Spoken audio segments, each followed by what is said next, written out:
Alright, who up haven't they swashbuckled? Who is it? Which one of you? Yes, phone, I am here. Everything's perfectly timed. I walked back in the room, sat down, had my musical cue, my alarm rang immediately. Everything is perfectly lined up. Danny is 2D dude. Rogue bad, no can play. That's true, Irish. How we doing? Atrix, Fries, Superman, Sora, Peaches, denied. Kevin, what are you Kevining at? Like he threw up a little bit ago, and he seemed very distressed about it. So I was hanging out with him for a bit, and he seems offended that I am devoting my time to other things. Yeah, I know you're not feeling good, man. Get up here. I'll pet you.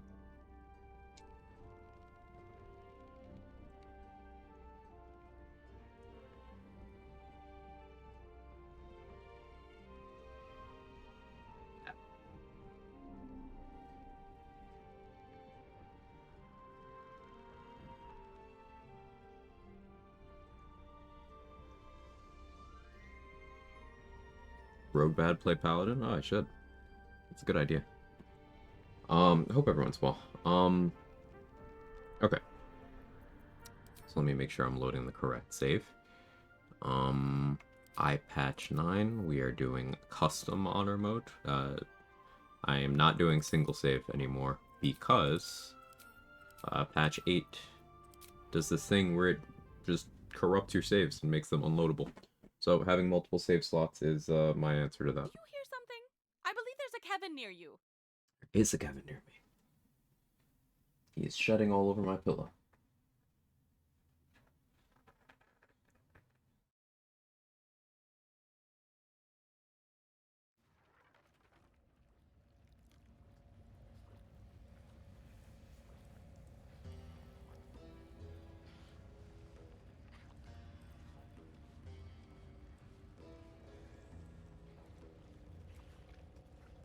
Stop fussing, it's nothing, I swear. I'm your husband. It's my job. Good boy. I wouldn't have it any She patch on my 8 until I don't load. Oh, you want to talk about that one? Or are you okay? Or like patch 8 my save, am I right? I think you're right. Morning, Kels. How are you? Happy big lady to us all. Blessed be her pre-workout.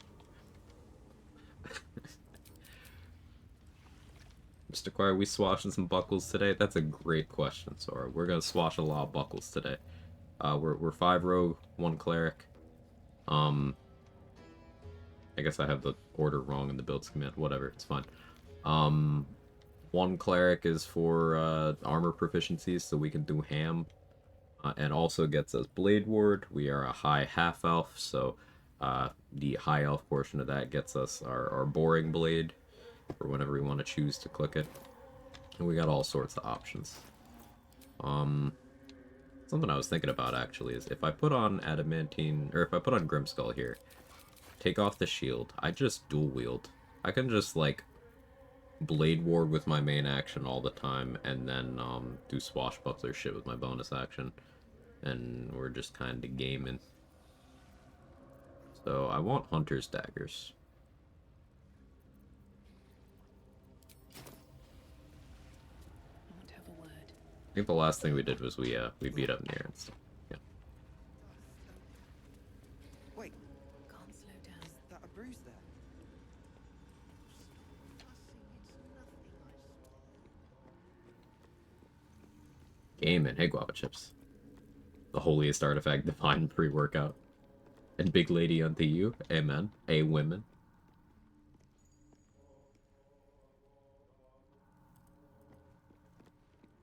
So find a funny sand proc sneak attack. It's objectively hilarious. Is it worth to go great with Master Rogue with Dancing Breeze? I mean, worth it is ultimately a subjective metric. I'd say probably no, because, like, if you want to do a Great Weapon Master Rogue thing, Valor Louvre is available the early Act 1. Lorethian's Wrath is available in the Mountain Pass, and they, you know, they're also Great Weapon Master slashing weapons, but they're versatile, so you could still have the flexibility to, you know, start a combat with a shield equipped, unequip it as a free action, and then carry on with your business. Also, the weapon effects are just more applicable in more situations. Like, Whirlwind Attack is good, but it is once per short rest. So after that, it just kind of becomes like, okay, less flexible version. Extra Reach can be nice, but unless you're committing a feat to Polearm Master. Yeah, cat. It's decent. Dancing Breeze overall fun. Yeah. And that's where the subjectivity of, like, is it worth it comes in. It's like, if you think it'd be fun, then it's worth it, right?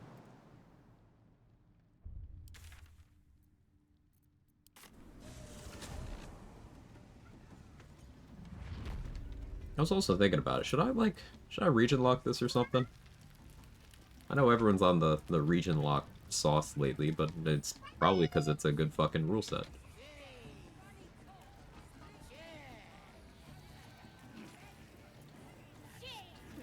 Jake, you good? I don't know what he's doing. What the cat doing? Cat's losing his shit. Yeah, he's just kind of screaming at the wall. Which, I relate to that, but like... Sir, it's 10:36 a.m.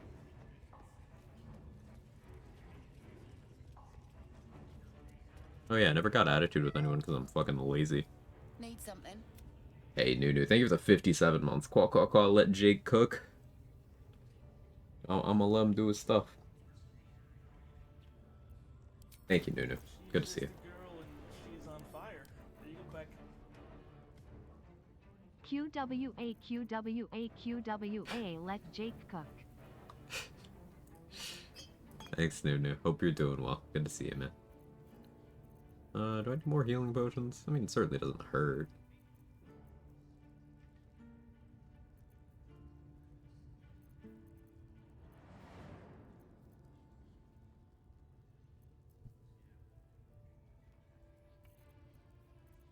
I really should have gotten attitude with vendors. Oh well, I'll buy what I'm here for. Want 2 hunter staggers.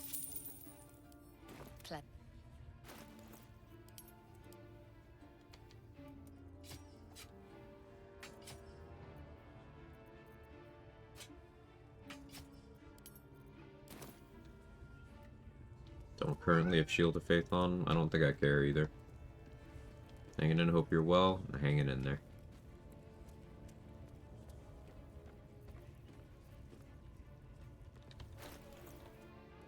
And con. I kind of maybe will end up going more con at some point. We'll see. Still on the strength elixir. I could change that. But also, I could just not. You know? I have no inspos. Feels weird. If everyone else minds their business, I'll be fine.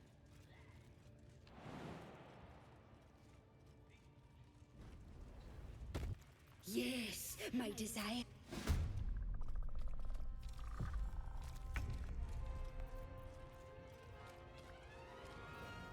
So what if...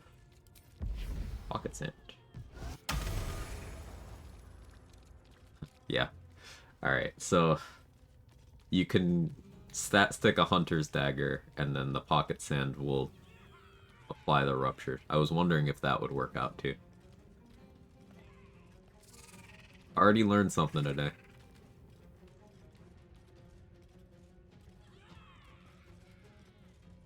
Character looks like she could and should bench press us both at once. Hell yeah, brother.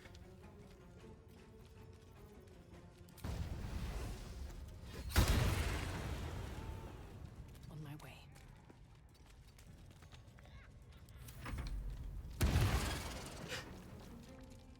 Yep. The Rupture damage and the Booming Blade damage. Oh. Morning, Messy. How are you? Hey, Missy. How are you?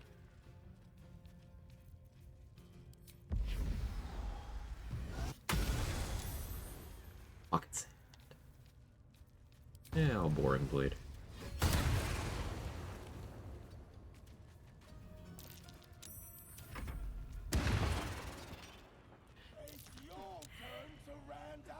Good, want to go back to bed? Mood. They put your passive to your hotbar. You go to like your spellbook section and you can drag things like this.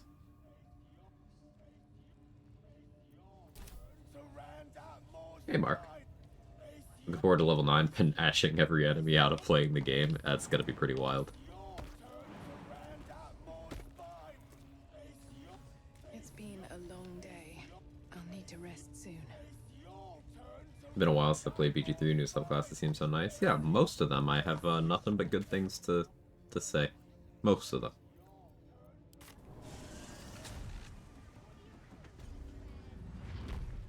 Big lady morning. Hey, Baneblade. A big lady to you as well.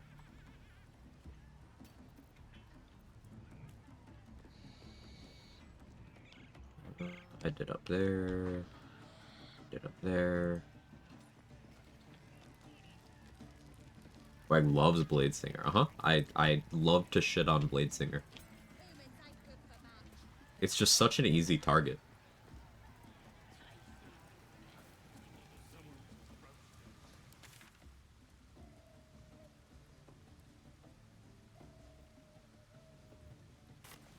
Oh yeah, I haven't balled anyone. Alright, quick poll here. Because I've not made a decision on this, and this is just a spur-of-the-moment extra restriction that I could add.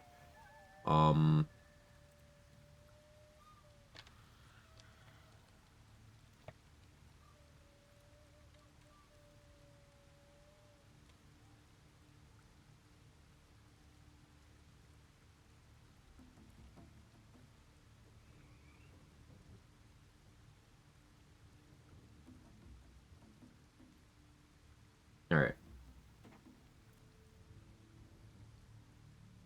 Should I region lock it? Options are yes, no, or fuck you, it's too early for this shit. You can use channel points to influence the vote. Always room for more. I have not made a decision on that. Things this will affect. You know, region locking means that I'm doing it in order. And I do mean region lock, not act lock. So region lock would include, you know, coordination Gortash. Without having access to lower city gear, etc.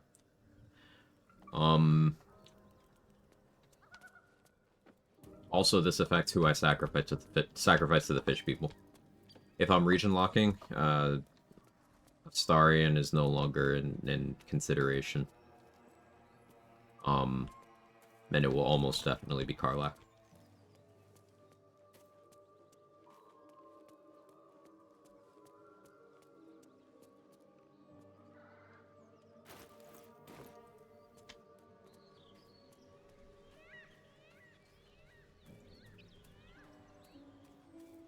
Mark finishes the run. He did. He won. He did the thing. He went from Act 2 finale to having beat the game in one session. Because that's my streamer. What's up for discussion?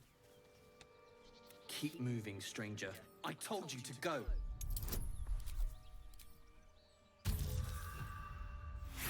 Hey, trade.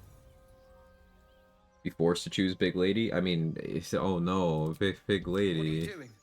Get back. Stay back. Hey, Mad Mac, how are you? You see a name etched. You should. Of course he will. And then we'll return. No, I won't leave him. If it.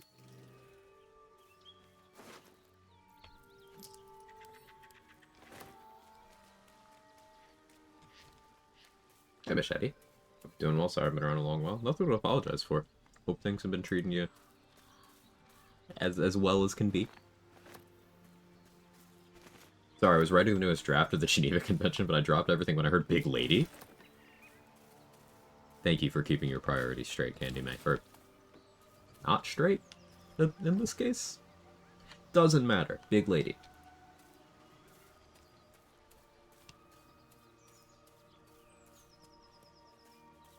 Only bummer is didn't get to complete it before Boomer Blade. I mean, you didn't use it on the brain. You specifically didn't use Boring Blade on the brain, so. Alright, the poll said fuck you too early. So we won't decide it now. I'll ask again in like an hour or something. Get patch 8 ripped again? No, Nemesis. It's just my last solo, patch 8 killed the save file. So this is a continuation of the one I started after that happened. I'm level 6.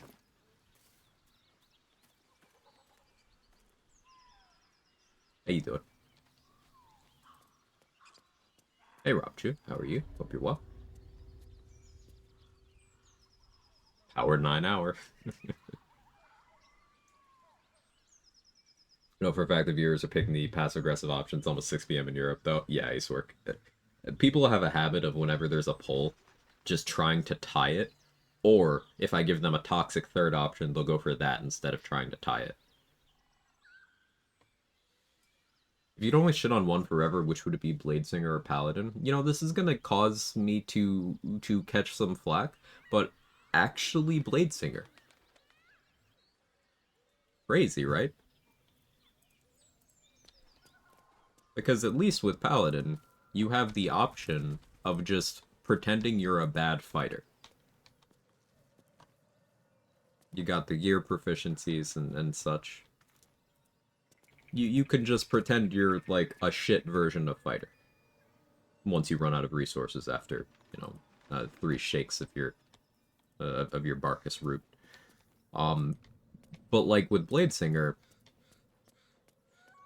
unless you're multiclassing, you gotta invest your feats into unfucking your gear proficiencies so that you can then ignore your bad class features. Cool. Cool.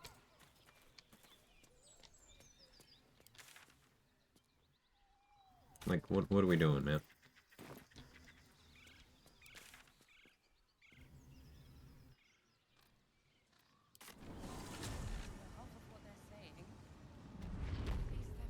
You said 3 shakes of your Barkus root. I mean, should I not have? You could pretend you're a shit wizard. That's true. Oh, I'm glazing. Was it the mention of the Barkus root, Danny?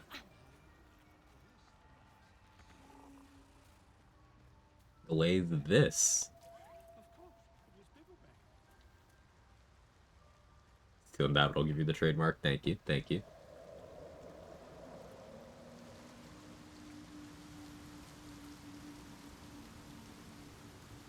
Circle Stars finally made the dream of casting haste and solo runs real. Yeah, I've been doing more solo run haste casts lately, even before Stars Druid. Because, like, if you can use that haste to hit the, whatever the necessary AC threshold for a fight is, then it's basically free. So I've been more of a believer recently. But yeah, with Stars Druid, you don't even need to hit that threshold. You're just like, hey, what if I hasted and you couldn't do anything about it? That'd be funny, right? Stars Druid's really cool. That's a friendly looking shadow.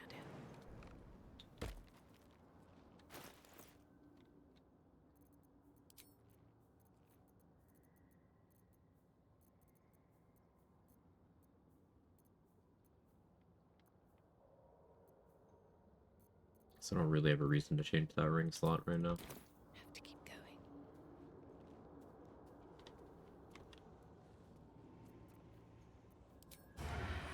You've made a grave mistake.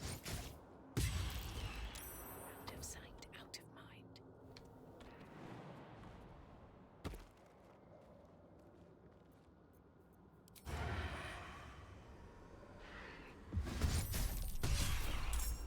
What path lies before me?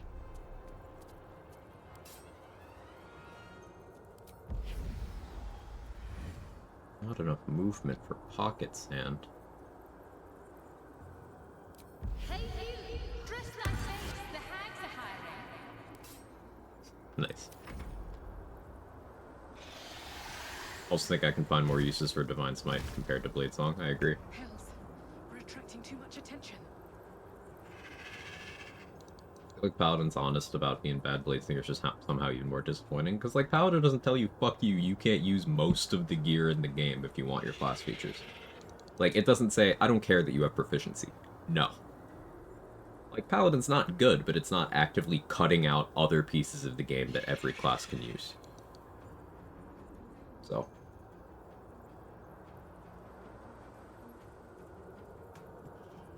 Tell the core to go to Ethel. Yes.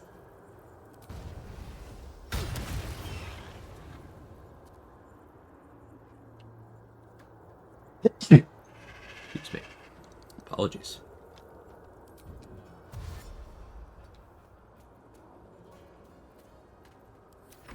Plus, thank you.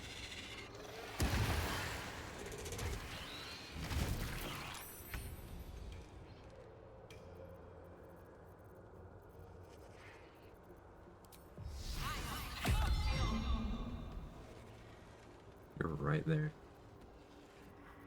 There you are. How close is Philra? Far enough that I don't care.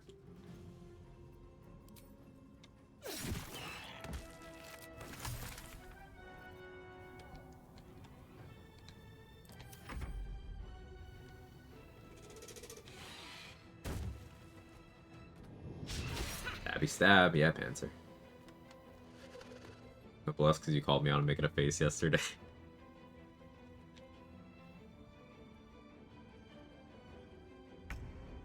I have nothing to add to that.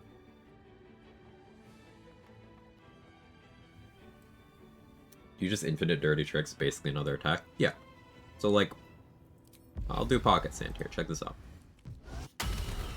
It even applied ruptured from my hunter's dagger. I have sneak attacks set to happen automatically for out of combat purposes, and I'm just too lazy to change it for combat. Yo, good luck. Thanks, Gage.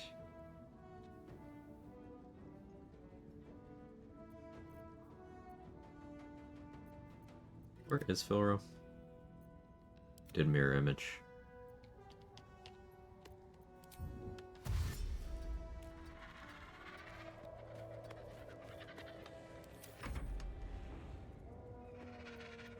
I have fleet fingers, I could have moved farther, but...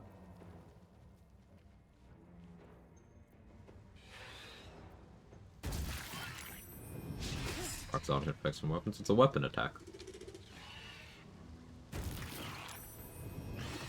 So, yeah. Nice 0 damage.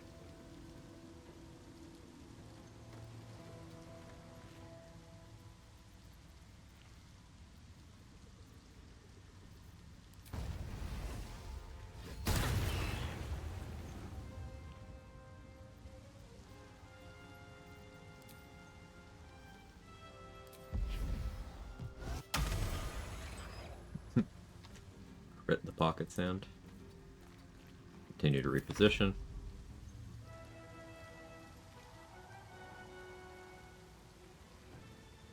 Want to watch with the tired and sleepy real? Get some rest.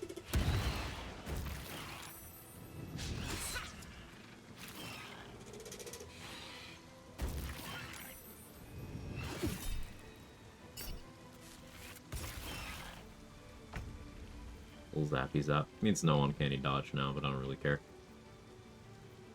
Where's Philro? Still breathing. A little despite closer everything. than I like.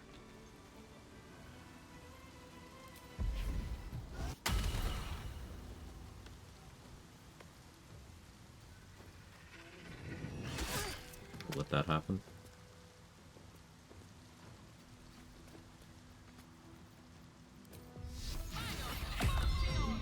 Blade Ward buffer. Reason why I'm actually worried about Philro is he can Hideous Laughter me or Hypnotic Pattern me to lock down my turns, and he can also Thunder Wave me. I think he also has Ray of Frost, which I don't really have much mitigation for right now.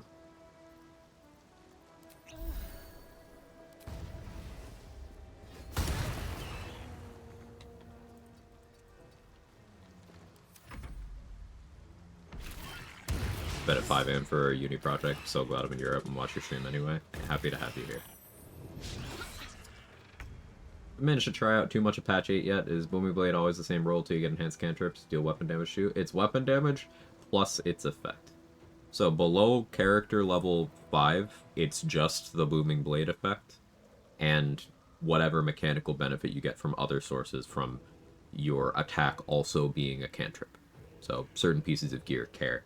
Even if the damage, even if it didn't directly give more damage. it would still give more damage because things like Potent Robe apply to the weapon damage portion of it. So it would apply to the piercing. But like other cantrips, it does scale up with your level. So at level 5, it gets this D8 of Thunder, or maybe it's level 6, 5 or 6. And then at level 11, that Thunder damage goes up again. Weirdly, it's 11, not 10. Other cantrips are 10. Hey Andy, how are you?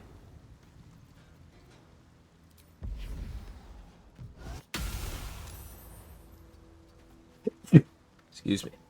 Apologies.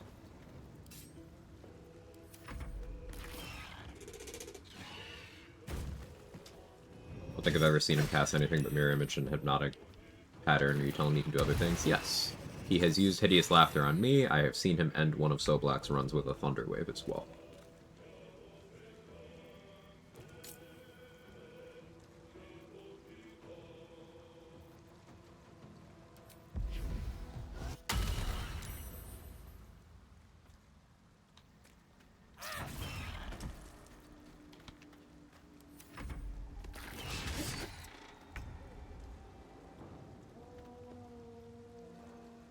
No bless. Hashtag boycott Quag.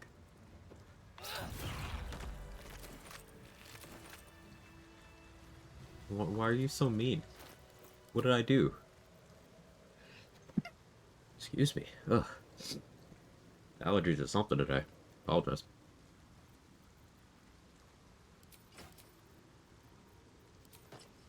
Try this.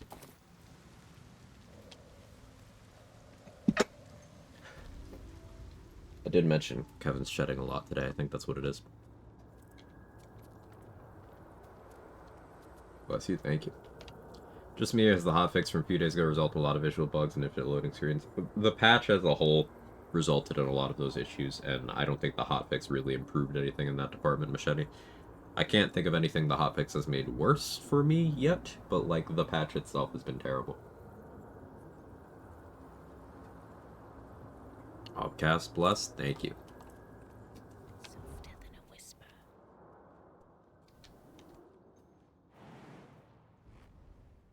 Time to press ahead.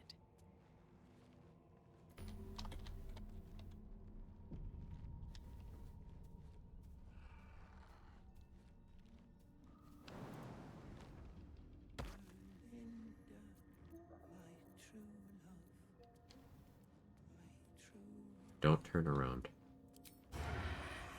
What do I have to lose?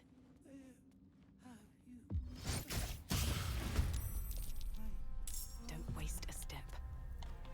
It'd be funny if you dropped your weapon. He didn't drop his weapon. He did drop his life, though. So I guess I'll just take that.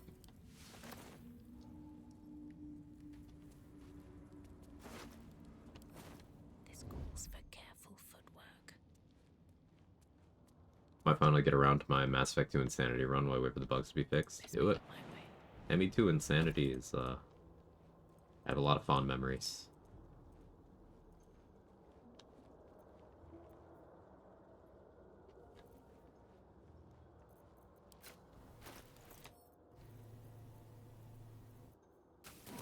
Use a simple toxin here.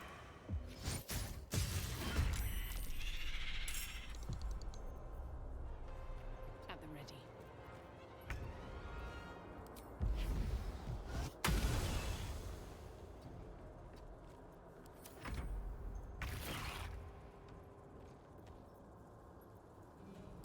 You listening? You're a wild lister. I shall prick thee.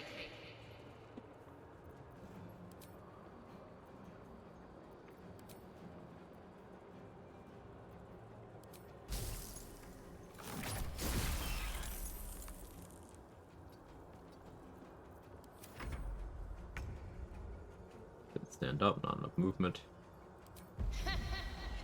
You could send an elf to sleep. It just seems mean.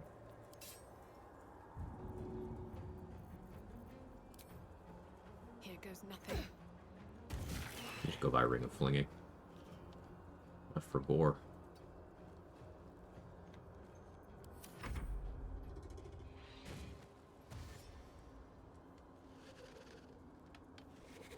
Pick up Divinity Original Sin 2. Looking forward to giving it a try. Ooh, nice. Even hell gag on your bedeviled stench.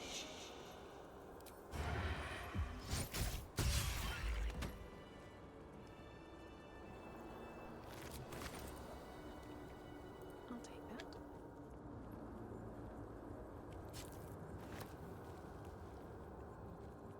Big lady is mean. I've Yeah. got the plans and the Sousa bark. Mass Effect 1 Insanity is rough, especially for Remire, though I was later told Mass Effect 1 is the worst trilogy to play Soldier. That blacksmith's I- house should do. That's a really weird stand. Like, I've heard people say that before. I've never really agreed with that. Because Soldier is still really good in all the games. Like, I guess in ME2 you get Adrenaline Rush, like at least reworked Adrenaline Rush, which is absolutely incredibly fucking overpowered in ME2. Like, it's overpowered to the point where one of the DLC weapons becomes pay to win, specifically in a soldier's hands, because of how it interacts with time dilation. But like, I don't know, Soldier's still good in ME1. I guess it's a little different in the remaster where weapon proficiencies work differently. So like it's less of a big deal if you like aren't actually good at using shotguns, you just use shotguns anyway. Yeah, the Maddox Sentinel Nose. Sentinel Nose.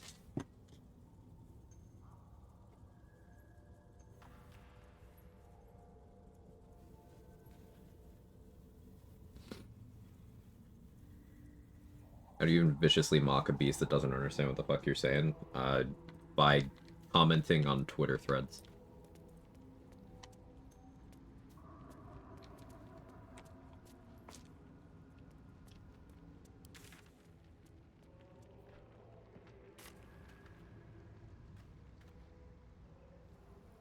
Would rogues be too strong? They got extra attack at 5 like marshals. Rogues are already too strong. So, yeah. Did I fight the owlbear? I don't remember. I feel like I did. But rogue bad? No, yeah, rogue also bad. To this day, when I imagine a gun humanity using space, I see the Maddox. It's that ingrained in the minds of people who did, like, higher difficulty Mass Effect 2 stuff when that game came out. Like, basically, one of the things you could do for like fleshing out your build in that game is at a later point in the story you get access to another weapon proficiency. You could pick up something your class doesn't normally have, or if you take something your class does already have, you can use like a specialized weapon that's only available if you do that. So like if you take assault rifles on a soldier's the only one who has assault rifles, you get like the only LMG in the game, which is pretty cool. It's badass, you know. But like that gun pales in comparison to a fucking DLC gun that's just semi-automatic, but because Soldier's unique ability in that game is this time dilation thing, and they didn't slow down how fast you can pull the trigger, you just hit your time dilation button, and then you dump your whole mag in what the game considers to be about 1 second. So basically, you can kill bosses before they do their mechanics, unless they have iframes. By just clicking really fast. Mass Effect 2 is fun. Okay, I killed Andric and Britta, so I feel like maybe I've been in there. Goes nothing.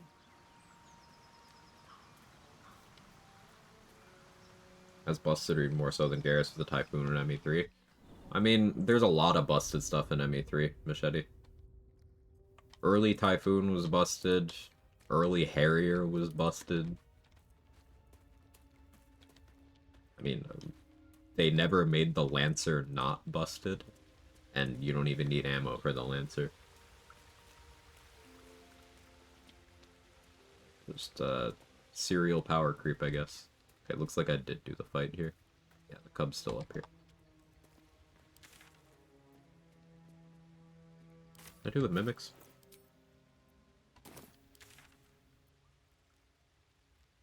Look like it. Hey, that guy, guys. How are you? There's a rifle in James Bond and N64 that had a burst mode. It's the only gun and rifle I can think of that's more OP.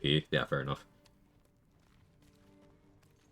My brain is filled to the brim with tons of old-ass vines. You said semi-automatic. Instantly had that kid freestyling a math rap in my head. Also, hello. That was better than a hello, Hoodie. Well done. Hope you're well. Good starter bonus power for ME2 warp ammo. I'm a believer in Slam or Reeve, personally. Reeve is just good because it's survivability, it's AoE that doesn't have a travel time, and you can animation lock people with it. Slam is good for if you use Miranda in your party, you can have her warp explode off of you slamming someone. Like, while they're going up, you can have her warp, and it's pretty reliable.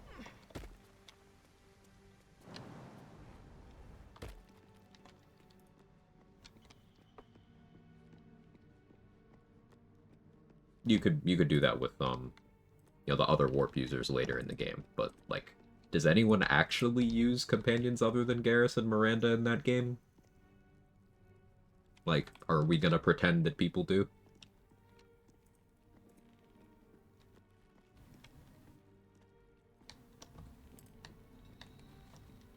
Hey, I missed the tail end of your stream, but I had a lot of fun watching. How was it? Good to see you.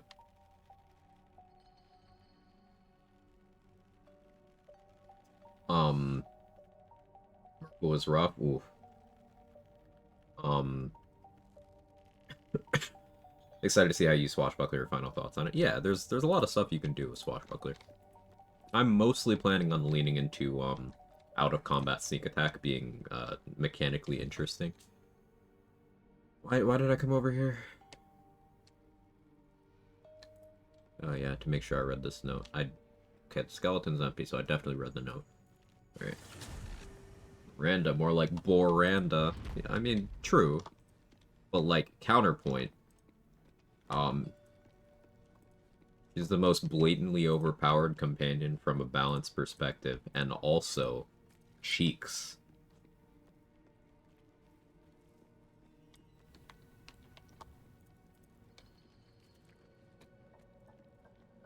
Meanwhile, Garrus has the metaphysical cheeks. Don't give me trouble. Miranda can physically get it, but Garrus can emotionally get it. He is him.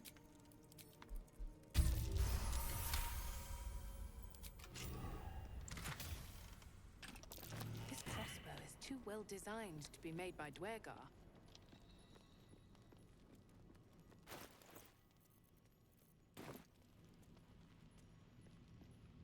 They're gonna bring Miranda along as the main squad mate for the run for 10% passive squad damage boost. Between that and she has warp and overload, and later slam to set up combos, like, she's just too useful.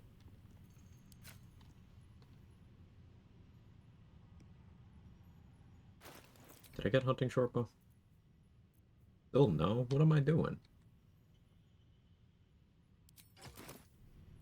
Just out of view.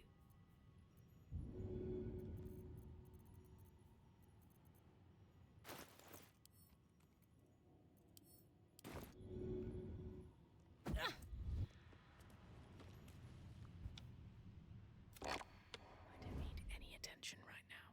Slam, we talking about big ladies? Hey, Dave, medium-sized lady in this case. Garrus is so good, he made play and enjoy. Playing Avowed 10 plus years later. I still haven't played Avowed, Sentinel. Should I? I am an RPG enjoyer. Better be cautious. I don't use this boring shit, but I forgot the correct bow for the situation, so. Here we go again. A monster hiding in plain sight. Oh yeah, I don't have alert. Said big lady 3 times and summoned a Dade. It's true. Spent it this morning watching your The Tankiest run to see how you played as rogue and learned like a dozen things. Oh, I'm glad. Glad. Hey Narcos, how are you? Miranda gets booted for Thane for me, even though Miranda's likely the better choice power-wise. Understandable.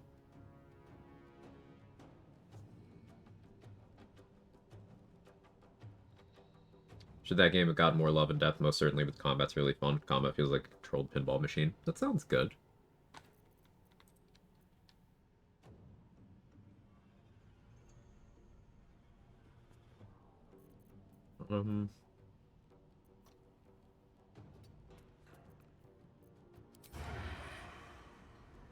Shouldn't have made me your enemy. Guess you first. Can't risk being in open view.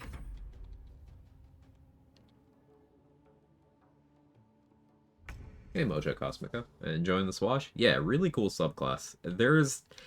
It's deceptive. Like, it seems surface level at first, or at least I've seen some people claim that, you know, it's very straightforward. But Swashbuckler is very mechanically interesting. There's a lot of weird shit you could do. So I'm very engaged You can take me on. thinking about my turns on this class, which is a good sign. Hey, Deceased. Couldn't charm your ear with Panache, but I could do half the Marigans. Amazing. I probably won't Made a grave mistake. get to do Panache stuff until Act 3. Just out of view. Because of my split here, but... Loved Avowed. I'd recommend Claire Obscure first, though they aren't similar at all. Yeah, that's also on the list. Hope your soul is in good hands. Softer than a whisper.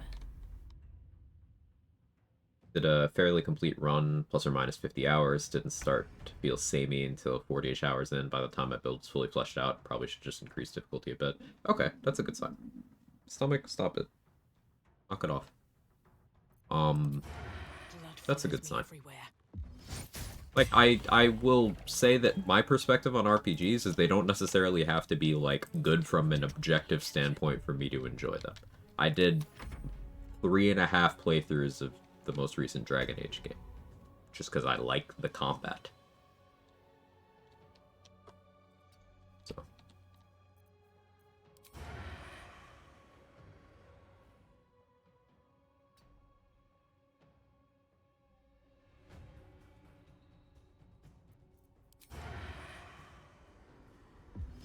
Veilguard? Yeah. I don't need any attention right now. One uncanny dodge per opponent per turn seems like too much, though. It's ridiculous. Oh, it is absolutely ridiculous. This calls for careful footwork. Look at the dice for honor mode with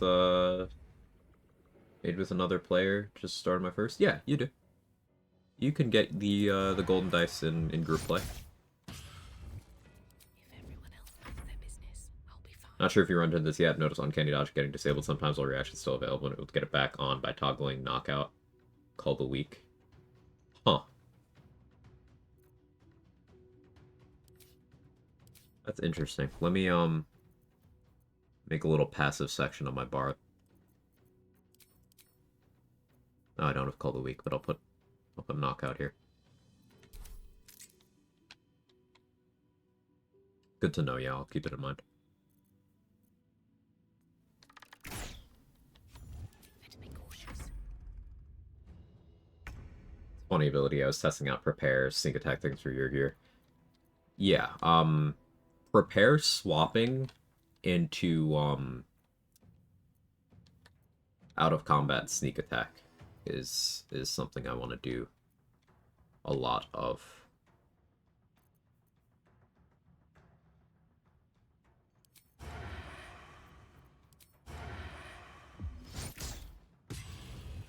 I was also thinking of if you did pick up Dancing Breeze,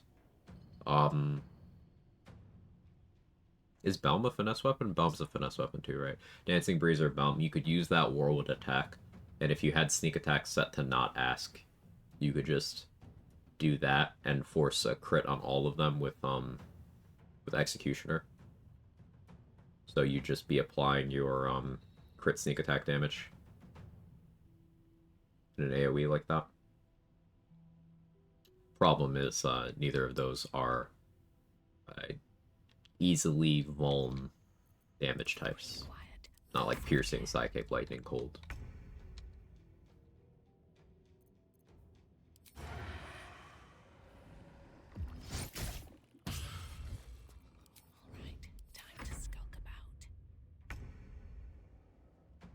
It's the Shadow Step problem. Oh, it's just hotbar panties. Okay. That makes sense.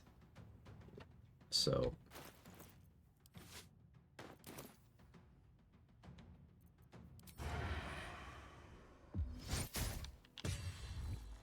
That's a friendly looking shadow. a Shadow Step problem. So, as Trade mentioned, sometimes the game loses track of your physical position. So it won't update things like, Shadow Step needs you to be an obscured location and your destination to be an obscured location. The destination, you know, it's never in any question. You could see, okay, it's not illuminated, cool.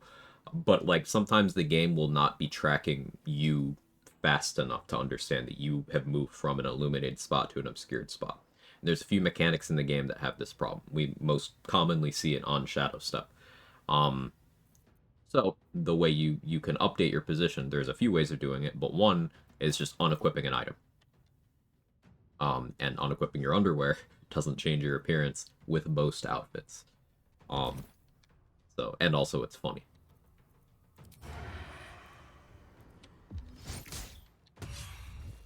Don't want to draw any attention.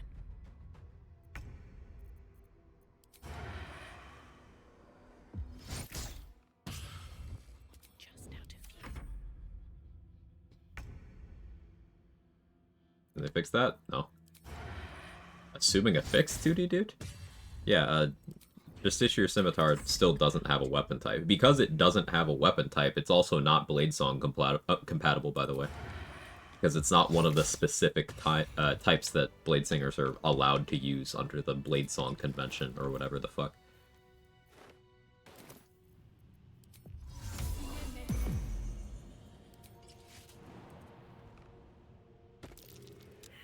Anti-casting was impressive. Get ready for panty bug fixing. Ooh, panty bug. I don't think I want to know more.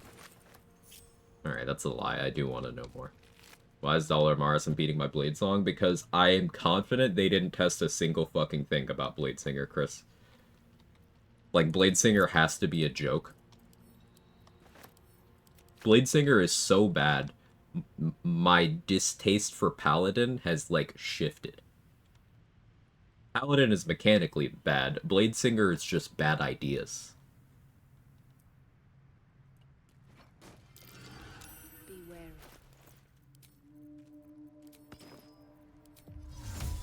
Fiat Lux! Like, it feels like a bad mod. Genuinely.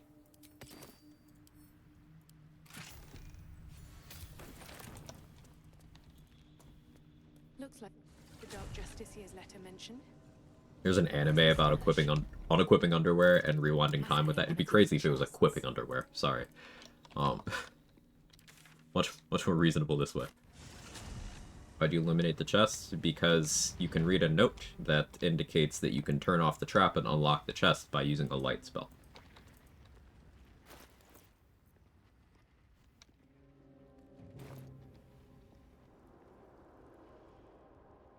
I guess it doesn't unlock it, it just turns off the trap. I have the key, but the key and the note are in the same spot, so...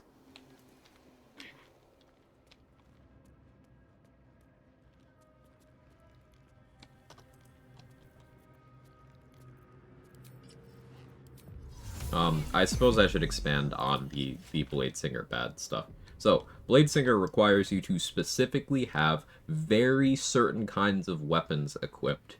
And it requires you not having certain kinds of armor, and also never any shields equipped. If you have anything that's not Bladesong compatible equipped, you will get a stack of a condition called Bladesong Impeded.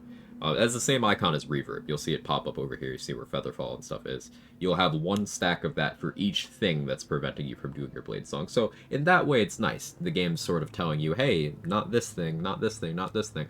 But the number of things that impede your Bladesong, absolutely ridiculous. Ridiculous. Like, you have to be using daggers, but not Dollar Mars for some reason. Scimitars, but not the Justiciar Scimitar, because that one isn't actually a scimitar. Longswords, rapiers, I think that's it. Sickles. You can use sickles too. You have to be using one of those weapon types, or you cannot blade sing. You can't use shields, can't use medium armor, you can't use heavy armor. Also, they tell you Grimskull Helmet impedes blade song, but it doesn't because what? Same thing with rage, Mark. Grimskull Helm doesn't impede rage either, weirdly, as long as you're proficient. Although, even if you're not proficient, it wouldn't impede rage anyway. Yeah. So basically, you're put into a position where, as a wizard, you are not allowed to have critical hit immunity until Act 3, but even outside of that, your options for damage reduction are extremely limited. Your options for armor class are extremely limited until the point where you can have that critical hit immunity. And also, your armor class doesn't matter without critical hit immunity, because someone can roll a 20 and delete you from the game. You have wizard HP, very low. And this is also that you can use Blade Song, which is an action economy inefficient, long rest limited feature that also encourages you to burn your spell slots. And half of its value is focused on healing allies, which it will never be as good at that as fucking potions. Bladesinger is a collection of bad ideas. It is easily the least desirable wizard subclass, outside of it giving you extra attack. It simply is not good. I forgot they made this thing perma-hostile.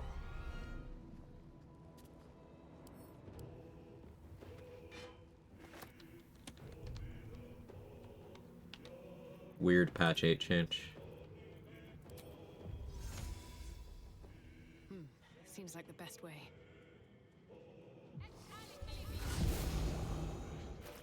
I don't think I have the means to deal with it right now.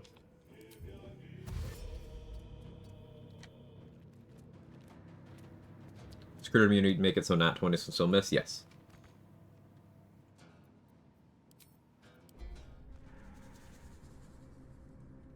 Well, just got one shot at the Grove fight, didn't even get a turn. Now imagine that possibility being present in every fight in the game. That's playing Bladesinger.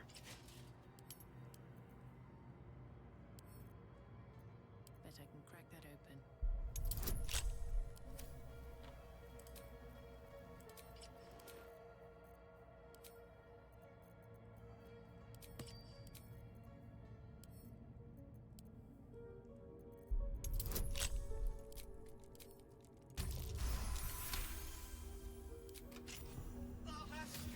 The amulet suddenly.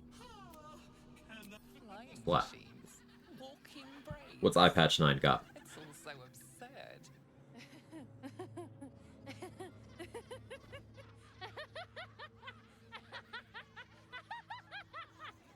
Elven Chain and Helldusk work with it? Helldusk does not. I don't know about Elven Chain, but I assume it doesn't.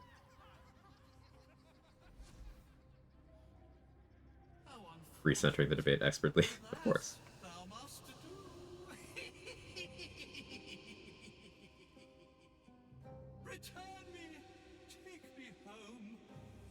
Bladesinger an issue of translating poorly to a video game. It was bad in tabletop too. No, it's very popular in tabletop, but there are some core good things about it that were not translated well.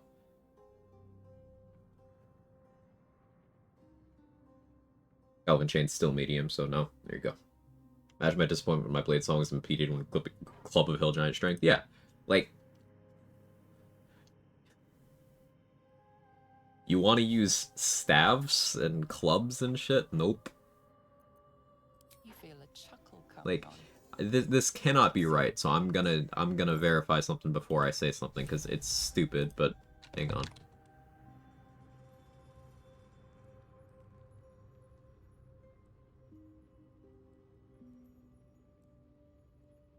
Okay, you must be wielding a dagger, longsword, rapier, scimitar, short sword, or sickle.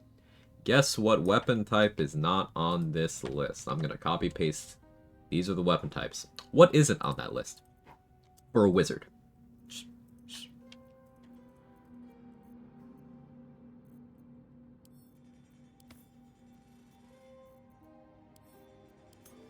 Quarterstaff, baby! Bladesinger can't use fucking staves.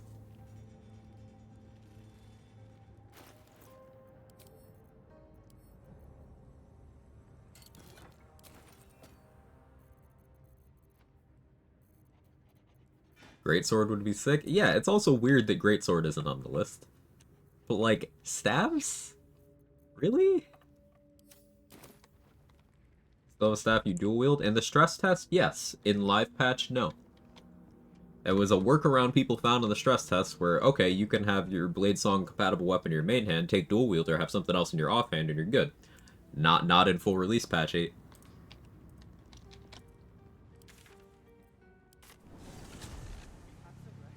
It's not Staff Singer. Okay, you know, true. Staff is not Blade. Duh. Staff doesn't have Blade, idiot. Okay, okay, fine, fine, fine. But like, you can't use a staff? What do you mean by this?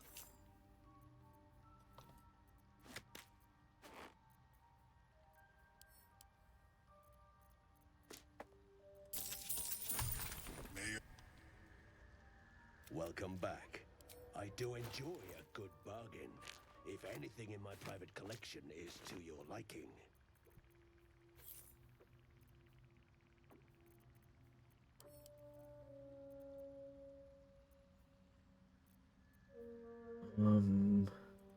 Should buy that. Very. Look at that edgy wizards. How is your more Choose a glaive or a halberd. It's a staff with a blade on it. Oh wait. Oh yeah. No, you can't use those either. We've had some rest. Maybe we can still go back. Blade Singer's just a sacrifice child to make the other new subclasses look better. Yeah, when Blade Singer is so bad that the Paladin Oath that breaks if you free Dame Aelin looks good. I should speak up. Will be no point in lingering now I've got the noble stock.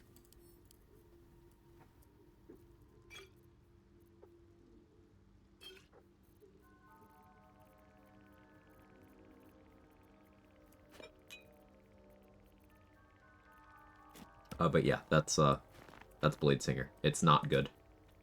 This is not to say it's not viable, because again, all classes can beat the game at level 1. Solo, honor, additional restrictions, you know, whatever. They can all do it.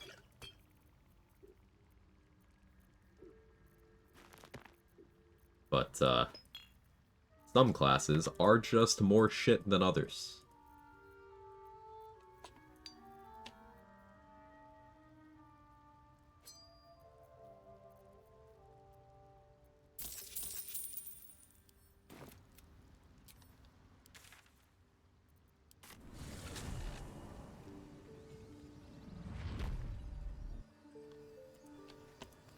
Hear that right? Freeing Aelin breaks an oath? Yes. So with the new Paladin Oath, Oath of the Crown, which, to be clear, is, in many circumstances, still the strongest Paladin subclass because of the spell list and the channel oath features actually being good.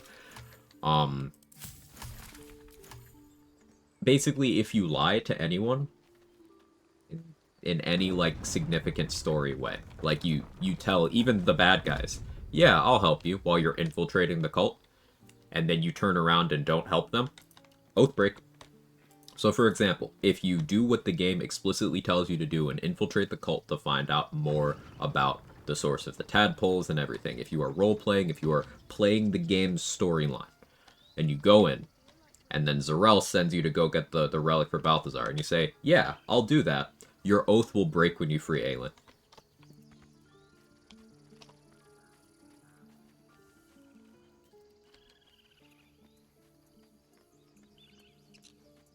Blade Singer's great value Swords Bard. It's a great value Valor Bard, which is great value Swords Bard in many circumstances. well met? Is there anything you need? Act fast if you do. The ritual will be complete before too long.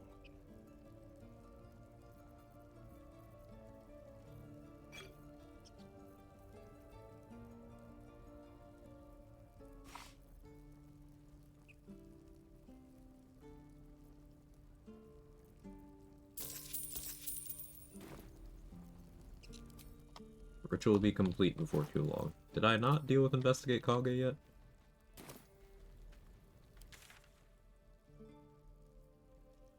I haven't.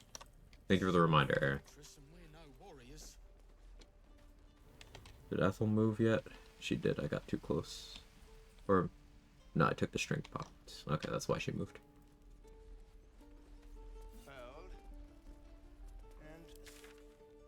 And I did get the Steal the Idol quest. Okay. That'd be a run, actually. Crown Oath, no breaks. At that point, aren't you just, like, not talking to people so that your oath can't break? thanks for Hey, fighting Retse, those thank you so goblins. much for the Prime and the 3 months. I appreciate it. Just ask. My selection's pretty slim. 3 I month had to leave gang. most of my equipment in Elturel. Vow of Silence Paladin, yeah.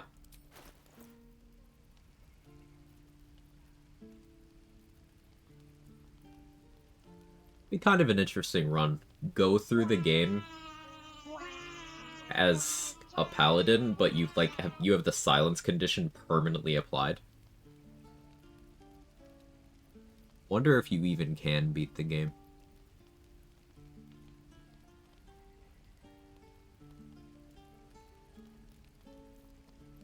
Because you can't enter the Shadowfell if you're silenced. You can't dolly port if you're silenced. You might not be able to beat the game.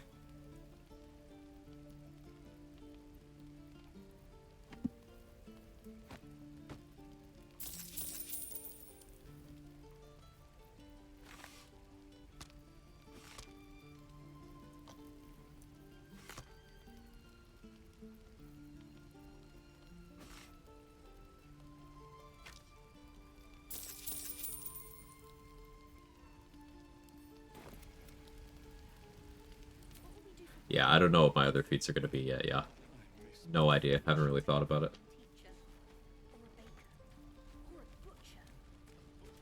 Found myself wanting alert still. I'll probably still pick up alert, because that'll allow me to continue to just not wear initiative gear later on. Like, +6 is enough for most things right now.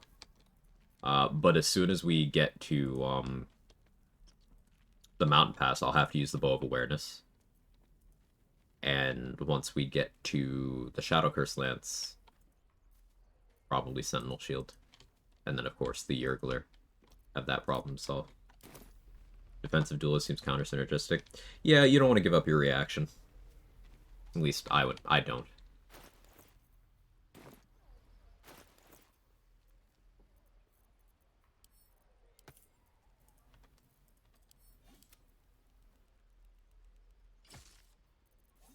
Fubo the Banshee.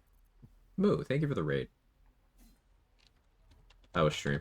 Were you playing Repo again?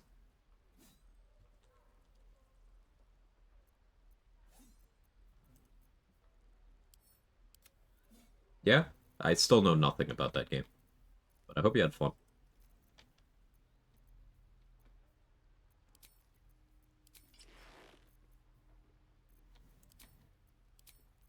I was shopping with Smuggler's Ring on again. Damn it. Bad habit. I bought a lot of stuff, too. Rip. This position's really good for the glutes.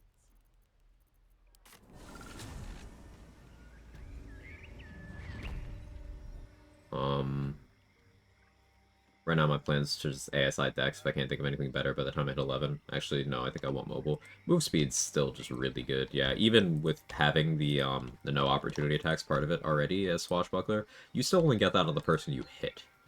And then even if you did get it against everyone, like, movement speed just good. Hey, Ansel, thank you for the raid as well. Lots of love today. I appreciate it, everybody. I need to wait 51 seconds before I give it another shout out. So here, let me do this one instead.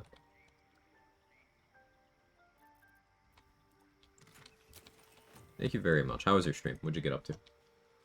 I'm bad at game, but I think sweaty people with that game are kind of annoying. Yeah, fair enough.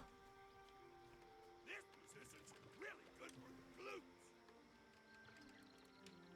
the glutes. Wednesday morning? Yes, sir.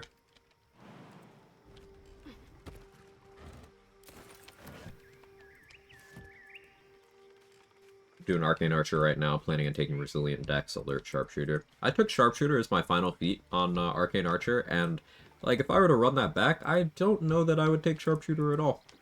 Because it wasn't affecting Piercing Arrow. And, like, I never felt like I needed more damage on the other ones. I don't know. Like, that might have been an unironic Dex ASI run. Just for more damage. Breathe quiet. Move with care. Mobile on Hunter is hilarious. You just Horde Breaker and fuck off. Yeah, that sounds great. It's a horror co-op. You just rob haunted houses. Oh, okay. Oh yeah, I didn't reveal the swamp. So clearly lit area. If that was obscured, I would have been able to make a hiding check. Oh well.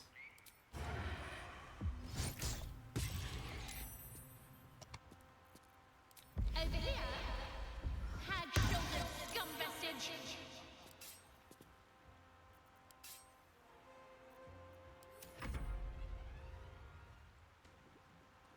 Horde Breaker has some wild interactions. It does. Cursed fight incoming so tedious. This one, you could do it pretty quickly. If I hadn't made that error starting, we would likely be finishing up in about 30 seconds, but... Auntie can hag shoulder me. Amen.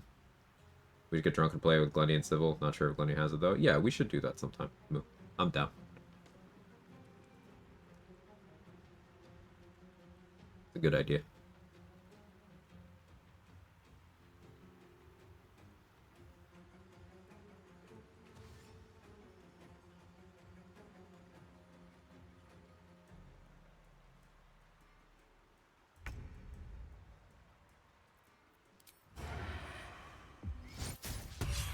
Really?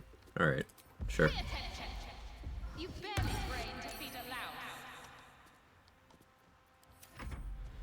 It's the usual process. Take this fight. Always endless for me. So, if you stand up in this rock, if you're in a precise enough position, they can't fly up to you. Instead, they'll all group up in front of you. And then you could expend, say, one bomb and blow up everyone in one go.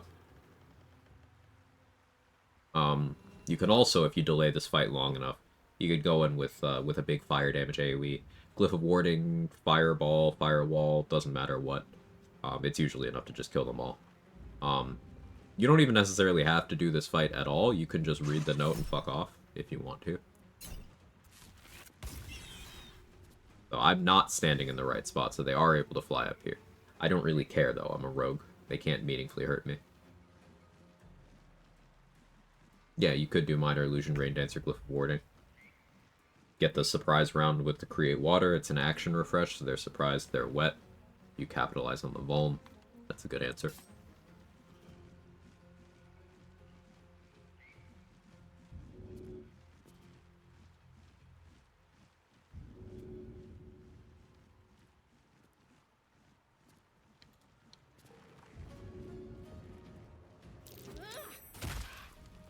Critical miss again. Alright, man. Sure.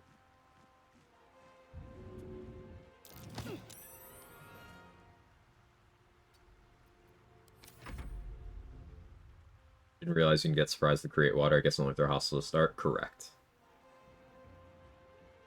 Can I bust you for this fight too? Yeah, you could. Minor Illusion, Smoke Powder Bomb. That works.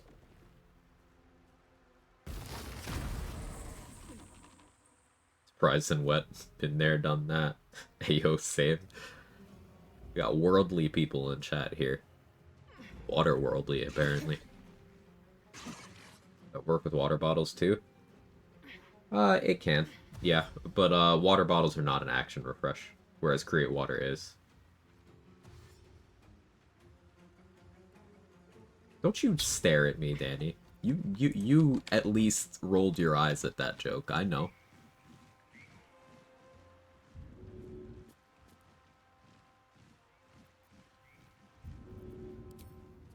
Okay, yeah, see how they're grouped? I've got a lot of them. If I had lightning charges, the Woodwood would have died too.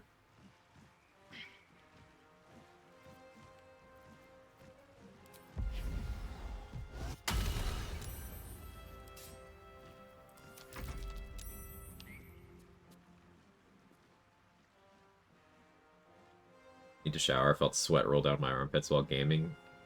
Yeah. Pocket sand.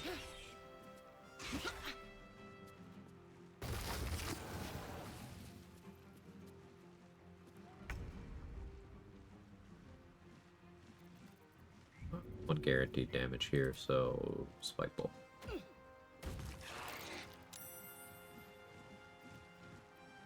Oh, I guess I didn't throw it onto. Oh no, I understand what happened. Okay. Dive cringe. Here we go. Guess want to send you a message on Twitch. Don't know if you saw it. I did not. Twitch whispers and stuff. There's no notification or anything, so unless I happen to be looking, I don't see those.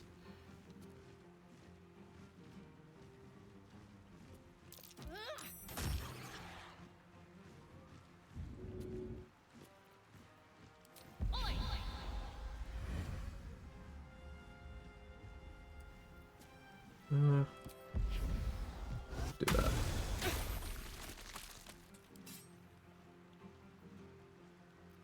Uncanny dodge worked. I still have my reaction because uncanny dodge is funny.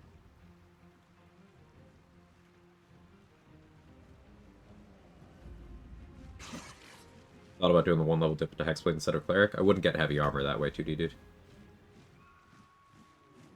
It is specifically for heavy armor.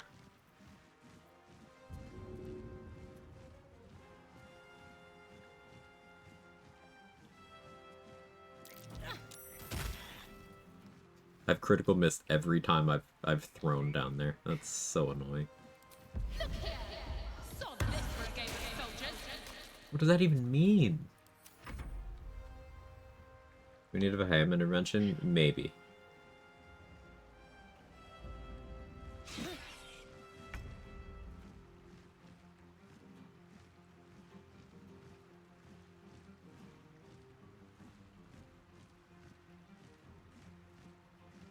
I'm reading now. Yeah, it's okay. We talked about it. You're good.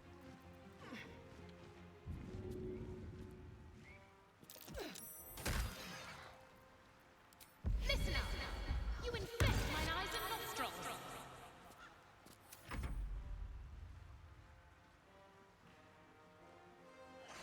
Swashbuckler feels like better offense, worse defense.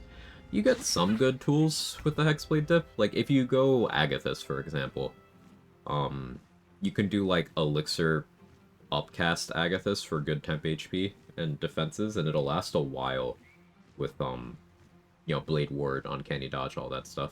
Because Agathis still does damage even if you take none. So, that's some value.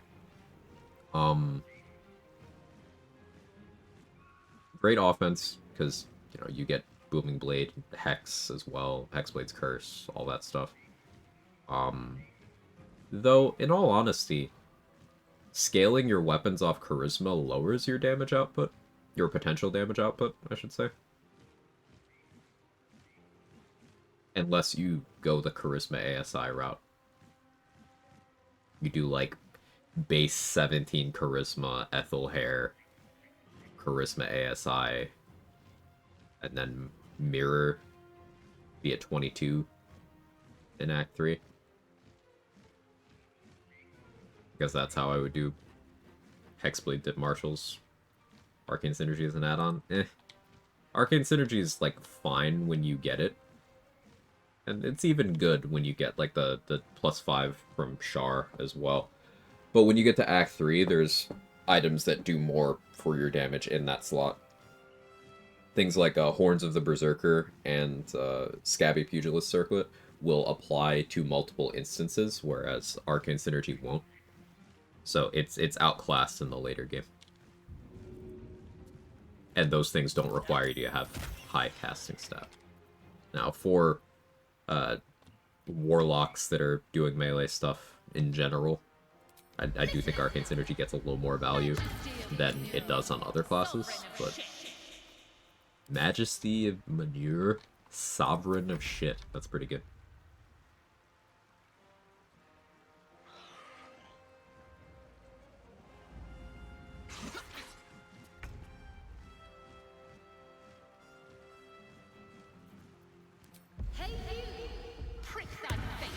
villainous prick. Got him.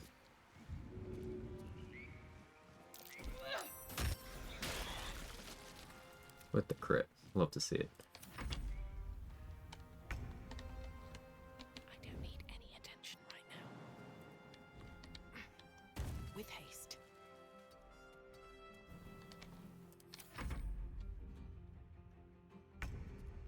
Rippling Force Mail I found is kind of meh on Ham Rogue, since most of the time you just take 0 and get no stacks. Yeah, I think I would rather go with something that has the DR up front. And then if I want Force Conduit, just do like Sled Board. Another thing you can do is with Skin Burster or Rippling Force Mail plus self-damage, you can pre-stack Force Conduit before a fight.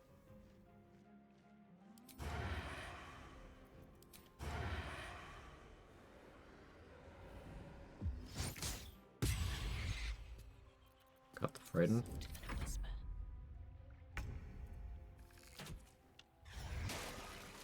Let's be on my way.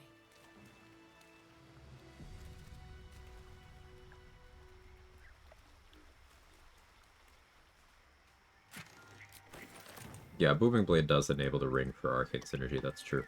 I do forget that sometimes still. No trap. Must be the tree from the note to Gorga. What's that cleft there? I got a cleft for you right here. Something. I'm done. I can't wait to sleep. I don't have Adamantine Split since I pivoted later. Don't feel like using Helldusk either. Yeah, fair enough. You could always just go Dwarven Splint for big Unga Bunga Constitution without needing greater health or using greater health. I did toy around with the idea of 22 con builds, but like the amulet slot just isn't competitive enough for me to actually want to do that in Act 3. Someone explain to me how to make effective use of Elemental Infusion against Swashbuckler? Sure. So Elemental Infusion wants you to do a weapon attack roll that is also... It wants you to do a spell. It wants you to do a spell. And then something you could do instead of a spell, or a specific subset of spells, is spells that are weapon attack rolls. So, for example, Booming Blade's the easiest one to wrap your head around. This is a weapon attack roll, this is also a spell. Booming Blade is not specifically a thunder spell, though. It is a spell that doesn't have a damage type assigned to it. So, you need outside help for Elemental Infusion to trigger from Booming Blade. Having any kind of bonus elemental type on your weapon will trigger this. If I dipped my dagger in fire and clicked Booming Blade, then that would give me Fire Infusion. If I had the Caustic Band on, that'd be Acid Infusion. If I had Lightning Charges, that'd be Lightning Infusion. So you could do, you know, Booming Blade with the Swashbuckler, and then that would trigger Ellie Infusion Ring, because you'd be getting Lightning Charges. Subsequent hit. You can do things like that. Other spell attack rolls that work for this are Ensnaring Strike, Thunderous Smite, Wrathful Smite, Searing Smite, Staggering Smite, Branding Smite, Blinding Smite, Vanishing Smite. Things of that stripe. Callous Glow would work? No, Callous Glow would not work. It's not one of the included damage types. Infusion shows up in combat log? It does. And you'll have a buff on your bar. It'll even be color-coded.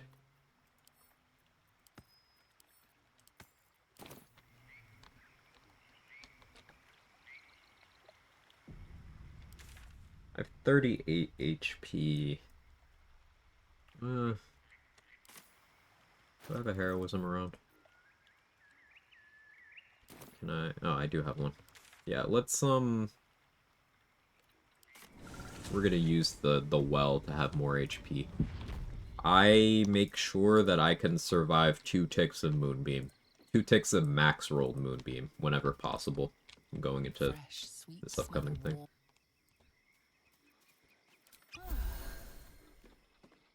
What background am I? Outlander, right? Yeah. I need inspos.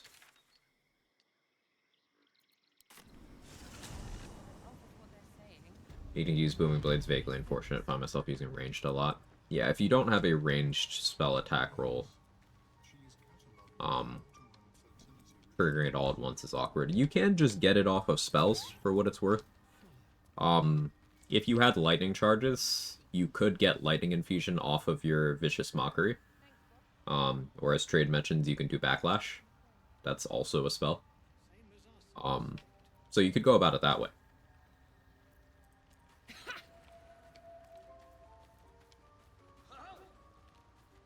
You can technically manipulate which infusion you get. Like if you have acid, it'll take priority acid infusion, so on alphabetically. That's good info, and so. Reaction. Yeah, you have your Vicious Mockery at least.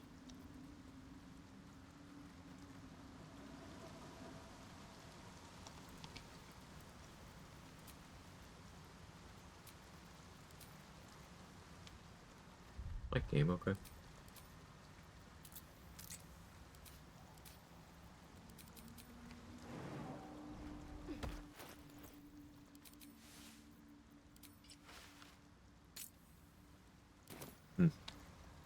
Can't turn on Uncanny Dodge right now. Maybe that's just patch 8 thing I haven't noticed. Oh, no, there it is. Yeah. So thank you for the heads up on that, yeah.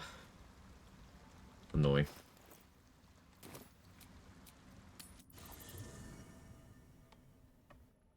You can blame Trade on that one. Ah. Yeah, I must have missed when Trade arrived at that.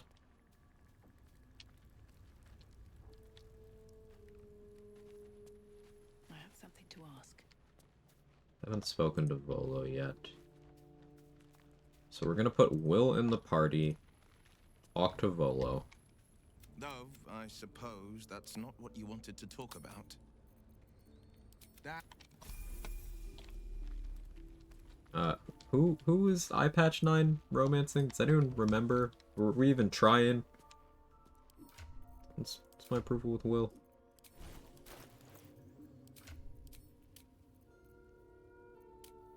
Can't give up now. I need a quick word. Blame Trade Hour, I see. Of course. My good Did you run into the toggle issue? Yeah, I did. cozy setup. I was just settling in and reviewing my latest findings. Mind flayers, cultists, and, of course, your esteemed company. All the fire and ice storm here. Goddamn, Volo. And remove curse? Alright. I don't need expeditious retreat. I'm a rogue. What am I talking about?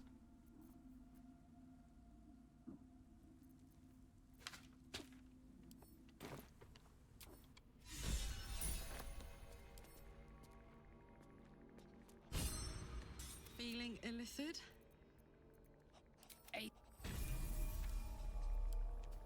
Right now we put Karlak in the party. We dismiss Will. Well met. Are you sure? L plus Maidenless plus Thou Walkest Alone plus Big Lady Alone in Big Bed.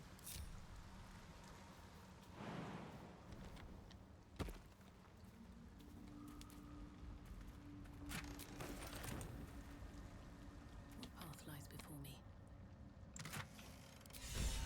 Yeah, that's slow sometimes. You have to like actually kind of be very much in the nest when interacting with the chest. Extremely annoying.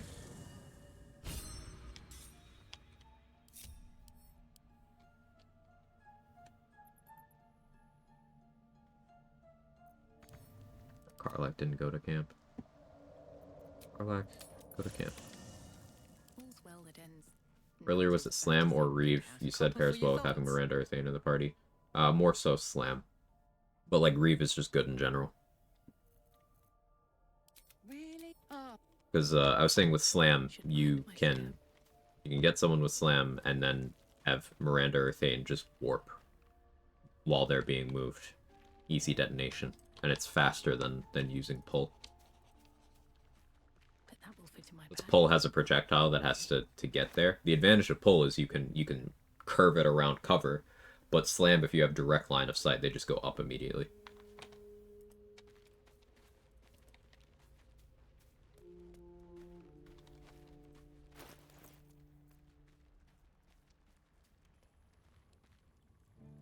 You come on and slam? Yeah. You're welcome to the jam. I have a wall of fire. Neat. So 3 inspos. Yeah, let's go deal with Kaga.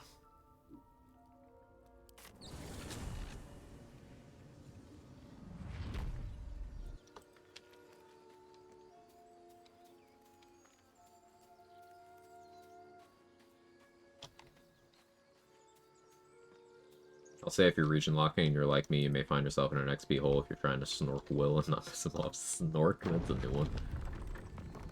Oh yeah, I did say I'd bring up the poll thing in like an hour again. So here, let's run that again. Let's see if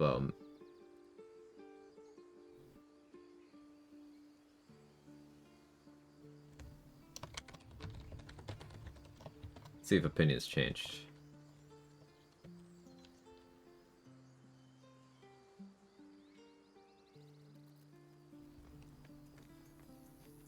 Didn't think that one through. Yeah, it's just like, are you in a ocean-based location, sightseeing, and you need to borrow him real quick? Like, I don't see the vision.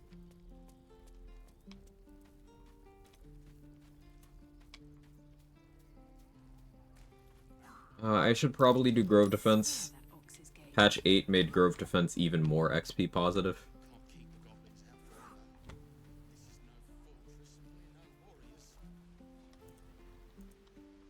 I killed Arca already.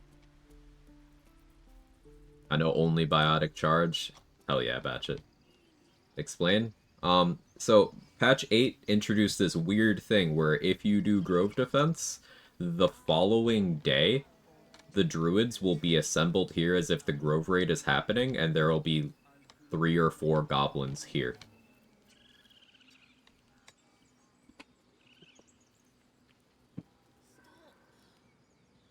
I don't know why, but there's new goblins.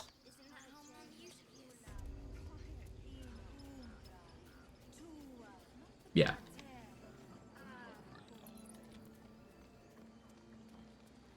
It's fun. I've had it on 2 or 3 runs now.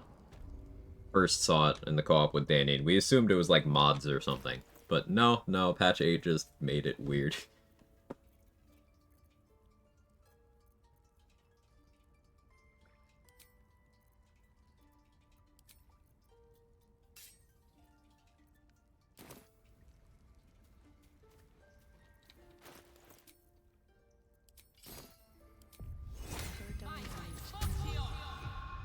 You win, you go to sleep, have a party, the next day there's still goblins? Yes.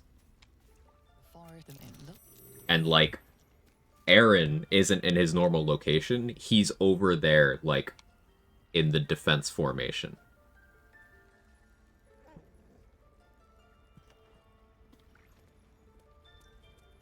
Here we go. So second band of goblins just shows up out of nowhere? Yes.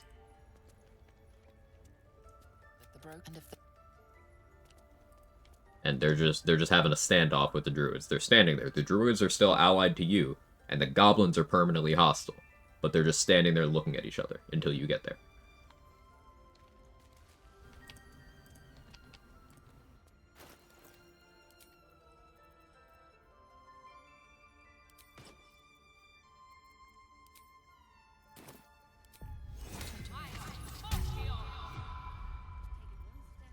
Yes, cool. We'll region lock it.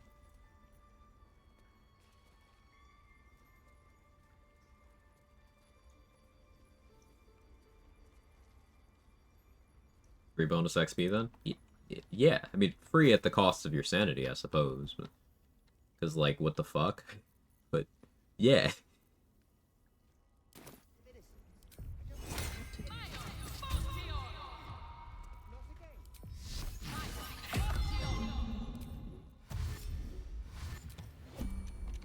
Why are you here? I sent you to Zevlor. I need to mess around with putting scrolls in Kaga's inventory to see what happens.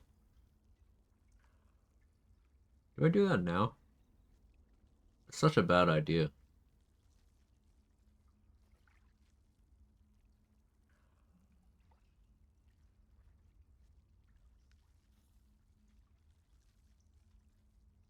Not this run. Another run, perhaps.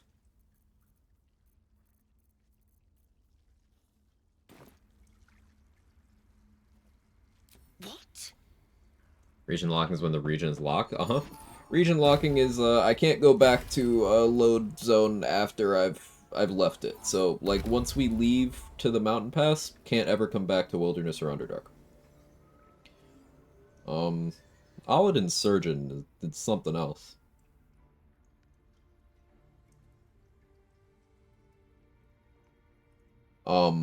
Yeah.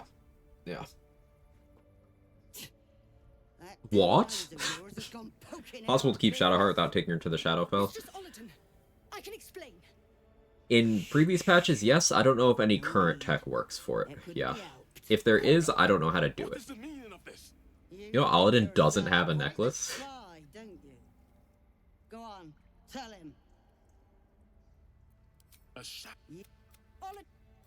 As you say, Aladdin. We're pretty persuasive.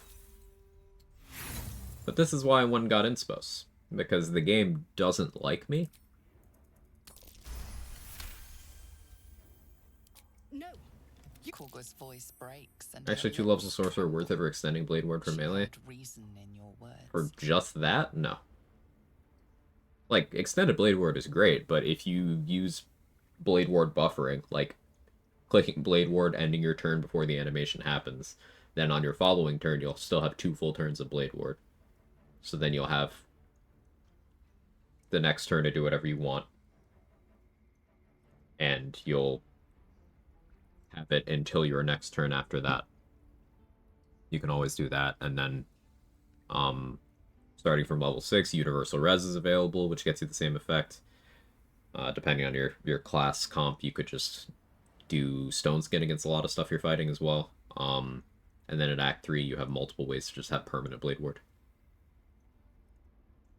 Pretty persuasive, followed by the 1, can't make this shit up. Pretty persuasive, except for when I'm not. Might just bring her and leave her up top my permadeath run. That's what I usually do.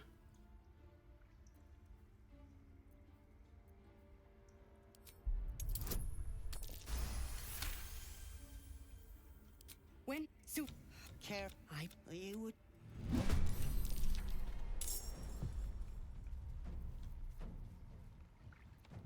Okay, so equip Aladdin to Neville Weapon.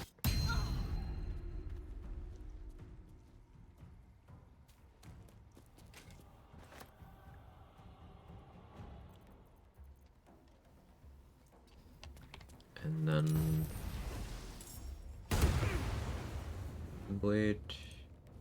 I didn't want silver in the fight. Yeah, she won't do Ensnaring Strike. If she doesn't have her bow.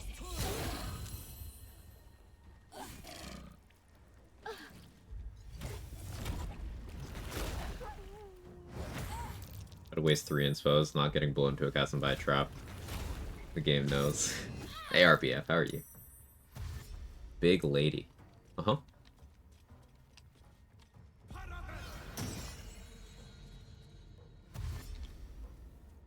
I wonder if disarming Marker will makes him do something useful on the first turn. No, he just runs into the Moonbeam. Probably. Yeah, I figured silver couldn't open doors.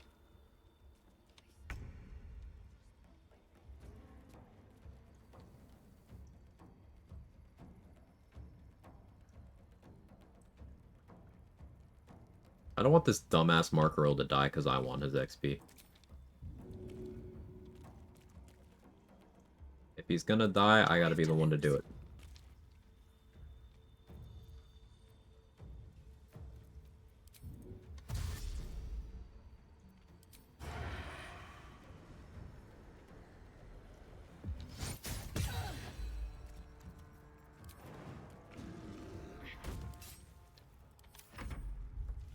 Say Mark Roll if you're doing Grow Defense, that too. 35 XP.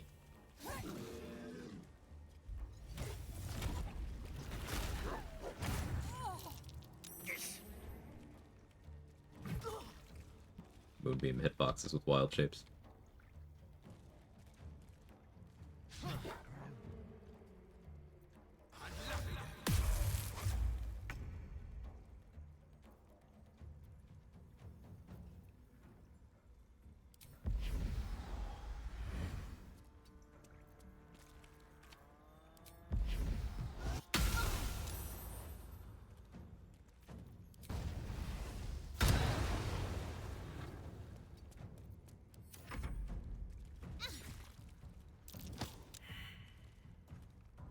Remind me, does Will have strong feelings about druids having accidents? If you do it before region traveling, yes.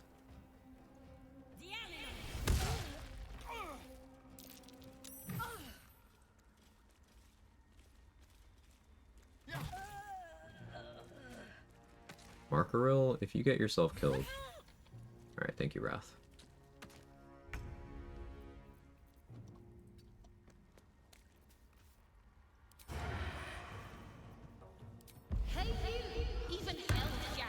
Oh, you're a gnome. No, you're a halfling. Oh, wisdom proficiency. Yeah. I was like, why is the chance so low? Oh, wisdom proficiency.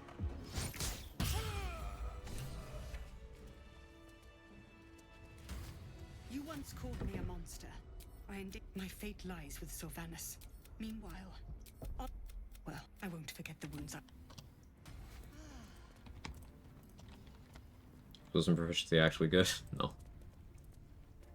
You have to choose either do Underdark or Mountain Pass and Region Lock? No, Underdark is part of the Wilderness Iceberg. It's the same map.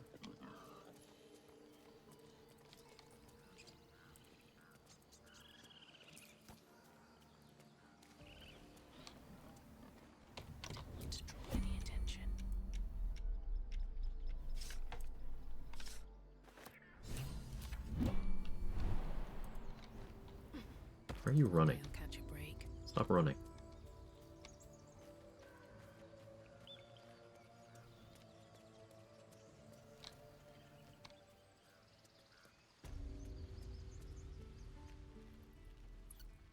Let's see what this does.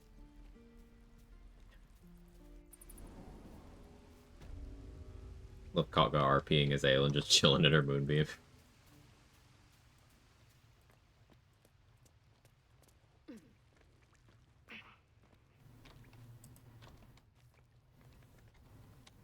I had a feeling you'd be back. Viciousness on Swashbuckler? I mean, considering you have advantage basically all the time, I don't hate the idea. I gotta do some Hexblade Viciousness stuff. It's not that you have... Well, you do kind of have access to an extra minus crit, because you hit on a crit, you crit on a hit one lower against the target that you've hit with Hexblade's Curse. So you could do some weird, you know, Hexblade champion viciousness under Mountain King Dark Justiciar helmet spell sniper. You could be critting on a 14 in Act 2. Pretty good.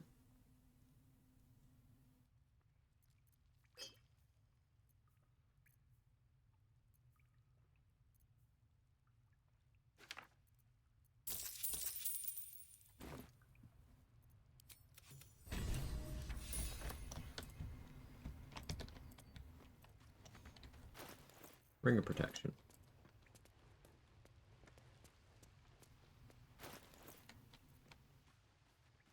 And then, yeah, beyond Act 2, other weapon, bow, critting on a 12. Cloak, critting on an 11, if you attack from hiding. And that's without FPS and a Most Bloody Inheritance in the endgame. Critting on an 11 attacking with advantage means you are going to crit far more often than you don't. And at that point, you could also just kind of dismiss accuracy. Because it doesn't matter if your 11 clears their armor class. They don't have crit immunity. Enemies don't have that. At least not by default.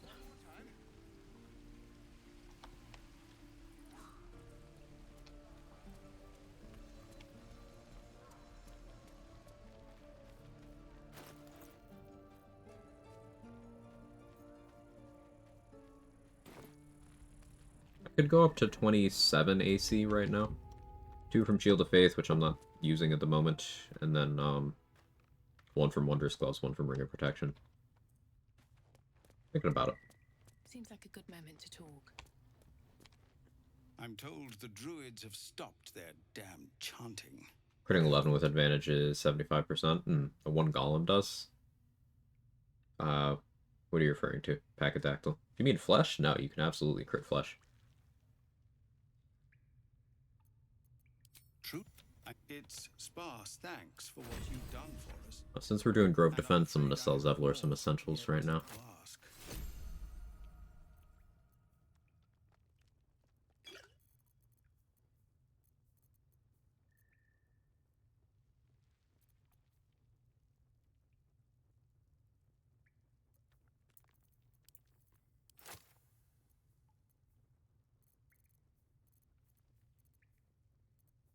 Should get more appropriate scrolls for him. Sleep, honestly, isn't a bad play here.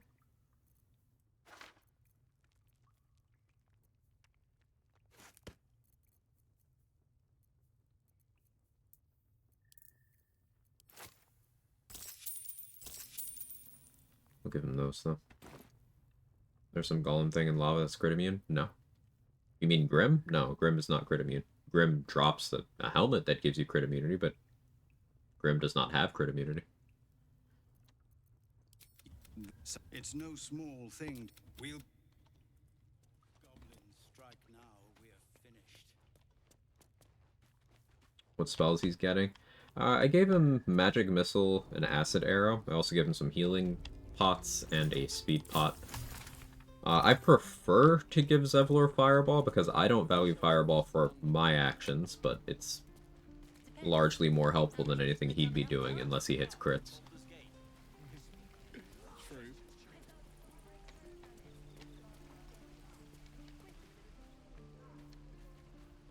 Zevlor use anything you give him, he will use a lot of different scrolls. Give him Cloud Kill. I don't know if he'll use Cloud Kill, but I know Mustard has tested in a hypothetical where you somehow had a Chain Lightning Scroll. He uses that. I've had him use Acid Arrow, I've had him use Flaming Sphere, I've had him use Magic Missile, Shatter, Fireball. I think I've had him use Ice Storm. He'll use a lot of different things. He will also use special arrows you give him. So giving him many targets is probably a good play.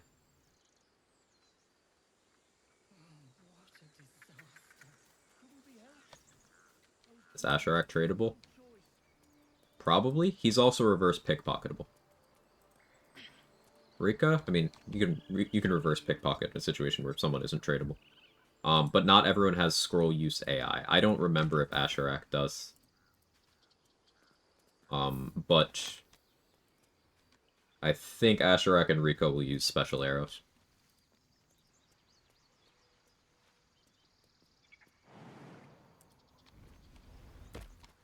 Open up.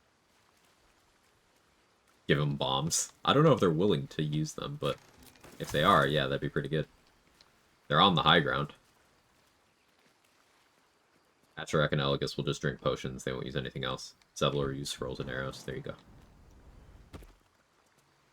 Asherak started using hold person scrolls this patch? No, Abdurak. The Leviatar guy. He is willing to use his hold person scroll now. Similar name, but...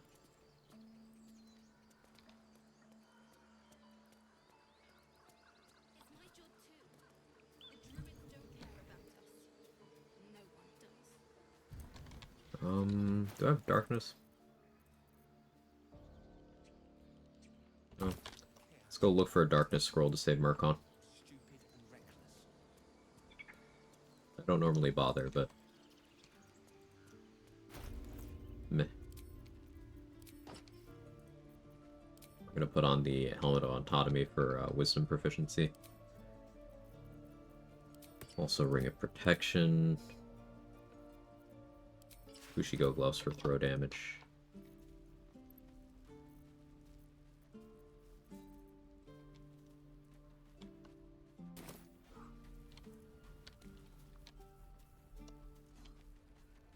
I do also like for Grove Defense throwing poison resistance elixirs at Asherak and Zevlor ahead of time, in case the Booyog blasts them. You could also do it with Elgus. Arca is very hard to keep alive there. If I know I'm going to do Grove Defense ahead of time, or even think I might, I usually just kill Arca myself very early. Yeah. Need anything else? In terms of lore, D&D rather than BG3 mechanics, you think a wild magic sorcerer could learn how to cast like a wizard or bard as a way of avoiding a surge? Yeah, I think the wild magic thing is innate to them. It doesn't matter how they cast magic. It's just like Just some it bits causes and that. bobs I no longer need. But I don't know. That's just my interpretation.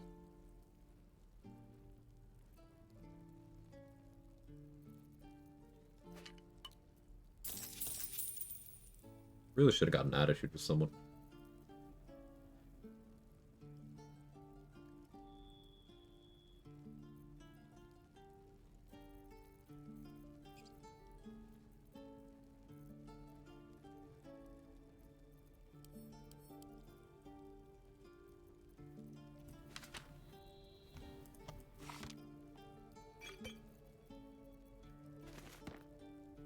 Honkin'.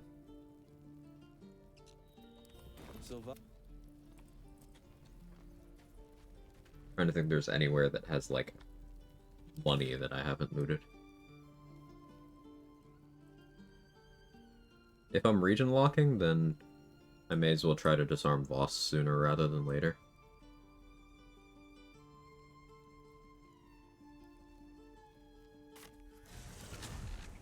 You know off the top of their head approximately how much XP total you get from Grove Defense was murder.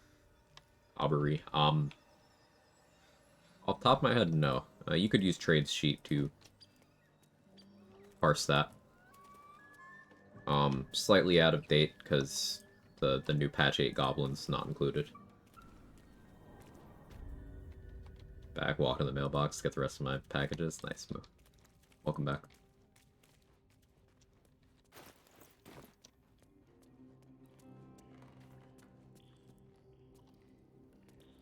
There, the new goblins are? Oh, okay. You know, it's... I should have checked.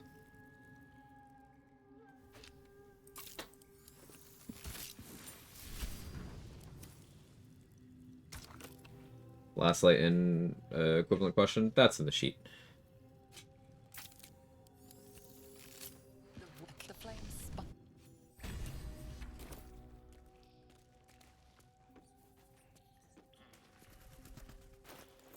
Guess I haven't dealt with Ethel. Right? Yeah. Haven't done any of the guileful movement stuff.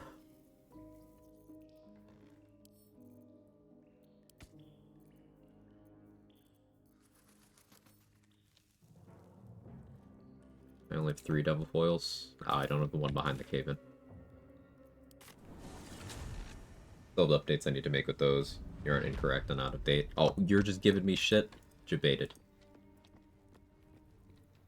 I was like 4.5k short XP-wise in the routing run. That indicates something... of 11, you mean, yeah? That indicates something major. Did you not do, Last Light stuff? Myconid Colony is some as well. And you get Elminster XP. You pull Gale out of the wall, and you feed him once. And then that causes Elminster to exist in the world.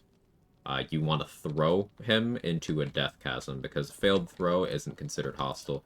And if you get in combat, he's just gonna kill you. He's just gonna one-shot you. Way more often than he doesn't.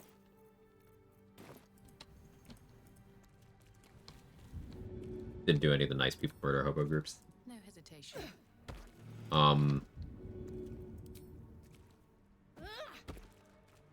Depending on how you route exploration spots, you could squeeze a lot more. Like, if you do, very late trail to Crag's exploration, that one's a tier 3.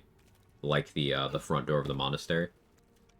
So if you save that for a while, you can get a few hundred more out of it.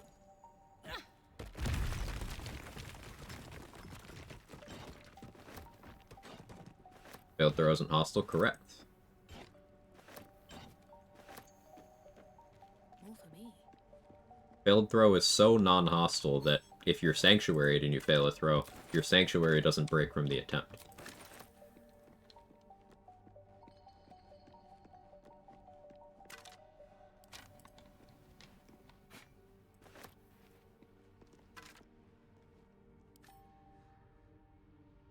How wall suddenly explodes.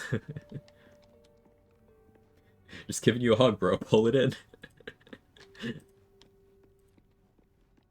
What's the point of the Devil Oil Mask? So you get XP once you have the full set, and then there's 2 things you could do with them. One, you could give them to Damon in Act 2, and he will make them into bombs.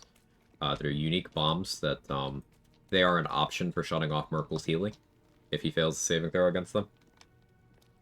But the other thing is, when you have a Devil Foil Mask equipped, for each nearby person wearing a Devil Foil Mask, you get +1 strength and -1 to your mental stats.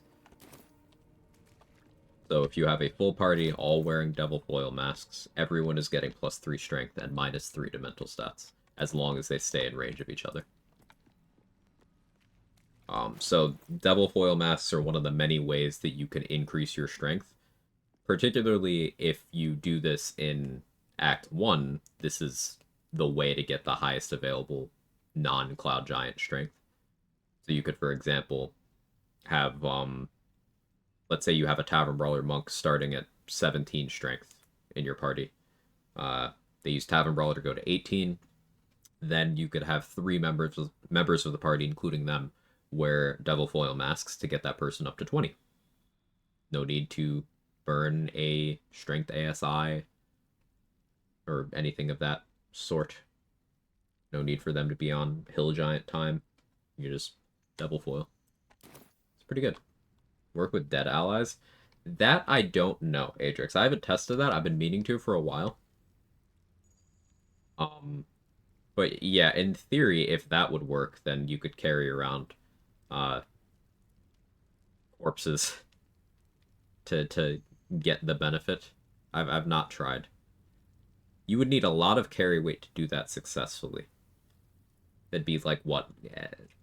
Hirelings? You get the gnome, the halfling, and then you would need 1 more. The dwarves are the same weight. You need the gnome, the halfling, and someone else. Or you would need to find an NPC that's a gnome or halfling, who has a helmet equipped, and then you need to swap the Devil Foil with their equipped helmet.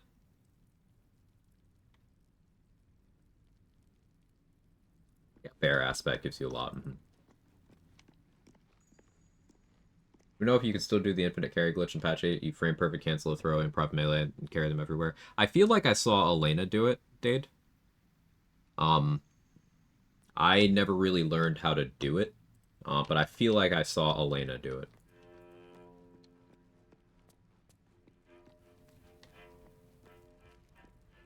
That definitely still works. There you go. I've been doing that. Yeah, y'all knows how to do it. I don't. I never really learned.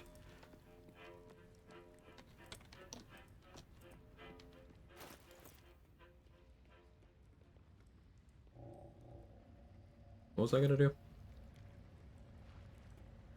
Every hireling equip mask, put them into the inventory to party member whose sole duty is to carry all the Devil Foil. Could. Yeah, if that works. Cool if true.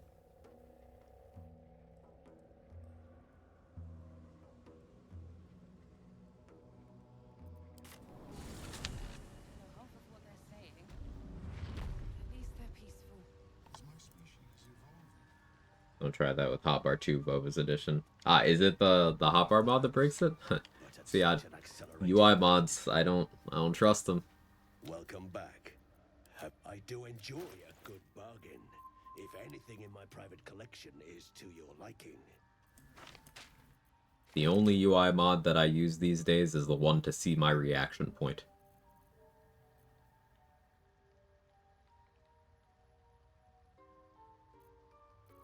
Crazy that there's no darkness scrolls anywhere. I kind of hate it. I'm considering buying Melf's First Staff and the Shade Spell Circlet for +2 spell save DC for my Boss Disarm attempt. My DC is not going to be very high. I can get a little XP talking to Thula. It's past time we were back in the city. Half of what they're saying, but at least they're peaceful.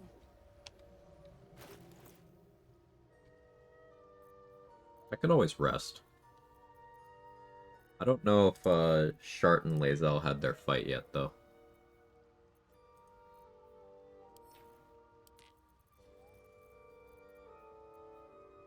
So I feel like the way is just...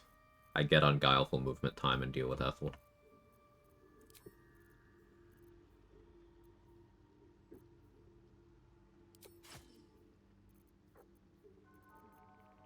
No, we still stick with Hunter's Dagger for a bit.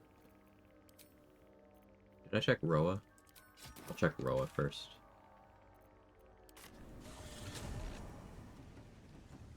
Trident +1 weapon actions, DC 17 is pretty crazy. Bastard still has +6 to saves, though. Yeah, with Flick of the Wrist, if you get DC, because this is a dex save rather than strength. If you get DC 24, Voss can't succeed. Unless he has his heroism on already. I can't get DC 24, because no acuity and a region lock. But I can still get... Let's see... 13... 15... If I swap my feet, I could get 16. Battle Mage, I could get 19. I could get DC 19 at best.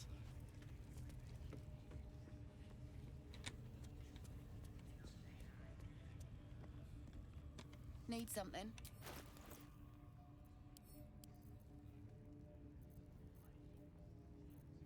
Our Battle Mage power ingredient set. Vendors, level 6.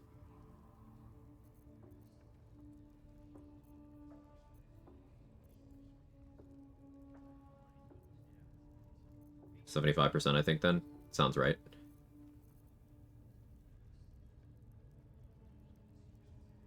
Where are the darkness scrolls, chat?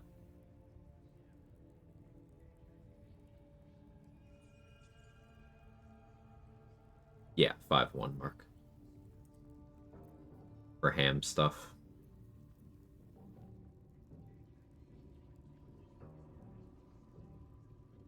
Sorry, I'm using them. Oh, okay. I got your darkness right here. Oh, is it just like a swirling abyss in there? Makes sense.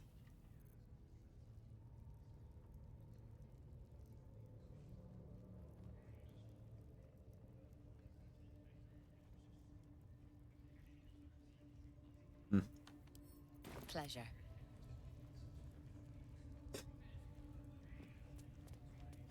You only get one shot, one opportunity.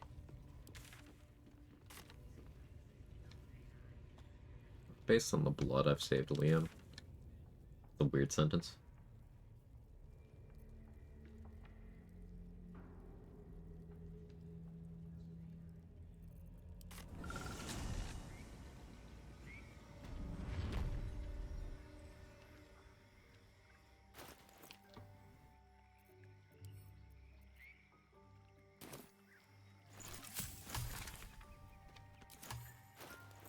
I need to get off of refreshed.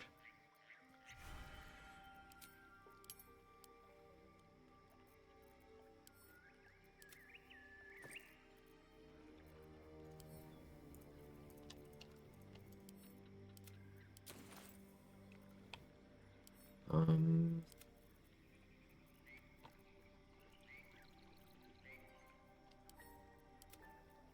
I'll go to camp.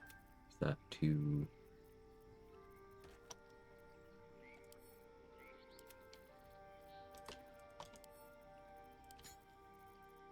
those there for now.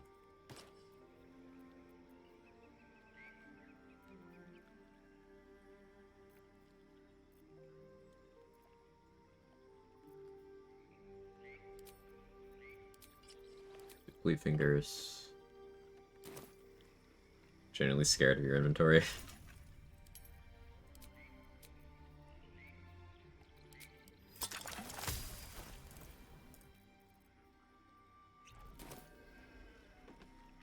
Okay, so I will get surprised by attacking these red caps.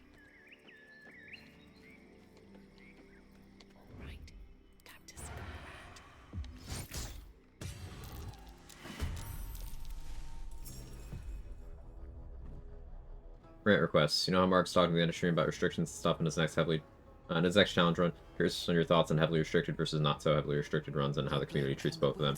Intentionally open-ended here. Cool.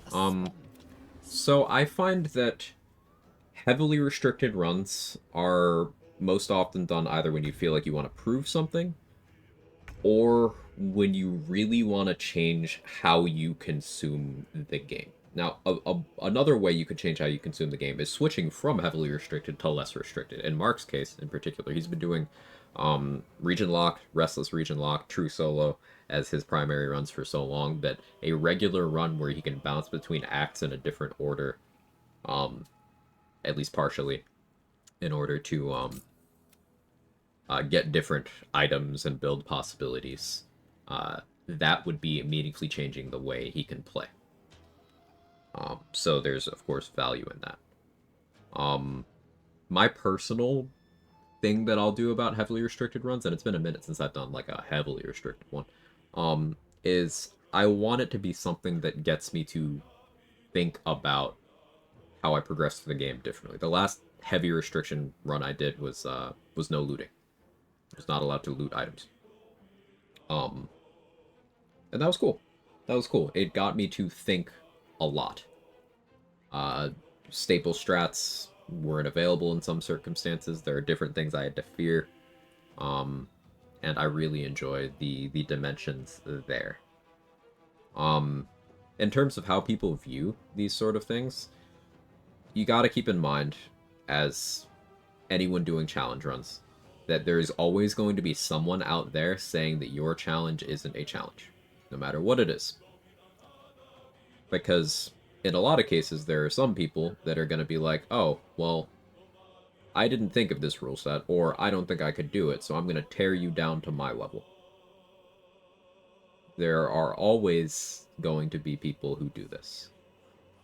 So, like, fuck them.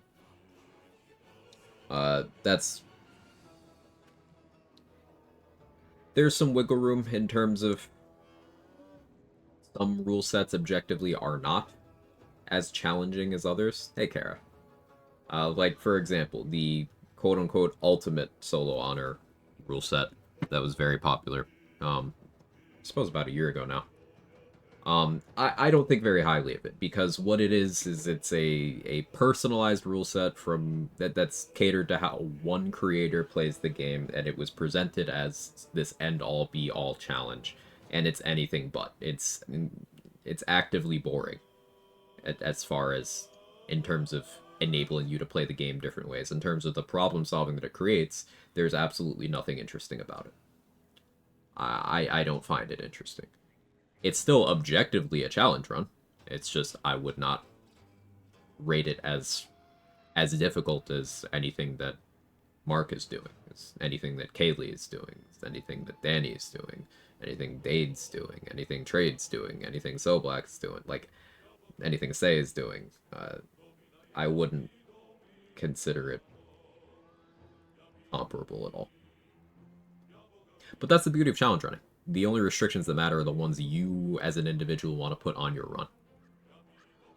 So, if you are looking to push yourself, I would say that the thing you can do is always put yourself outside of your comfort zone in terms of, like, okay, I have a habit of playing the game this way. Let's restrict that a bit. The only real way to play is standing in front of all opponents with 15 AC swinging a normal short sword. Hell yeah, Sean. Hell yeah. I don't know why people care about other people's rule sets. Like, it's a video game rule set, fun to play, it's a good rule set, because it's a projection thing, it's a inadequacy issues thing, it's people that have unresolved shit that they're pushing onto everyone else, where they cannot feel big unless they are making someone else feel small. A lot of people handle a lot of things in life through that particular lens, but like, they'll see a challenge runner doing something, they'll be like, on some level, they'll know or think that they aren't capable of it, so they need to make sure that the people who are, or who are attempting to do it, feel like shit about that. Because they feel like shit about that. So, you know, it's a drag you down to my level type shit. Like Wolverine, am I right? Mm-hmm.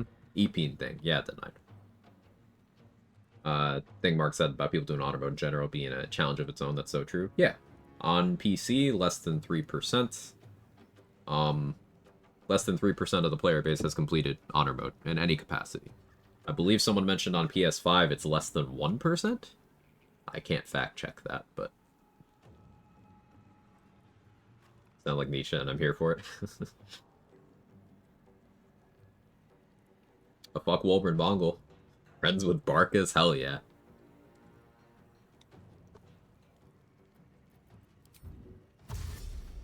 One day, I'll catch a break.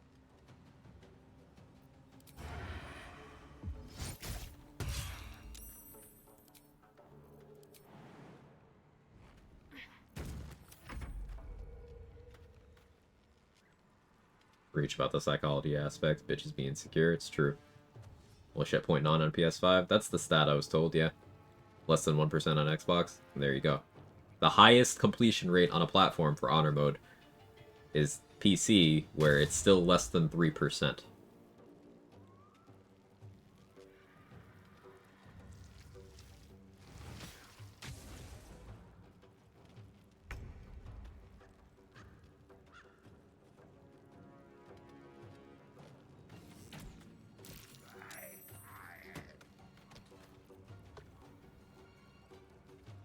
Really hide here effectively. Thanks, Gandrel. Asshole. Better be cautious.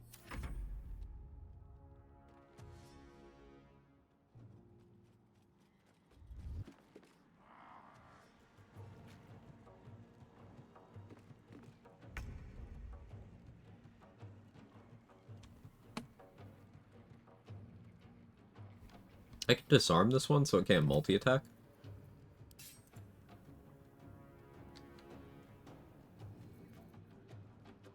Next turn.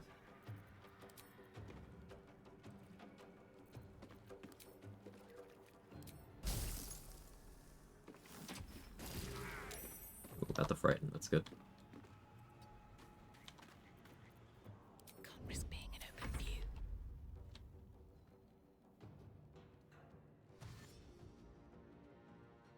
Ultimate solo challenge run is just shutting up about Barkas' thick root. that run isn't possible. At least not for me.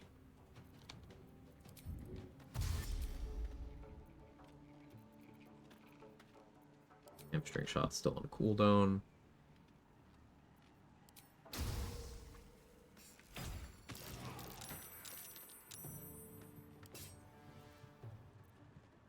Why'd you have to roll... oh. Yeah, that's why. Neat. Any particular reason why you switch bows? I don't like the Titan string bow, it's not mechanically interesting. And Bow of the Banshee, being able to frighten people in place, gives me a lot of control over the field. My queen.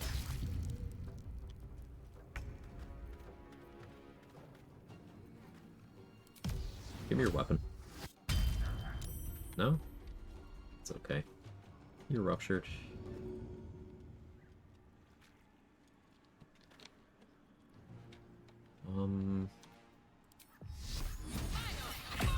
Blade Ward buffer.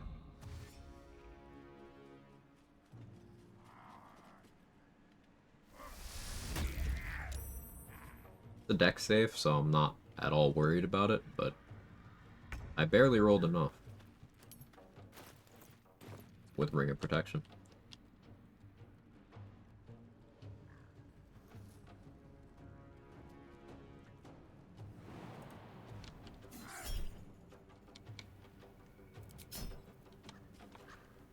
No damage, thank you, Uncanny Dodge.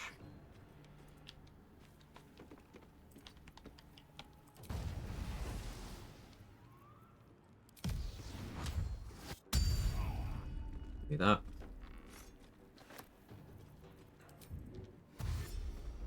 Best be on my way.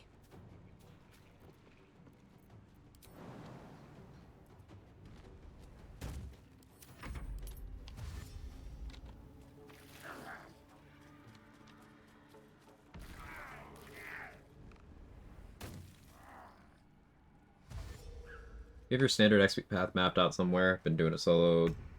It's a level 10 for the colony. Think I want to shake it up a different route. Don't really know the exploration XP optimizations. I don't have it like mapped out necessarily. The best thing I can do there is like encourage watching the start of any run I do, and like the first 3-4 hours. But I save almost all exploration spots for as late as possible. Exploration XP optimization, with current knowledge, ends up being something like 9,000 XP overall. Something like that. But a lot of it is killing NPCs that are no longer useful.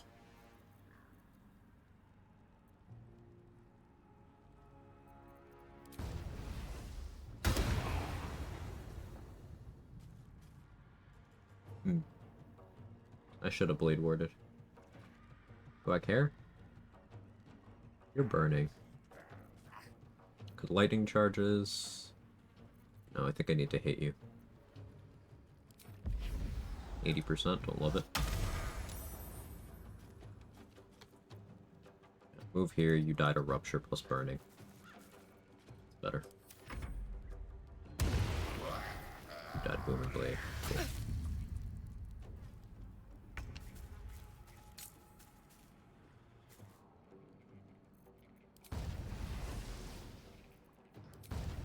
Fall by my hand.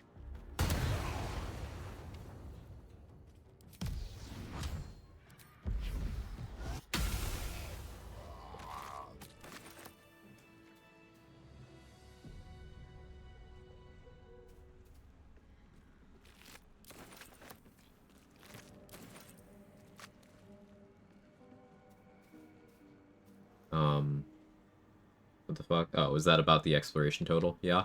Yeah, it was like 7,000 until some more recent things, like with the last light spot being solved by trade. That's a 280 extra. With the relatively recent knowledge of Minthara taking an exploration spot too, killing Minthara can open up a couple hundred there too. Saving the Crag's exploration spot by going directly to the Shadow Curse lands and not going to the Mountain Pass until later is like another 400-ish or something. That's some extra. If you're Gale, there's an extra exploration spot there that does scale. If you're Karlak, there's one that doesn't scale. There's the Will one, which you could, in theory, save for long enough to get 260 out of it. If you grab it at level 10. How to get the last light in one? You go in turn-based mode, and you invis, and you go to, like, the fountain in last light, thereabouts, before Jaheira gets in her position for the conversation for the cutscene. If you're gay? What do you mean, if? At which point you go to the Mountain Pass level 9? I'd sometimes go there earlier, but basically you can save. There's an exploration spot if you were to enter the Mountain Pass from where, you know, the Gith hang out, from like the Joaquin's Rest area or from the Goblin Camp area. Then there's an exploration spot between you and Esther. That's a tier 3. There's only a couple tier 3s. So like it's a really big one. But if you instead skip the mountain pass temporarily, you go to the Shadow Curse lands, and then you enter the mountain pass from where Karnus is, then you are able to bypass that exploration spot as long as you want to. As long as you don't go up to the waypoint where Esther hangs out. You can still go to Esther, you just can't go farther than that.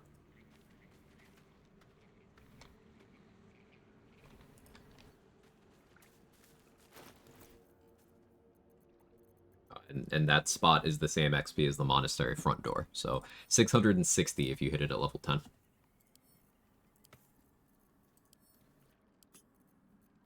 Unfortunately, cannot do that in a region lock. Correct. So being level 7 when entering the mountain pass allows you to get as much as you can out of that spot, because current strats, I don't see you being level 8 entering the mountain pass, and unless you coal mine, and it's not even advanced coal mining, it's the inefficient coal mining.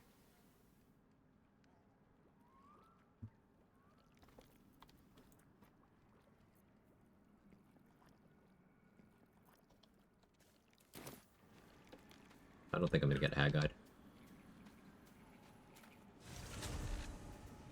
The mines. What challenges these XP routes created just for fun? Just to kind of know how far you could push things, really. Quite some time ago, it was a challenge to see if you could get level 11 before Merkel. And then that was done. Then it was a challenge to see if you could get level 11 before going into the Shadowfell. And then that was also done. And then I took it upon myself to get level 12 before Merkel. Now, it was done before me by someone who did it with like a full party, but I wanted to do it myself as well. And I did it 2 different ways, solo. Well, one of them used some party tech, but the other one was solo. Level 12 before entering the Shadowfell is incredibly funny. And it's possible. Feasible, even. Just a little annoying.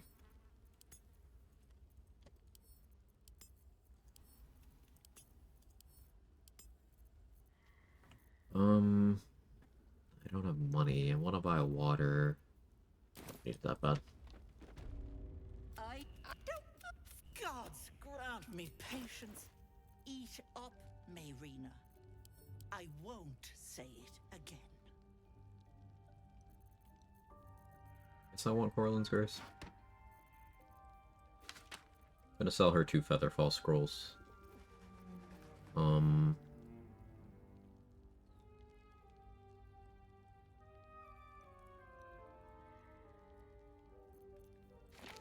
A color spray.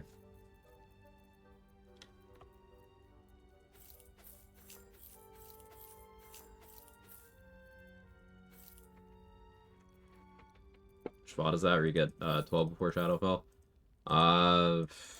Which one was that? Either styled shape. I don't think I did that on the tankiest. No. I don't remember which one that was. If you think about it, level 12 before entering the Grove or Goblin Camp is also possible, but like, why? But you could. Yeah, you could.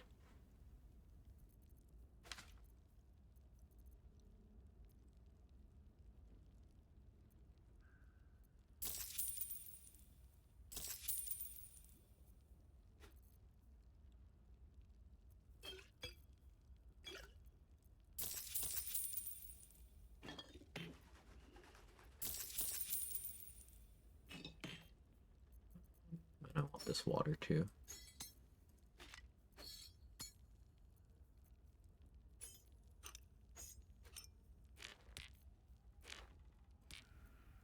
A little extra.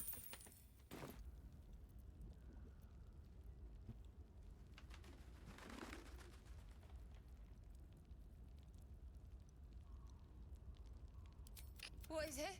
What's going on? I gutted your brothers. There's blood everywhere. What? No! Dead! Everyone's dead! Such much dramatic. It's okay, you're gonna be dead too soon. It's fine. And you. Need to control undead, never check Merkel has immunity, technically possible to control him. Yes, but you soft lock your game. If you do so, he doesn't drop the nether stone when he dies.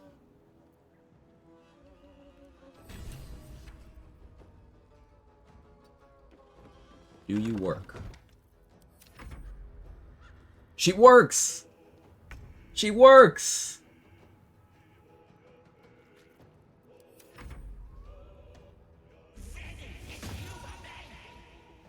I don't know why. Why though? No idea.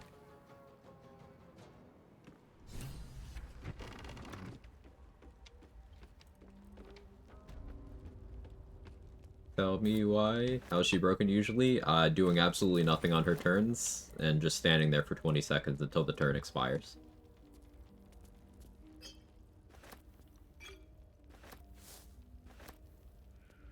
We still don't know why. Which is why I need you to tell me why. It's been a long day. I'll need to rest soon.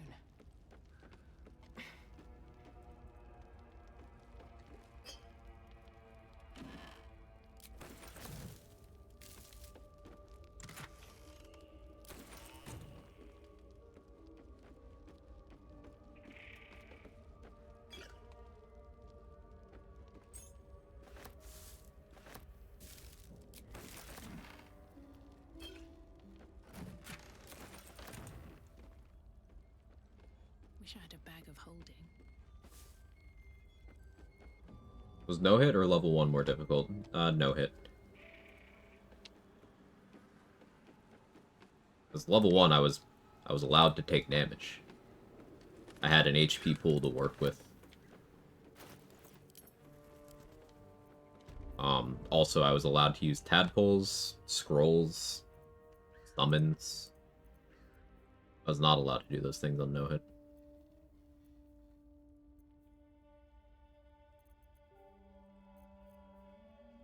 I do wish red capsicles were finesse weapons. That'd be fun to mess around with.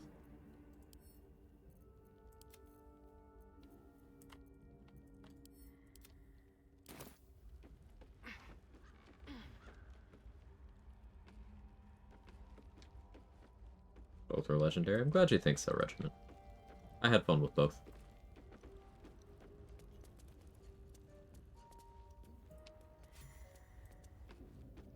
How many attempts did no hit take? 3.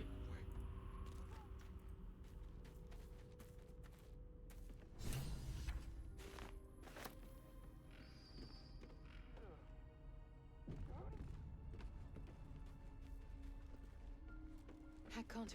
You are as this. Basically, the first time I got out of the early game, I won. It was just getting out of the early game. Get out. Keep. What is this place?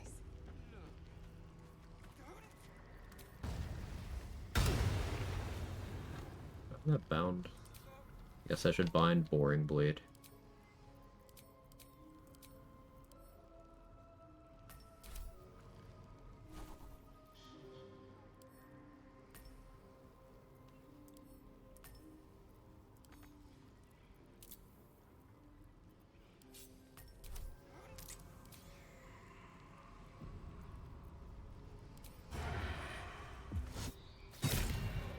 Actually better for me to do that.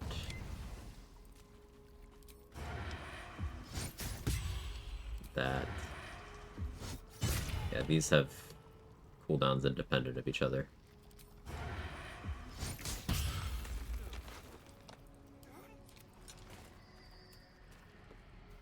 That ghoul death. Yeah, it's a funny one.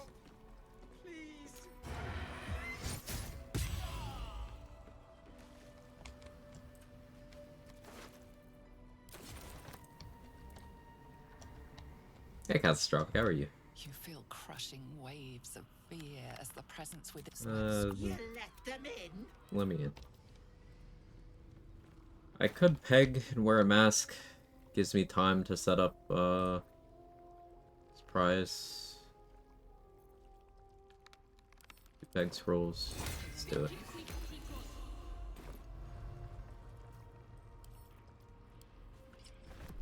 Hello and let.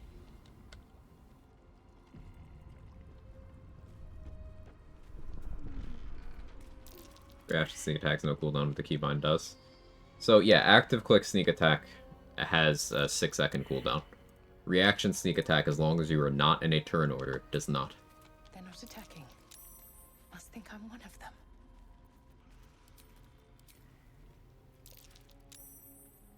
Saving throw interrupted. It's annoying.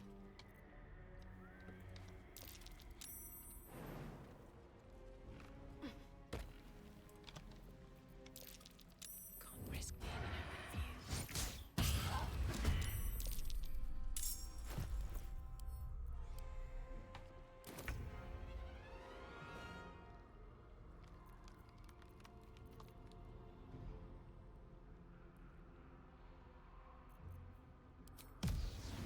that should work.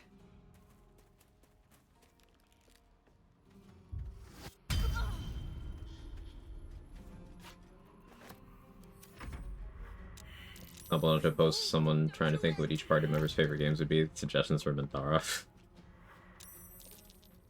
I imagine that does get pretty funny.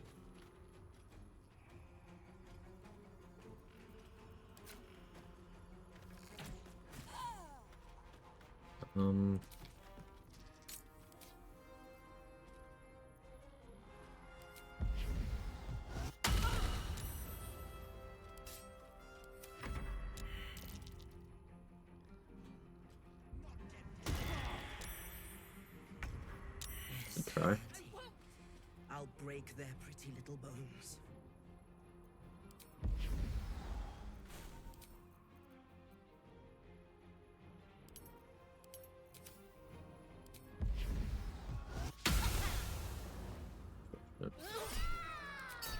Decided to knock out Hydrangea, because that might be useful to me later.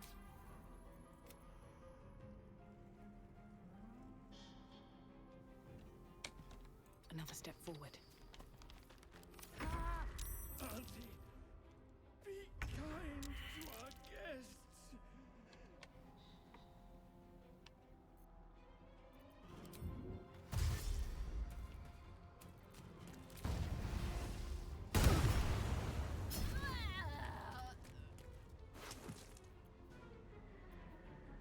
Think they're okay.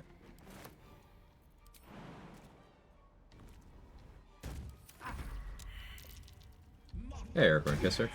How's it useful? Hydrangea will be in Act 3. The mask that I knocked out. And she can vouch for you for the hag to the hag survivors if you go that route. Gives you a checklist option to get them to calm down. I don't normally do that. I usually just attack the red cap disguised as a dragonborn, but it is an option.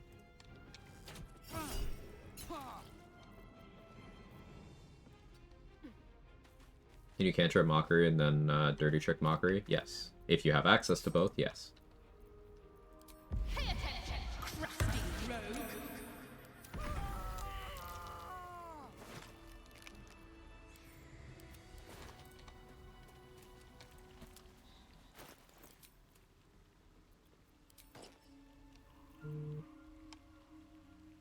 So Helmet of Autonomy would help me save against Vicious Mockery more often. Do I care, though? I think I want the movement speed from Haste Home.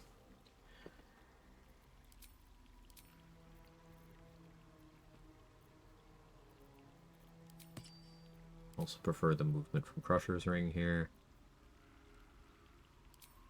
There's actually a pretty solid argument for Absolute's Warboard and then Skull Helm. But I won't. Do this.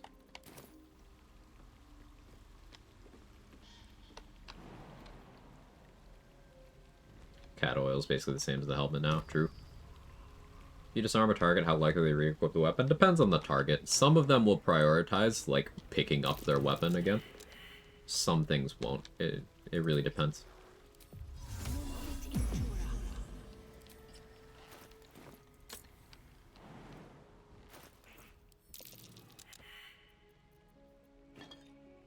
I have 2 C invis. I'm down to burn 1.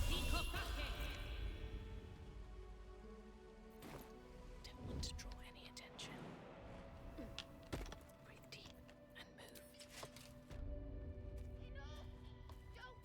There, in the cage. How's the DC and the disarm work? Spell save DC, Kels.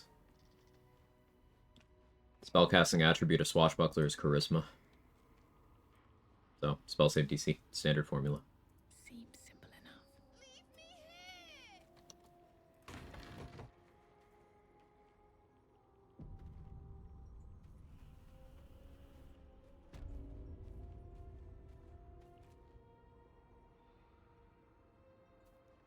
Dirty tricks or charisma. Right, I misspoke. There is a distinction there. Rogue is still always int.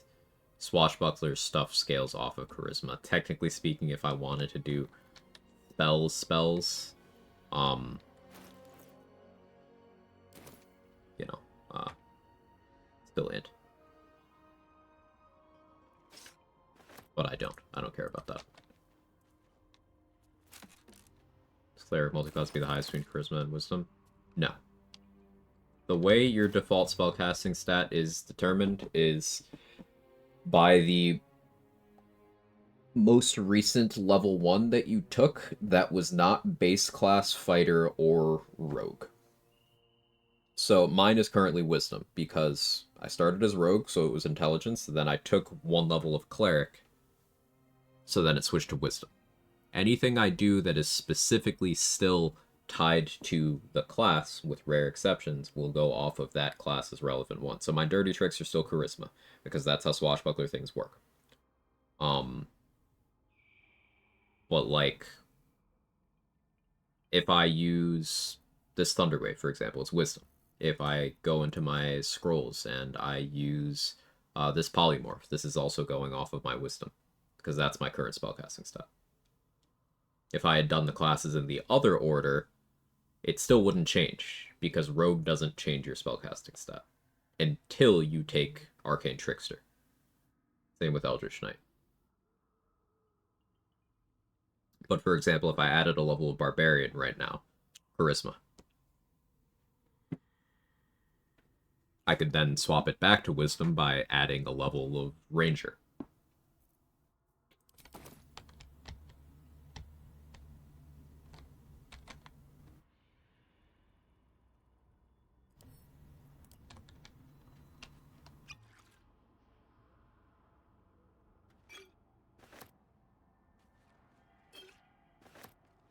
Wish I had a bag of holding.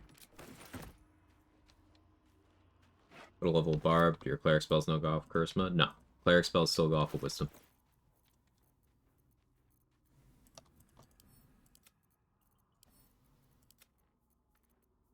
I was away for some time, come back 2 Quag streams later, so many new text things, started to write things down. Let's go.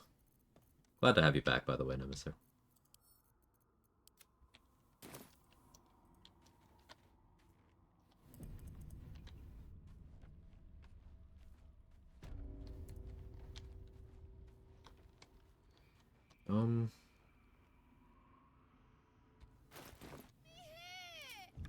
Should get started.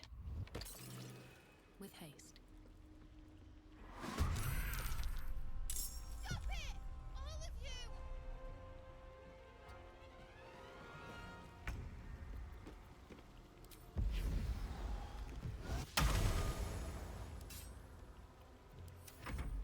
You want the girl so bad. Fine. Take some time to play more video games. I'm just gonna get in there, play around, do classes, find out what I like. I like that approach. Good call. I could have gotten Shield of Faith before doing this, but like, I also just don't care. We drank Heart of Stone for poison resistance.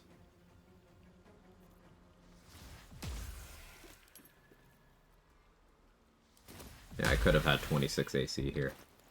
27 with the gloves too, but I truly don't care.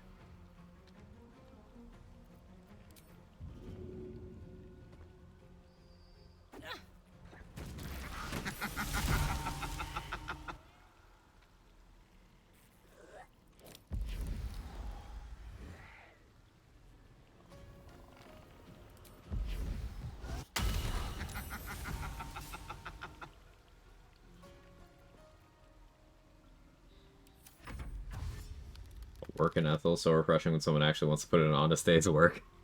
That's the problem with this generation. They don't understand that. Whoopsie, I made a cleric again.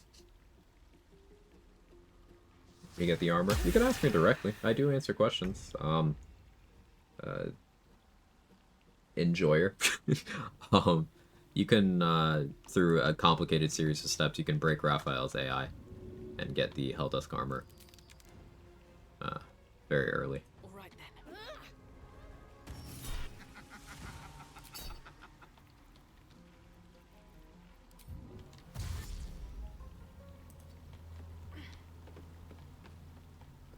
You know what, I was just thinking from watching you so much, I think I've grown in confidence in making builds in other games too. Like, always used to just search for OP builds, like every game I tried. Now I don't anymore.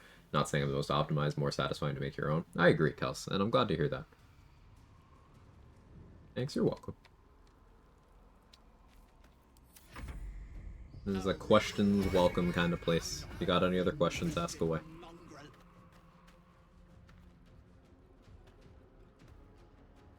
Finished the Astarion plotline last night. Gotta say the voice actor did an incredible job with that character. Yeah, all the praise is very deserved.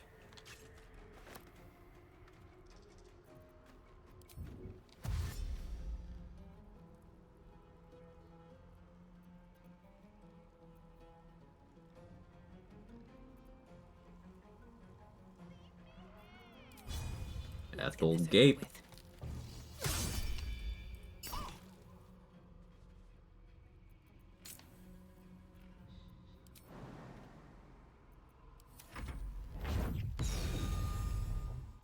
NPCs will use color spray regardless of whether it'll work on you or not. So something you can do to lock down an NPC is sell them a huge stack of color spray scrolls. They're just going to keep going for it.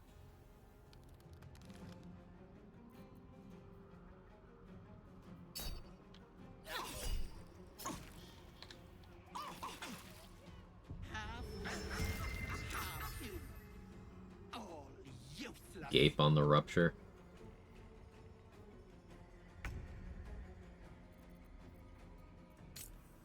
Don't know my reaction to turn on Candy Dodge back on, but that's fine. Out of sight, out of mind.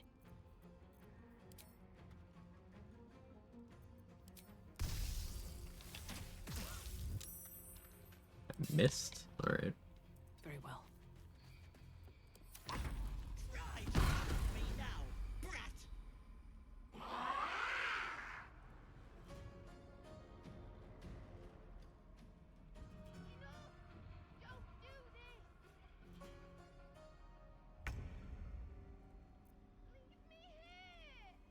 Leave me here.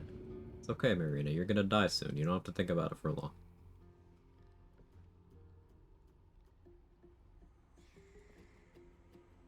This is greedy. I'm risking hitting only one by doing this. Well, she was there, so... only slightly punished. Pocket sand.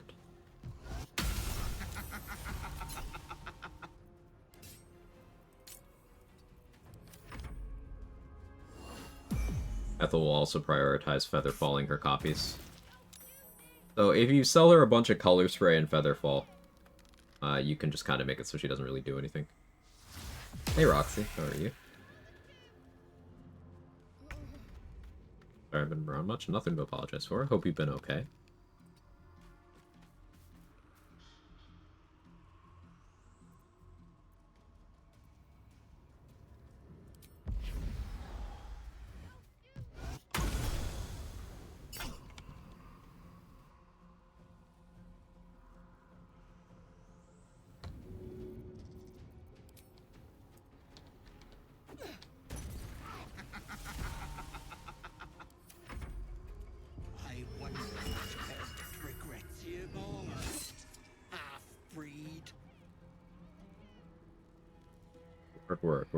Work. Thanks for the 3 months, Roxy. She's basically AI broken with extra steps. How does Marina herd sheep? She tells them to stop this, all of you. That was good.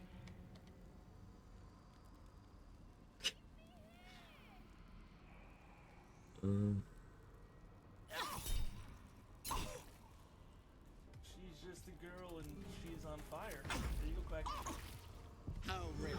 Work. Blooded mongrel.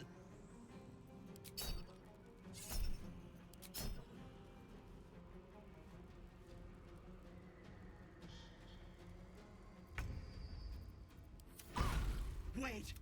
What? It's... Go on. You want to be stronger, tougher, smarter? Done. Anything is possible. Just let me keep the girl and her babe. It's your choice, sweetness. Babysitting, grinding, cyberpunk. Hell yeah.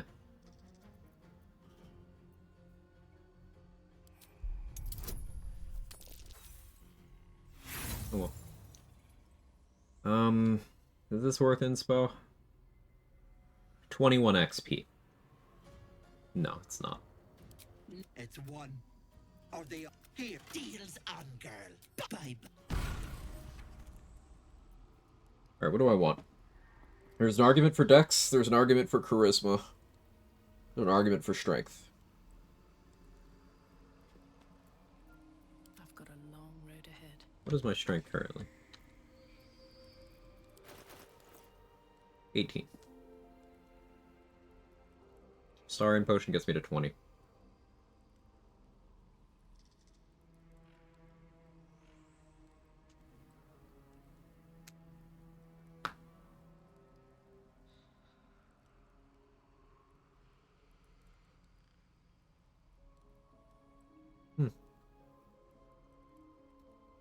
I think charisma.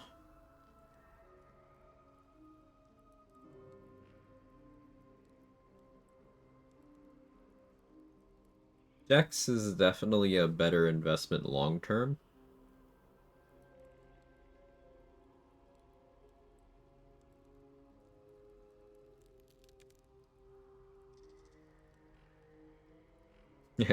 Hey Dex.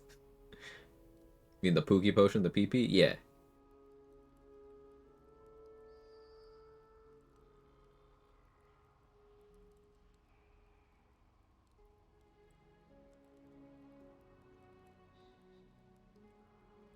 I'm thinking.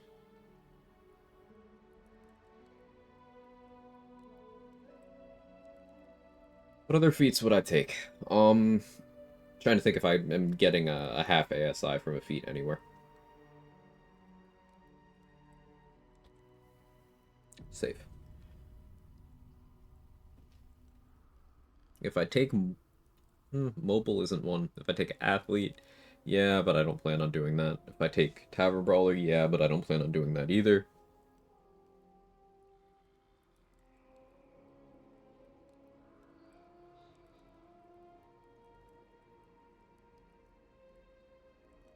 Charisma.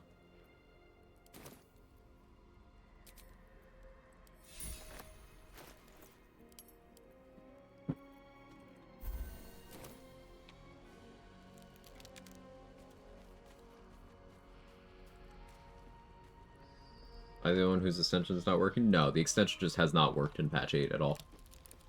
Strength, maybe ham? Already have ham. That's how I'm at 18. Big lady casually aura farming. He does that.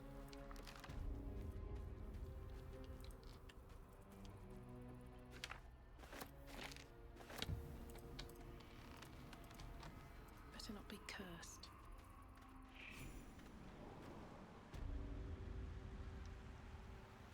That's why everyone's talking about ham? Uh-huh.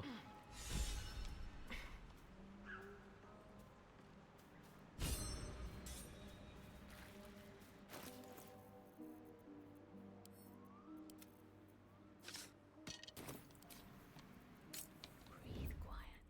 Move with care. Vis medicatrix.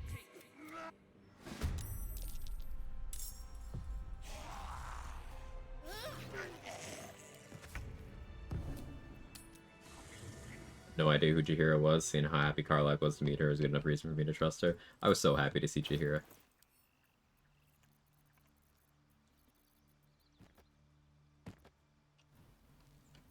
Great moment.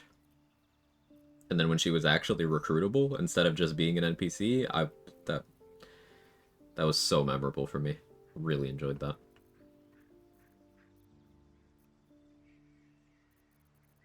Oh yeah, I didn't do this in a way where I can get the flask. So a little XP negative.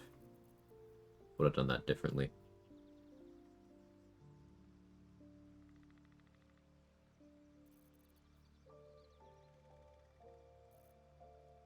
I guess now I have to decide what my next adamantine craft is going to be. I made the shield to start. I could do scimitar to ignore slashing res, which is certainly tempting.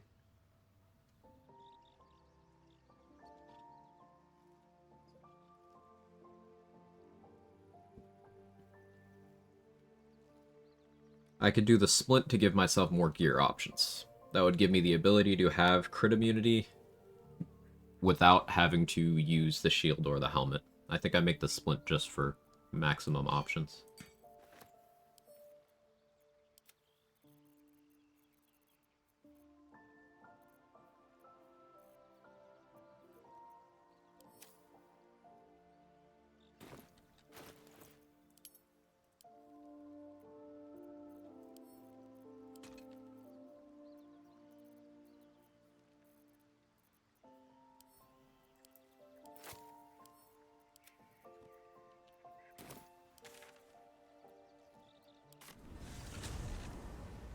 The Raphael puddle of blood is always so funny to me. It's pretty great, isn't it?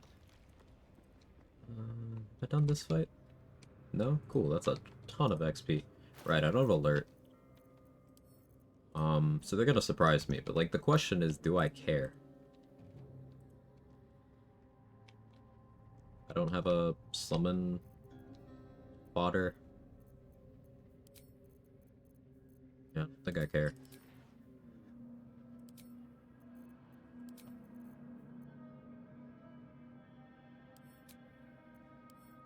Let's go get Shield of Faith. Darkness strat.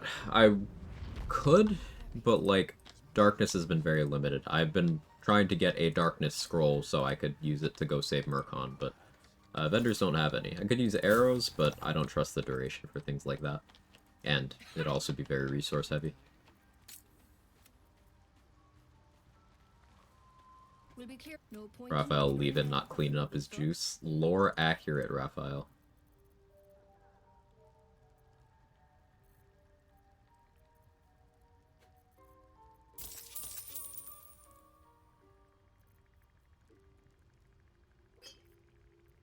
That's for way later.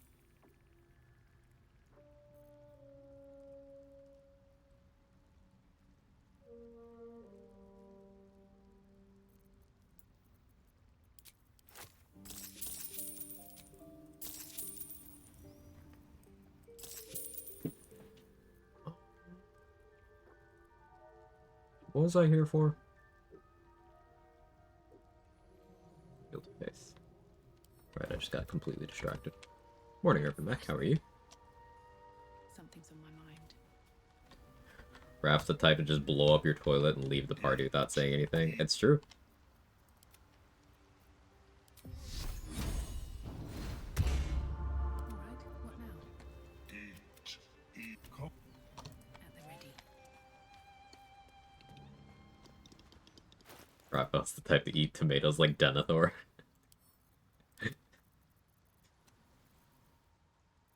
That is a visceral image.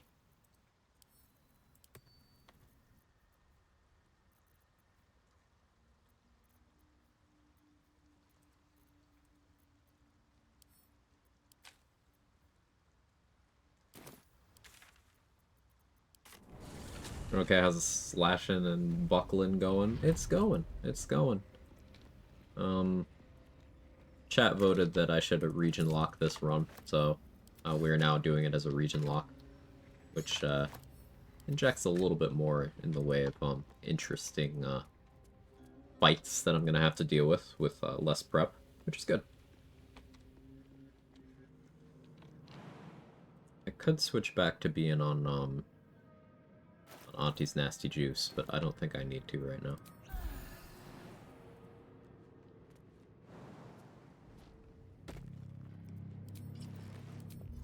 Nonsense in could Sanctuary myself. Yeah, that's actually the smartest play.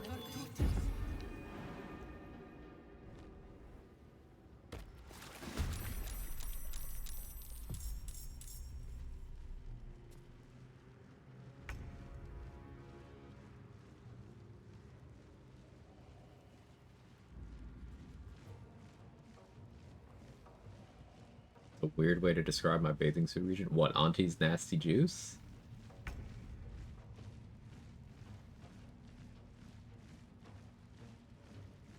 Danny, you okay?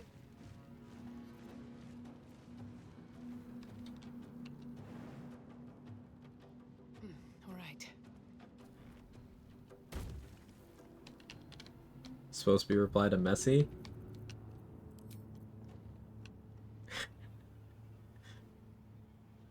You okay?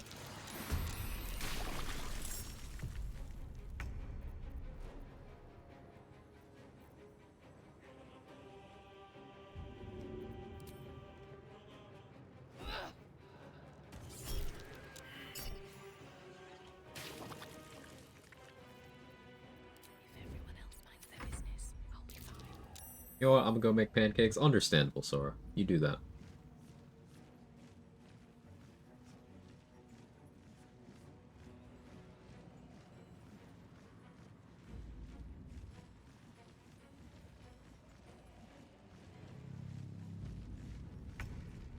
Oh, they just don't want to attack me? That's funny.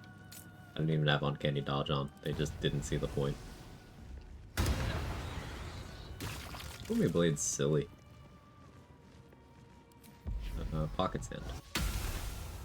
Okay, I missed. Never mind, I didn't need to be scared at all. What am I talking about?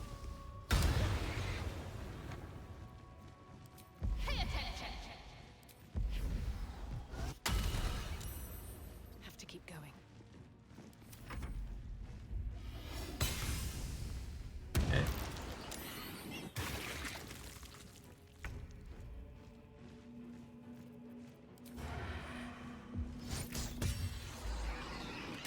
$34 damage. That's why you should look up Baldur's Gate 3 Rule 34.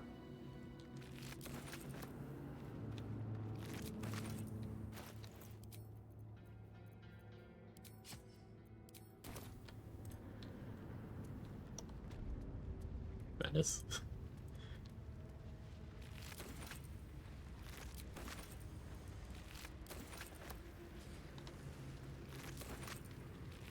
Dirty advantage into Rule 34 region 3.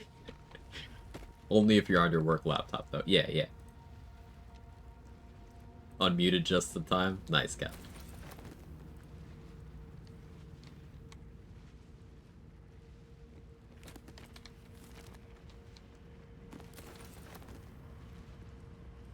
Maybe I need more pockets.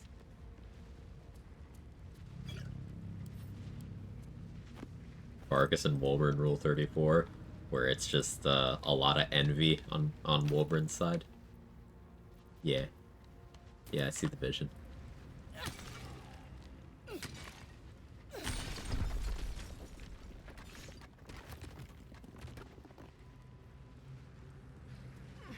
Explain to me why missing doesn't remove dirty advantage, but Blade Ward does.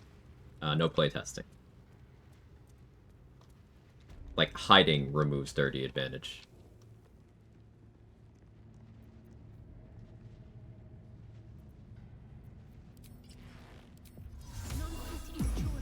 Having to use the double grip on Barkas? Hell yeah, 2D, dude. Oh, I mean, sorry, you didn't say that. That was actually my original thought.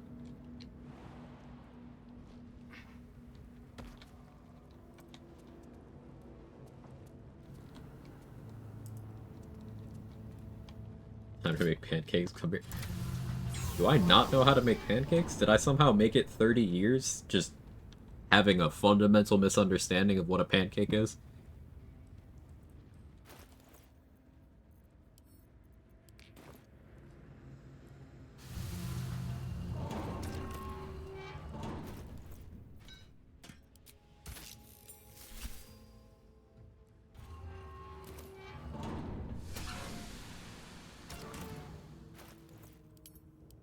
you can do 2 crafts here at the Adamantine Forge. First one I did was the shield. Second one I'm doing is the split mail, the heavy armor. This gives me flexibility. I'm not gonna always want to use Helldusk. I don't even really want to use Helldusk now, but flexibility is good.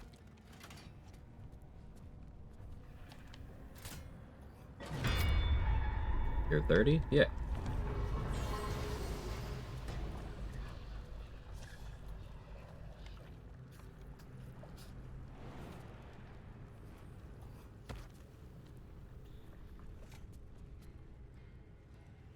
I turned 30 beginning of this year. Well, this just kind of annoys me. Yeah. Yeah.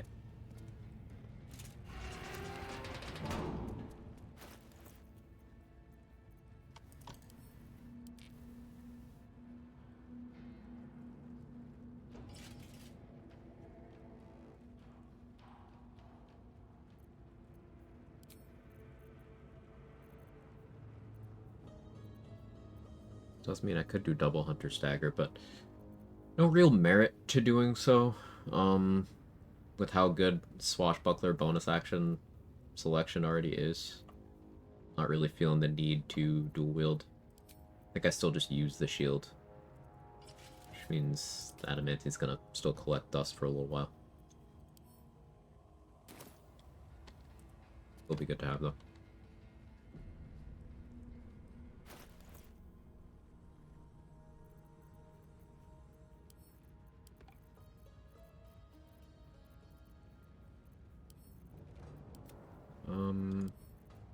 What else am I supposed to be doing? Oh, I've Guileful Movement, Heart of Stone. Let's go fight the spider.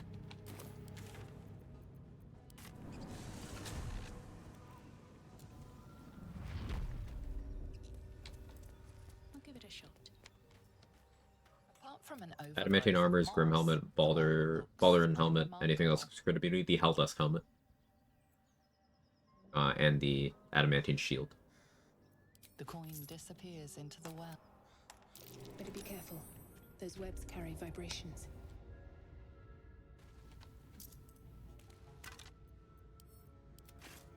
Anything else? Nope. Grimskull Helm, Adamantine Medium and Heavy, Adamantine Shield, Helm of Balduran, Helldusk Helmet. That's it.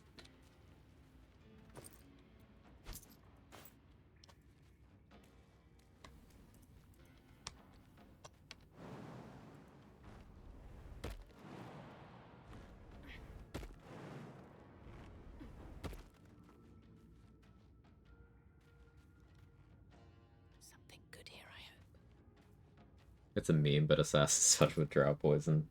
That's such a meme.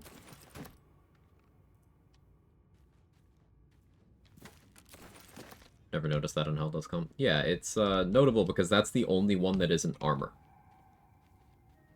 So, back to the Bladesinger conversation. That is the only piece of crit immunity a Bladesinger can actually, like, directly use while still doing their Bladesong stuff directly.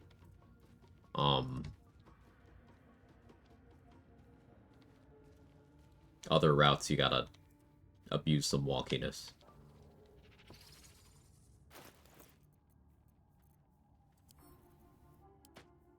Similarly, this also means that casters, namely non-Hexblade Warlocks, Wizards, Sorcerers, that are not a race that gets some good gear proficiencies, such as Githyanki, Shield Dwarf, Human, or Half-Elf. If you're not one of those, then you're not going to have crit immunity without turning off your casting until Act 3. Unless you take feats.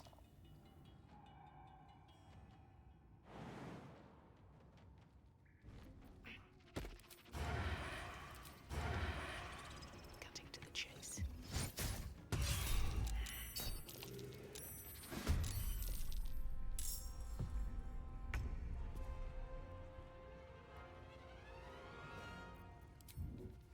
Time to press ahead. The shield? Yeah, the shield. I mentioned the shield, Aragorn Kisser. Remember, you need shield proficiency to wear a shield without it turning off your casting. So that would be Human or Half-Elf. Or use a feat.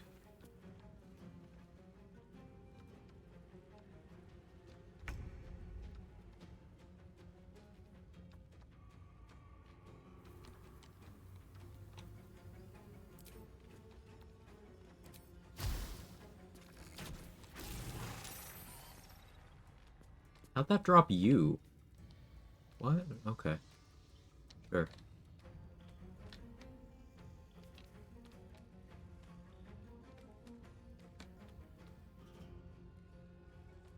You get shield? No, they get medium armor. Shield dwarves don't get shields, they get medium armor. Githyanki get medium armor. Humans and half-elves get light armor and shields. I play a lot of half-elf because of the gear proficiencies. Sometimes wood for the movement speed, sometimes high for the cantrip, but a lot of half-elf.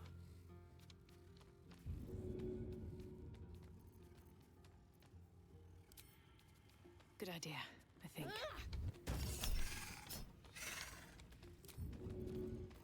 This calls for careful footwork. Shield dwarves don't get shields? It's funny, isn't it?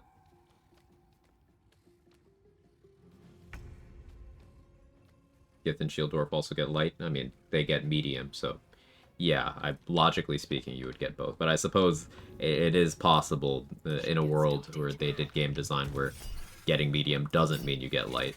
But that would matter. Half-elf, all powerful. Please, yeah. I don't tend to go with shield dwarf or medium proficiency if I'm after it, because... Oh, movement. Movement speed.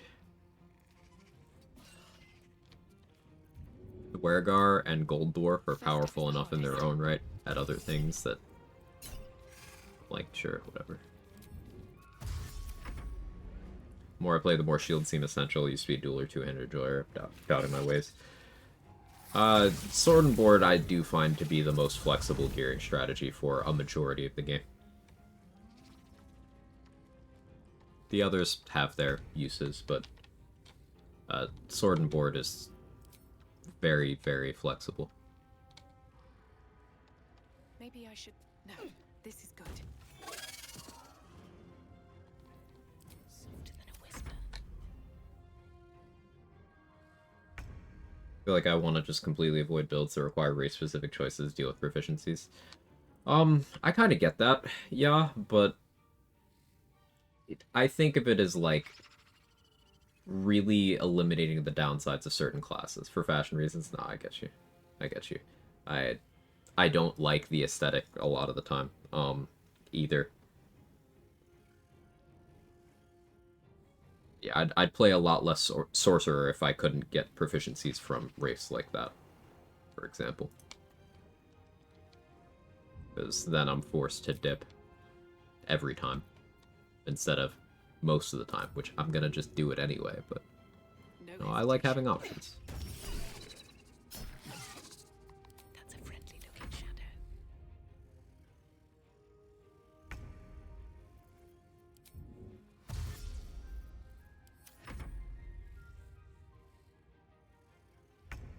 A toxic trait is I really like playing halfling. How dare you have a preference? Boo. Boo. Hiss. And away I go. If everyone else minds their business, I'll be fine.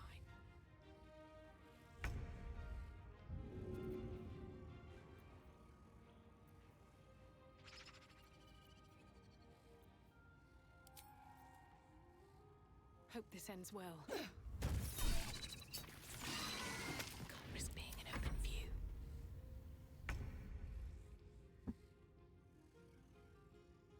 Like identifying with my character. Why did they make me play these characters? Don't identify with, play an optimal build. Rage. Yeah, for some classes, the choices matter a lot less. Like for a fighter, for example, you don't overly care too much. But yeah, it's casters where like you get a lot of value out of that level of optimization. First step is the hardest. Never wanted the easy path.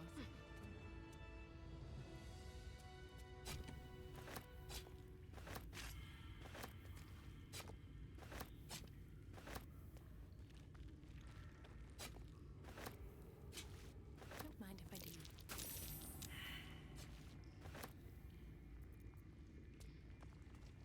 I got poisoned. Let me just dodge it. Yeah, if you ever get poisoned, just dodge it, okay? Better find somewhere to camp soon. Yeah, go Pisco.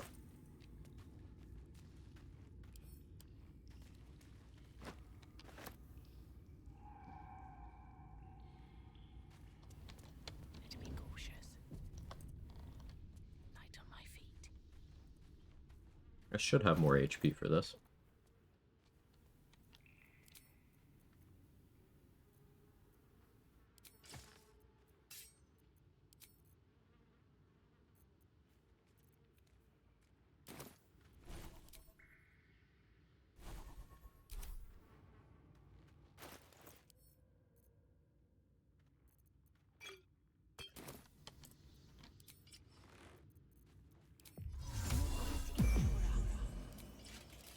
That's a friendly looking shadow.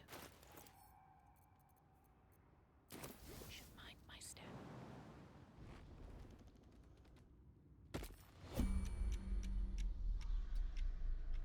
Whose sight cone is this?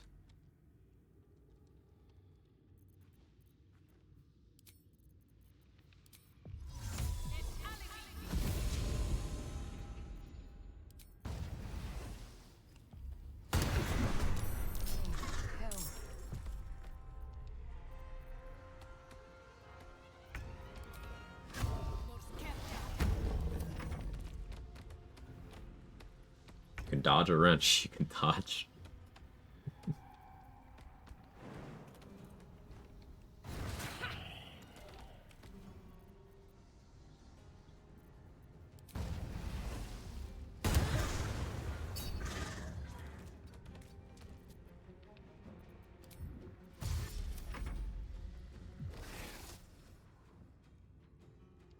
Good.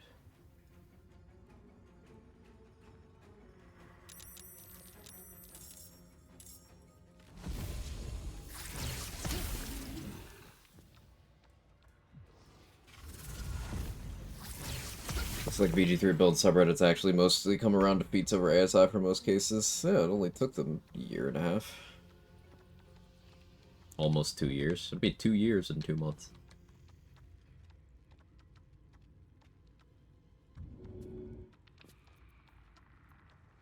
Need to find a way forward.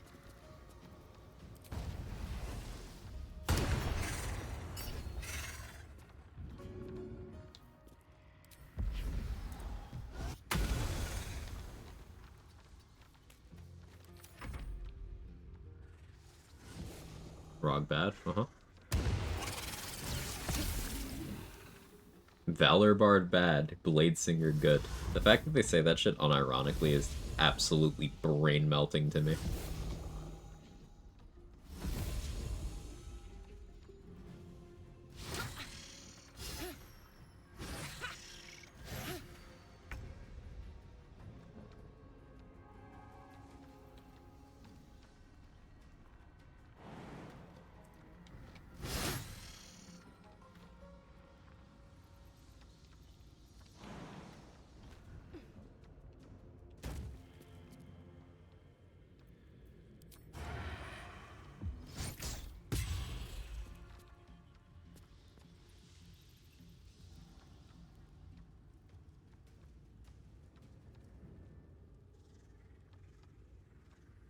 Not reading that pasta, but pain.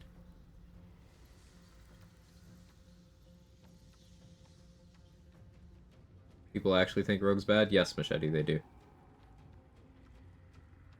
People don't get Bladesinger, think it's mostly that a lot of people love the idea of a melee caster. Yeah, so then they ascribe value to it that isn't there. The hell is that copy pasta? Probably someone's unironic take. I don't remember the circumstances regiment, do you?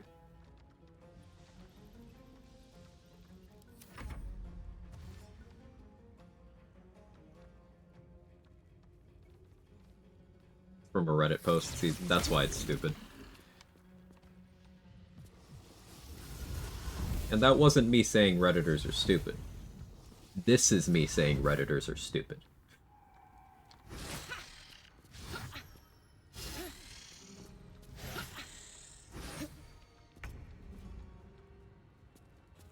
What are the settings for custom auto run? Camp supply cost times 2, trader modifier set to 3.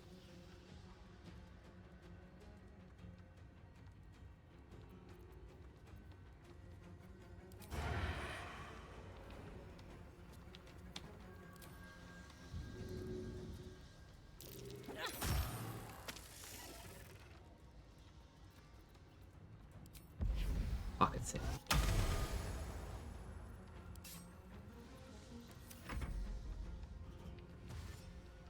As a Redditor, I'd be really offended if I was even a little bit smarter. First time chatter? Welcome in, Mr. Bombastic. Isn't Eldritch Knight melee cast that Revan loves for a long time, even though his casting's limited? Then again, we have Abjuration Wizard, which isn't melee much, but it's a frontliner. So, with Eldritch Knight, like, people are downplaying Eldritch Knight too. They always have been. Because Eldritch Knight, people think that, oh, well, you run out of spell slots because they're fucking cooked in the head. It's like... Eldritch Knight has always been available and has been an absolute monster. Correct. You can play Abjuration Wizard as a frontliner. You don't necessarily need to have, like, that extra attack feature. You can still just swing your weapon. And now, Abjuration Wizard's a better frontliner than ever because you can just fucking Booming Blade. You can Blade Ward buffer, give yourself physical resistance, and then just click the Booming Blade button. You could Blade Ward on your main action and then poke with your offhand every turn too. Like, you can just do that. You don't even need to Blade Ward with enough Abjuration Wizard investment. You get your Arcane Ward up. It's just a case of people disliking something because they don't want to like it, not because it's not good. Like, for example, Swordsbard is objectively crazy strong. I don't like playing it. But do I run around saying Swordsbard bad? No. Swordsbard is extremely strong. I've done enough of it where I no longer find it interesting. Some people incapable of that. Saying, I'm not interested in this, so it's bad. Like...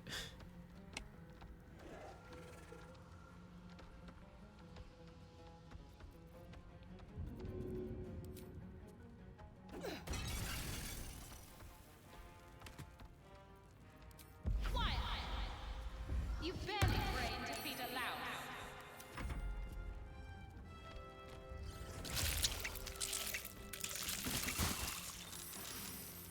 Personally think skirmishing is one of the strongest ways to play. The fact that people undervalue it annoys me. Yeah, Chris.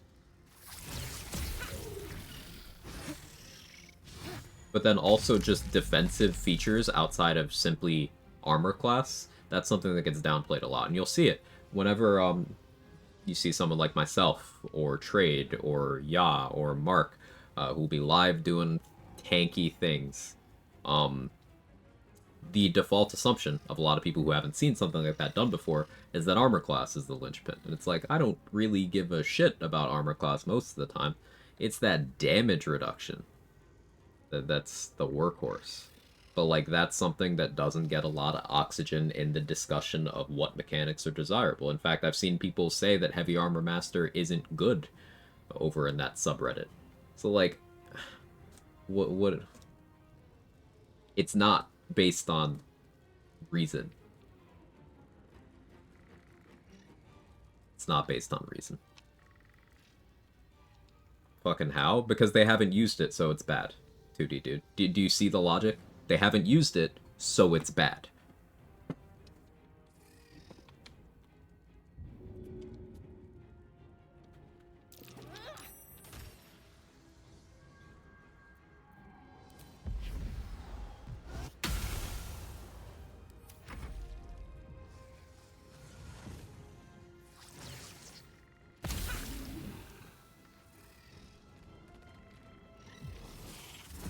So open BG3 builds, see a post talk about post hotfix, giant barbs now worse than Berserker. Let me know when you're scheduling your lobotomy and maybe we'll do 2 for 1. So it...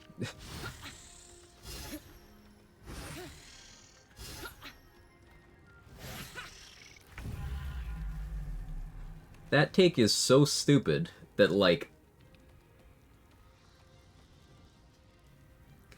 I don't even have anything to say other than... That had to have been bait. That had to have been trolling. Like, even if you are the most intellectually dishonest person on the fucking planet, even if you have the most ape-brain approach to build crafting, Giant Barb does more damage. It's just that simple. You get the extra rage bonus, and you get Elemental Cleaver. You can bind any weapon. It's just stronger than Berserker. Like, objectively, there's no room for, in my opinion, like, no, the number bigger. They do same thing, number bigger. But even as the argument for Berserker, Enraged Throw can knock things prone. It's a guaranteed prone if it hits. And Berserker is immune to fear while raging. That's it. Those are the only things it does that Giant doesn't. Meanwhile, Giant has more damage. Giant has the size increase while raging. Giant has the kick, both in and out of rage. Berserker has no features outside of rage. Thaumaturgy. Giant Barb has Thaumaturgy, so better dialogue control. They make a better party face.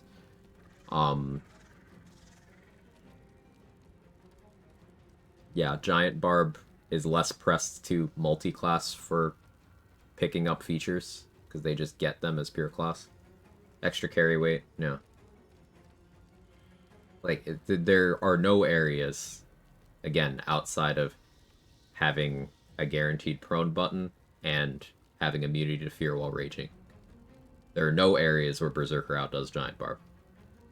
And looking at those two things, they don't fucking matter. What do you care if someone makes you afraid while you're raging with a throw build? You just hit them anyway. And yes, Big Woman is also a good point, Iceberg. You're right.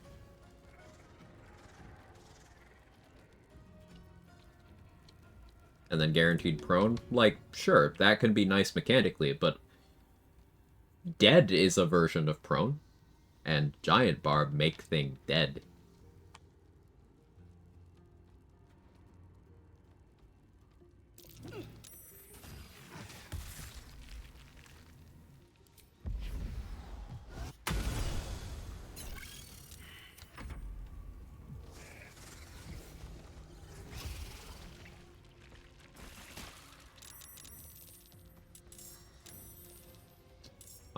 But yeah, continuing this discussion that kind of turned into a rant. There are certain subclasses that they have value attributed to them by certain sections of the fan base in certain spaces entirely off of vibes and not off of merit. This is why you see Eldritch Knight downplay. This is why you see Berserker being so overrated. You even see Hexblade downplay in certain spaces. I am not fucking with you. You see Hexblade downplay.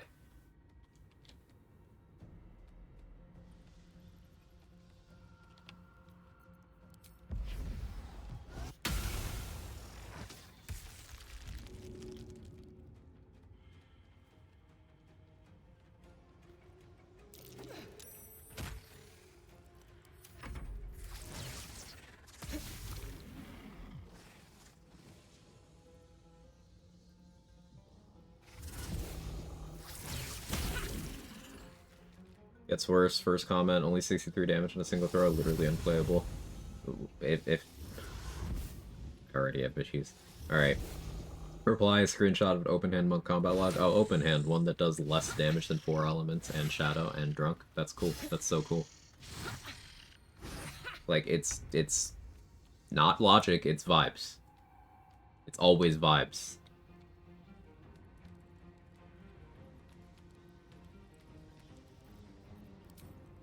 Just do yourself a favor. If you have based any build crafting off of the BG3 build subreddit, unlearn it. Unlearn it. They are staggeringly wrong about how basic fucking game mechanics work there.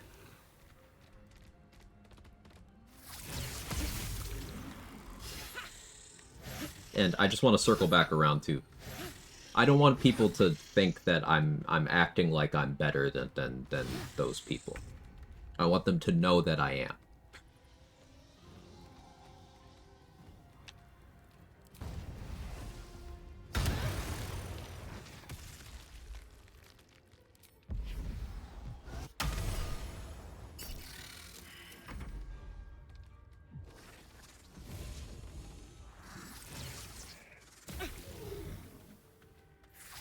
also think Redditors are a bit mad at the Giant Barb nerf. Yeah, Giant Barb caught 2 nerfs, which still leave it stronger than Berserker. Like, that's how vast the gap is. They could even delete the ability that they nerfed twice. And Giant Barb is still stronger than Berserker. Like, that's how big the gap is. Like, a baseline thing that you would only really know if you actually read your abilities or combat log is Giant Barb gets the Rage modifier again. Question for you, how much is the game with tax on console? I don't actually know the answer to that, Red Letters. Does anyone in chat have the answer to that?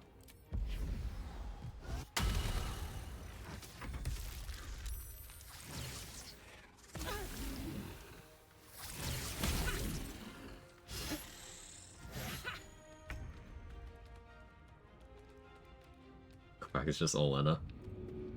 I'll take the compliment.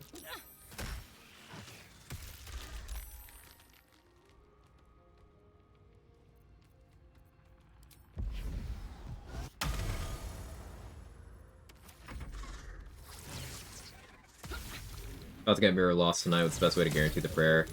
Knowledge Cleric Dip, Intus 20, Shapeshifter's Boon Ring, Mage's Friend. Missing anything?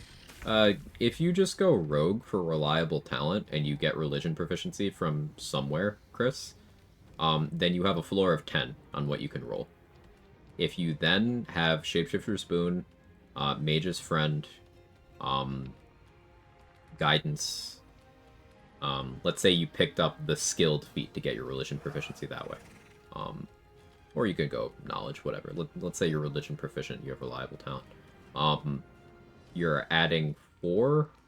Your int is 20, you're adding 5, that's 9. Mage's Friend, you're adding 10. Shapeshifter's Boon and Guidance, you're adding minimum 12. And the lowest you can roll is 10. So the lowest you could roll in that situation is a 22. If you do it as a rogue. If you get religion expertise, you automatically win.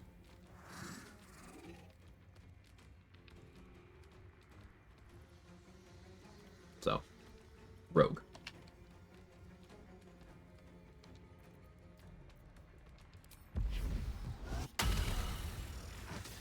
Talk about why the open-end monk does the least damage? Sure, Fangs of the Fire Snake.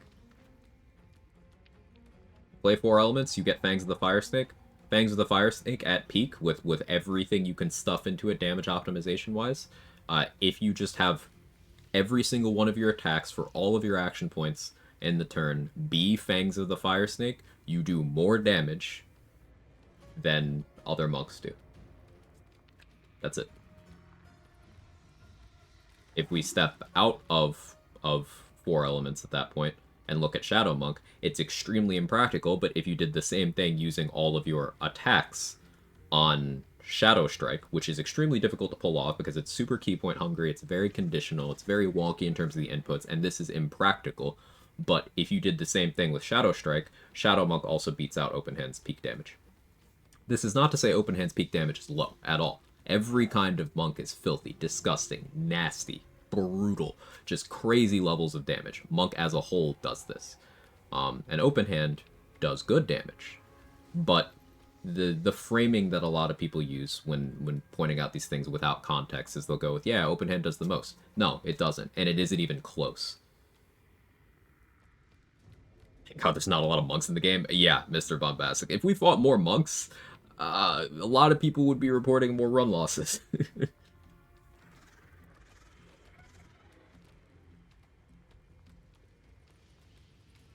the gods take you first. Like Drunken Master yet? Yes. It's good.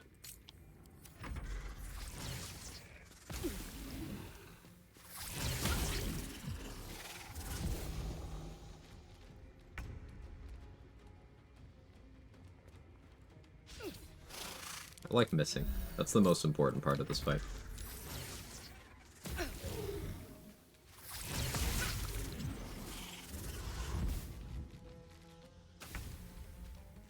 Open Hand's probably one of the most streamlined to play. Maybe that's why it gets the glaze.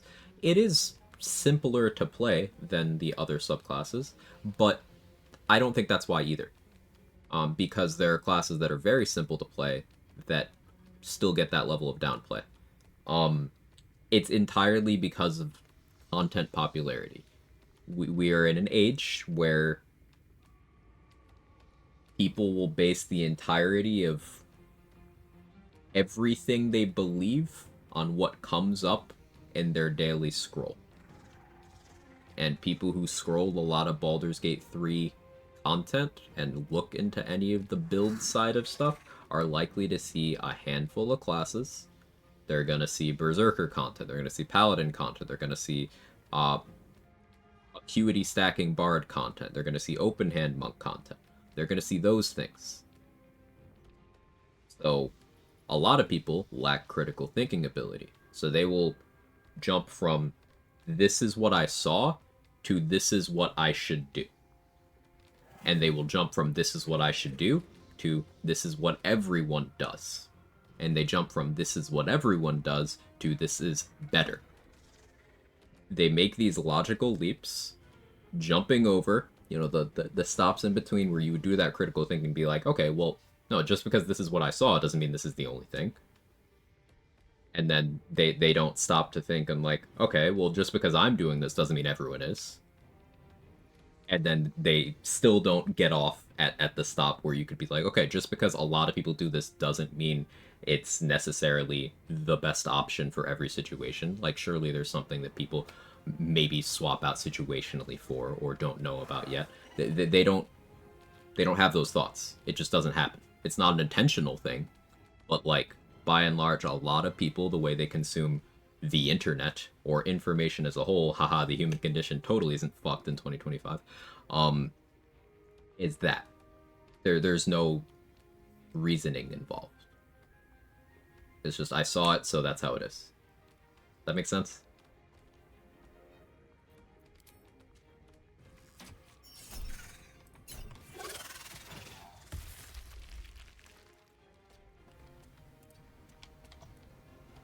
Can you, like, get over here or whatever?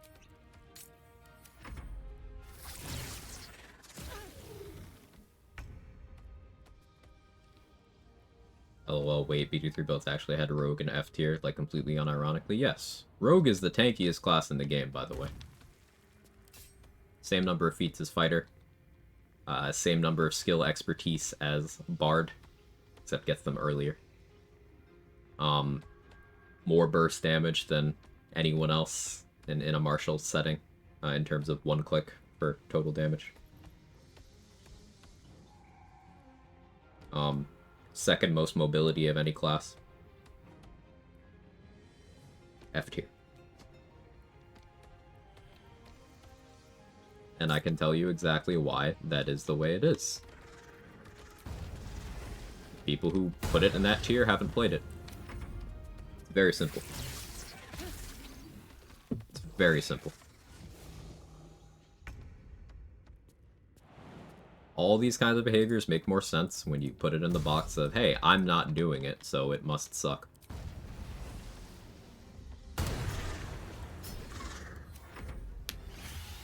Explain damage reduction? Sure.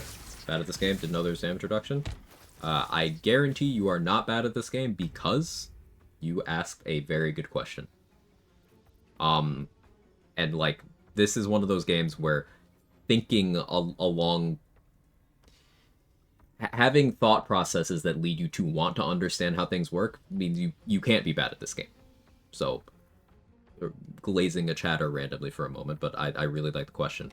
So, let's look at this armor here.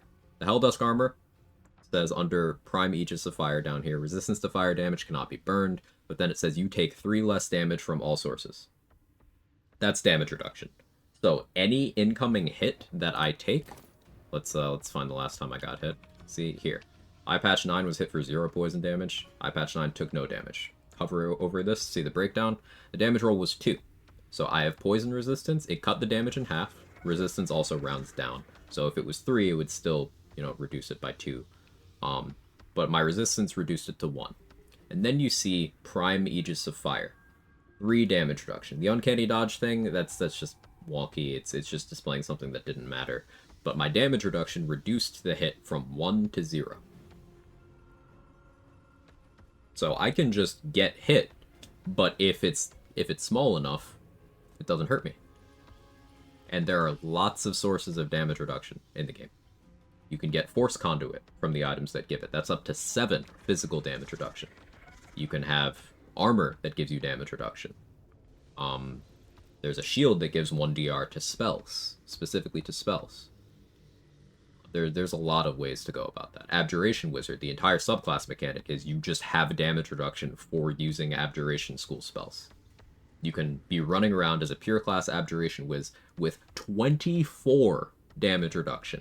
I'm not exaggerating. 24. And you know what happens when someone hits you while you have that 24? On the next hit, you still have 23. And then on the next one, you still have 22. So, like, can you think of an enemy that, let's say, they hit you 4 times? You're still reducing all of their hits individually by 24, then 23, then 22, then 21. Did they even hurt you at that point? Blade Singing DR is calculated before resistances, unlike every other DR, which is after. That's so annoying. Potentially good if Blade Singing was worth doing, but that's so annoying. Abjuration Wizard versus Slayer, or yeah, she can't hurt you. Like, she actually can't hurt you. If you go in there with Blade Ward and your full damage reduction, and she's not critting you, she just can't hurt you. She might not even try, yeah. I repeat my earlier statement, Starian's right there as rogue by default. The only way to avoid seeing how strong the class is by respecting him or never having him in squad. Yeah. Or, you know, just not reading his abilities. Not giving him any of the gear. Not putting him in positions where he can do his class stuff. Because for large parts of a standard full party run, I guarantee Astarion is the heaviest hitter. It's between Shadowheart and Astarion in terms of, like, who's in the group doing crazy one-click damage. It's those two.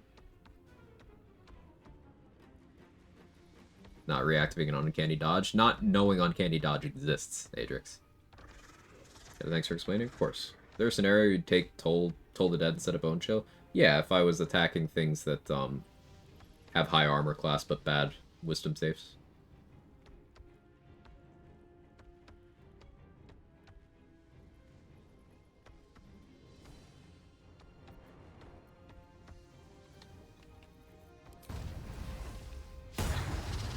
My accuracy is so shit today.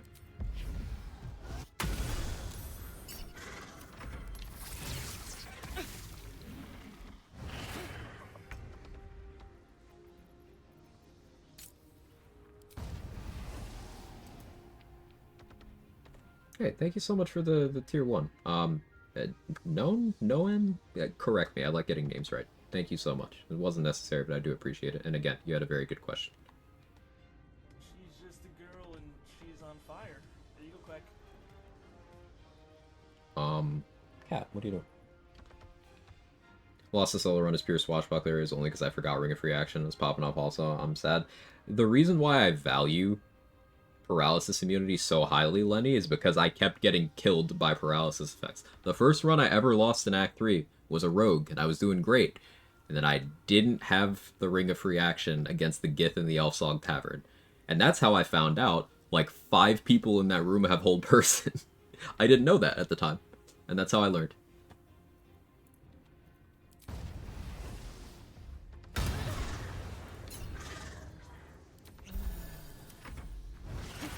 Also Gith for me? Yep, that'll do it. I do have beliefs for most people who casually play the game. You can pretty much beat it doing anything. Even if you screw up, never learn what a class does. Therefore, a lot of the abilities some classes get to make them so good. If you correctly get overlooked for biggest hit number, it doesn't require thinking. That's very true.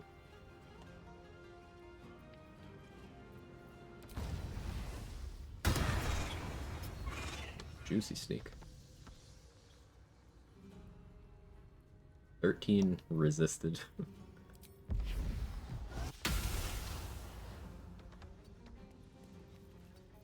Got some booming blade damage in. Hopefully. Oh, maybe you're unwilling to move. It's the terrain.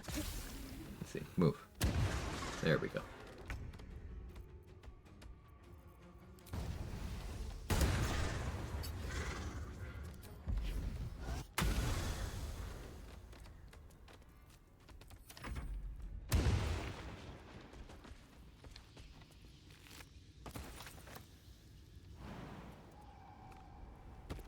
Sorry, why did I just get her XP twice?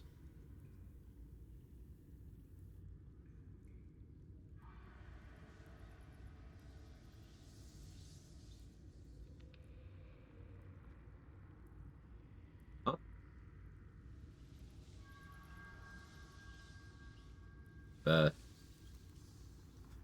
Yeah, we take those, but new XP just dropped, I guess. That's happened to you before, your wellness check? New potential tech? Yeah, something to investigate. One piercing after she died. Rupture. Wait, wait, hang on. Hang on.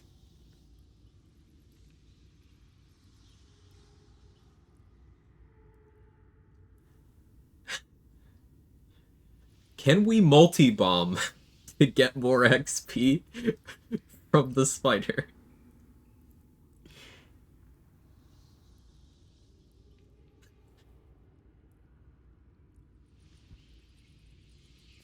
I'm taking psychic damage.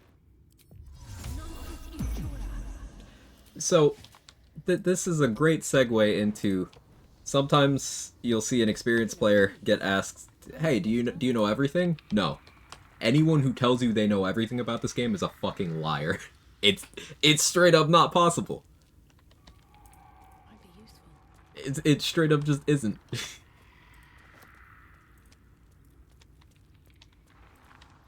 Cause like we're learning new shit about stuff that's been in the game since early access on like a daily basis. Early access was 5 years ago, chat.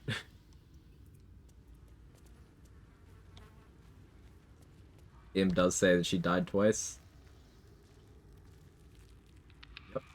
Died by their own hand, fell to a lethal blow. And I heard the XP sound twice. I actually heard it before I saw it in the log here, and that's what confused me.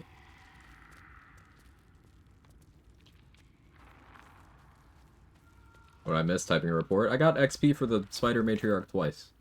No idea why. It seems that we triggered multiple death events.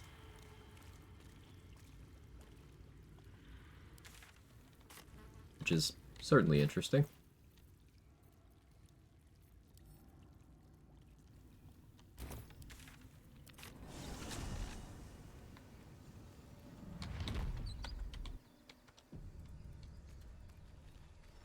Taking notes about printing deaths. Yeah, this could be tech we could do with multiple things. This could be a byproduct of how Booming Blade both is and isn't you. Like, this could end up being Booming Blade tech. Does Raphael have a Helldust DR? No. Why? What's up, Rox?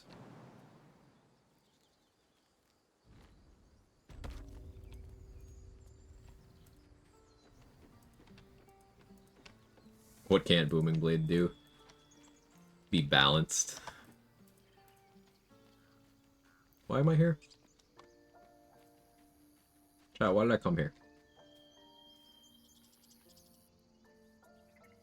I don't know why I came here. Are we sure it wasn't Rupture? It could have been Rupture. Because, like, the piercing was after. But, like, Rupture and Booming Blade work the same way. Roughly.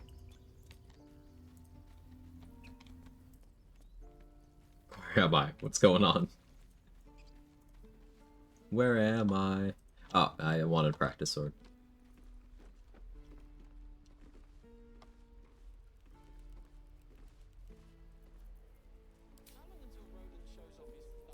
And I'm so sorry.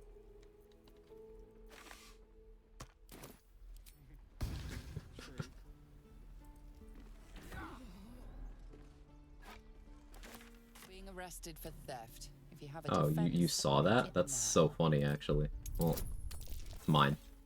I guess it's not mine. I guess I'm using an inspo.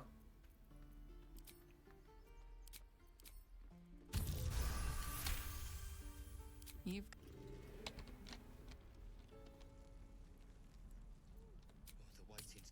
Okay. Why do I want Practice Sword? Great question. As Candy May said, finesse bludgeoning weapon. Only one in the game. There's a few copies of these, but finesse bludgeoning.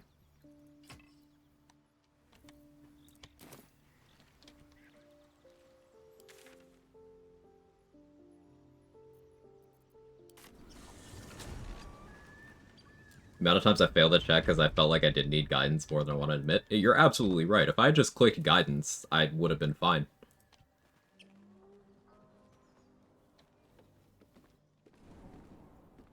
You'll always remember today is the day you almost caught eye patch 9.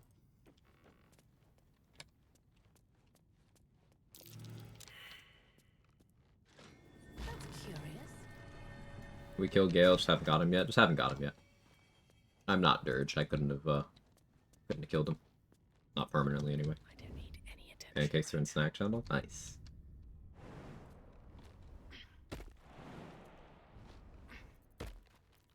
Definitely want to be at full HP here.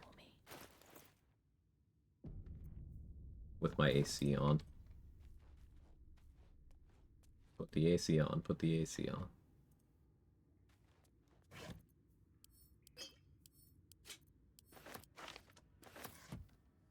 I do prefer using Shovel's Friend Finder over a Shovel because it is its own item stack.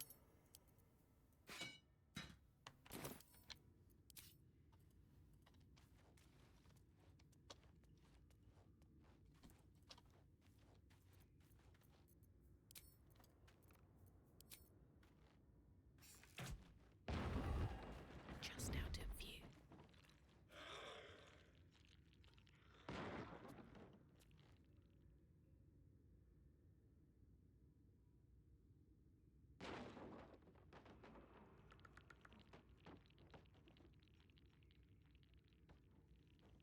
As of patch 7, you have to let these guys spawn if you want more than one of them to exist. Question, if you just pull Gale out of the hole, don't recruit him, do you still need to feed him? If you want Elminster to spawn, yes, but otherwise, no. I do think patch 8 actually made a change where you can't feed Gale until you recruit him, if I remember correctly. That was in the notes. Yeah. Wonder if the gods are watching me.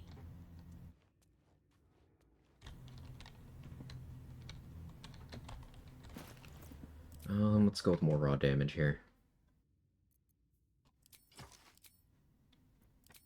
I bought Gloves of Archery. I guess we'll do that.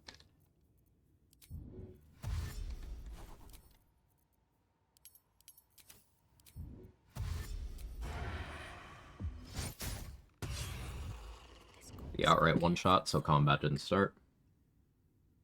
We just leave him, then you're fine.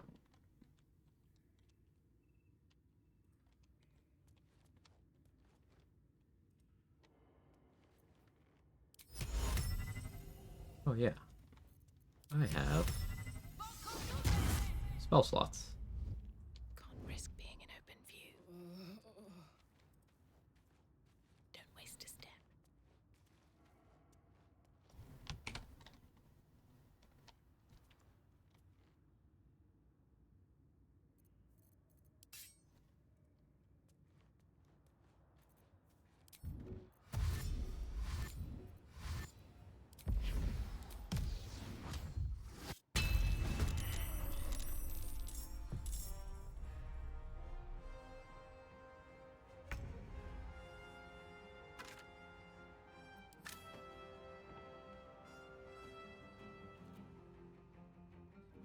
Can't slow Get down. up here.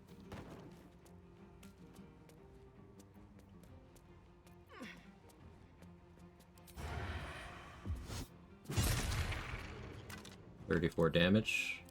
I'm not gonna make the joke again, it's on cooldown. But if you want to see something that doesn't have a cooldown, you can look up.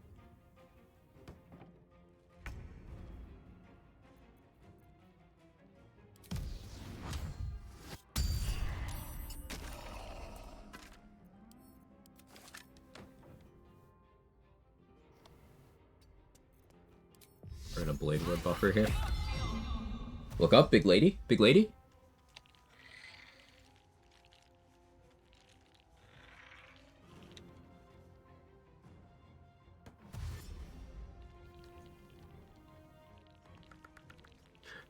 animation, slightly touching someone with practice sword. It's funny. You just like draw a little circle and suddenly they're dead. I got something that doesn't have a cooldown. IBS?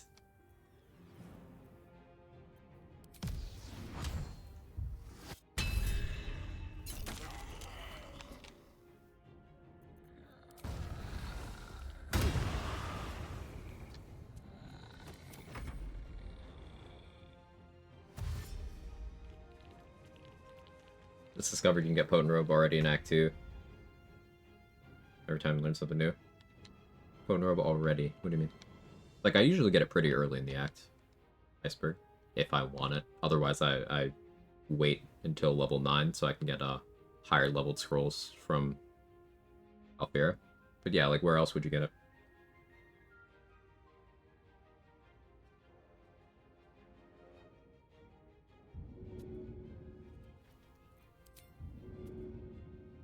Here we go again.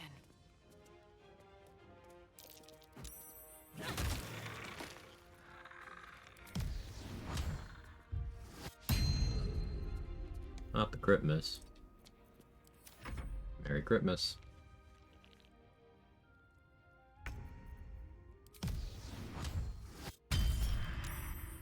Heard you can get it in Act 1. Never done that though. First time hearing of it. I'd like to hear more. I like learning.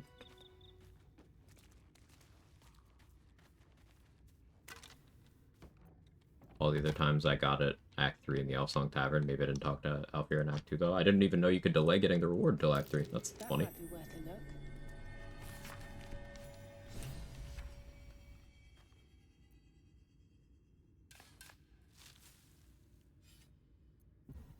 Yeah, always learning.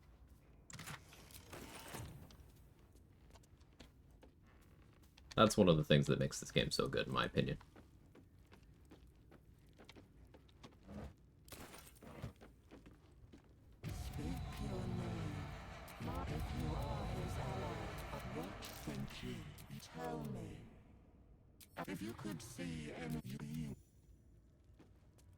Hey Moxie, how are you? What were they hiding down here?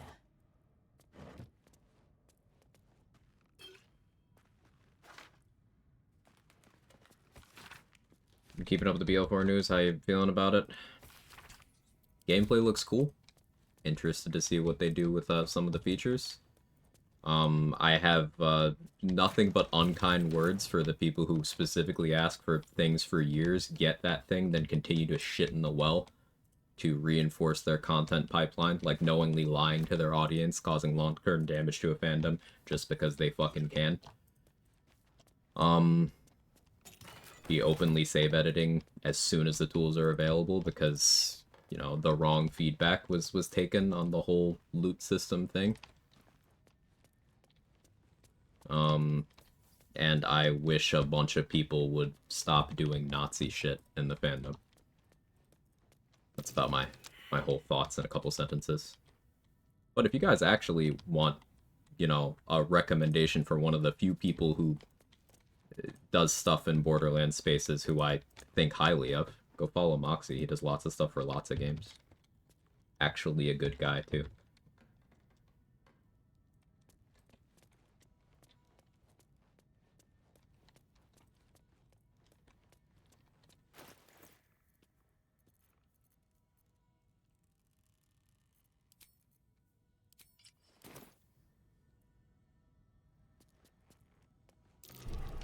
Oh, I didn't pick up the key. I should do that.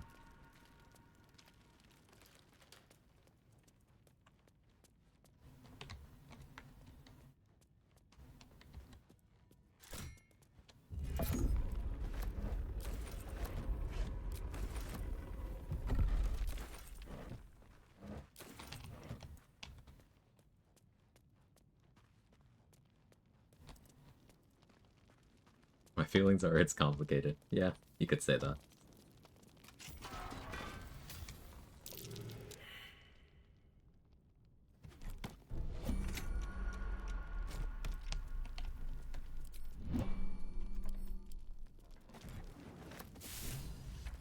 Moxie's goated. She's also be doing Borderlands content again with BL4. It'd be cool to see some community BL context again. Yeah, emphasis on some there, but there's absolutely people I'm excited to see do their thing. Seem to start helping out Fear in Act 1. We know that already. Early says Act 2. Okay. That sounds right. Should I hold out for Knock, or should I just... No, I'll read the book. Do I have Remove Curse yet? No. I bagged one up somewhere. Who had that? Was that Aaron? I feel like that was Aaron. Can we go back to the monk combo because open hand does the least damage? Probably broke my brain. Sure. Open hand, in terms of clicking attacks at target, lower peak than... You can only Shadow Strike 5 times in one combat? Yeah. 4 times? Yeah, Shadow Strike is very, very good. And I did make sure to emphasize that Shadow Strike is unreasonable to put in this context. Like, this is a specifically, like, you are not ever going to do this, much less being able to pull this off, because in order to meet the conditions to Shadow Strike again, things that aren't going to happen have to happen, unless you did something like seed the battlefield with a bunch of invis pots on the ground, which is something you can technically do, so it's technically possible. You can Manifestation of Mind every attack, yeah, and it's less damage.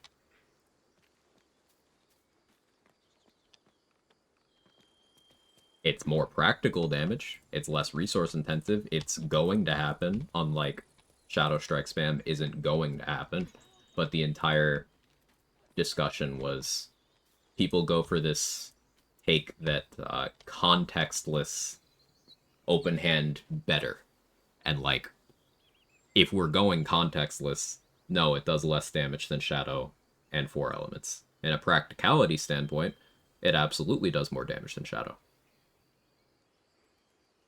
But that's also applying context, you know? Referencing legendaries being rare, I hope it's like on a scale. Started BL3 playthrough yesterday by level 50 and a full backpack of Legos without killing a single boss, but yeah, I need to be able to drop more often endgame for specific part farming, unless this crafting system lets us reroll one part. Yeah, like, you're a Diablo guy too, Moxie. Like, Diablo 3 solved this shit 12 years ago. Hey, you got a bad part, just re-roll that one. It's fine. It costs resources, but like, oh no, you have to play the game more. Like, it's very simple. But yeah, like the playthrough issue, sure, absolutely. It's annoying that you have like all of those drops by the time you hit level 15. You don't really engage with the loot system anymore at that point. Sure. But remember back during the content cycle for that game where you had people who intentionally misrepresented the issue as being a game-wide thing, and then anytime you bring up the part system, the first thing people say is, but you don't need perfect parts. It's like, yeah, sure, I know that. I don't give a fuck about that. I don't want perfect. That's not the point. If I want anything like specific ever, it's statistically unlikely to happen. And like, the end point for me isn't getting an item, it's using an item. Like, I'm going out to get a thing to use on a thing. I'm not a trophy hunter. I don't give a shit about that. So it's just it's a frustrating conversation. But yeah, we're on the same page as usual.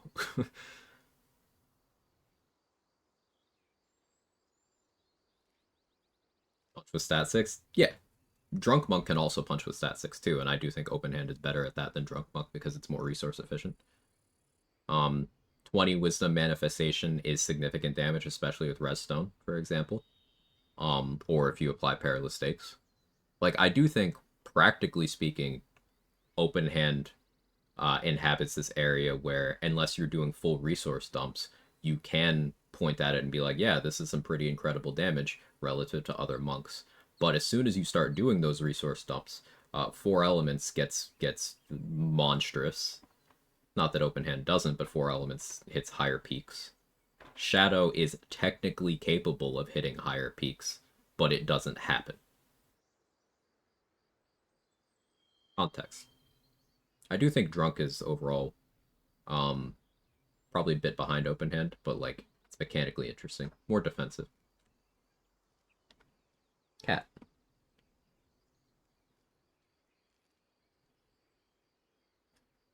Do like they said, all missions and bosses be replayable. A la BL2 fix style. I believe there's a cabin near Yeah, they did mention, hey, you don't need to save quit, you can hit a button, but that's just removing the loading screen part of the not doing your gameplay. I don't want to do, 20 seconds of gameplay followed by resetting to do that same 20 seconds of gameplay. But separate issue. It's progress. I like how many different conversations we're having right now.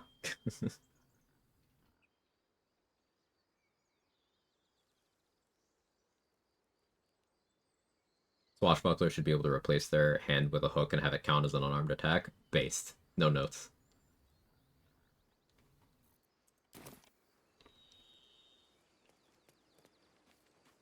Shadow Step means you get that damage way less often by contention. Wholeness of Body, open hand just has more output.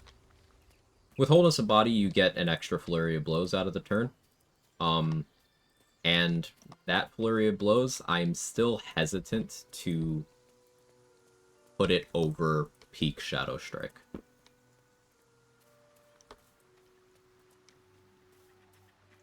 Hesitant. It might math out more favorably. I'm open to being wrong on that.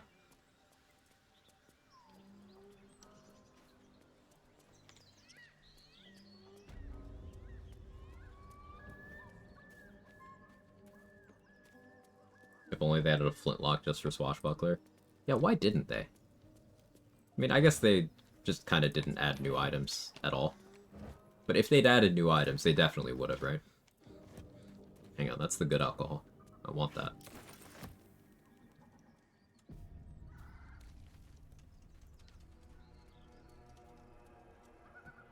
Right, we had the weird teleporting thing with these two. Retracing my steps to make sure that I have done things that I need to do. In a region lock, you gotta be really thorough with clearing out your areas. I could try to hit level 7 before boss.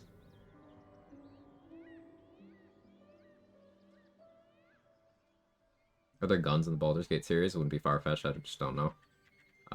In the Baldur's Gate series, no. But in D&D, yes. With the wrist doing enough damage already feels like you're shooting someone. You could even reuse the animation for a gun.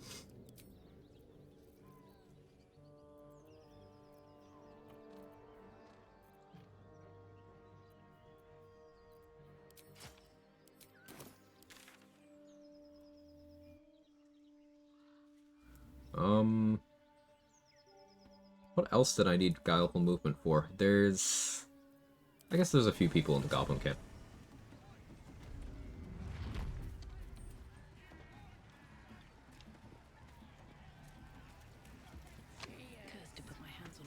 This might be obvious to you, but can Cosmic Omen be applied to you, just allies and enemies?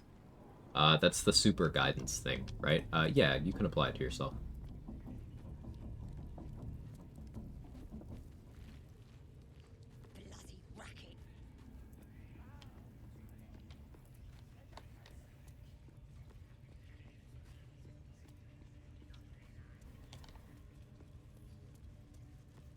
I haven't gotten Leviatar's Love yet. Also, Zerga's still alive? What was I doing with my early game?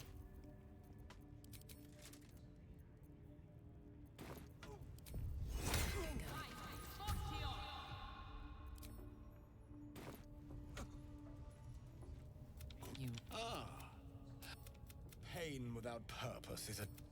Care to expand? Simply... Yes, this will do nicely. Micro Curse. That's what I went to the Crow for. For Gore. The pain you suffer will cleanse you. Oh, performance. Do not fight it. That's why we have Fowler on. Quick check. With Hexblade, if your Strength Dex is higher, does use that instead of Charisma? No. You would need to introduce a Monk level, and then your Dex would override. Because of a Monk feature. Proof that we live. Revel in it. But on its own, you don't get a choice with bound weapons on Warlock. They will be Charisma. Unless you use Monk to change that.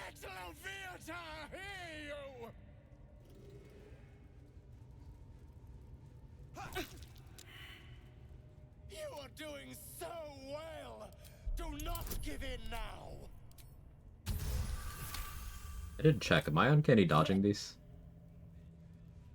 Oh, yeah, I am. Sweet. I am proud to. Cool. Leviatar's Love. It's extra accuracy and bonus to wisdom stuff when at low HP. Yes, I must try this technique. Perhaps this one. I don't need the Titan String Bow equipped anymore. Let's go with this one for lightning charges.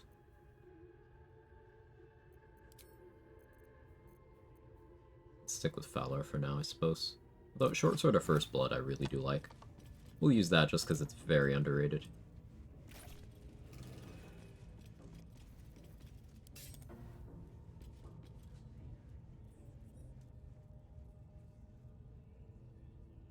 The more I look into Circle of Stars, the more broken it gets. It's so good. Yeah, come here. An act of vandalism has taken place. You sense...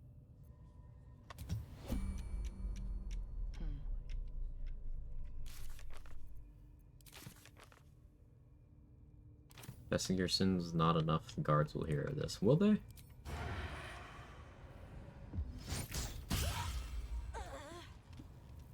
doesn't seem like they will.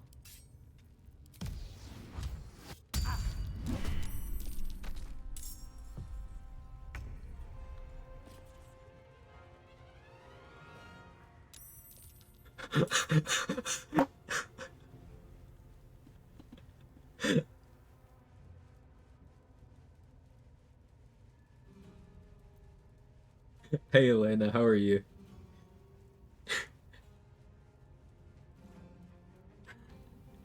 I'm just gonna do that. Alright, have fun.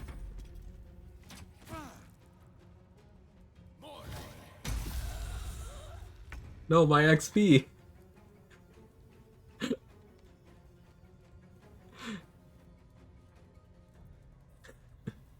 You finished the retaliation run? No, patch 8 broke my save.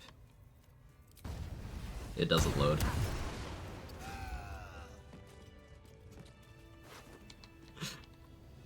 Thief?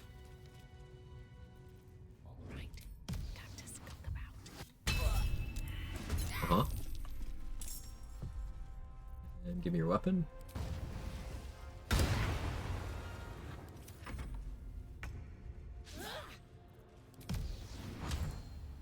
Oh, sorry, yeah, you don't have a weapon. I get confused sometimes. Pocket sand.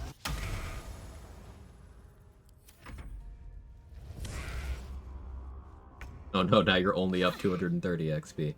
That's true.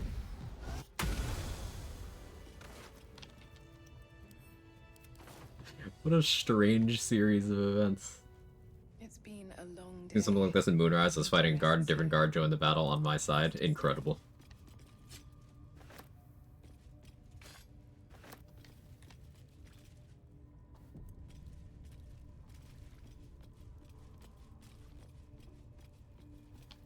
I've already dealt with those.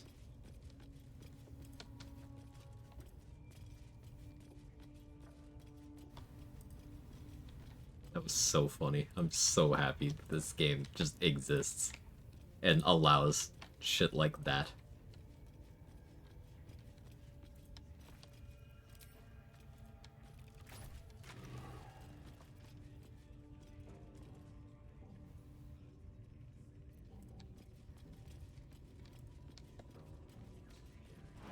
Should get started.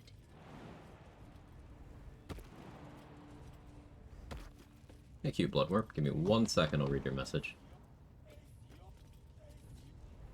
Can't decide, 10 Bard, 2 Pally, I'm assuming Swords Bard build, or 11 Fighter, 1 Hexblade is my main tab for first playthrough, or Gloomstalker Assassin. Anyone try those builds? Any insight which is the most fun of the three? So fun's ultimately got to be subjective, and I would say that those builds are all things that I'm sure are very popular over on, you know, YouTube, Reddit, maybe Larry and Discord, etc. And I would encourage finding something that you like rather than going for what is seen as, like, I'm using a word intentionally in the incorrect way that a lot of people use it in build crafty games. meta. Because what people label meta is not meta, it's just the popular stuff. I would encourage finding your own path. Because, for example, the Swordsbard setup you mentioned. Swordsbard is objectively strong, and this is something I was talking about a little earlier in the stream. It's objectively very, very strong. I've played a bunch of it. I no longer enjoy it, I just don't find it interesting or enjoyable to play. Not saying it's weak, not saying that anyone should avoid playing it, just I don't really find it interesting. Something could be super duper good and get you out of a lot of difficult situations, and it might still just be something you don't enjoy.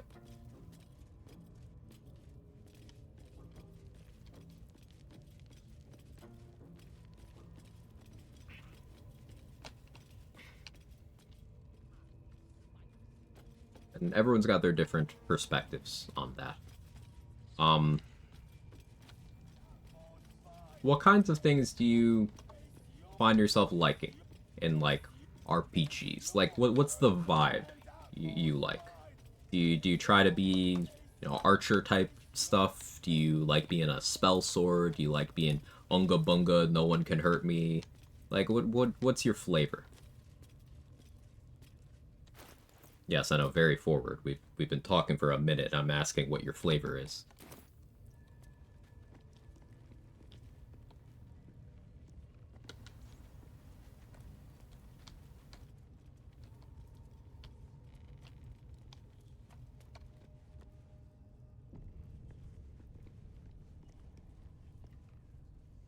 Want to get in this combat now? Yeah, I do.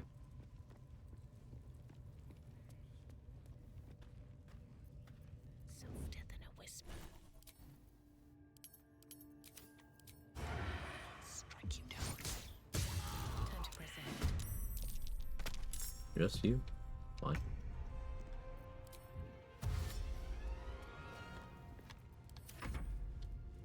Enjoying Flick of the Wrist spam? It's so good, Gage.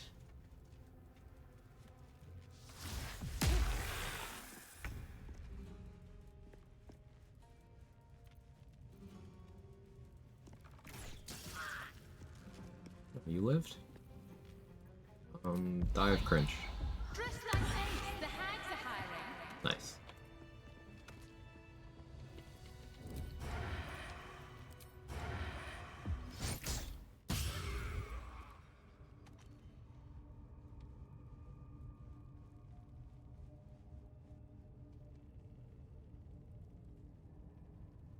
Need to find a way forward. Was Bard my first playthrough? I've loved that many of the Bard dialogue options have the person respond with a, okay. It's certainly a nice touch. Out of mind.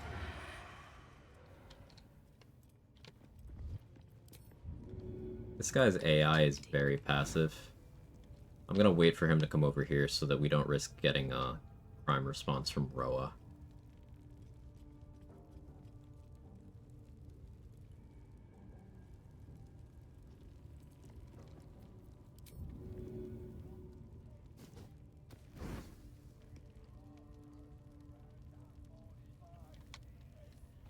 It's your...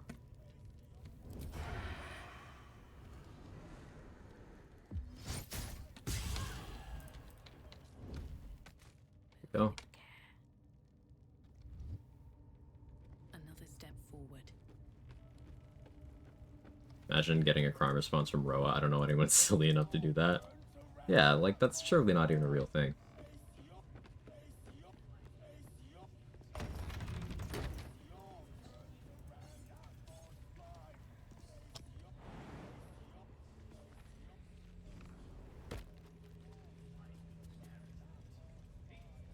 Suppose I'll turn that off so it's easier for me to hide here. Yeah, non-reaction, or non-ask reaction sneak attack on, sneak attack is pretty good, turns out. There's a killer here. These boots have seen everything. Yes. She's the killer queen.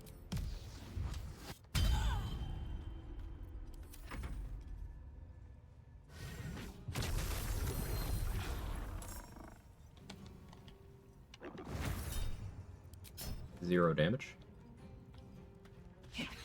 You do not have weapon pickup AI. That's good to know. I'll strike you down.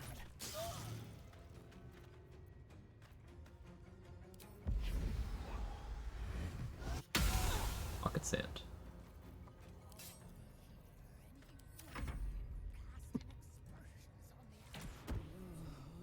Interesting play.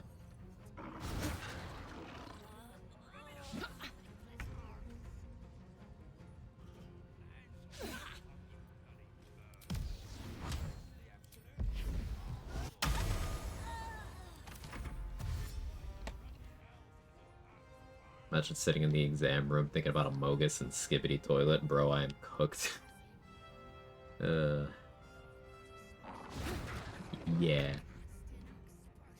Yeah.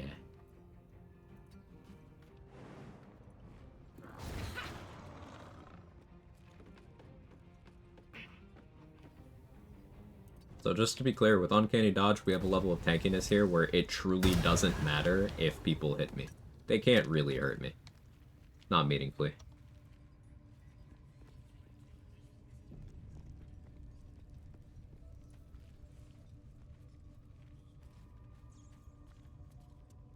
I like Healbot Life Cleric in a 4-person co-op with Friends Party. I know the consensus on it, just like it.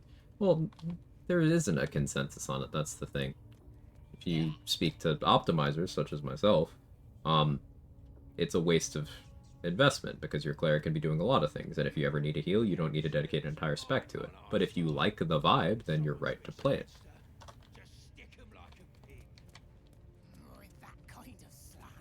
Yeah, as long as you enjoy it.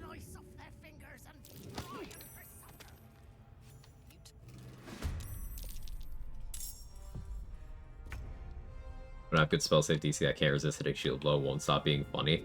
I like looking at all the different shield blow animations. Like, half-orcs just jump and, like, slam the shield on top of someone's head. It's very much a bonk sound type thing.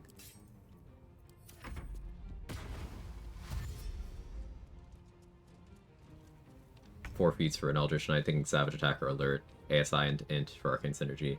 Flex slot, not sure what to take last. I think Savage Attacker last, personally, because that'll give you time to have more like late game gear and stuff where you'll have more die to reroll, so you'll get more value out of Savage Attacker relative to others.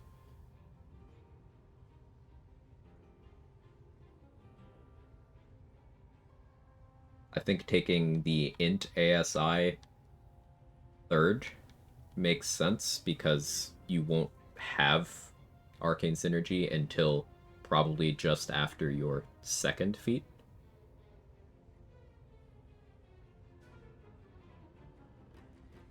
Based on when most people tend to do crush stuff.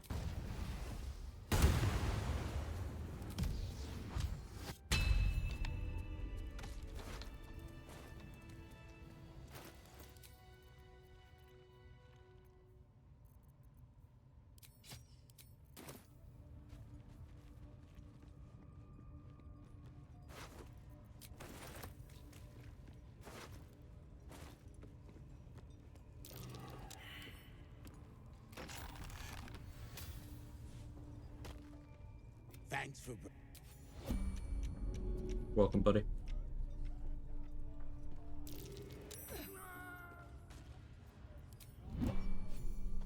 It's been a long day. I'll need to rest soon.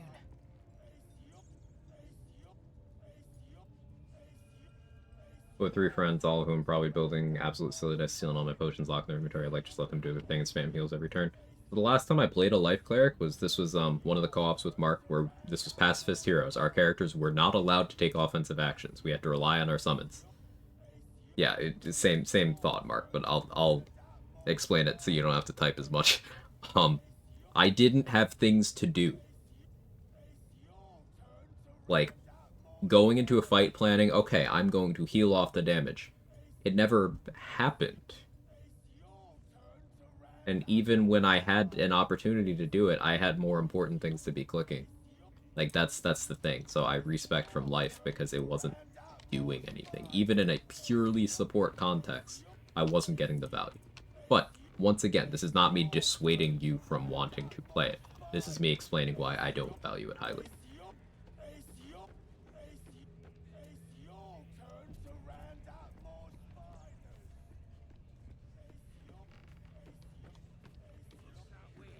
Oh, when he's died, he's cooking.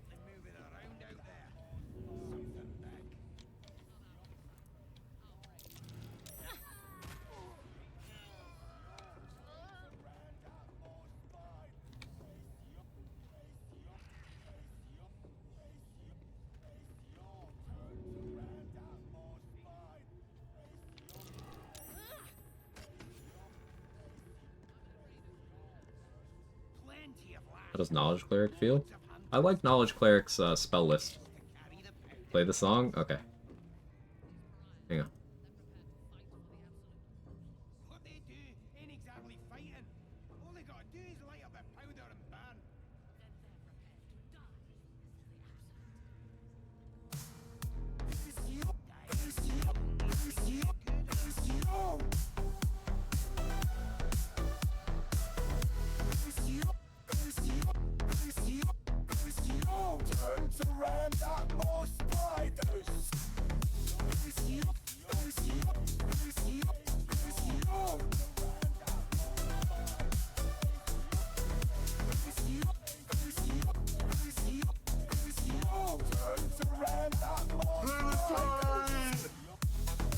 That was well timed, Irish.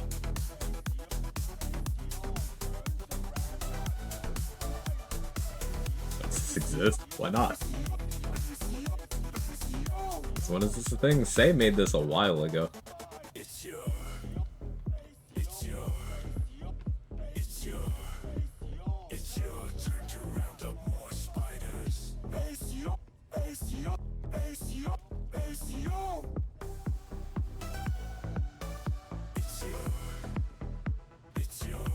Never had this goblin bug. I was so confused when the song was made. Yeah, you have to kind of go out of your way to get this to happen. You have to save Smithin, then kill the spiders, and then he'll be in this state.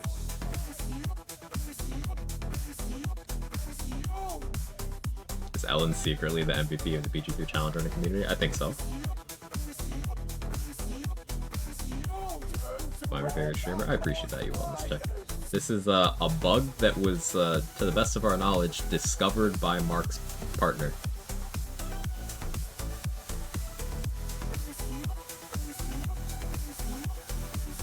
And it's hilarious.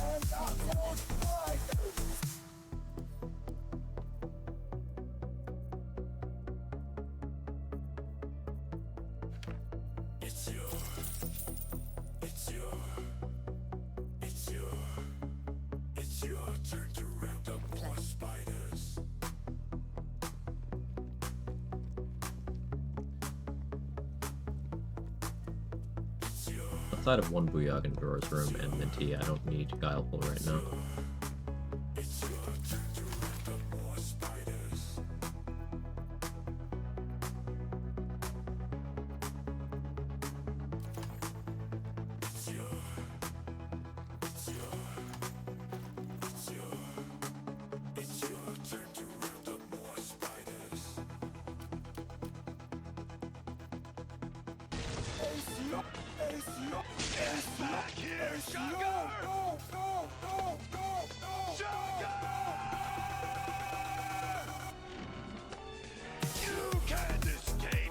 Why does that kind of fit? Alright, Spider-Man featured on the It's Your album.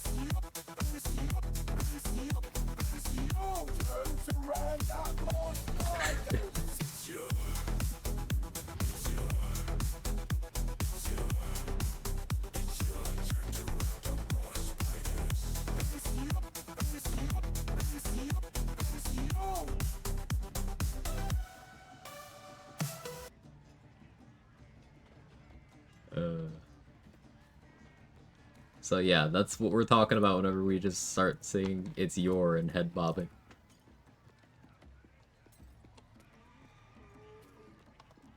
Do I want Doomhammer, Boots of Aid and Comfort? No, I got Swire's shoes, gloves of archery. Alright, everybody dies. To be cautious.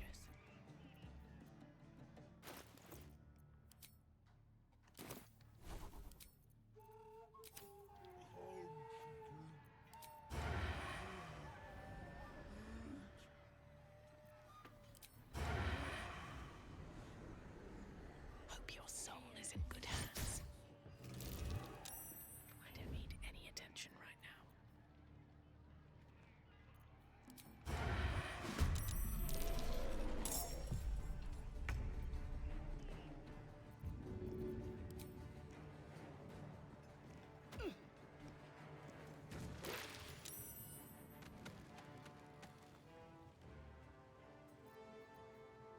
Oh, I want to disarm the ogre. I'll have to keep that in mind. This calls for careful footwork. Who's looking? Oh, someone made it up here. Yeah, that explains it.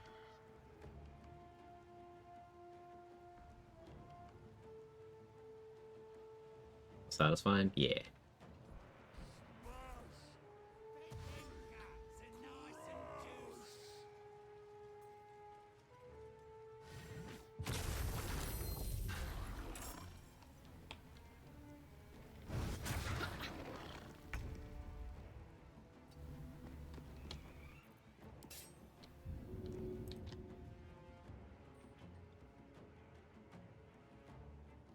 I have an angle there.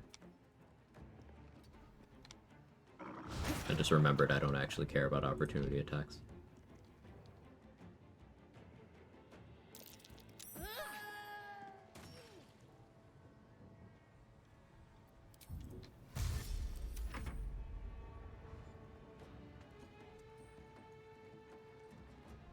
Oh, hello.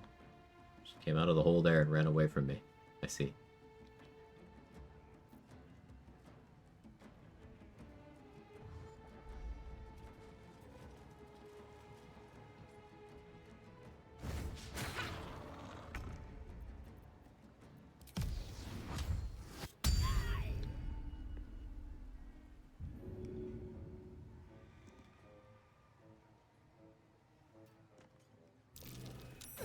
Throw a motherfucker at another motherfucker. Swift as my feet can carry me.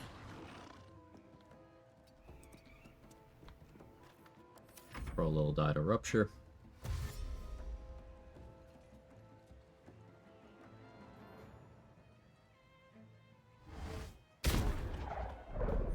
Zero damage Eldritch Blast.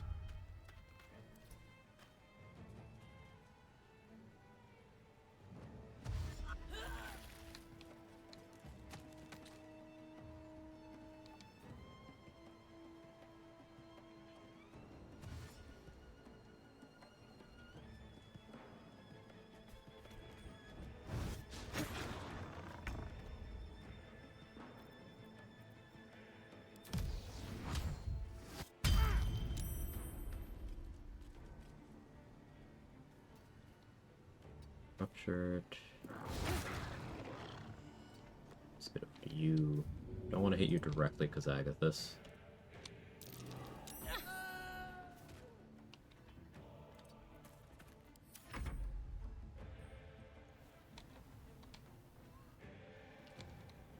Hunter's Dagger also looks cool.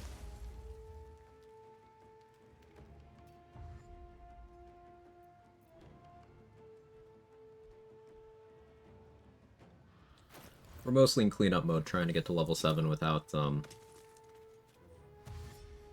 burning up too much XP in terms of exploration and stuff like that. Risk of Rain 2 got a bit update, finally. They're continuing the roadmap. Yeah, I have been advised to wait until they unfuck everything they did to the game. Long been a Risk of Rain 2 enjoyer, but... You mean finish them? Yeah, yeah. That's the sentiment.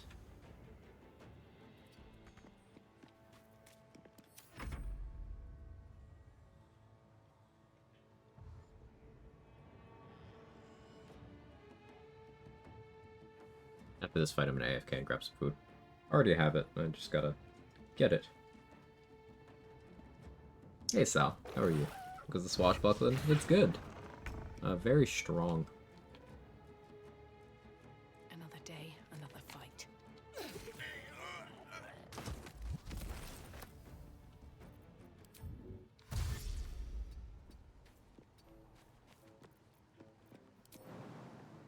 You know, what if I just jump down to uncanny dodge shit? That'd be crazy, right?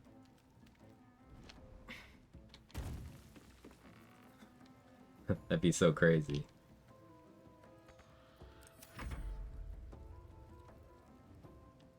Okay.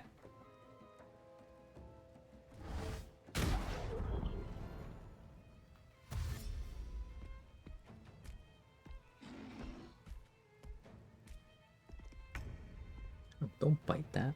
I need that. No. Do you hear something? I believe there's a Kevin near you.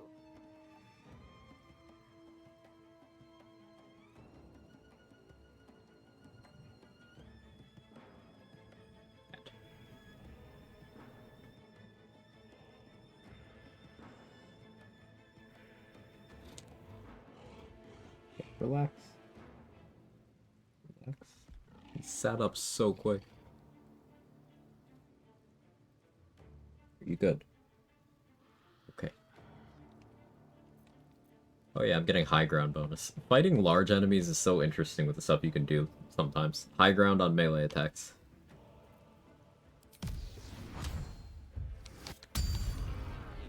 Give me your weapon.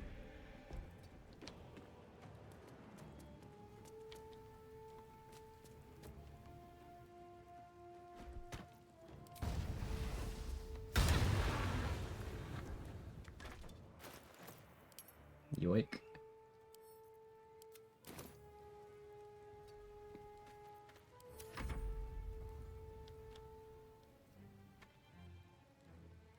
What are the unique abilities? See, on your bonus action, you could do a bunch of different dirty tricks. One of them is just Vicious Mockery that gives you advantage if it works. Another one is a Disarm, and another one is Pocket Sand that blinds people. And you can also sneak attack on the Pocket Sand. It's really cool. That's the Swashbuckler stuff I have so far. Also, you passively just have more initiative. And at later levels, you get even more things.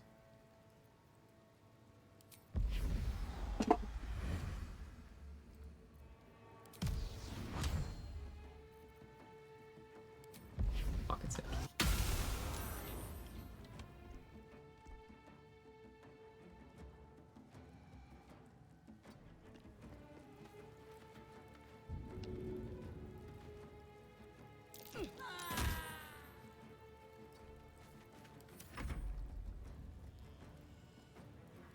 Results and done for the day. Let's go.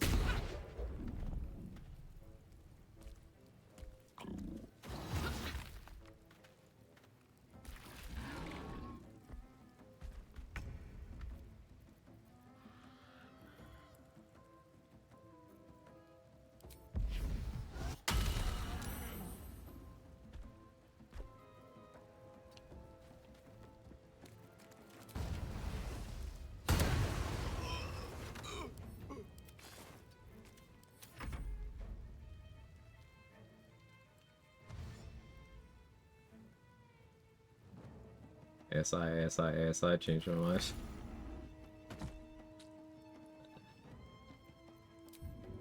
No.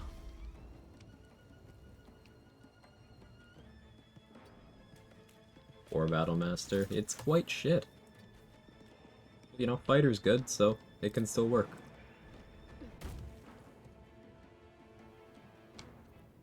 This guy not targetable. Okay, now he is.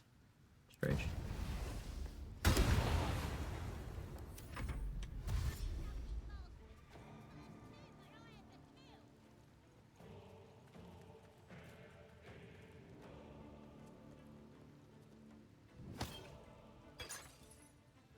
You shoved a potion?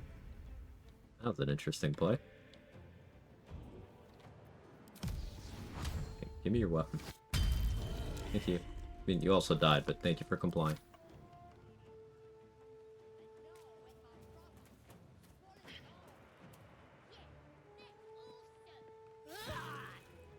Swashbuckler is still intelligence for scrolls, shame on you. It's just the maneuvers here are off of charisma.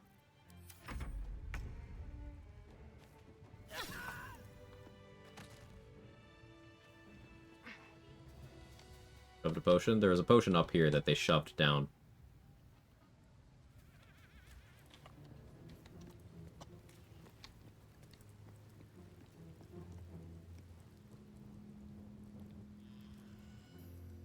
Anything of use? Like Battlemaster, it's very fun to play. There you go. That's a good reason to play it. If you have fun with it. Correct. Booming in all classes these days.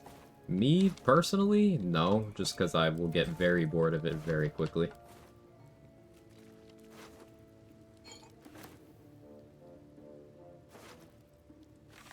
But I am doing it on this one. No traps, please. Always room for more.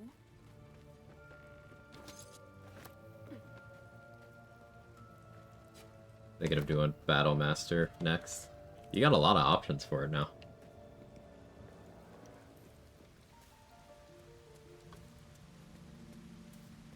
Drunk Monk Swashbuckler does a pretty good job of doing that.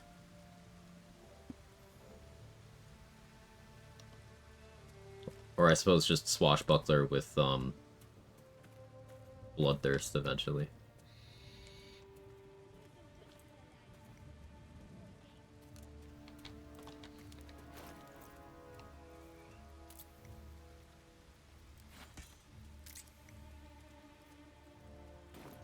About 3k left. We still have Bowal, we still have the Gith.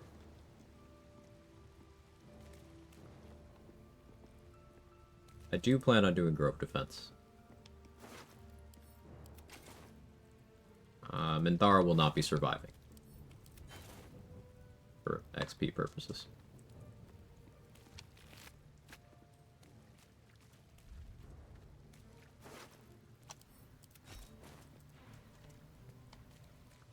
In that same vein, looking into region lock ranked. Ooh.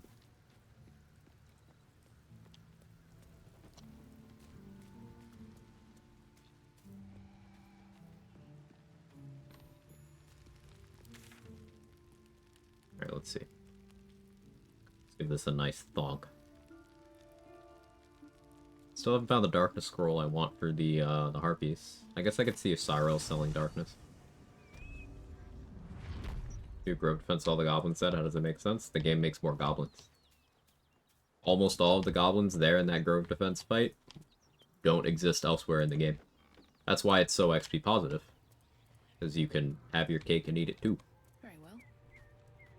I'm still Hey looking to Gar, shift how you some doing? supplies. Don't have much to spare, but it's more than we can carry. Wouldn't mind a many target, I guess.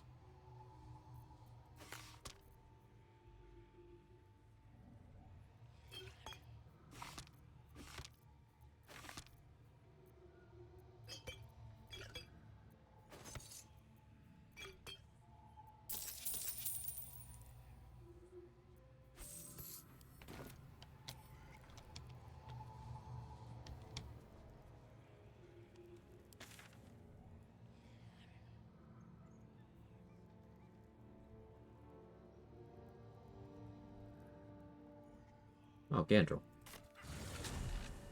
Is the new patch 8 stuff good? Mostly. Unfortunately, the core stability of the game, you know, continues to get worse, and, you know, bugs like this happen, where people just aren't rendered in sometimes. Most of the new subclasses are pretty fun, though. Out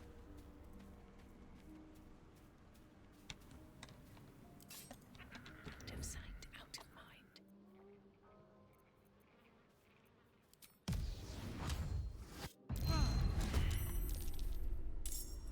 Gandrel's a lot less scary without his buff. I've observed. A D10 on heavy crossbow. It's nice.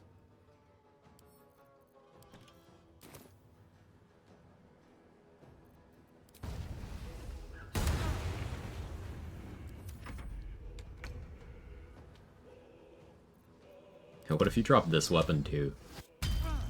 Oh, that would have been funny. Light on my feet.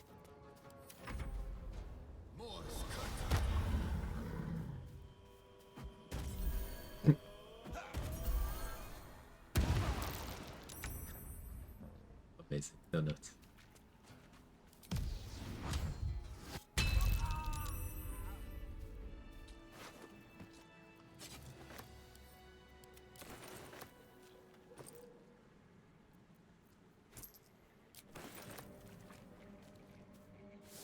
Let him have a weapon he can't even damage you. He could.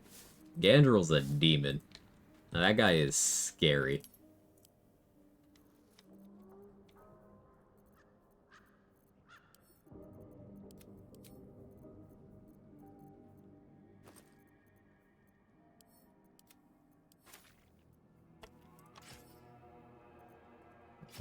Wasn't trying to equip.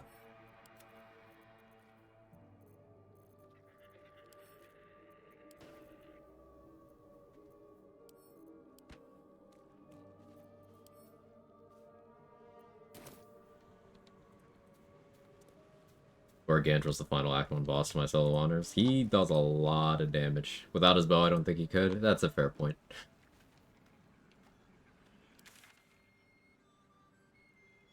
He's got golden dice. Let's go. Congrats. Huge W that day, guys. Well done. Have I fought the intellect of ours? I don't think so.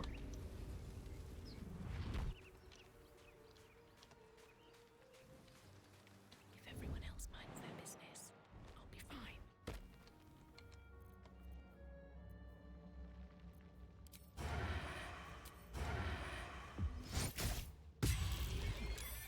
That's a friendly looking shadow. Better stay back. One strike could be lethal. Breathe deep and move. Paladin's still the weakest class for solo. It's a competition between Paladin and Bladesinger, but Paladin still loses because at the end of the day, Bladesinger's still a wizard.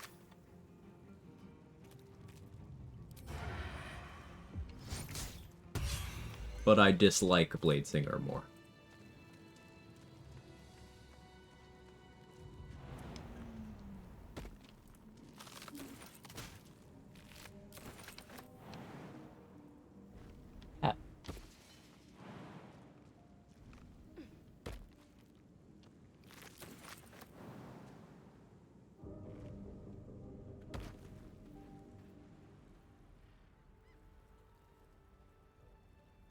I'm exhausted. Better find somewhere to camp soon. Yeah, I don't think I ever killed the boar. Minus 3 XP. That's just completely for lore.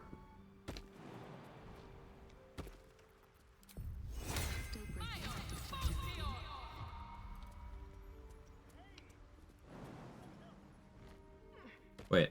Oh, I just never recruited a Starian. That's why I never killed the boar. Duh. Nice view.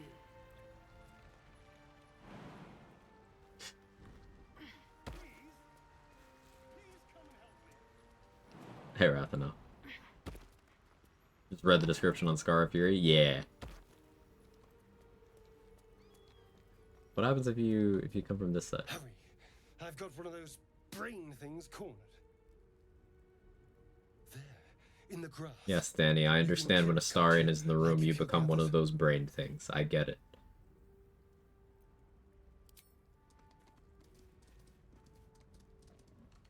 There. Can you see it? Would have been funny if you just left him here. Build going for? Hey, Verizon. Unfortunately, the add-on's broken. We're doing the tanky Swashbuckler stuff, but later on I'm going to be weaponizing greater invis strats. Don't we? Anyone have a multifaceted personality? Yes, and you do. And this is why we are friends. You flipped me off. I was just making an observation while you were streaming yesterday, and you gave me the finger. It was very unprompted, and I've done nothing wrong ever. What was that? What's going on? It's the hand to think. My name's a star. So, although it and all Keeping in the party now just to take his stuff. you know, I've been thinking, and I think there's something I should tell you. Nothing big or terrible, just a small little detail about me that You had no sound. How was I supposed to express my appreciation for your friendship? I'm well adjusted. It's just that I happen to be a what's the best way to put this? A vampire. Yeah. Right. So, was there anything else? Go to camp.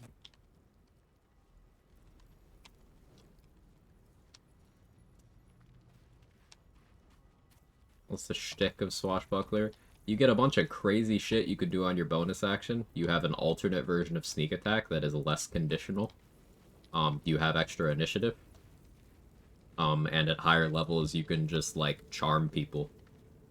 Just when you feel like it.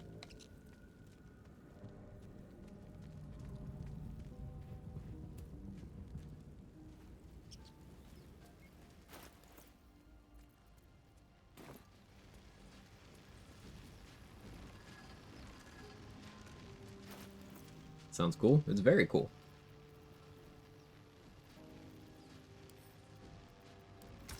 We got some lush burgundy. Let's see.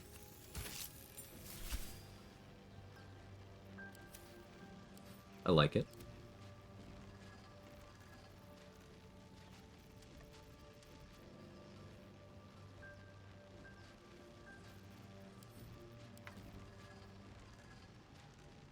Sorry, I'm going back to camp thinking I really thought they were going to care about what I just said.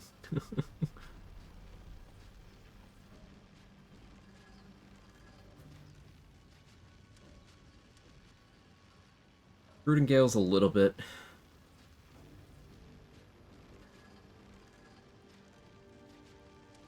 I don't think I hit 7 pre-Grove defense.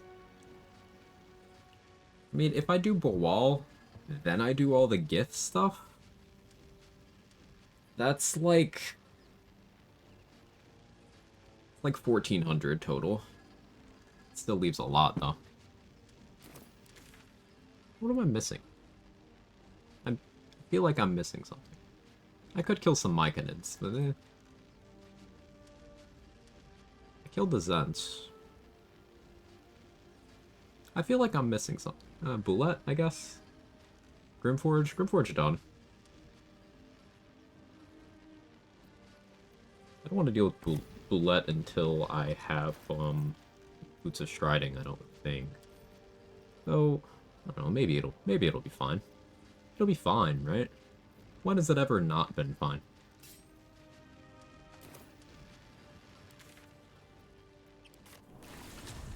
Bernard kills robots. Didn't do the robots. I don't think I did the robots. Wasn't the idea 7 before boss? Yeah, just that doesn't look realistic anymore.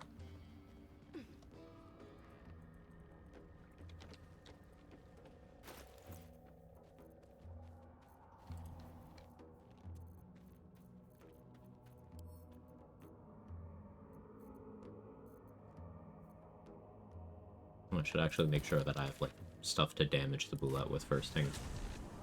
It's because after I stole that goblin. Bawal? Yeah, Bawal's gonna be 875. Something's on my mind. Welcome back. I do enjoy a good bargain, if anything in my private collection is to your liking. Do I think 1 lightning bolt is enough? I don't.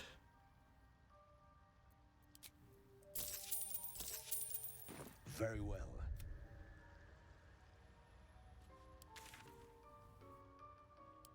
Check Aaron and Ropa. Let's see how you handle that situation, seeing how I got my ass largely handed to me after disarming boss. Clearly don't understand how to become a properly tanky rogue. Yeah, I don't expect to actually get the sword. Unlike you. But we'll see how it goes. I want to keep Guileful Movement active for that too.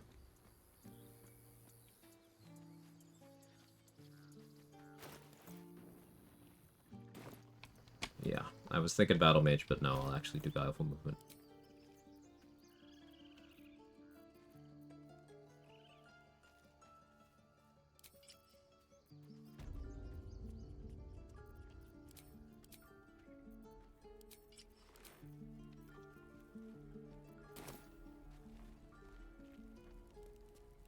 Need anything else? Of course. But please, remember, you're not the only one in need.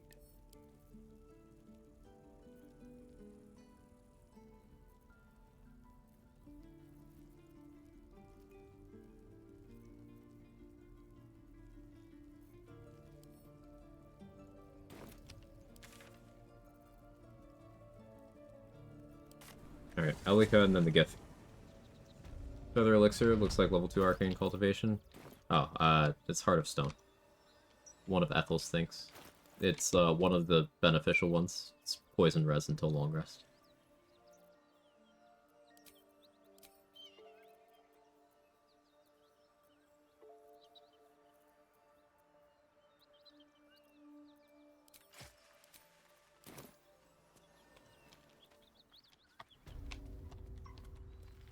What you're using Boom Blade for Swashbuckler? A bit. It's far from the only thing I'm doing. Look at that beast.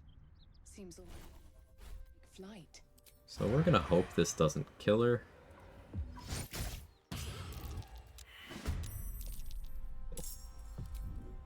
Wonder if the gods are watching me.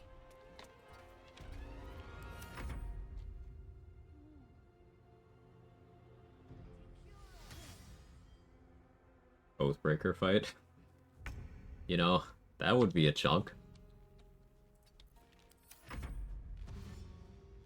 don't hate that idea.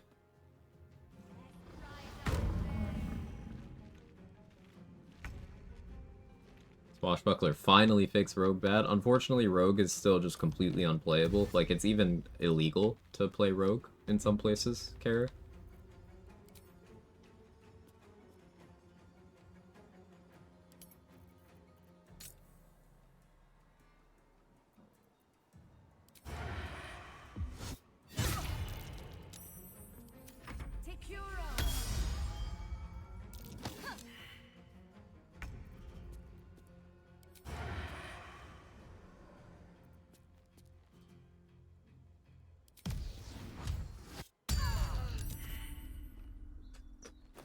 A crit disarm.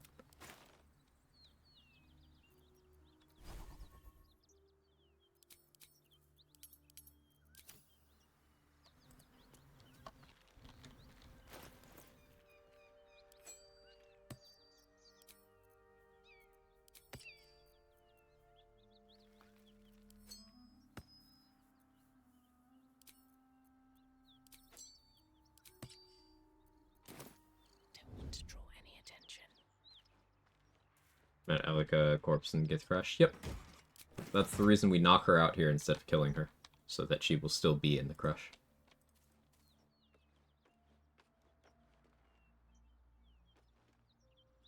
Drop your weapon. Thing you can do for XP here is you can get a summon in here before you trigger the cutscene and have the summon bomb the Flaming Fist, and you can get 3 of them, which is XP. Just, I don't feel like doing what's necessary for that. Alright, what's the plan here? I don't think I want lightning charges as much as I want speedy light feet here, but... Or as much as I want boots of speed, rather. But I'll do it anyway. Just in case. I have 1 bomb, 1 fewer than I would like for this, but it'll work. What is the most accurate weapon I have?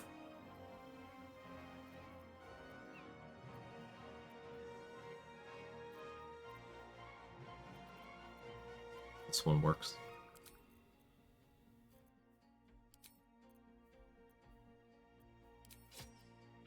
200 stagger though.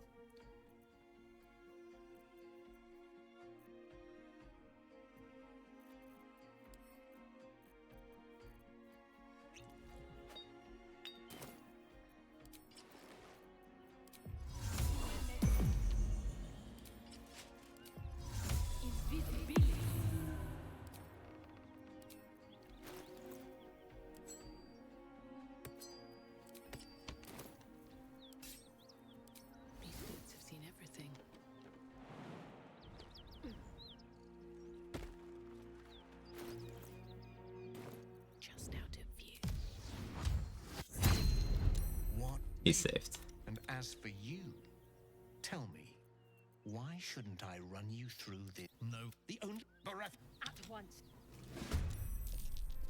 Wart. Hexblade is busted, people have been saying. People always say silly things outside of context, but Hexblade is objectively very, very good. Yeah, it was only DC 13. This 4E monk outscale open hand just stronger right away. I never played 4E, but just curious. Depends on which level you decide to take Fangs. Yeah, context. Fangs in Act 3, you have so many things you can slap onto it that it just becomes a nuke by itself. Like, you can two-shot the Netherbrain with Fangs without Fierce Perilous stakes. You know, if we're talking peak.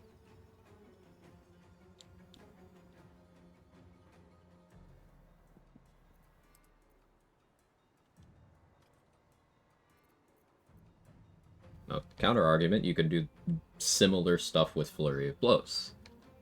So, you need further context. Alright, I have Guileful Movement, so this one's not a concern. Beretta does a lot. Part of me wants to haste. Part of me wants to Blade Ward. We're gonna start by trying to disarm an archer. By disarm, I meant their weapon, not their life, but we almost took that too.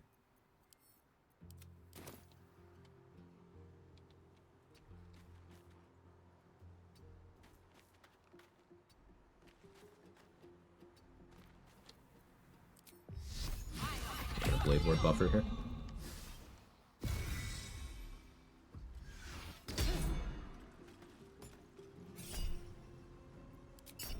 Don't react.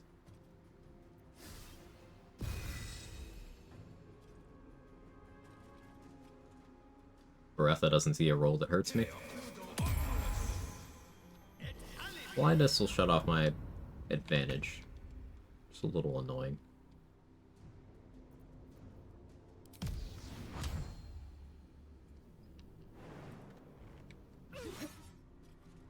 For 0. At the ready.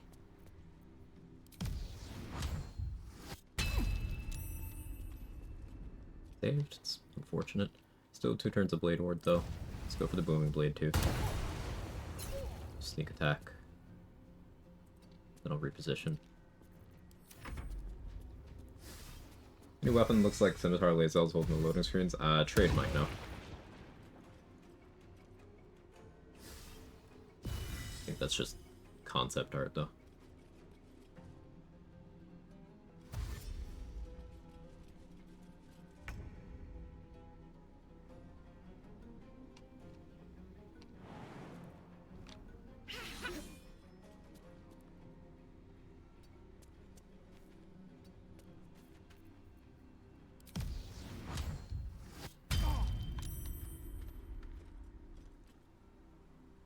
I'll need to Blade Ward buffer again.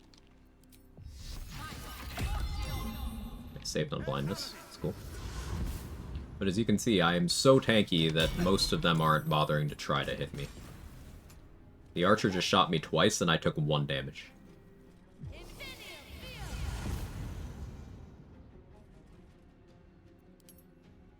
I don't have psychic resistance.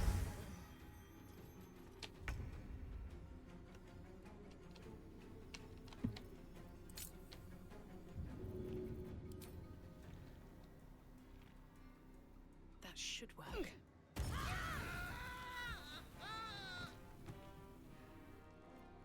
Alchemist Fire is guaranteed damage. No weapon for you, Beretta. Beretta's greatsword's quite good. Fun fact, this sword is stronger than Balduran's Giant Slayer, like most weapons.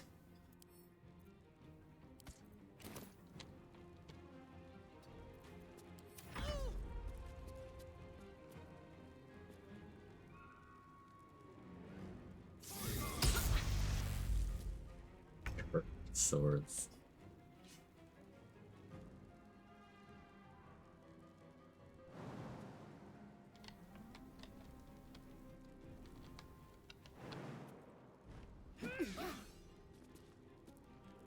Bertha punched me for 1 psychic damage.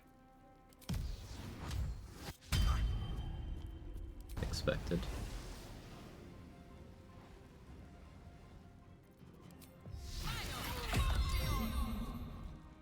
Cotton Roman's Balder and Giant Slayer run. Ugh. Ugh. I'm good. Thanks though.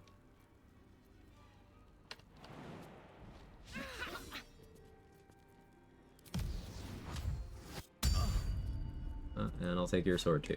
Cool, nobody gets weapons.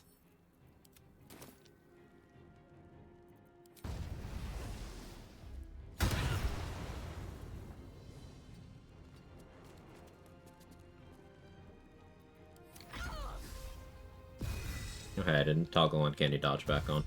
It's fine, doesn't matter.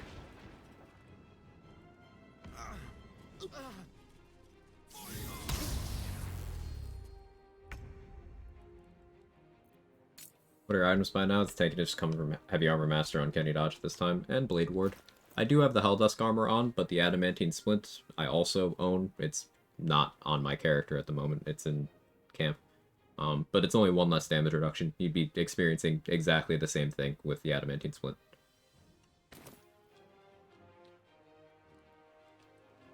I am also doing Blade Ward. So if we look at that punch Bertha hit me with, her punches do 4. She didn't drink her strength pot. Hey, Nepsy. She didn't drink her strength pot, so her punches do 4. I resist it, so divide by 4 by 2, then subtract 3, and if that was still somehow doing damage, we would divide it by 2, round it down again.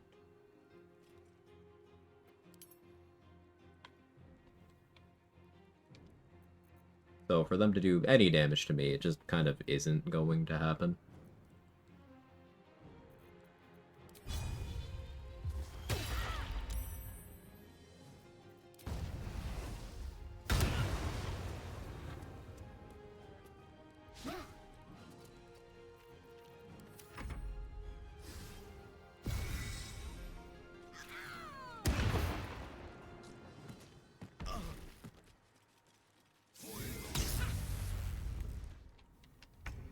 The Shotgun Grasp guy is the biggest threat here.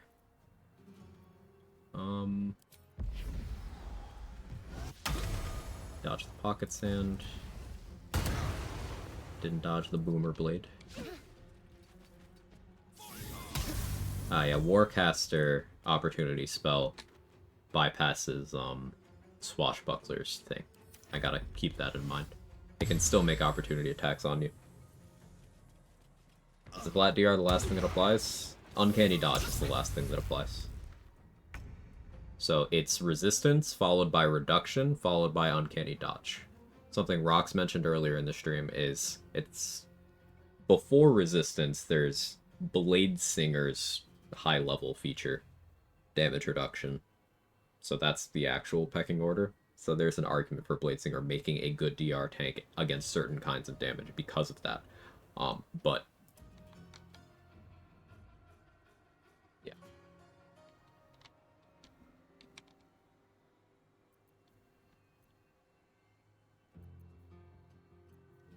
Pocket Sand.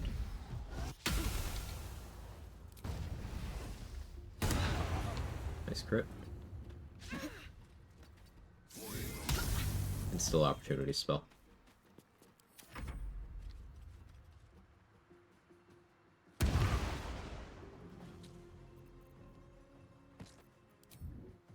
Let's get lightning charges. You're alone, so now I can sneak attack. Booming Blade and Rupture. Probably dead. Beautiful.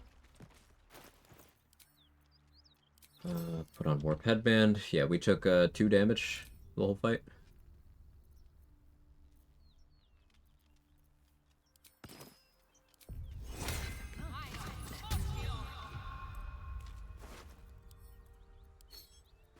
Unusual runes are etched on the slate, forming an array of arcs and circles.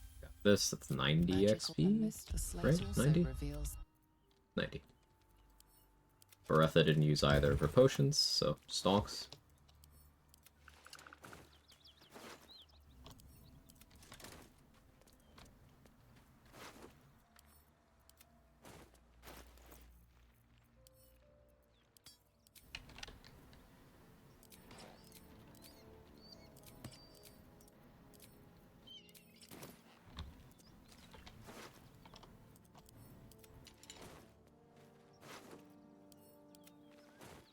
What's hiding here?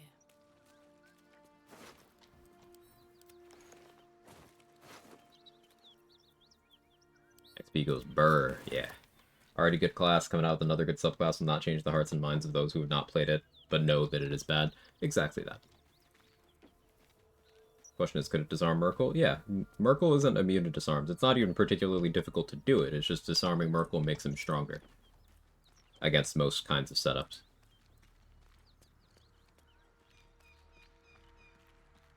Reason being, his claw attacks apply chilled and do bonus cold damage. So instead of just having to worry about slashing damage, necrotic damage, radiant damage, you also have to start worrying about cold damage. And then he will make you vulnerable, so even having resistance will just bring you down to neutral. Whereas nothing removes your radiant vulnerability, or radiant resistance if you go and get it. Nothing removes your slashing resistance if you go and get it. But yes, Merkel's more dangerous unarmed than armed.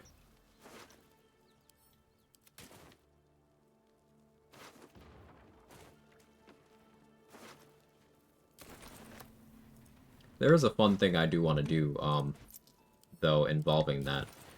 If you bring in a summon that's cold immune, then that does kind of mitigate that quite a bit. Ice Mephits are an option. I think Hexblade Spectres are also an option. But when I eventually do, like, a pure class Hexblade run that gets to Merkel, I do want to mess around with trying to spawn a Spectre right next to Merkel and watching him be completely unable to do anything about it.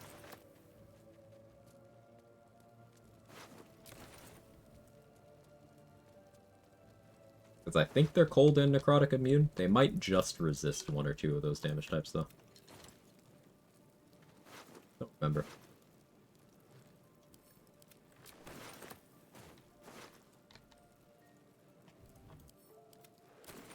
All the XP strats, the earliest you can get level 12, Act 1. Yeah. Act 1, technically, Act 2, feasibly. I have hit level 12 in Act 2 on 2 playthroughs now.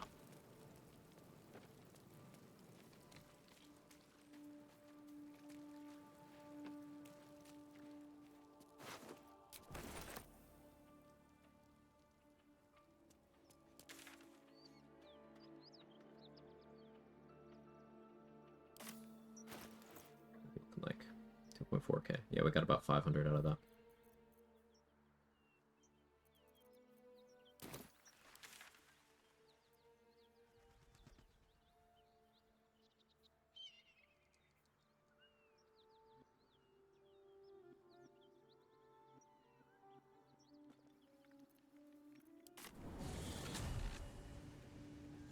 The Act 1 strat. It's coal mining. However, coal mining, if you do not have access to another map to region travel, is a lot slower. Here we go. If you are able to region travel forward and then back when coal mining, you are getting XP over 5 times as fast. Over 6 times as fast.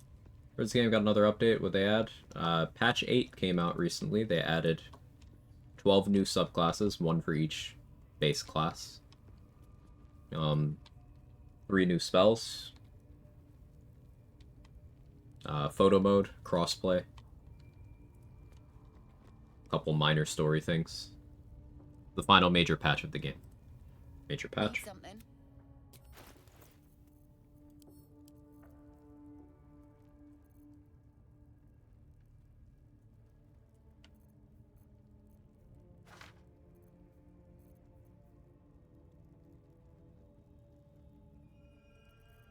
XP printing, there's a way to do it more optimally. Perhaps it's possible to reach even level 8 in Act 1 region lock. Well, it's possible, it's just not efficient, because these zombies are only 3 XP if you don't region travel. They're 20 if you do.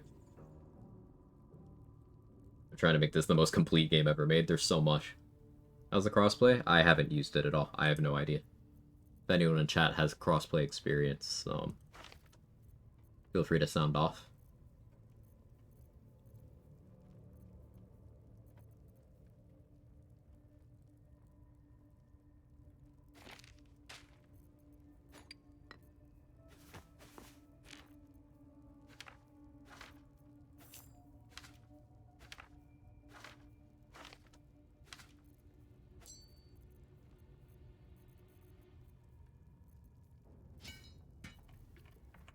Oh hey, I got a darkness scroll at some point. We can save Murkon.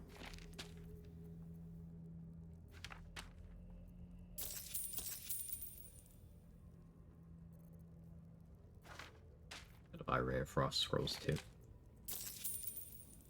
Just makes sense.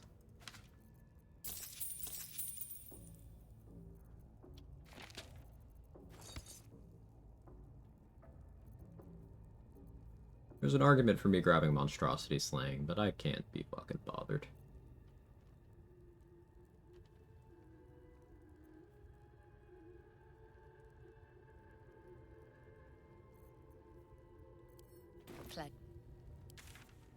Alright, let's go fight Boulette. Back, make myself some food. Ooh, what'd you get?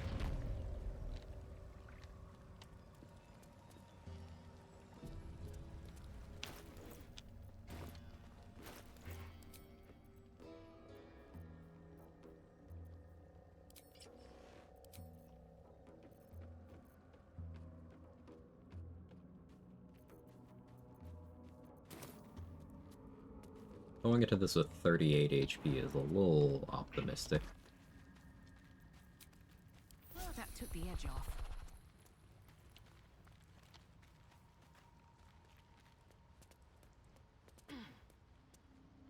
Ooh, hey, Cookie. How are you? Good to see you.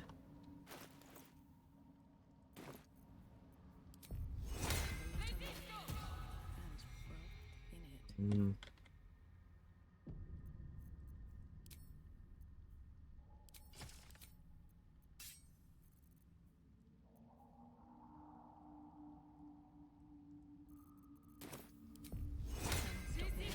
I have 18 strength, 15 charisma in Act 1. Heavy armor master, Ethel hair.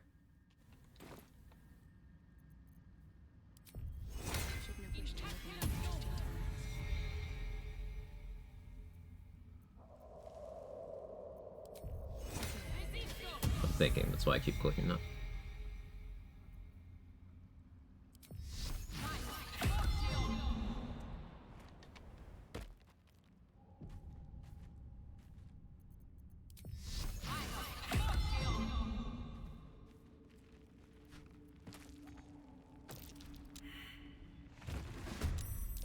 That's why we blade warded. 0 damage.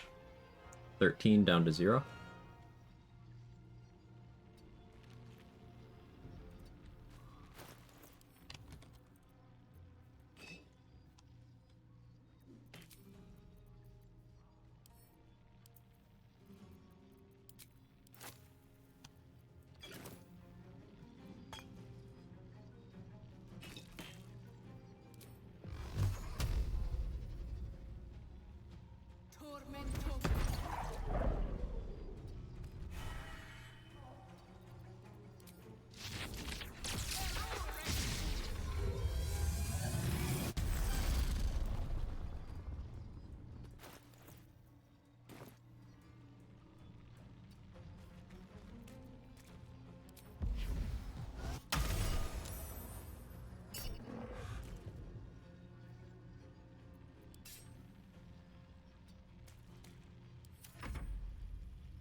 Special about that water bottle. There's different kinds of water bottles, I guess.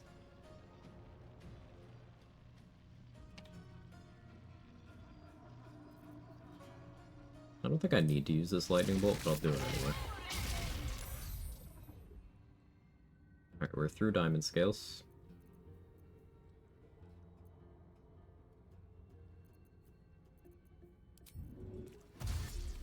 The lighting charges. Blade. I'm expecting to have to fight it another time. Hey, you don't have scales. Quick question, what the fuck? Okay, that's fine.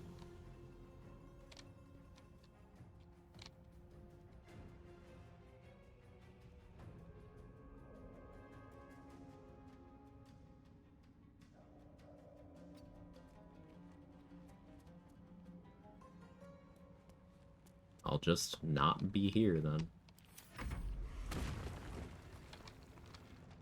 Hate the bullet. Asshole. Alright, has no diamond scales now though.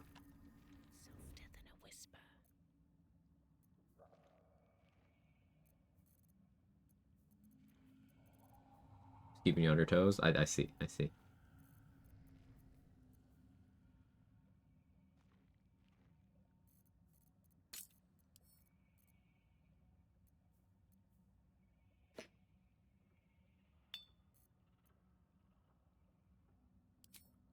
Sleep.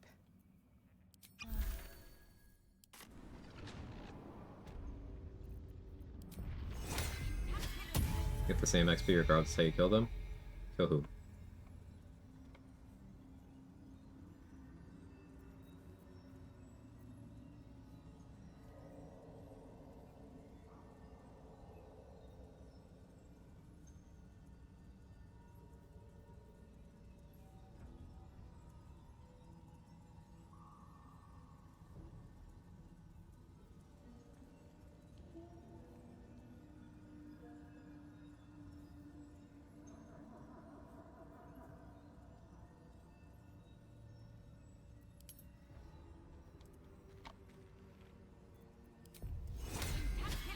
Any enemy? No.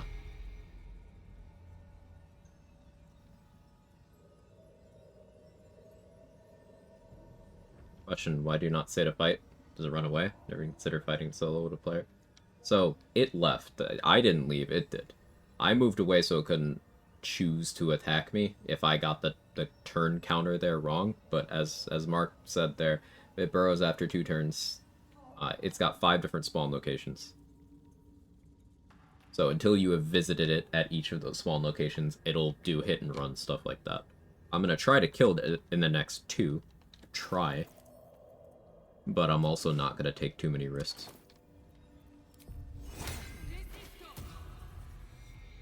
I could have a different elixir for this too. That would be wise. I'm just not going to.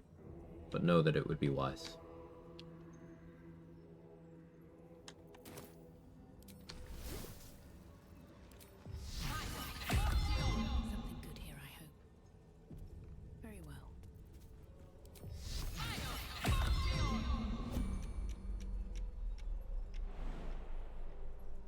Oh good, I can actually get a surprise this time.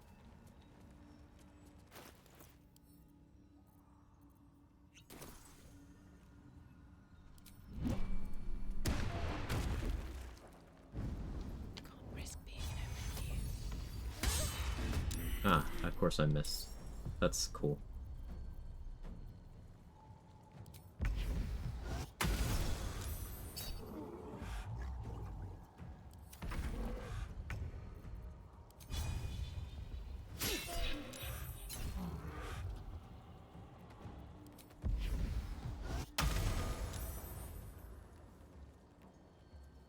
Succeeding on all of the saves against the poison too, that's great. On my way.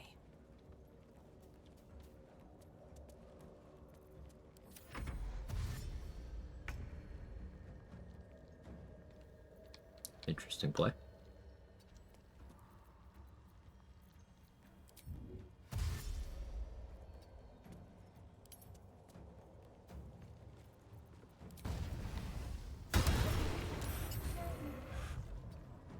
And get out of here, asshole. Yeah, not making progress. The way my damage is set up, it's currently a bunch of instances of low damage. And that's not what you need for this.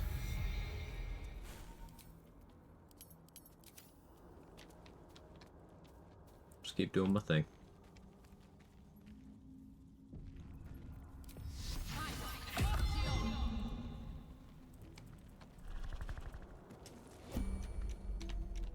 My position qual at least.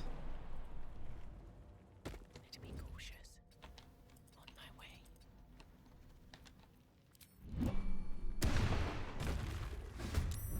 Oh, you saw me how?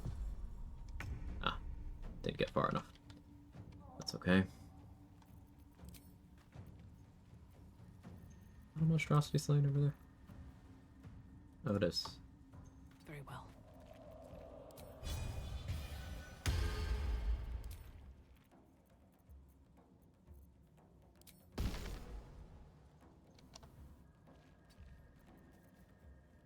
Don't want to draw any attention.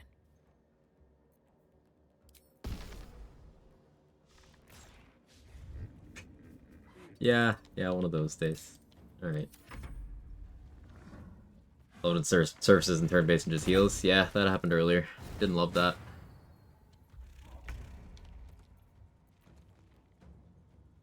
Yeah, I am gonna have to fight it at all of its locations now.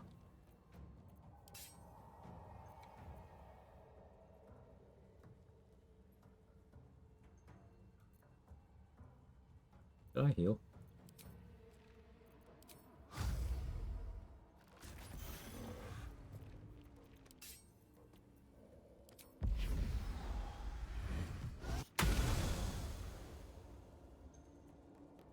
Wonder if the gods are watching me.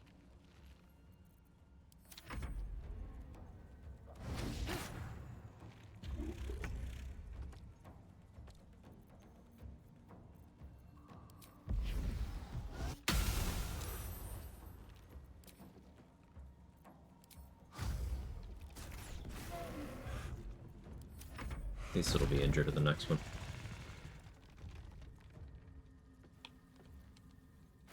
Did I fight the Minotaurs? I did.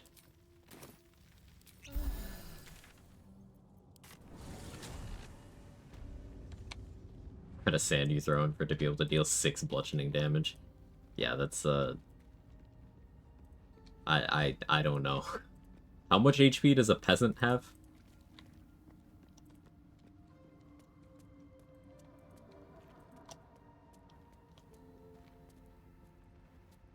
Just a regular old commoner? Like 10? Yeah, that sounds right. Pocket gravel, yeah.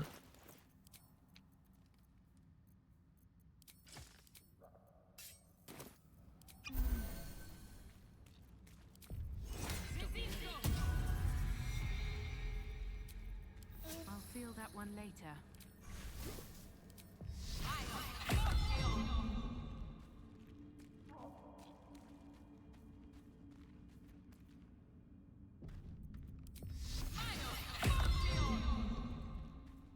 Wake up, asshole.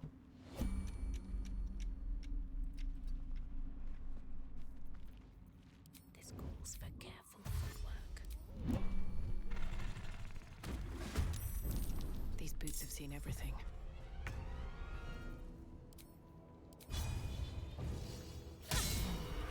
There we go. There's my damage.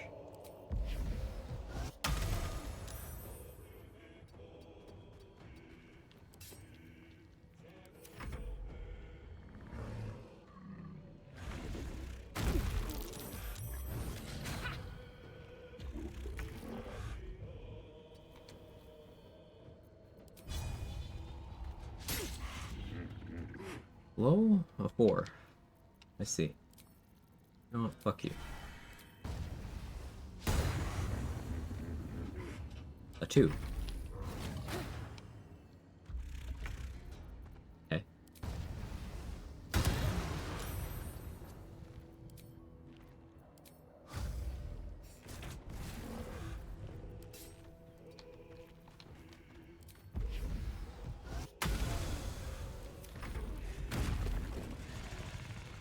$1d4 plus con in D&D rule set? Okay, 1d4 plus con. So if we could assume they just have 10 con because, you know, they're completely regular, this sand could cleanly just kill someone. Full to dead.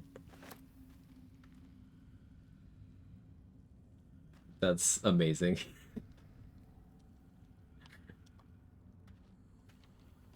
Bet that will fit in my pack.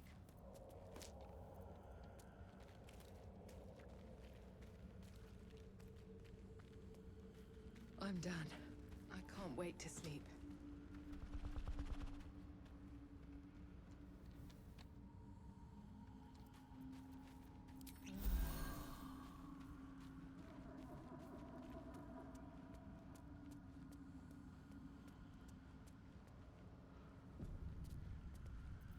The longest I've had to do the run around Foulette for a while. And it's just because I'm being stubborn and not resting to get back Luck of the Far Realms.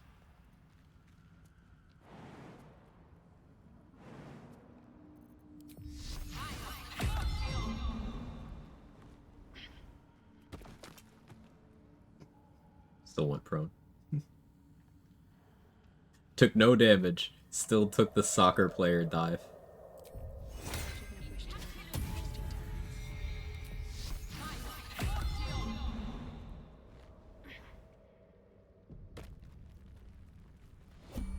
Yes, I know it's football and I live in the uncivilized part of the world. I know.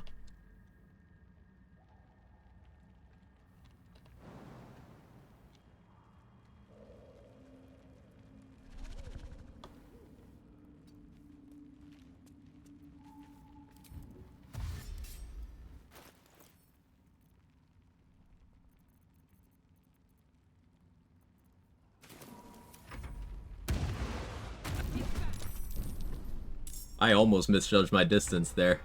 My heart dropped. I was like, yeah, no, I know how big the knockback range is. If I had been one more step... one more...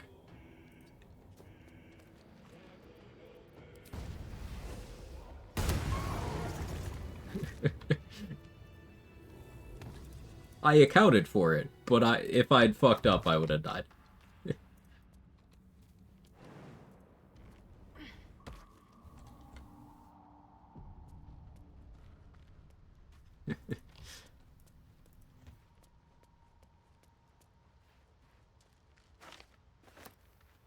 Below would have been the end of 2 runs, indirectly in the first case, but yeah.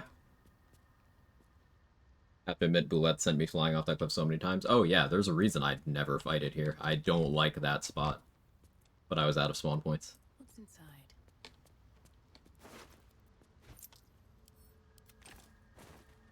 Corpses.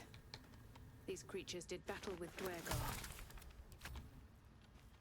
Don't use Glut for the Boulette? I tend not to. I don't like risking Glut.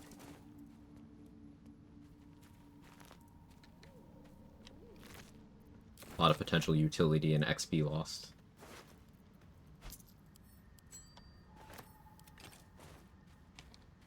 $150 XP feels cheap for that Goose Chase. Same XP value as Counselor Floric and Halcyon. Very... Also the same XP value as 2 Grimforge Gnomes. Like... what one-handed weapon am I eager to get for this build? Hunter's Dagger is pretty good right now. Already have it. With Booming Blade stuff, it just... people take a ton of damage when they chase me. Slicing Short Sword will be very good. Once we get that. Knife of the Undermountain King. There's the option of Shadow Blade, though I probably won't do much of it.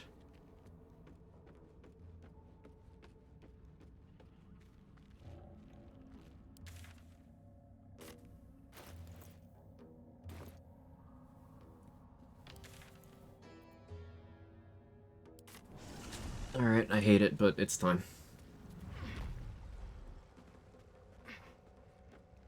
Just did the Boulette offline, because until now I forgot about him. Waste like 3 speed pots on that fucker. He cheats, man. Oh, yeah. I dislike the Boulette. Intensely. I haven't done the short hole, but... meh.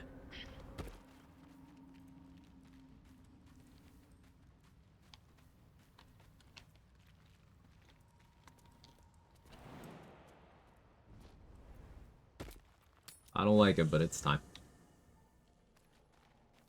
I want to have a word. That contraption's a hot ticket item. Mm-hmm.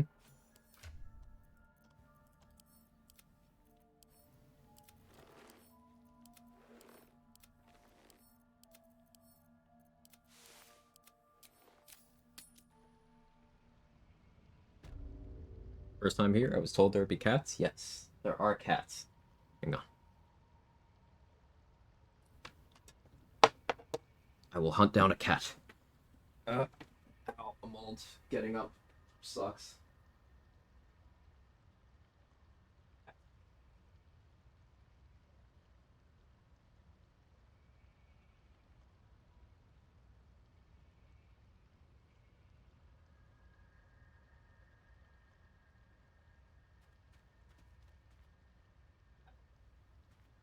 They're both hiding. They'll come around eventually. Sometimes Kevin's just like under my bed. Sometimes Jake is just in my closet. I don't know where they are right now, but they're around somewhere. They'll say hi. Welcome in. Why always big lady? Why not? Are you sacrificing Karlach specifically because there's the fewest things tied to her? It frees up extra uses for Infernal Iron. It makes for an easier Anders fight if you are going that route. You don't lose any gear later on. You don't lose any XP later on.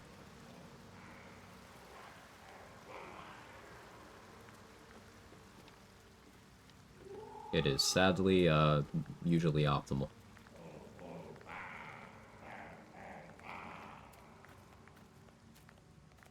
Hey, good looking. Okay. I have a lot on my mind, and, well, in it. Our blood! Away. These beings are cool. You! Our Lord of Murder Well placed. Oh, what you got for... Don't look at me. It's simple. God damn it, soldier. I trust How much XP difference if you choose not to sacrifice and kill them all? Like 50, 75, something like that. 100. It's not too much. You still get a good amount, but it is more to do it this way.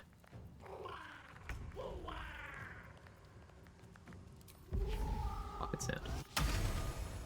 Oh, Karlach said no to pocket sand.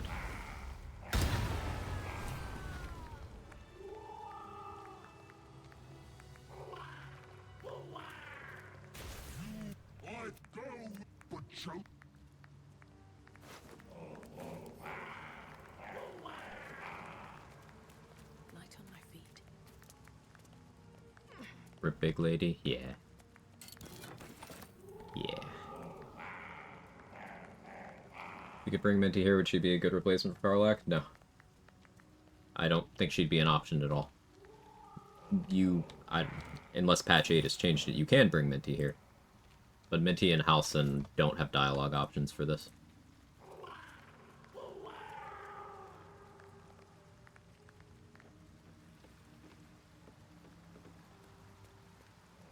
If you don't want to sacrifice Karlach, then viable alternatives are Astarion if you don't care about the blood potion, or becoming a vampire later.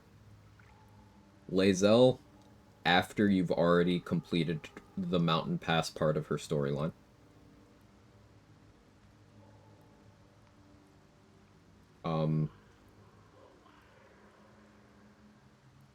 Will, if you don't care about Infernal Rapier or having Mizora as an endgame ally and assistant in the Iron Throne.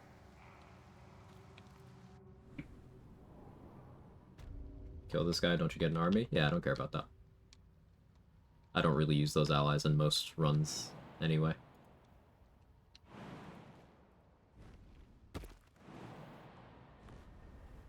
Can't sack like hirelings? Nope. Gotta be one of the Origin companions. Might be useful.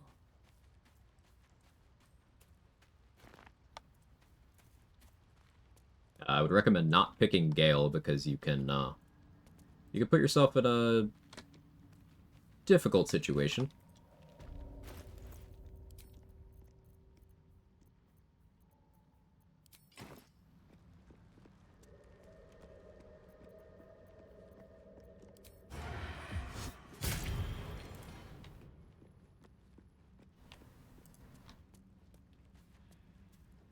Also, if you want to avoid the long rest of the Mountain Pass. True.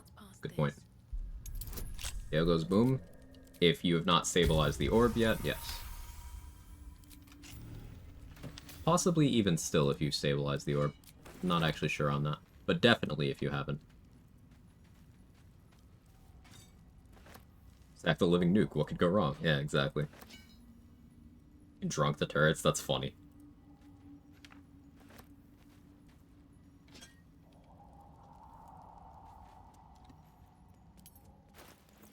Yeah, I'm not sure about orb stabilized Gale.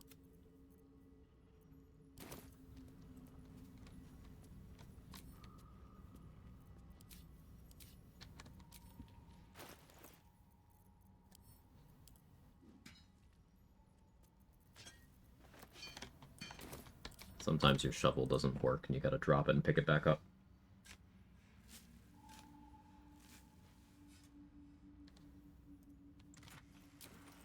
Ooh, remove curse. Don't mind if I do. Does a radius for Gale go boom? Too big for you to outrun.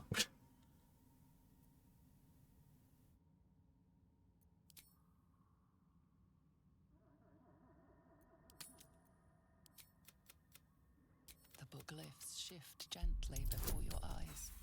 So these don't matter. You have Shield of Faith on you, Priestess Gut. If you bring Priestess Gut's corpse to the Underdark, don't drop it in the colony. You can have Sovereign Glut reanimate it, and then you can have Priestess Gut use her version of Shield of Faith, which is an until long rest buff. The radius is having the save loaded, yeah. So I failed all those. I still got the buff, but I got the curse, but because we have remove curse that we just found, no curse.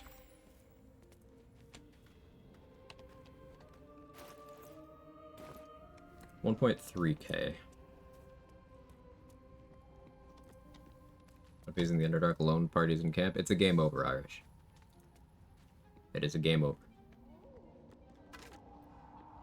Doesn't matter. Like, if you left Gale's corpse in Act 1, and then you go to Act 3 and you do too many long rests with him dead, it's still a game over. Doesn't matter where you are. Half this drow's body is crushed. Must have fallen from pretty high up. Curse? What curse? You just get disadvantage on wisdom stuff if you fail the checks when reading the book. Which I did. But that's the only consequence. So if you can remove that curse immediately, no downside.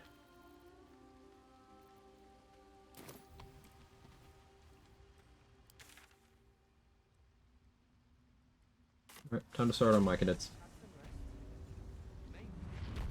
Kind of funny how inconsistent the size of the orb's blast radius is. Yeah, if you do it end of Act 3, it's small enough that the city is fine. In any other circumstance, it's like, nope, it was a nuke.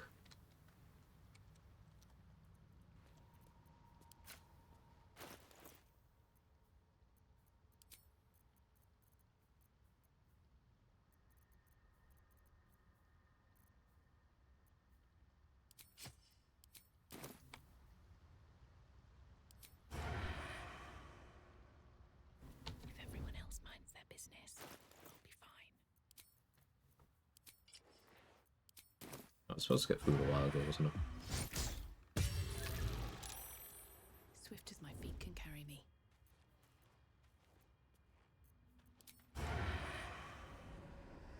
Fall by my hand.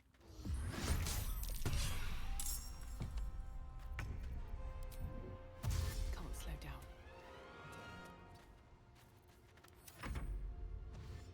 You know, if you let a character surrender to the Incubus and House of Hope, straight up lose as well? Yep.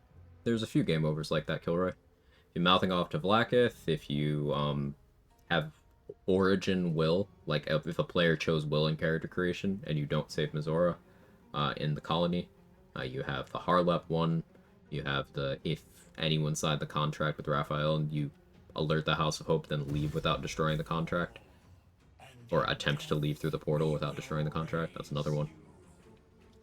There's a lot of those. Level 7 would be evasion. Level 8. Because I am multi-classed.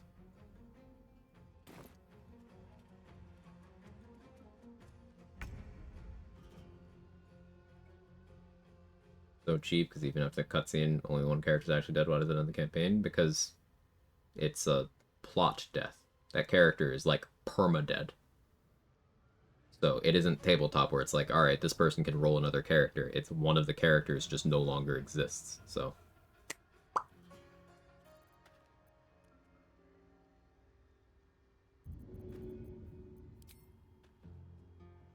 But in many ways, BG3 differs from tabletop.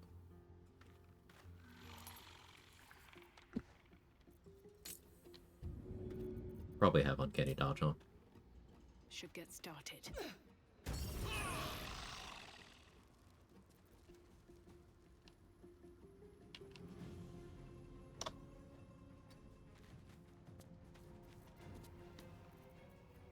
I'm on left combat. Ran a little too far.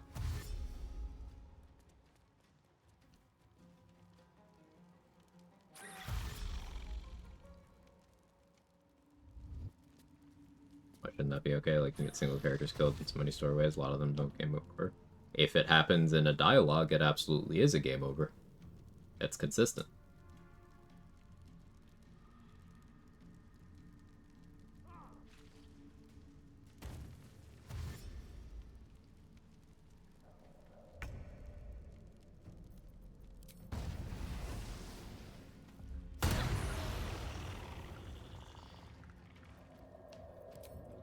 Breathe deep and move.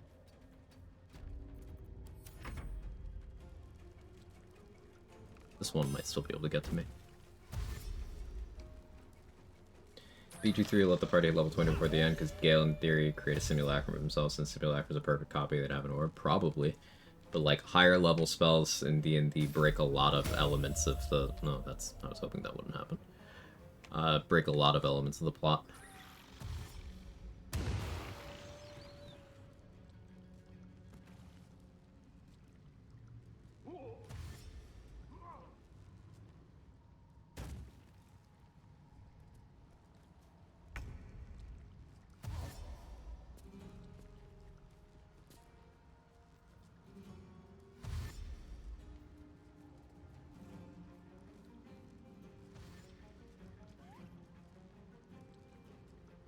Even having decent saves wouldn't have helped there.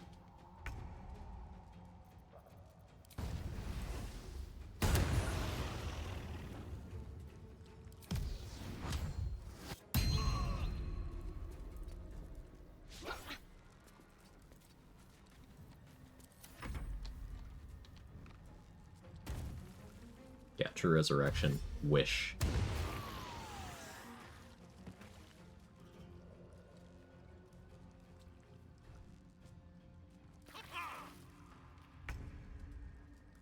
So, this Spore Servant picked up their weapon with their action. So, against enemies that use this AI, you could, in theory, disarm them, take a couple steps away. They'll use their action to equip their weapon. You just keep doing that until they die.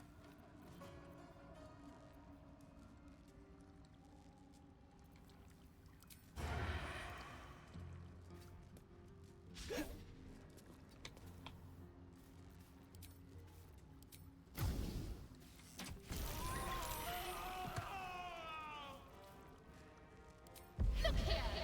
You're done pretty and sent him to win.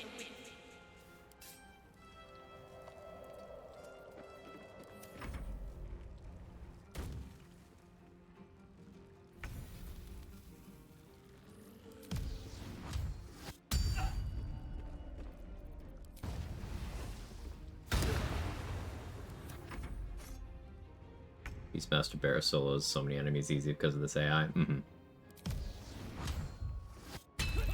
just need to give it the accuracy to consistently land the attacks, and then they're just locked down.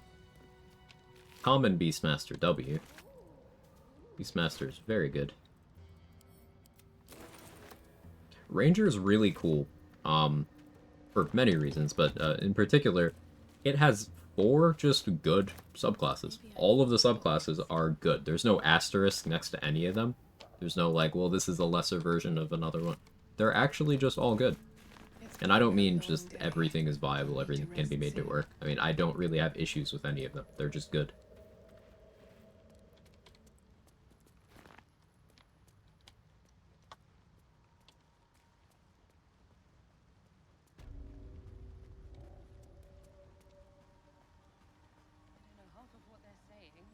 Ranger's becoming my favorite class the more I play. It's super good. When I first started doing Honor Mode, Ranger was my favorite class.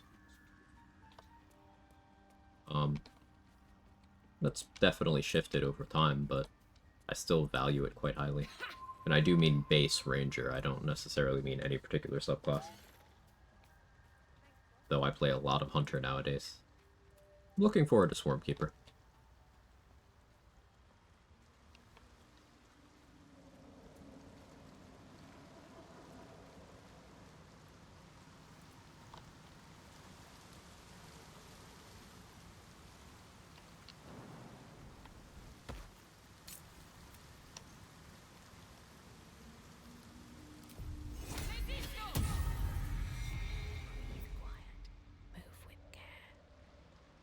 don't want...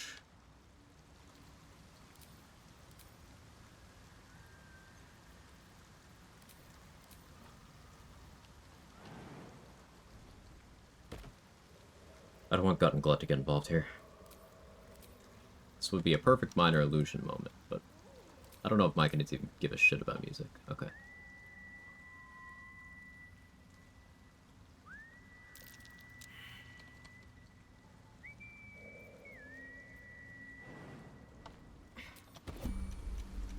Don't want to draw any attention. Creature mourn. Ah. That's on my side. That's so awkward. They're gonna kill her. I can fix it. That's very awkward.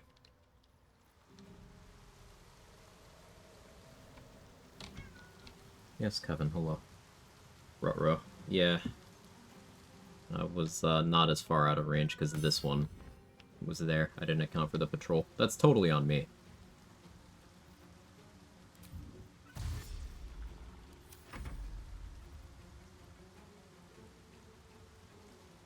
You love her, let her go.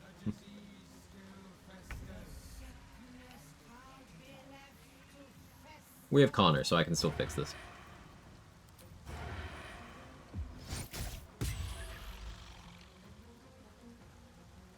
With haste. Out of sight, out of mind.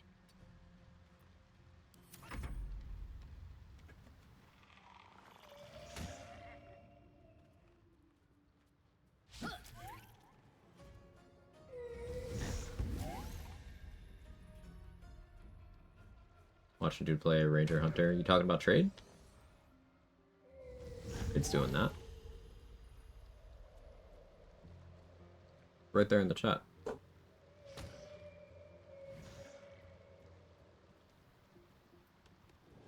Have it. Promised cat.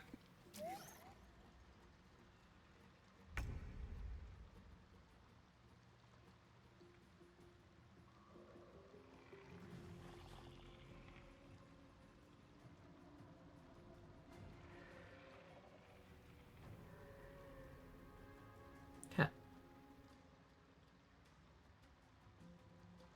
What are you doing?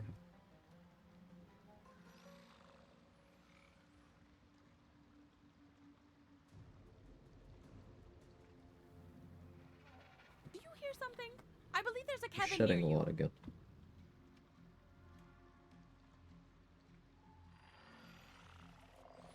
I need to brush him, but he doesn't ever sit still for that. Also, I think he hid the brush.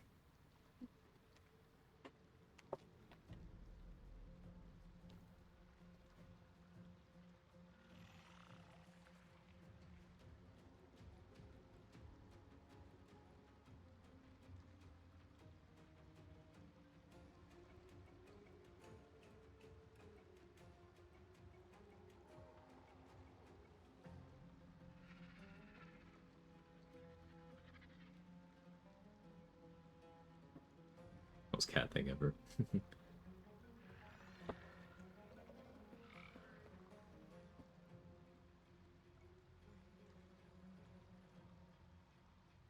So big.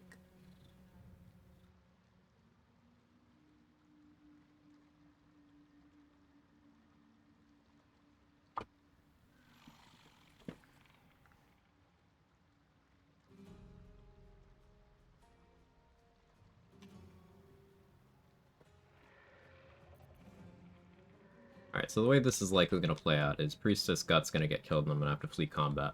Because I have Connor, I can revive her. I'm just going to need to introduce the step of using Survival Instinct. And I'm going to have to kill her a few times. Might require me to long rest more earlier than I wanted to. I don't think I have another short rest left. Time for some bloody work. Yeah, we have the technology.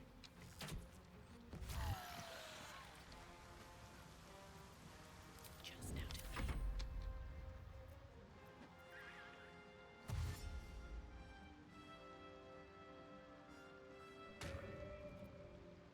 of view. In hindsight, I'm glad I didn't get an attitude with Dareth, because that could have ended in Dareth getting dragged into this fight.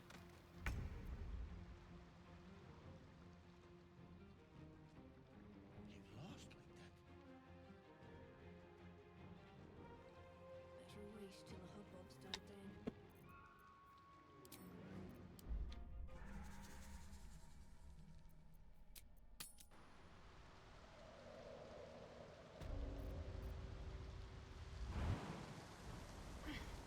Moving in.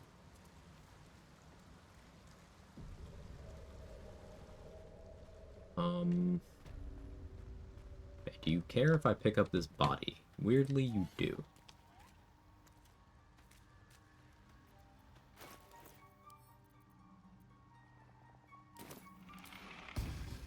Yeah, I was supposed to go save Murkon like a while ago. Softer than a whisper.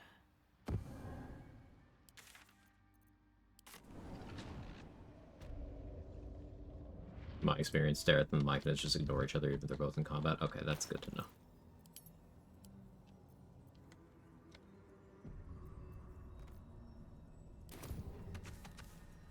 All right, time to skulk about.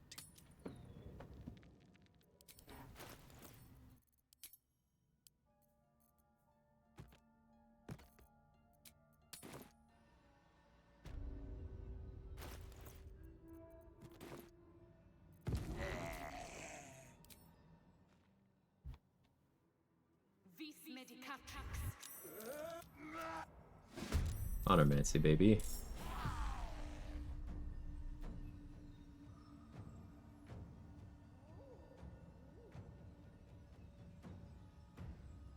Haven't had to do this in a while. Shenanigans we cooking? Connormancy. I brought Priestess Gut back to life.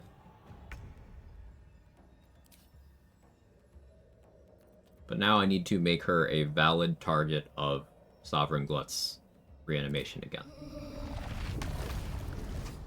We're gonna put Survival Instinct on her.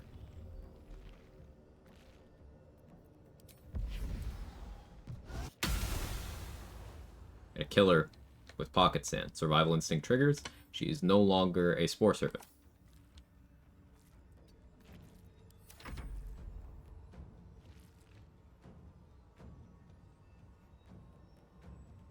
Her AI is broken, that's why she's... This is what happens when Ethel breaks, by the way. This. Just sits there.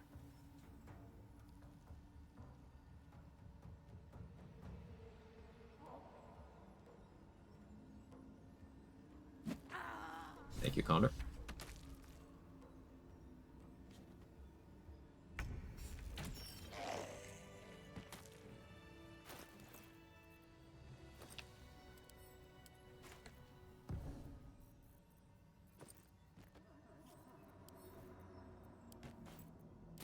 Send Connor to Lae'zel. Pick up Gut.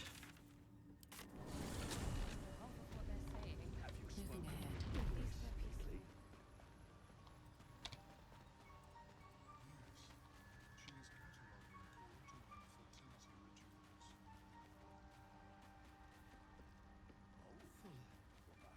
Somehow you look worse than last I saw you. I'm wondering if I should long rest now.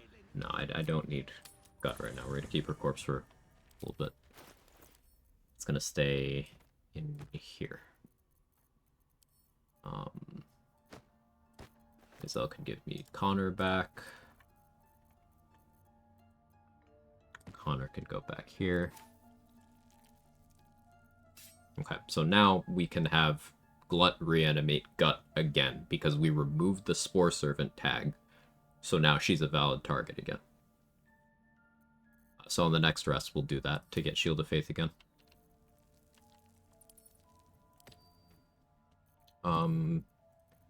Now, because we have a Darkness Scroll, let's go try to save Murkon.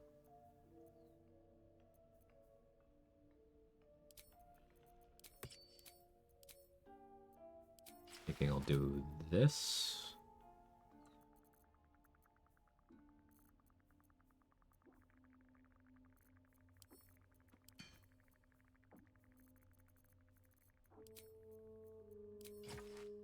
maybe that.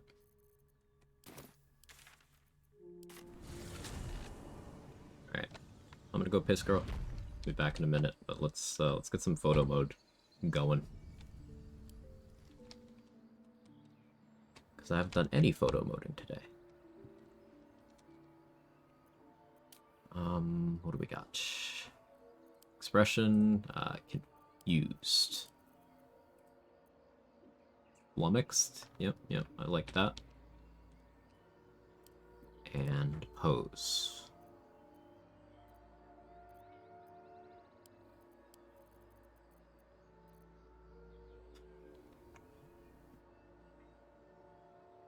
Perfect. Alright, be right back.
What did you mean by this?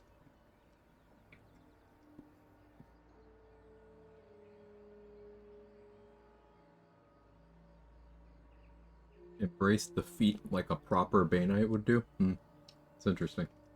It's interesting. Is there some lore I don't know?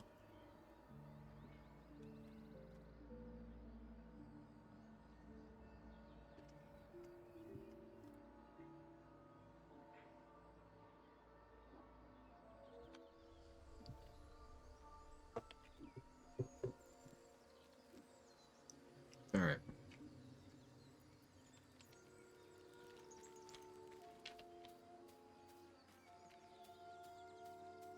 So Harpy's fight next.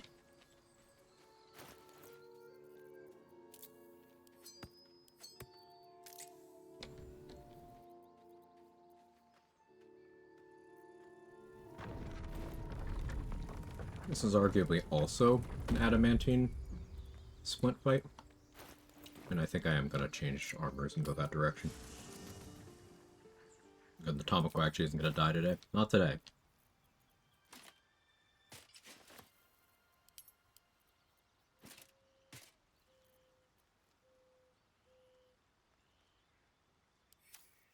We're going to do adamantine splint so that we can equip Absolute's Warboard for another +1 to saving throws.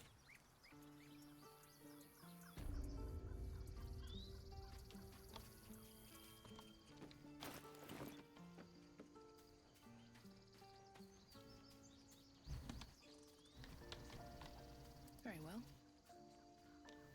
The squirrel lunges at your foot. You see, you're in my territory, and I want you gone. Are these Pain ear and 1 XP.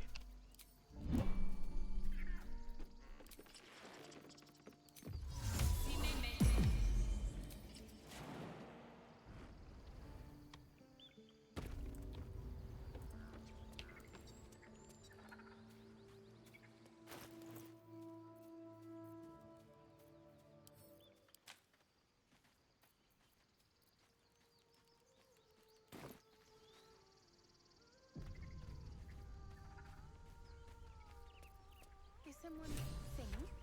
Alright, so the idea here is I'm going to put a darkness cloud on Murkon so that he can't enter the combat. These boots have seen everything.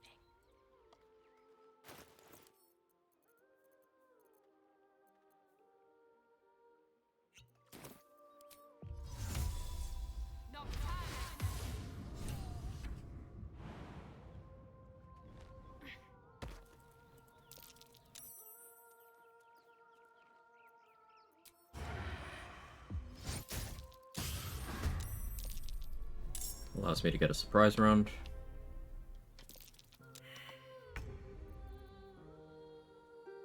I am tempted to speed pot, but I don't need that level of greed. Light on my feet.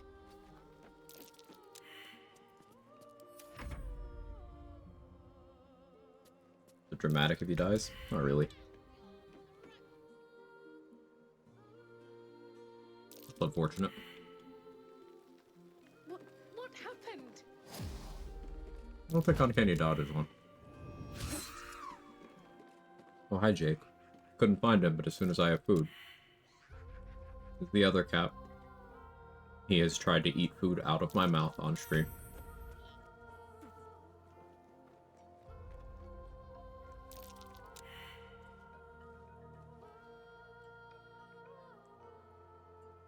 Stay out of my head. You guys have a favorite of the Dead 3? Oh.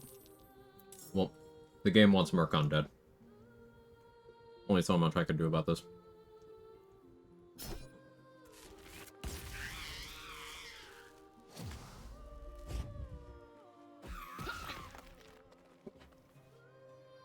Yeah, I would say Merkel just because the fight's awesome in the cutscene.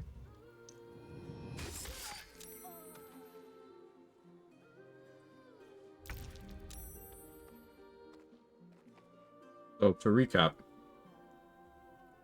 Strat failed because I rolled low on my concentration after failing against the lure twice.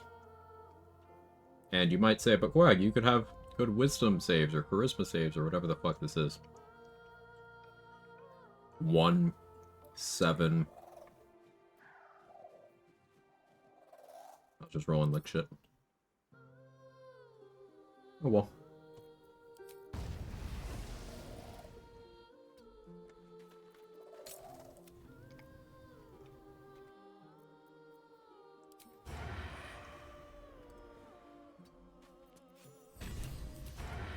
You get XP if you scare him off after you save him, or if he dies. You don't get XP if you save him and are nice to him. So we still got the XP. That's part of why I don't really care.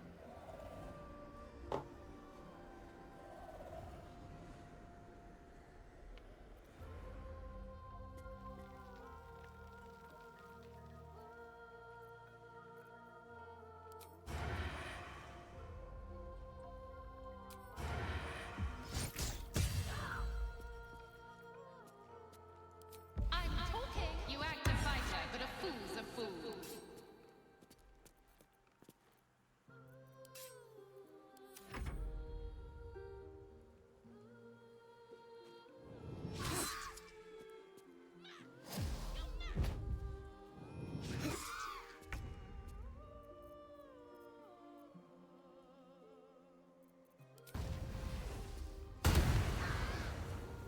Good damage.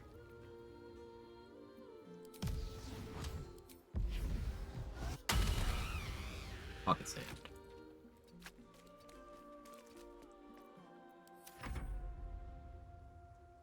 Only time to take the outcome seriously if your folk hero need the inspo. Or the achievement.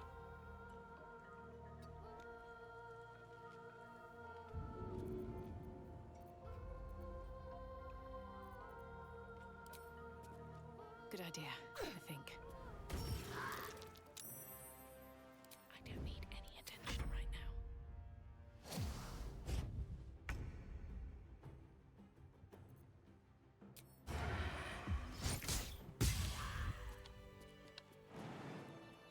Alright, sorry buddy. I tried.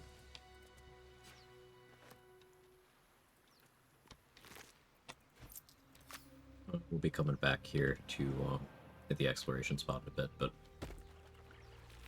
Murkon does always have 15 gold on him, so that's nice.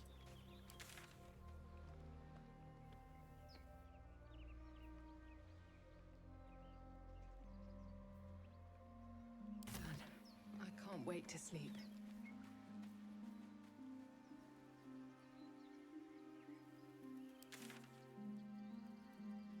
Did I not speak to Zevlor? I swear I did.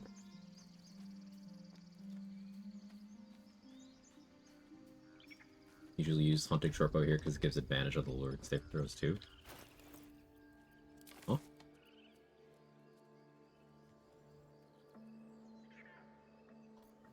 Explain?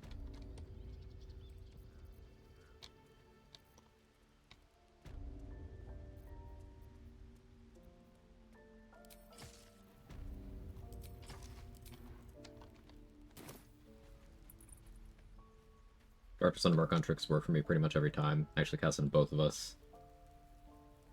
You seem to automatically pass the lure, sit there a few seconds, and walk out and face harpies. Harpies and monstrosities.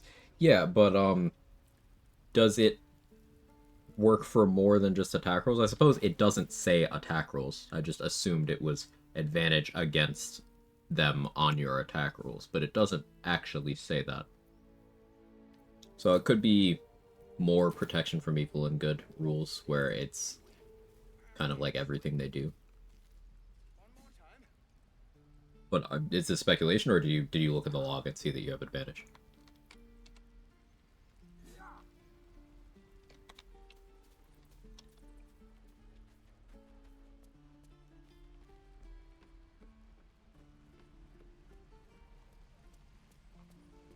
Check laws had advantage. Cool. Thank you for confirmation. I'll give it a shot.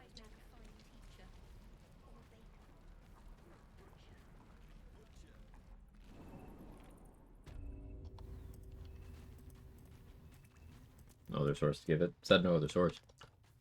I'll have to test that out myself, but I'm happy to have another thing to test. Yes? The quest is Yes? confused. What is it? I'll... Yeah, quest is a little confused because of the gut thing. Oh, I wonder if that broke that quest completely, actually. Think about that.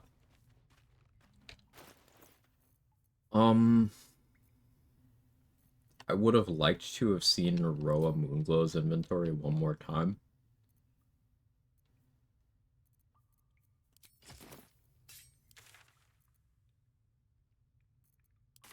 That won't be happening.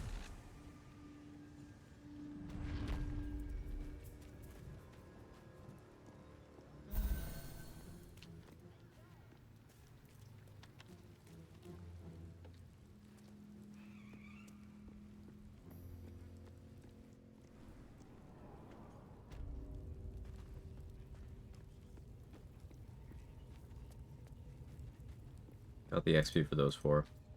Hey, Viper. Would be a pirate's favorite letter. I, because they are fundamentally selfish creatures. Did you clear the Zentrum hideout? Do you plan to? I already did it, yeah. No, the first love be the sea. That's good.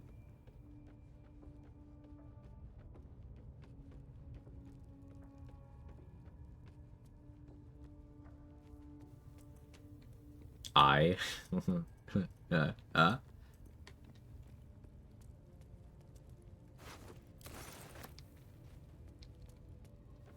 Seems like a good moment to talk.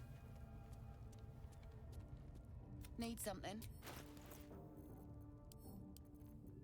Doing a final check on Roa here.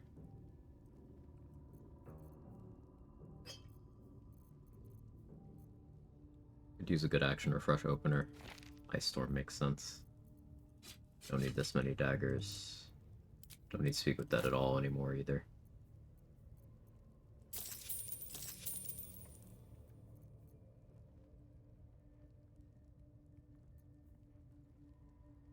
I'm not trying to knock out Minty, so I don't need to worry about Fire Shield.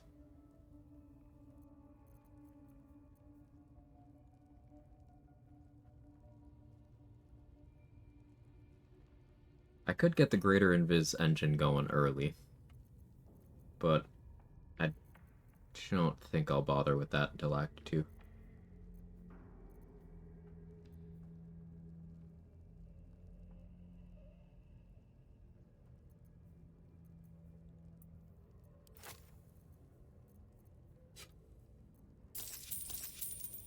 Another magic missile scroll. Okay. Back to the Grove. We're gonna free Saza.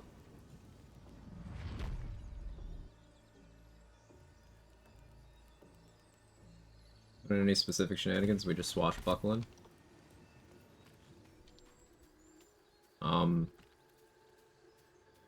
Doing a bunch of different swashbuckling things.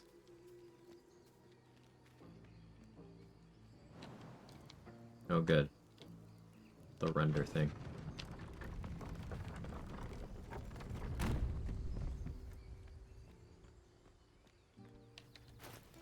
There are some tieflings I haven't killed.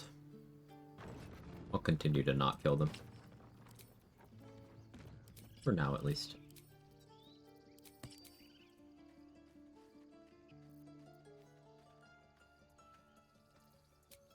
Switch armors back.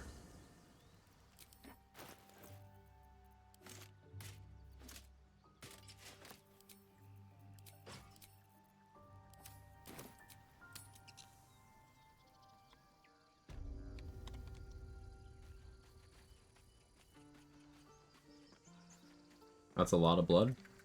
What do you mean? Blood? Here? No, it's safe in camp. You don't have to worry.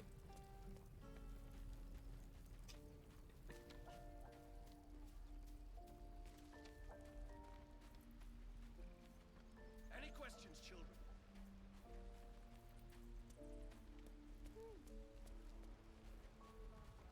Innocent people here aren't profitable enough.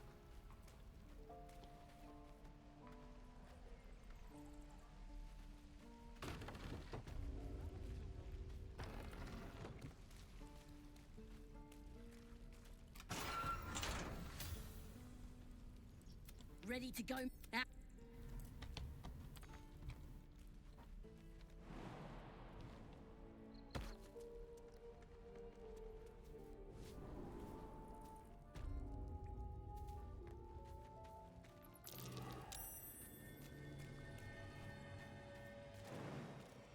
I don't think you actually need to have Saza keep up with you in here.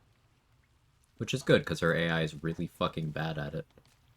It just isn't even deciding to move at all.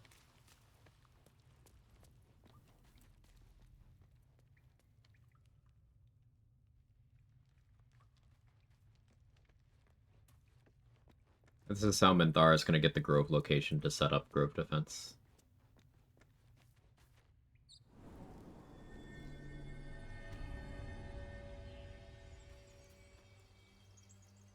Oh, maybe I'm completely fucking wrong and she does still have to be somewhat close.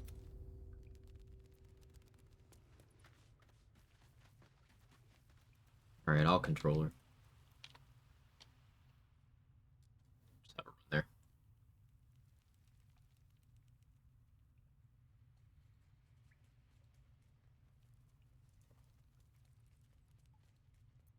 No time to rest.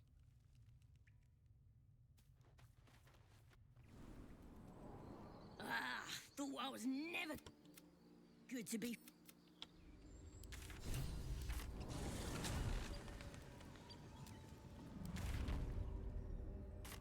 How much farther can I go? Build the goblins here.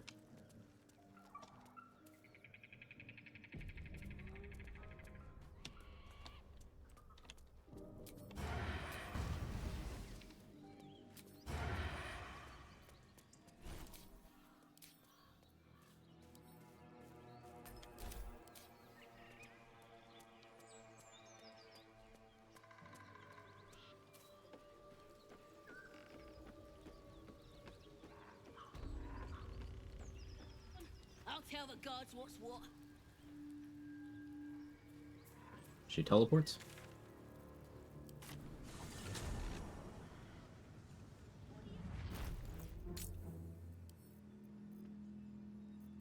Do have a wall of fire for Grove defense.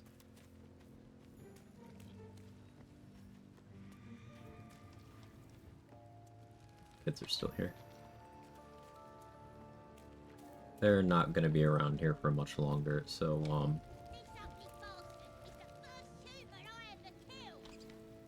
Should take a trophy. Half his ear.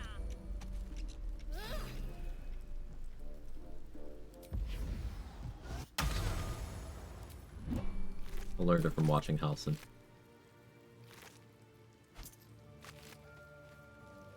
Still free Saza if Minty's dead. I'm not sure how that whole thing works.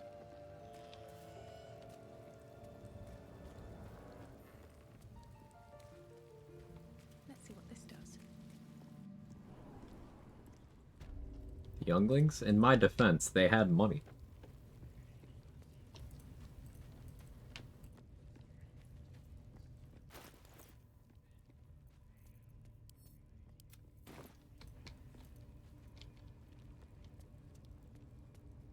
Halcyon approves. Ain't.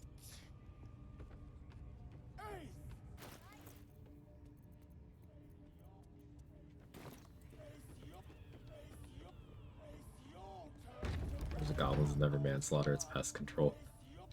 I still feel bad about it.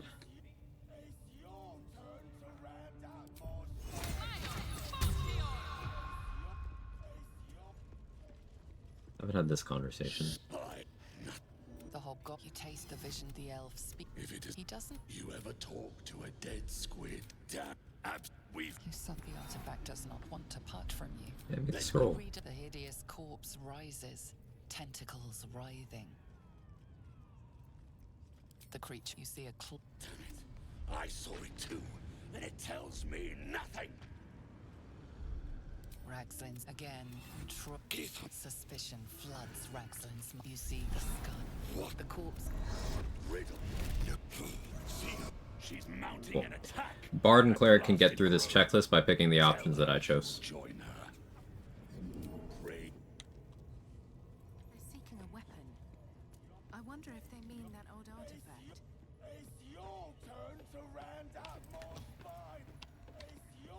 It's your.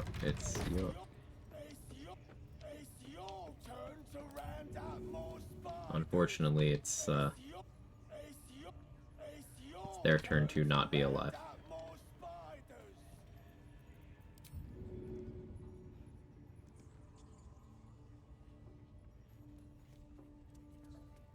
What's his character anyway?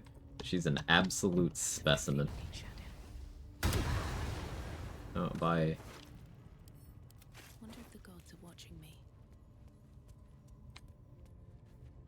I'll know whose turn it is.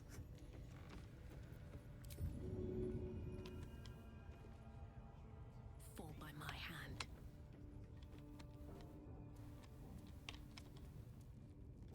You attacked someone.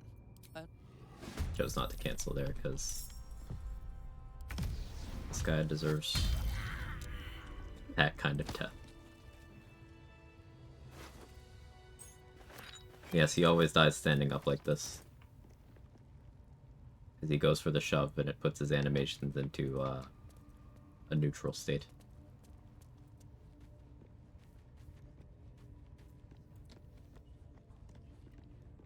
Wave your hands out and we want poof? Yeah. With my bonus action.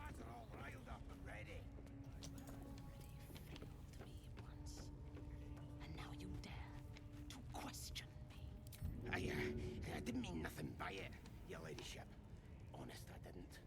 Life, much like your words, is meaningless. We're just gonna move this guy.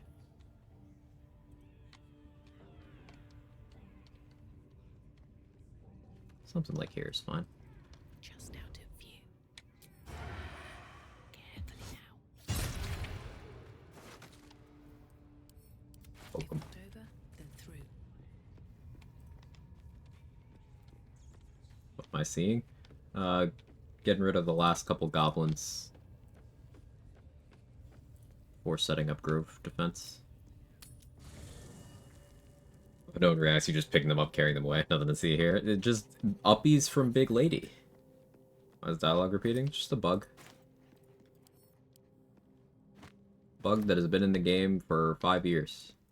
Since early access. It seems in fact, none of us can. That thing is shielding us. I only know what I know. I was ordered to retrieve it, and that's what... The goblins still infest the roads. As long as their leaders live. I thought Will might have actually had something to say, but no, he's just bugged right now. Is Lazo, like, down to clown or whatever?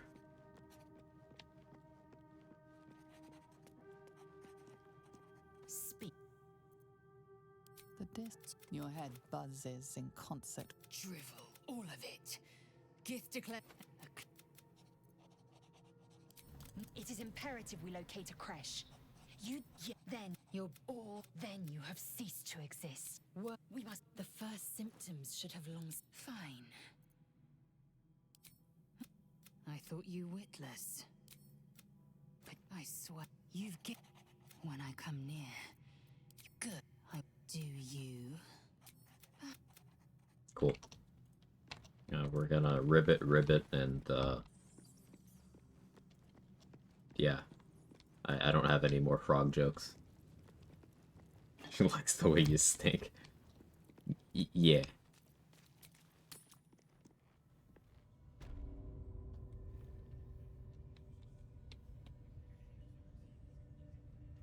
Mistress! It's me! How? They would... this You feel a... Oh dear. Nah!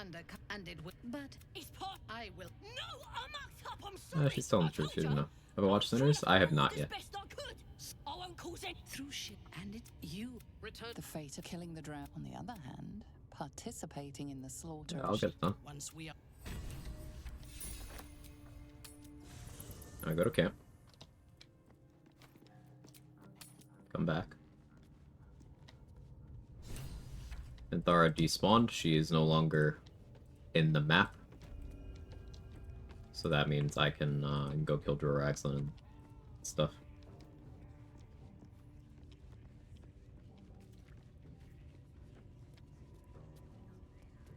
get to it. Yeah, I'll be watching that at some point soon, hopefully. Stagger, just +1.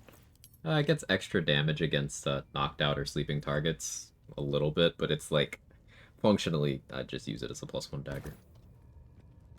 Cool item model, though.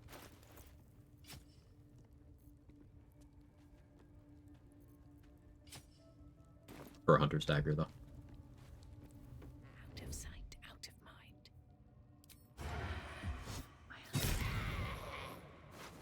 How much further can I go? Next to the XP Saza.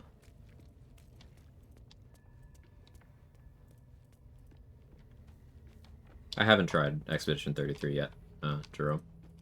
It's on my radar, though. Build my Gone, it's my favorite party for this run. I play solo, so I don't really use a party. But I'm doing 5 Swashbuckler, 1 Cleric, doing very tanky type stuff with also, hey, what if I just one-shot you from outside of combat with sneak attack? Type gameplay.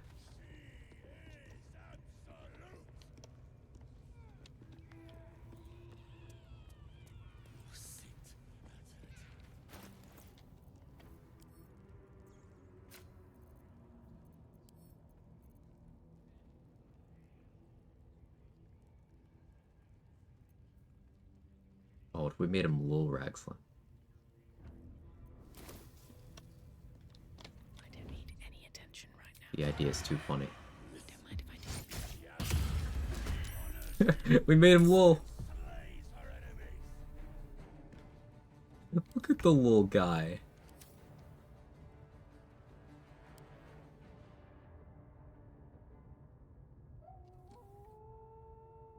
He's scared too? It's okay, little guy.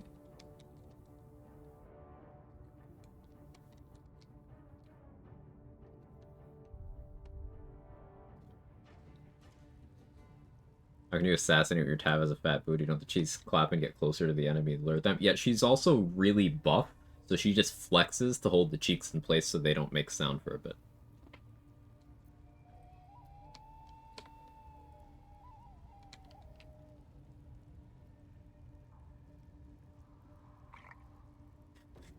Do you have the link to Lil Ragslan's SoundCloud? I don't, I'm sorry. I'm a bit of a hater. I'm a big fan, you know.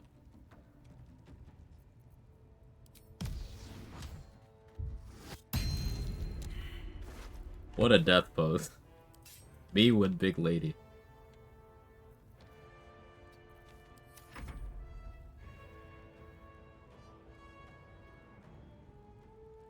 Build's so interesting because the double proc out of combat does huge burst, but in combat's more of a battle of attrition. Yeah.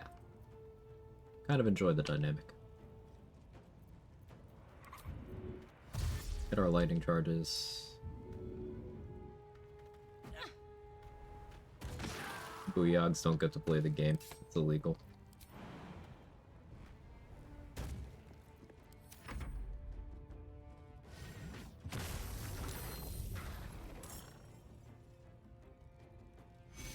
Wave that dagger in front of her face, she exploded. Swashbuckler be like...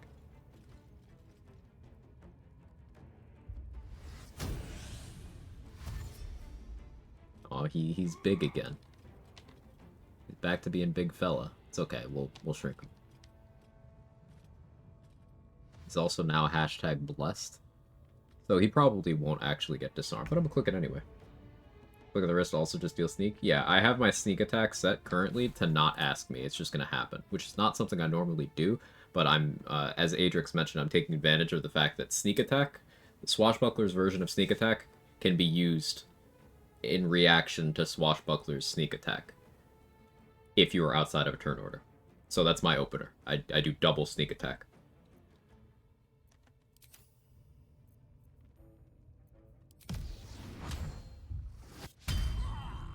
Missed. Rude. We're Blade Ward buffering here. Is this vanilla class? Yes, this is a rogue subclass.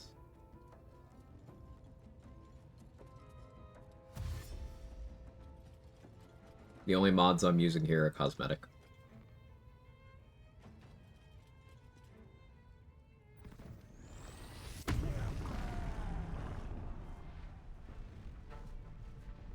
So he didn't attack me. He doesn't see a damage roll that hurts me. That's how tanky we are.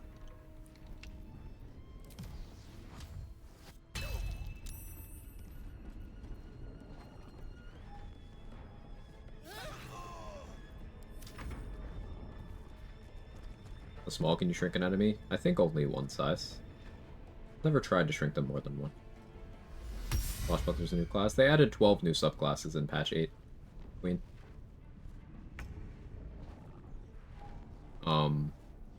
This is the new one for Rogue, yeah. Need a mod to change the appearance of Adamantine Shield. There's a really good Transmog mod that I use sometimes. Transmog Enhanced.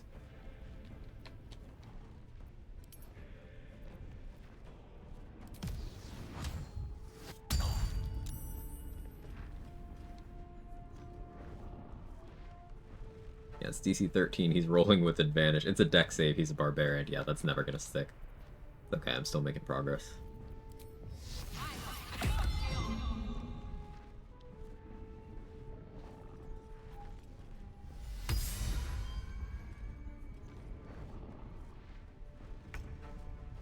Got the Act 3 for the first time, going Shadowheart Origin, killed the Groves, lost Will and Karlach, got Minthara, which is fun.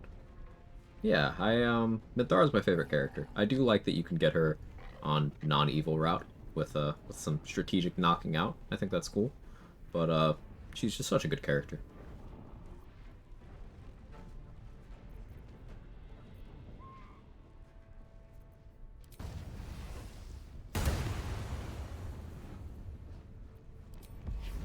Pocket Sand.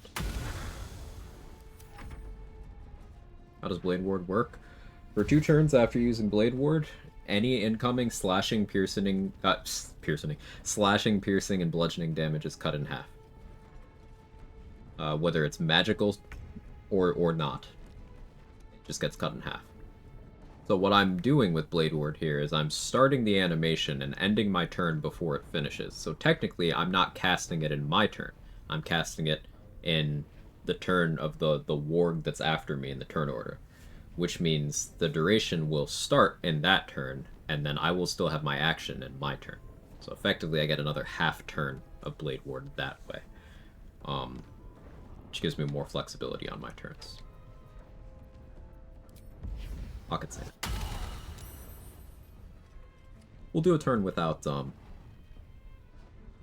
Blade Ward and see what the incoming damage looks like.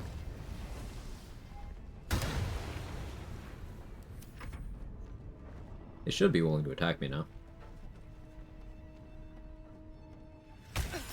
Yeah, Ragzlin is.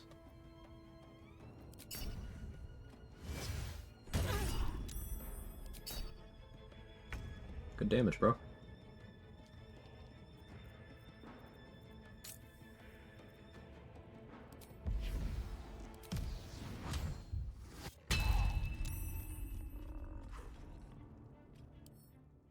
We've also drained his strength by 5.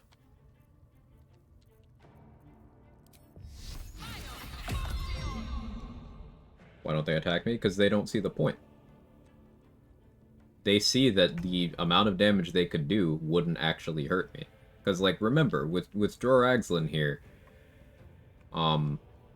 without me having Blade Ward active, he did 2 damage, and then his bonus die did 2, and he did 4 damage there, so with his rage bonus and stuff, he's doing 4 damage. If I divided his damage by 2 before applying my damage reduction, he wouldn't do damage at all. And he knows that, so he's not trying. Second attack was without Uncanny Dodge? Yeah. That second one was also no Uncanny Dodge. So I could have been cutting that in half before the damage reduction, and then cutting it in half again after the damage reduction. Level am I? 6. I don't even swing for a potential crit hit. I mean, they can't crit me. I have immunity.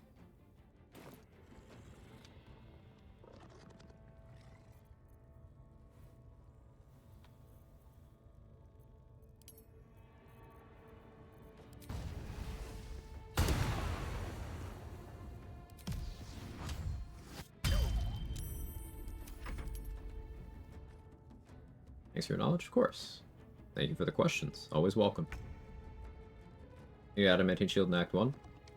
That's the only time you can get it. You go craft it. Underdark is part of Act 1.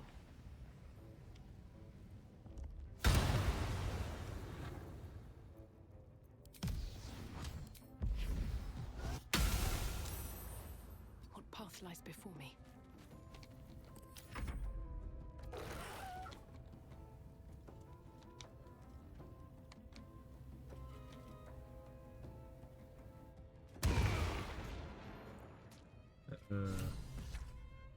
Good old booming blade.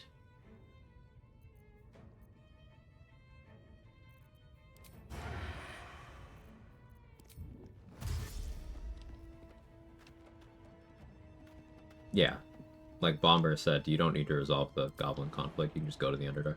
It's not like you're going to a different map, so it is part of the same map.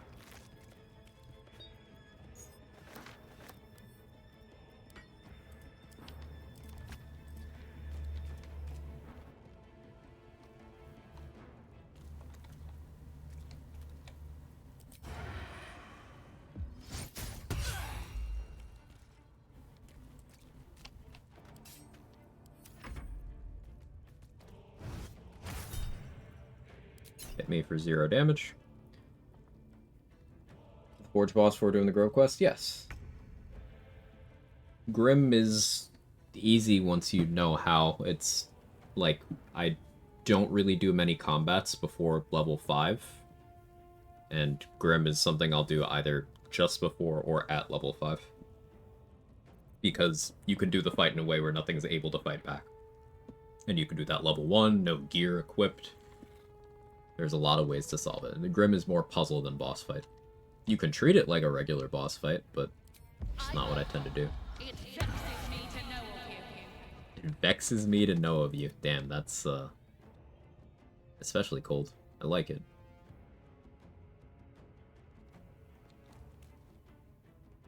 Aren't you underleveled for that area? There's no such thing as being underleveled. Not if you're prepared. I've beaten the game solo honor level 1 twice, 2 different classes. No such thing as underleveled. It's all your strategy.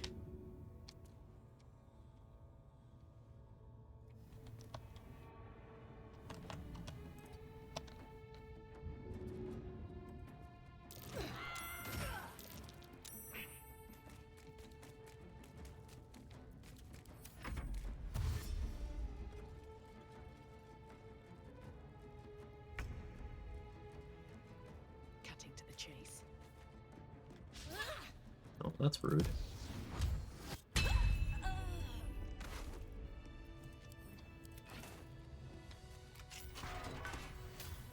That's why I was missing gold. I never looted that.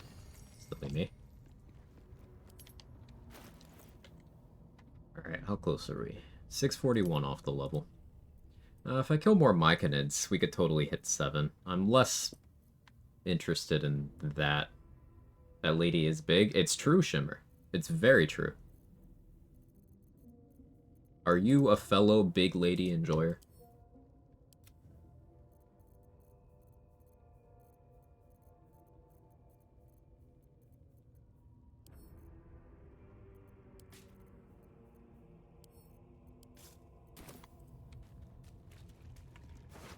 We love big lady. We sure do, Panzer. We sure do. Didn't realize lightning charges affect enemies thrown by you take falling damage from you. Yeah, all damage. It's a global thing. Very powerful. For some reason I read dirty advantage as dirty dancing. You're not really wrong, Super. A lot of fancy footwork. A lot of fluids, I guess.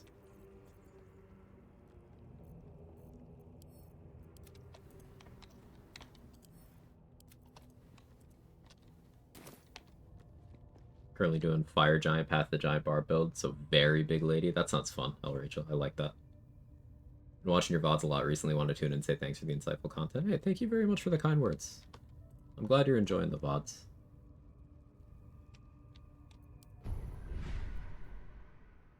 Alright, here's the thing about Call of the Week. Going full solo for this run? Yeah, I basically only play solo. I have companions in my camp. I recruit them for storyline and, you know, because BG3 is a dating sim with combat. But for combats, I'm just pure solo. I don't have them buff me or anything either, just one character. The thing about Call the Weak is my sneak attack reaction will not trigger it. I'm a little less invested in it. Backlash, I'm unlikely to want to give up my reaction in general. I am kind of leaning towards Shield of Thralls. Like, if I take Transfuse Health now, I can get Shield of Thralls when I kill Minthara. And yes, we will be killing her, not knocking her out. She's my favorite character, but I want more XP, and I want the Tadpole sooner.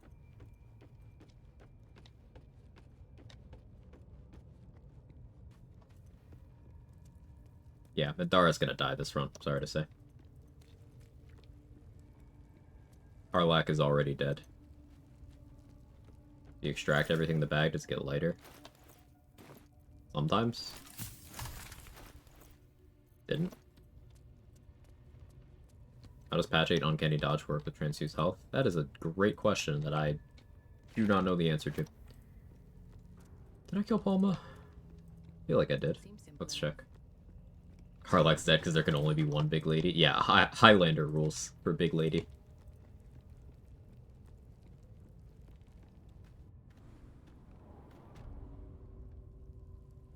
Okay.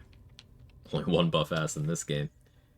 I mean, we're a fan of having multiple, but at the end of the day, gotta be one. I guess. Is there anything else I need to do before I do this rest? I don't think so. I just want to knock out Raphael without silence. You need to have a cutscene active, or basically you need to do damage to him at a point where he is unable to successfully talk to you, initiate conversation. And then his AI will break if you used a method other than being unable to speak. So for example, if you have the cutscene of Mizora showing up to punish Will for not killing Karlach, that works. If you have the cutscene of Quill or Alfira showing up for Dirge, that also works. I think in theory you could have the cutscene of Shadowheart and Lae'zel fighting there, but like I don't know how to route for that one. But there's also the option of get in combat with something somewhere else in the camp, and then have a summon of yours attack Raphael while you are in combat already. Then get out of that combat and his AI will be broken. There's a few ways of doing it. It would look better with a BBB. Can we give Gale one? Like, hear me out. Hear me out. What if Gale? I need a quick word. Speaking of, I should recruit Gale. Will be no point in lingering now I've got the noble stock.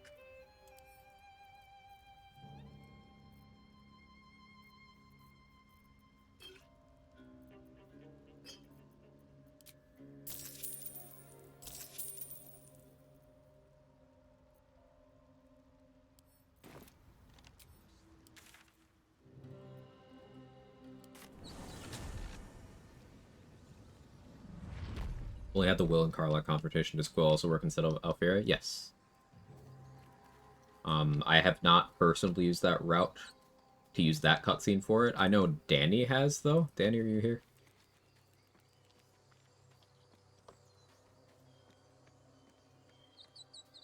I think Dade tried putting some mod clothes on Gale, and his ass was already too thick to not clip through. Yes. Was I right about that? Do the hag yet? Yes. Withers deserves a BBL, he already has big naturals. Yeah, Withers can just have as much installed as he wants. He's a slay no matter what, so.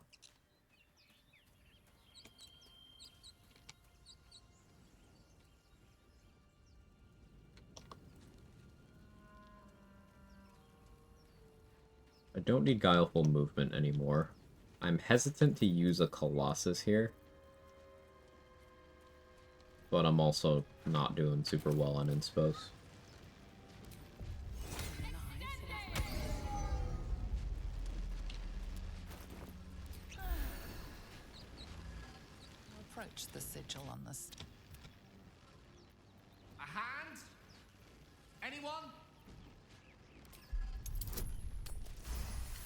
Doing that specifically to protect against natural ones. What was the question? You've used the Quill cutscene to do the Raphael AI break before, right? Someone did it. I thought it was you. Say, but I know you. Whoa! Attack.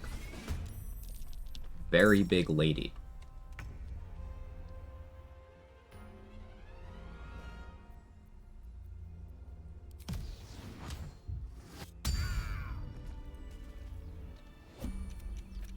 I trust I've made myself clear.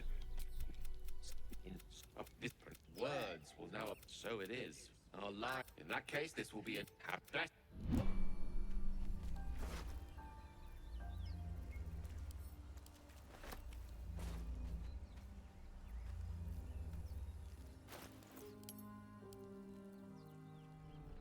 The pouch is sealed with differently because of her. By Mr. Waterdeep. It's okay. The blade went deep. Let's go show up. I'm gonna revive him again. No, I'm reviving him now.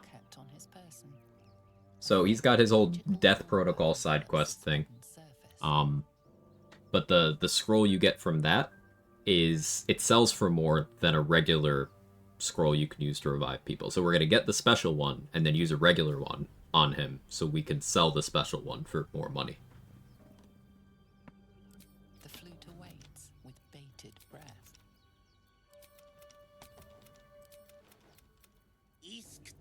In multiplayer, you can kill this Mephit for extra XP. There's ways you could theoretically do it in solo, but I prefer the money to the 20 XP from this. It's Scroll of True Resurrection. It's 300 gold, whereas Revivify, 100.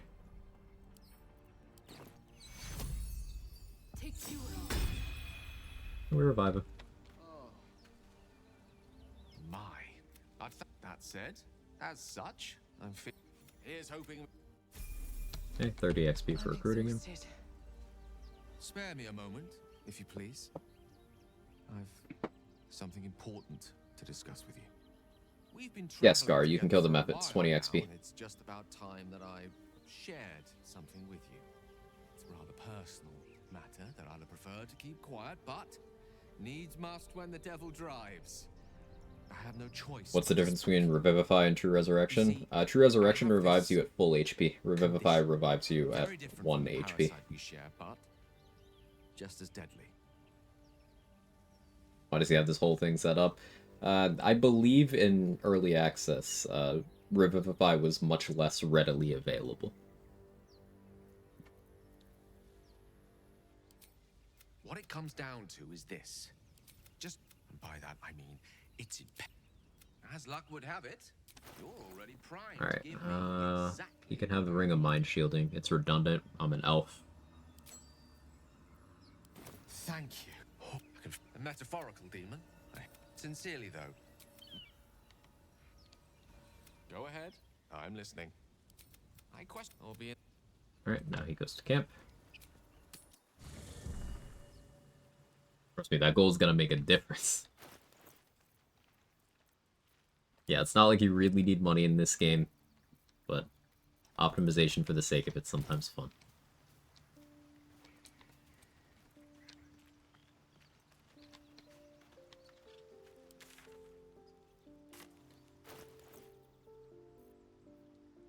Okay, 606. Is there anything else I need to do before Grove Defense? What have I not done? Spectator? I didn't do the Spectator yet, did I? I'm still on Guileful Movement.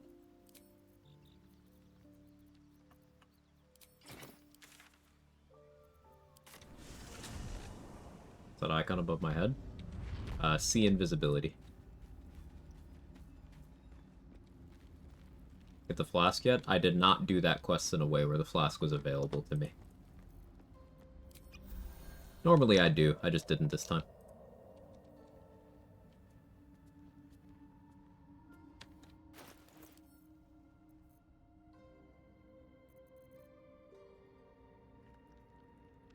Any summon scrolls at all?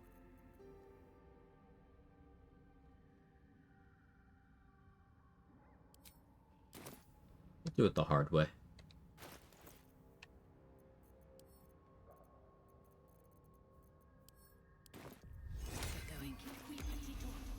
This is silly.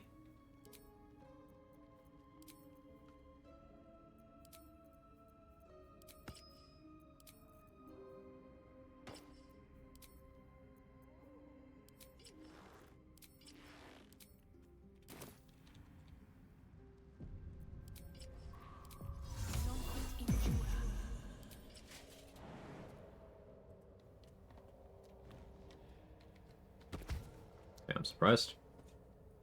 Good Basilisk Oil for them? Yeah, but I don't handle it that way normally. The same XP-wise, you're getting the flask more XP. The Spectator in the flask is worth 150 XP.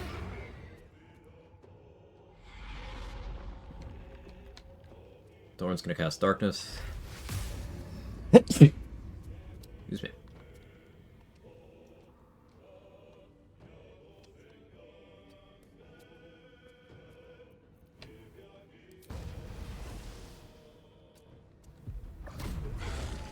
Got me with Befuddle. That's unfortunate.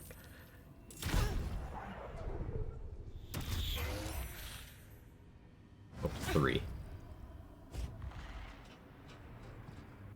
My Tempest Cleric dip instead of War because I prefer the spells and the level 1 features of Tempest. War Priest charges are a garbage mechanic that don't help me in any way.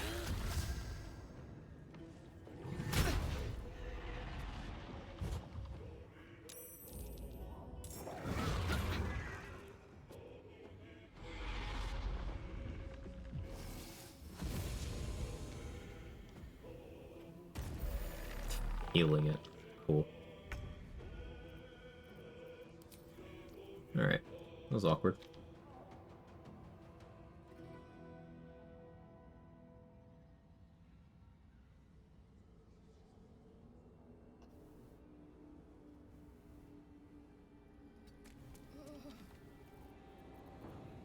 Just out of view.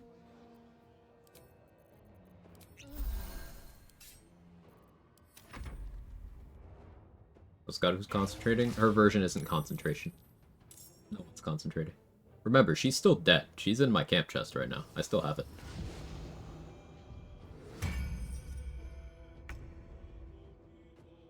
Bro used mage armor on the Spectator. Toxic.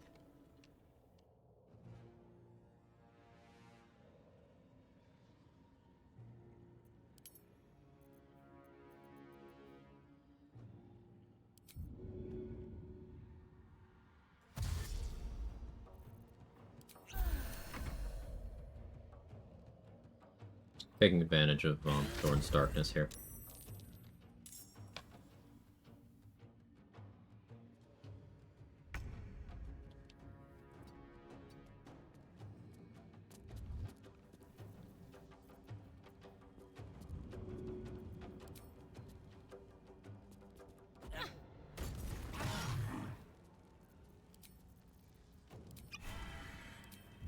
My last bomb, didn't want to use it here, but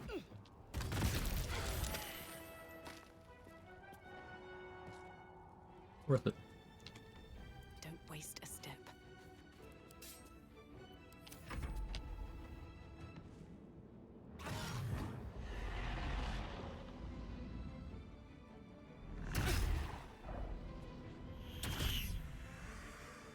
Here's annoying. I played DOS 1 or 2? 2 a little bit. Tried to get into it after playing BG3 though, so it didn't quite hold my interest.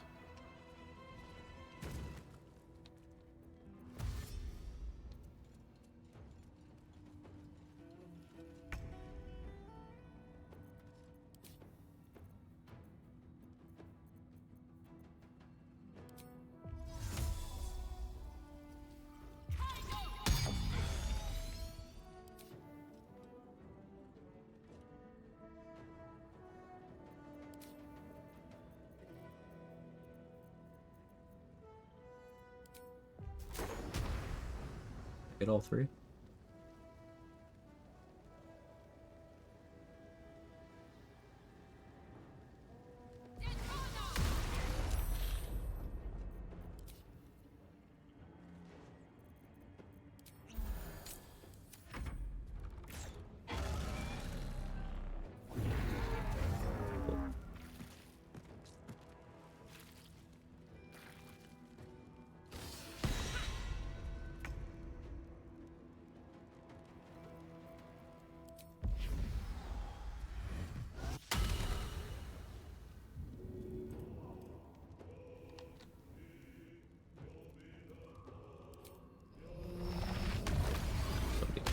more. Good. Again.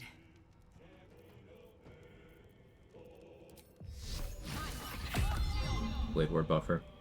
Love that Surge and Subjugation works with spell attack rolls, so whenever it can be applied in AoE with Hunter or Edge of Darkness, Killer Sweetheart.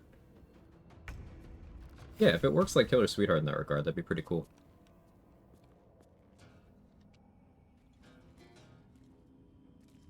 Done a monk run yet? Many. I have done a lot of runs.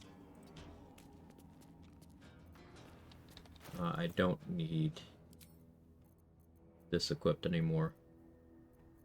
Let's go back to Hunter's Dagger.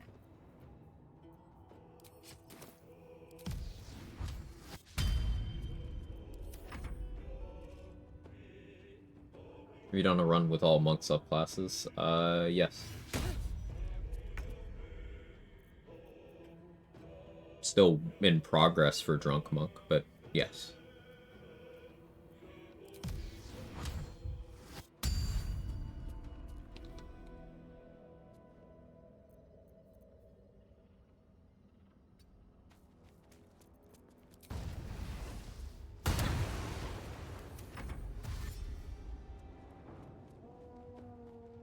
You want stuff you've never done?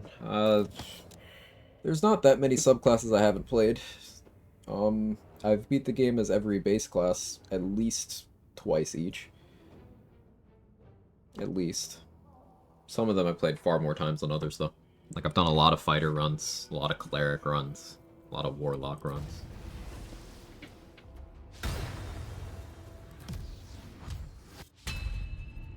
Lucky. What does Drunk Monk do? It's better than the other monks. A little bit more AC, burp a lot, a little bit more. They also have a replacement for Flurry of Blows that gives them basically a built-in Crusher's Ring and also disengage the turn that you use it. And they can also sort of set up combos. Like, you have the ability to use a punch on a target that'll make them drunk if they fail to save. And then you have another thing at higher level that if you hit a drunk target, they sober up, but they also take a ton of extra psychic damage. So they can set up good burst damage in that way. That second one that I mentioned, the one that has the bonus psychic damage, scales up with your wisdom modifier. So I do think investing in wisdom on Drunk Monk is something I would recommend more than I would on Shadow or Four Elements. Open Hand already has an argument for wisdom. You can also, once per long rest, you can drink alcohol to get half of your key points back, which is pretty nice. You are able to... So, Drunk Monk is the earliest access to, like, sustainable stat stick punching outside of clicking Stunning Strike. It's not really sustainable, necessarily. The resource management isn't that good on Drunk Monk. It is a little bit hungry. Fittingly, perhaps. But it's good defensively. After Open Hand, Monk feels like nothing comes close as a pure subclass. Open Hand is extremely overrated, and I would encourage trying the other Monk subclasses. Because Shadow Monk has insane utility and mobility. Shadow Step doesn't have a cooldown. It's just, if you have your bonus action, you can just do it. So a Misty Step that gives you advantage on your next attack, but you can just be clicking it. Doesn't break your concealment. You can just boop around the battlefield. Good in and out of combat. I completed a no-hit run as a Shadow Monk with a bunch of other crazy restrictions on the run. It's really, really good. Four Elements Monk. Unless you get real specific about the use case, Four Elements Monk does more damage than Open Hand Monk. Because Fangs of the Fire Snake is crazy. So, broaden your horizons. I know Open Hand has a reputation, Bomber, and this isn't me saying that it's not good. It objectively is. But, don't make a decision about classes you haven't played yet. That's my unsolicited advice.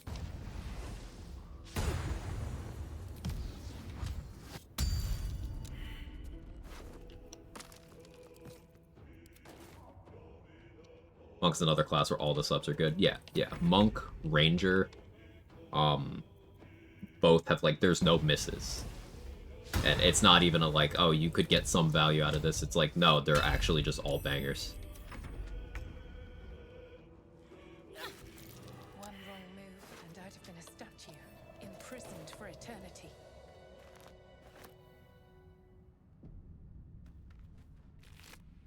Monk resource management gets trivial once you get to Angelic Reprieve. Yes and no.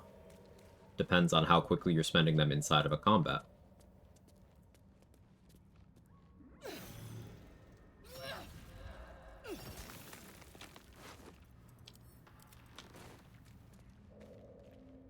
Don't mind if I do. Taking damage. Ori, aka Fangs of the Fire snack. Monk goes insane. Fangs of the Fire snack. Love it. Does Champion Fighter have a niche? Yeah, it's better than Battle Master. What's in here? Battle Master is the shit fighter subclass. Fighter's got one stinker. Champion has improved critical hit rate all the time. Champion has an extra fighting style over the other fighter subclasses. Champion has massively increased jump distance. And Champion has better skill checks than other fighters.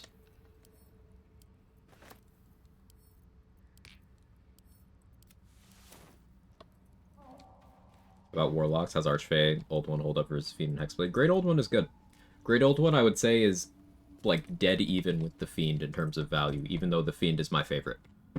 Great Old One is good. Archfey, less so. It's got a couple of interesting spells that Warlocks don't normally get access to, but overall the subclass features are much weaker on Archfey than every other flavor of Warlock. I would consider it a stinker. Even though, again, like 3/4 of my level 1 Warlock run, I was Archfey. I only switched to Great Old One for Act 3.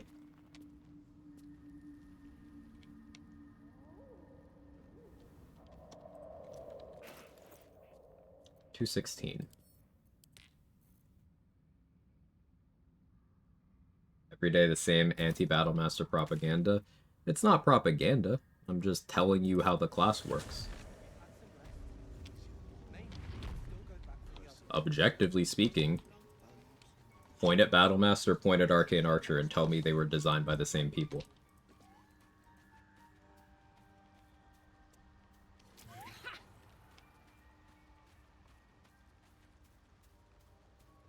I was wanting to try Cold Sorcerer, kind of hate to throw 200 water bottles. You could do the Create Water spell instead, Hustle Cutie. Upcast and Create Water makes it really, really big. It's quite satisfying, because then you get a really big electrified surface too, or really big ice surface, depending what you combo into it after. Very fun, I do recommend it. Arcane Trickster is the only rogue I haven't played around with. How would you rate that subclass? Arcane Trickster is one of the most powerful utility classes in the game. It has such a crazy toolkit in terms of like being able to do a lot of different stuff. It's a real jack of all trades type deal. Like, it's a rogue with the toolkit of a wizard slapped onto it. That's like really, really good. I would say the weakest subclass for each class. Any other tech than Fang on Way of the Four Elements? Water Whip is a prone. There's a few kinds of prone in the game that don't have a duration attached. So if you knock someone prone with Water Whip, and then you restrict their movement enough that they don't have enough to stand up, they're on the ground forever. They can't stand up because there's no timer. So they're just there now. That's their life. So if you do like Plant Growth Water Whip, for example, people just can't get up. You quartered their movement speed and knocked them prone. Unless they have Athlete, they cannot stand. Shaping of the Ice also makes like actual objects. You can climb on them, you can use them as cover, you can make a tower out of them and then drop something heavy on someone. Lose action for Create Water. Not if you use it as your opener, but also you lose actions for throwing water bottles too. Water bottles cover this much ground. Create Water covers the entire battlefield. Still worth it. Also, if you're a sorcerer, you can just quicken spell to do it on your bonus action, then do a big spell on your main action, or vice versa. You can also extended spell on Create Water to make someone wet for 6 turns instead of 3.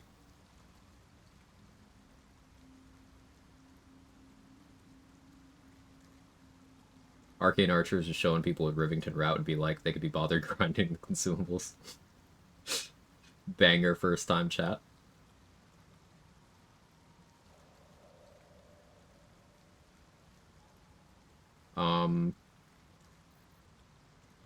So, yeah. What would I say is the weakest for each subclass? A disclaimer before I go through this. Context always matters. There's going to be situations where these things go in different orders, and context matters. This is not me saying certain things are not viable. You can make everything work, and at the end of the day, playing the one that you like most is going to be the most important. Yay, tier list. Fuck you, Irish. I knew you were gonna. Alright, start with Rogue. Weakest Rogue subclass? You're really not gonna like this one. And, like, this is why context matters. We're already starting controversial. The weakest Rogue subclass is Assassin.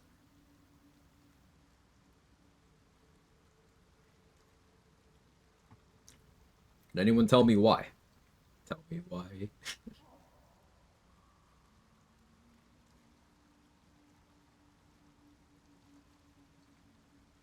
It's like, this is some quadratic thinking shit.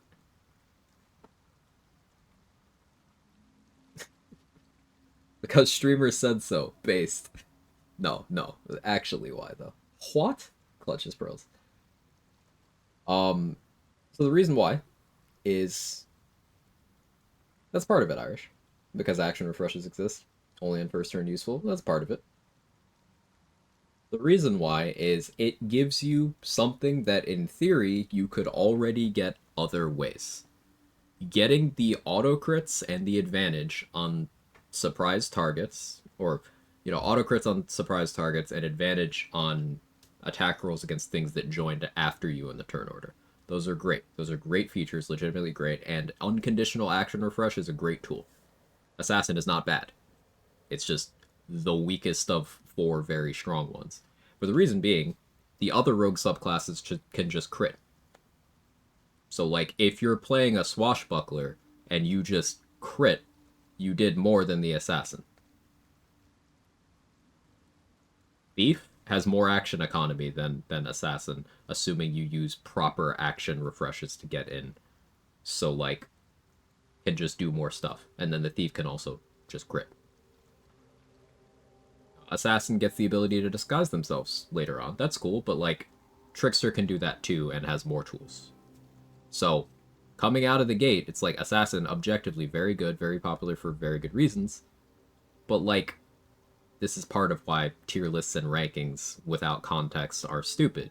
Because I put a very strong class that I also quite enjoy in last place, because that's where it had to go.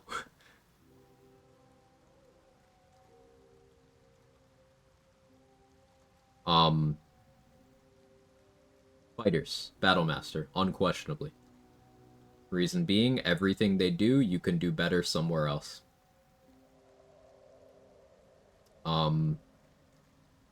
Warlocks, Archfey. Cleric, toss-up between Trickery Domain and Life Domain. I lean Life. Because healing as a mechanic is just better done by potions, always. And, like, healing is a response to a mistake, not something proactive. So you can just avoid the need for healing to begin with. Ranger? I haven't played Swarmkeeper yet.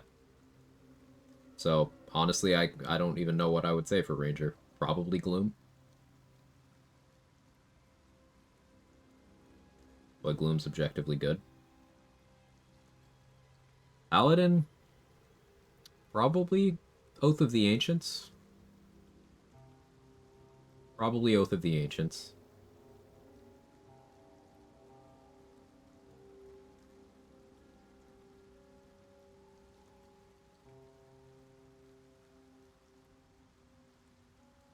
Why not Champion? Simply because it crits better. Champion has passive value. Battlemaster doesn't have a subclass once you're out of resources. Champion can't run out of resources. You're always getting something.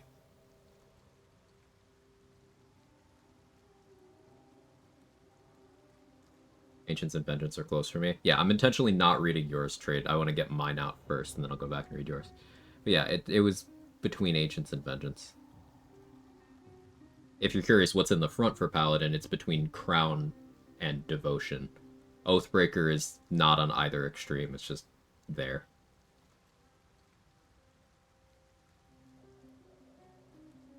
Why Vengeance over Ancients? Spell list preferences, and also Vengeance is the hardest oath to break.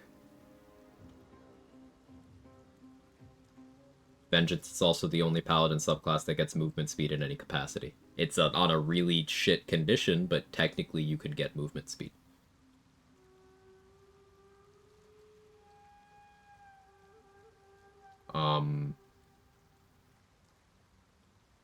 Barbarian, Berserker.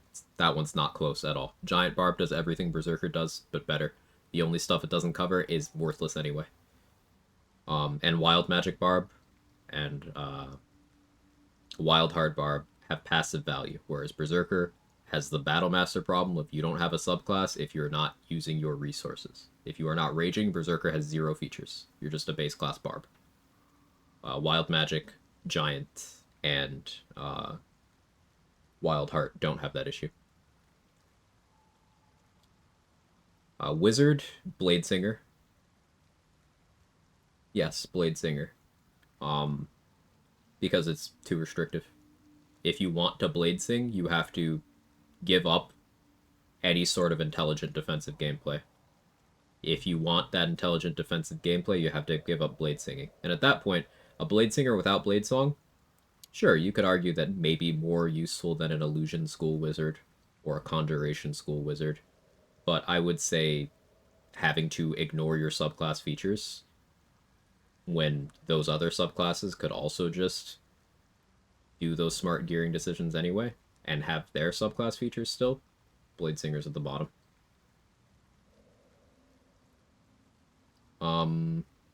Druid, I think objectively speaking, land. Not to say it's bad. All the Druid ones are good, but land. Sorcerer, it's wild magic because it's intentionally a meme. What am I missing? Bard? I haven't played Glamour yet. But it probably between Glamour and Valor. But I haven't played it, so I'm not confident in that one.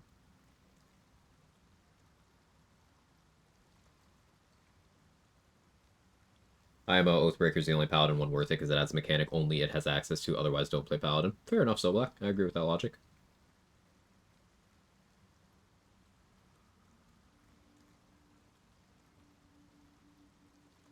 Strongest on Sorcerer side.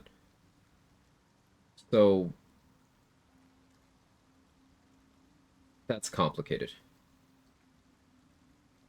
Context matters here.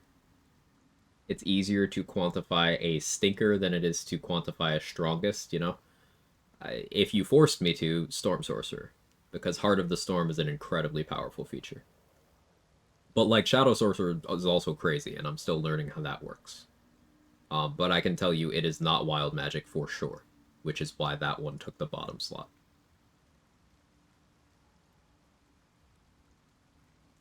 Monk? Weakest one's probably Drunk, but it's not bad at all. Like, it's not like they came out with one that sucks, like they did with Wizard and Blade Singer. It's like, it's just least good of 4 good ones.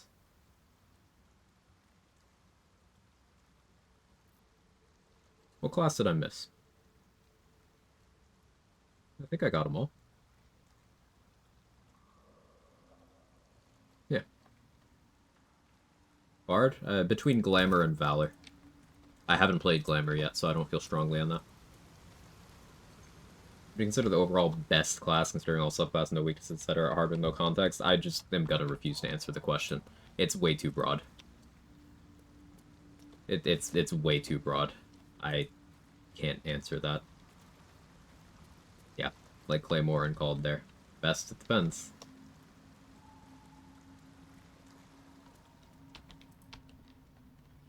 Alright, I want to kill these 2. Best class is Big Lady, that's true.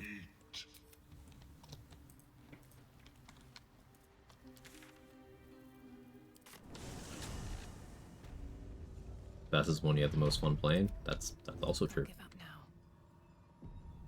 Battlemaster, Bladesinger, Life Domain, Oath of Vengeance, Archfey, Assassin, Gloomstalker, Drunken Master, Draconic Bloodline, College of Glamour, Berserker, Circle of Lands by list. Yeah, I am putting Wild Magic below Draconic Bloodline. And I'm going Ancients instead of Vengeance, but otherwise we're on the same page, Trade.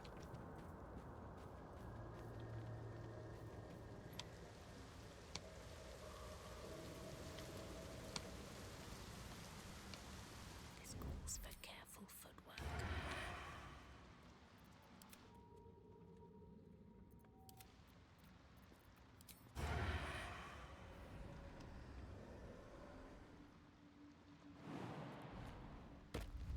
Just out of view.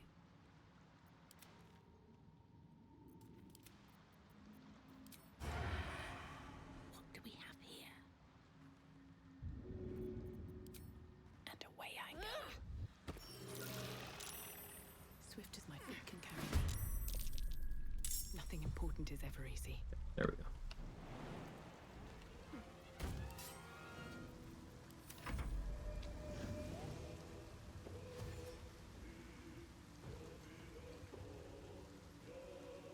Ten turns command with your bonus action can be fun, but not extremely OP, and Glamour doesn't get any proficiencies that matter.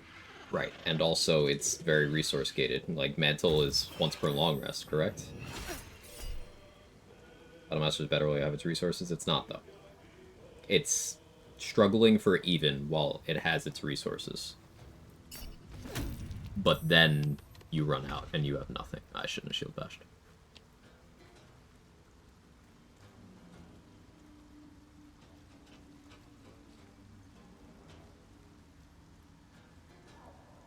I was ordering food, I threw my phone across the room, blew myself to my computer because big lady. Because here's the thing. Name something unique that Battlemaster can achieve that you can't do on another fighter. Name something. Just anything.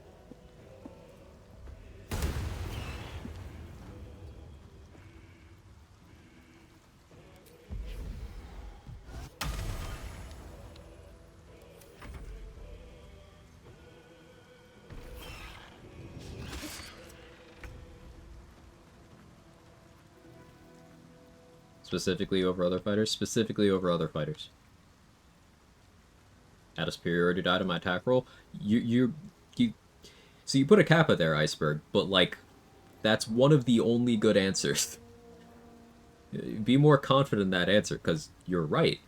They have good accuracy if you use their superiority die on that. Like, they have more than the other fighters. That's something the other fighters can't simulate. You're right. That's a good answer. Aside from effects from maneuvers, but, like, what effects from maneuvers?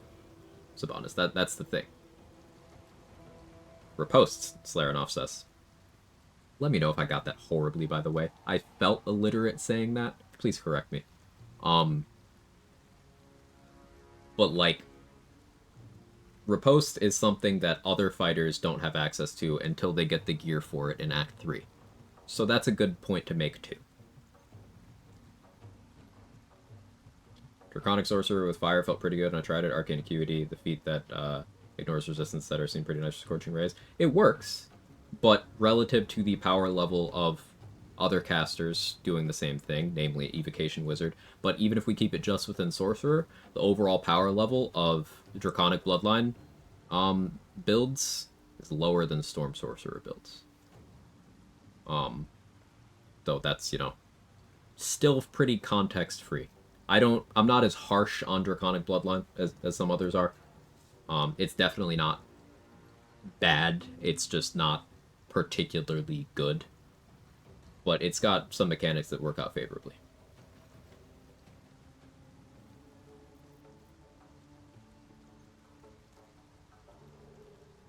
Commander's Strike, you can give up all your actions to make an ally do an additional attack. Technically speaking, other fighters can't do that, and that's good, because they wouldn't really want to. How do you disarm on other fighters? You can use a Trident. Tridents can do that once per short rest. You can also use Fear Scrolls. You can use gear that gives command.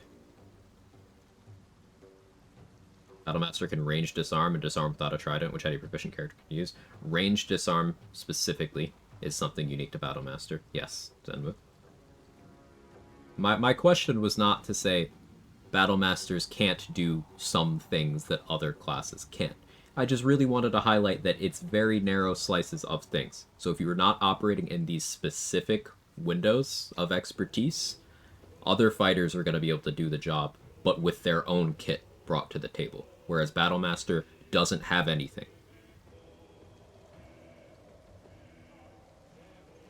Evo Wizard get the bonus damage from modifier? Yes, and their version applies more favorably than the Draconic one does. It'll apply to more instances of damage.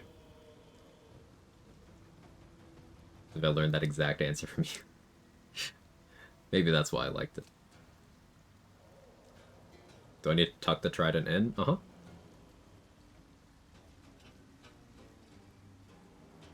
Ranged trip attack with indefinite prone is nice. If trip attack is the water whip kind of prone, then yeah, we could consider that a use case. I'll be generous. I don't know off the top of my head if it is, but like the thing about knocking someone prone in your ranged attack, well, Eldritch Knight can just shoot an ice arrow and force disadvantage on it just by existing. Every marshal can use reverb boots and have someone go prone on every hit if they want to. That's not the prone part, not necessarily attractive, but if it's the durationless kind of prone, then yeah, you could build around that. That's cool.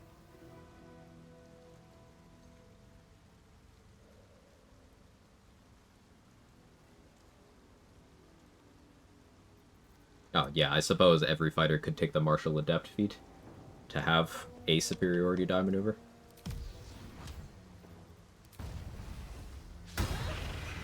But the point that I'm getting at is that Battlemaster has its own very specific areas where it can do a thing that would be very hard to do otherwise. However, if you are not operating in that specific kind of area, you are competing with much better overall kits. Eldritch Knight is able to impose disadvantage whenever they want.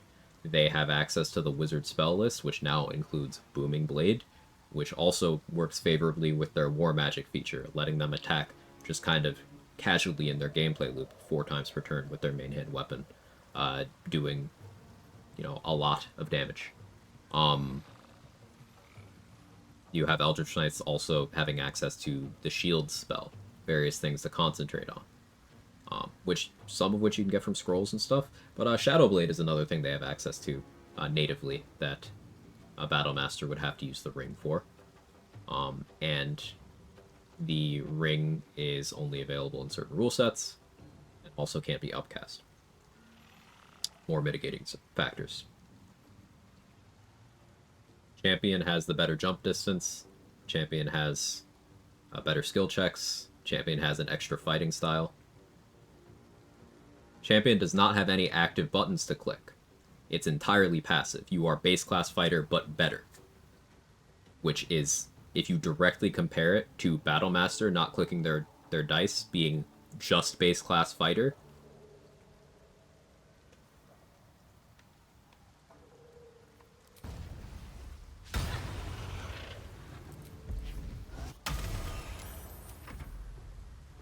the 7th level champion give bonus to initiative. In tabletop, yes. In BG3, no.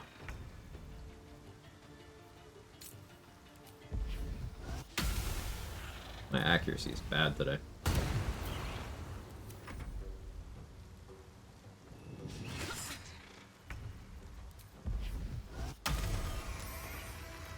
There we go. Where are you?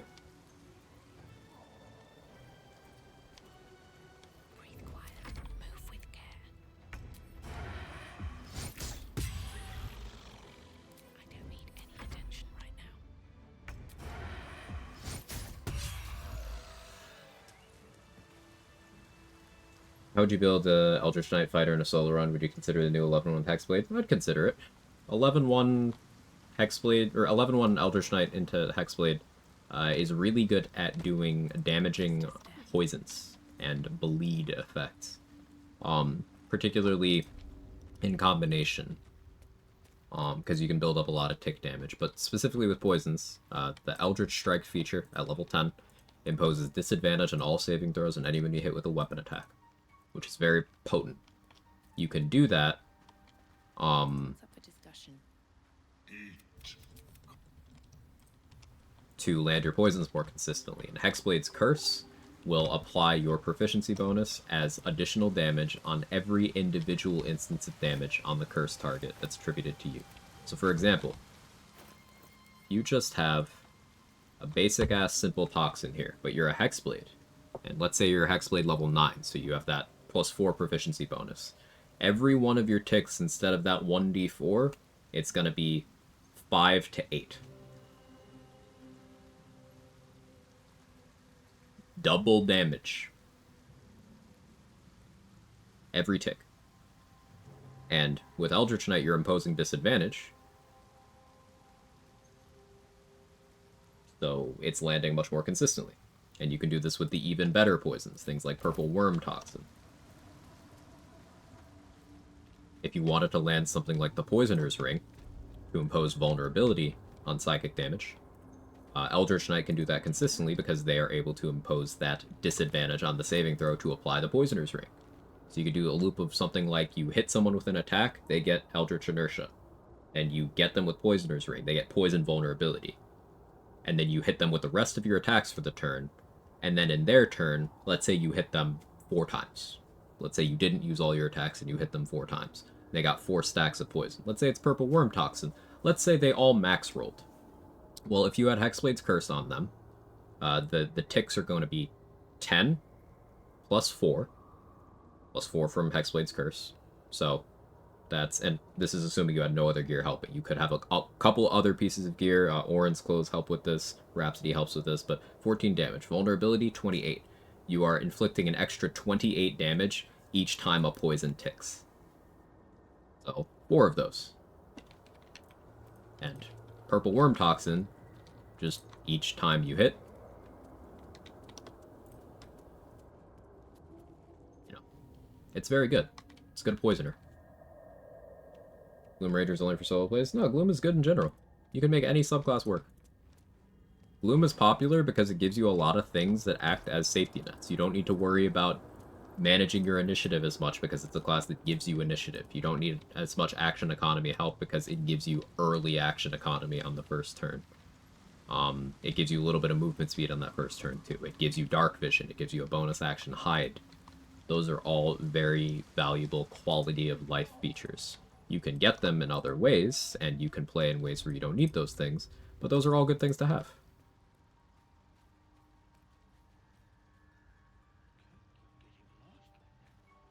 Build guide out there for said poisoner sounds fun.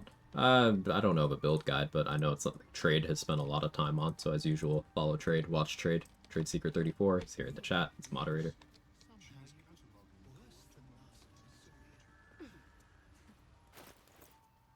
$136. I can kill 4 more Myconids, we can level before Grove Defense.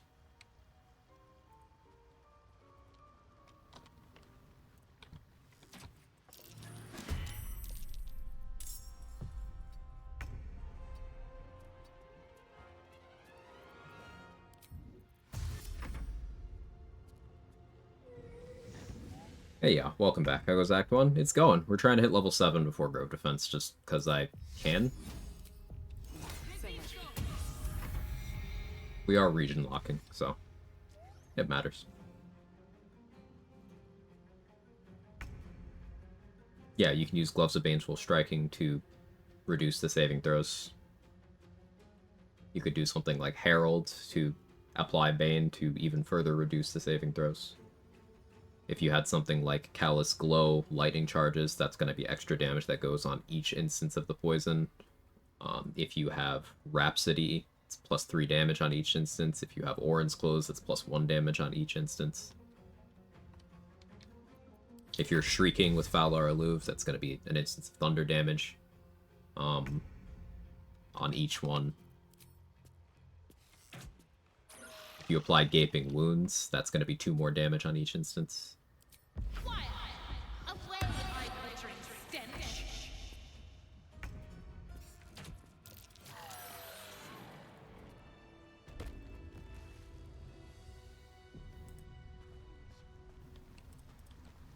more info, check trade rule 34. Valor Louvre also helps by reducing their saves too. That's true. This is too close to Blurg and Omelum, I think.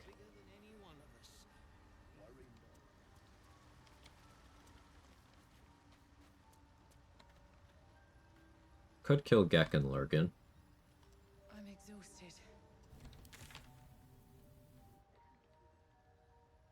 Bernard's Armors. Bernard's Armors, without hitting the exploration spot.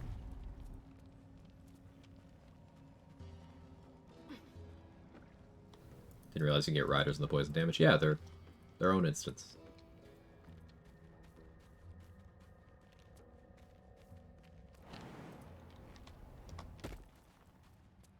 Applying a bunch of Purple Worm to Orin, for example, is really good at stripping unstoppable stacks, if that's something you have to worry about.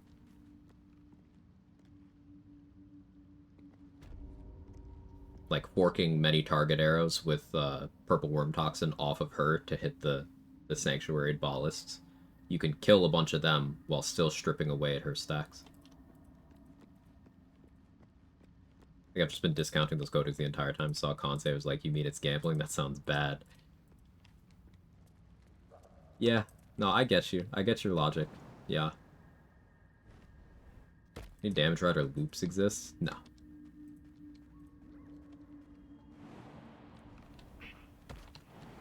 Well, not for the player. Let's put it that way. Not for the player.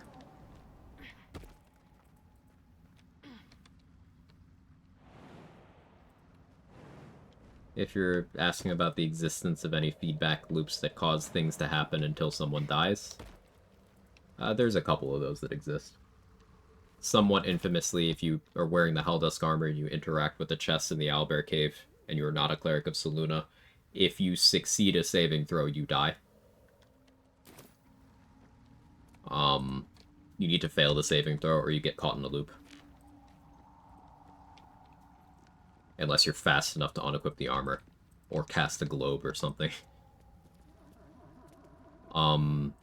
There's also, if you are standing next to Ketheric and you have Radiant Spirit Guardians active, and it destroys an Involucre, it'll spawn another Involucre, which will spawn another Involucre, which will spawn another one. Like, it'll just destroy and replace.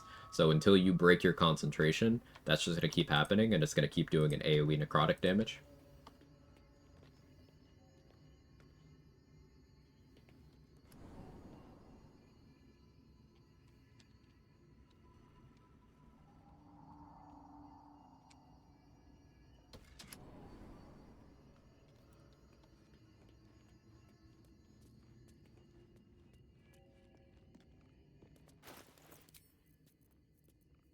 Practice sword. I'm gonna equip the Sparks Wall in case I make some mistakes.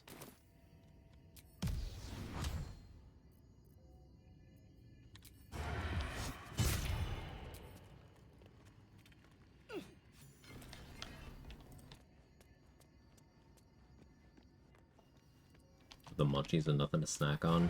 Real.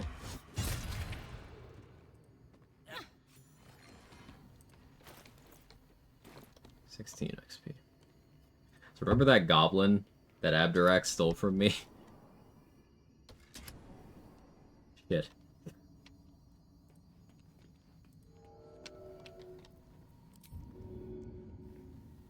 Time for some bloody work.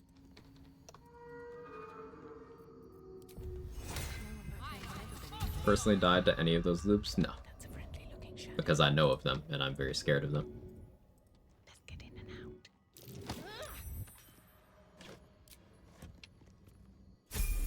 Cool, that's the level.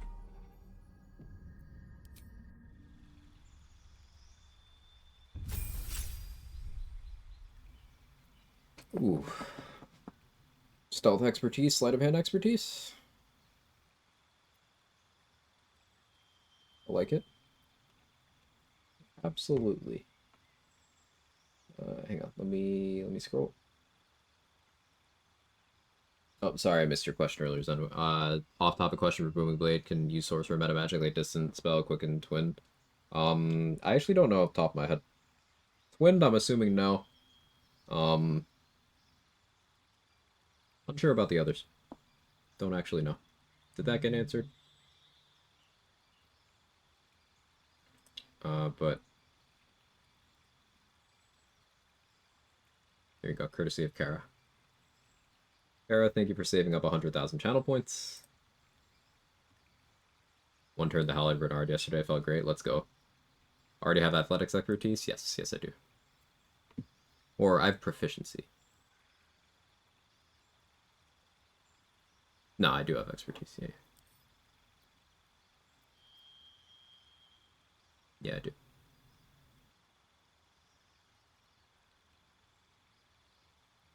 She's just a girl and she's on fire. You look like...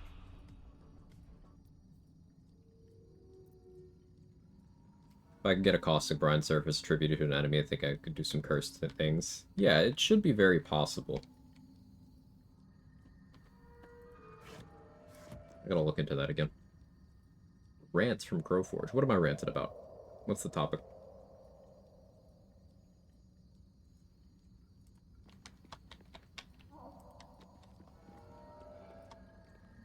At the ready. Alright, I'm down to hit exploration spots now.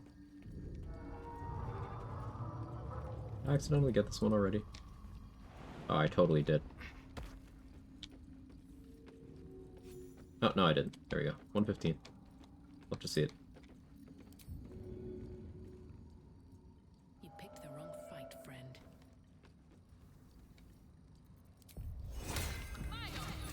You pick? Let me think about this.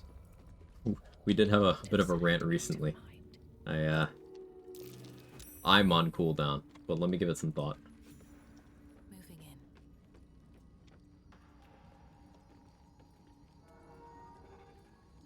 Don't want to draw any attention. If not over, then through. This wall isn't real, by the way.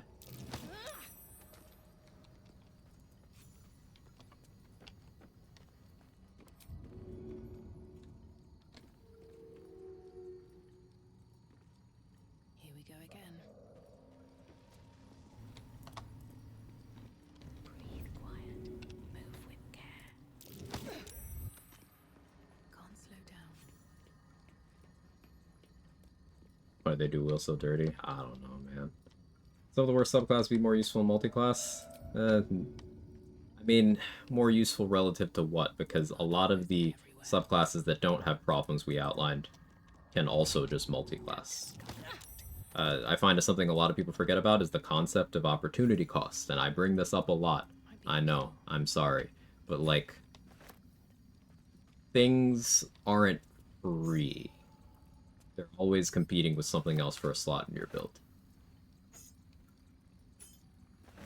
So, sure, if you can multiclass to eliminate the weaknesses of something, let's look at Paladin, for example, very commonly multiclass to get rid of some of the class's weaknesses. But, like, what about the classes that don't have to multiclass? Or what about the other classes that can multiclass to get rid of their weaknesses and still be more desirable? Unless you're playing Paladin for the flavor, or because you just like it, then, like, sure. But, like, everyone can multiclass, or not multiclass.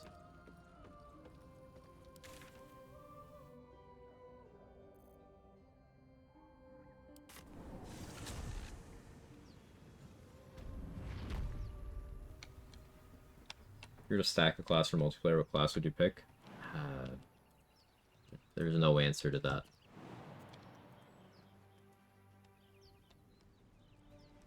Like, let me try to understand the question better. Do you mean if you could multiclass from a class into itself?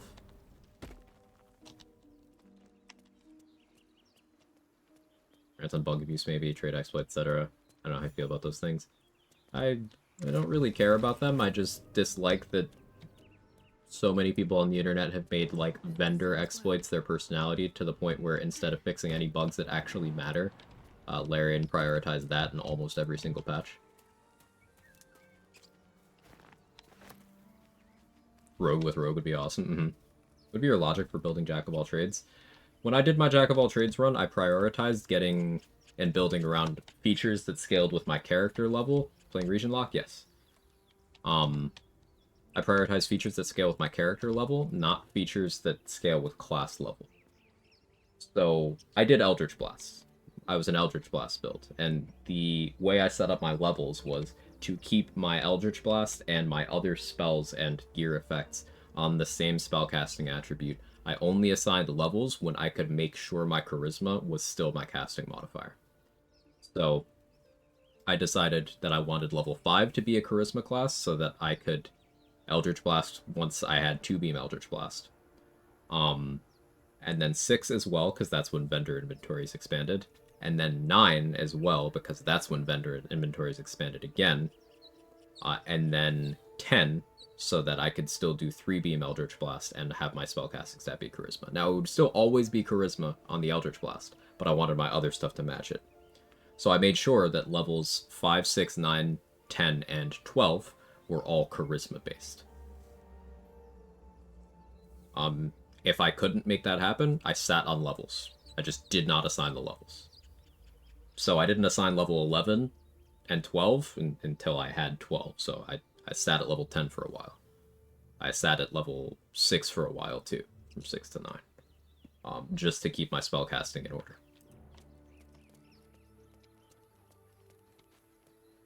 You should just challenge one of the 4 players. They all run the same class. What class benefits the most from having more of them? That's not really how the game works, Scar. There's no answer to that. Like, the goal of all combats is pretty much the same. Make other team dead. All classes can do that.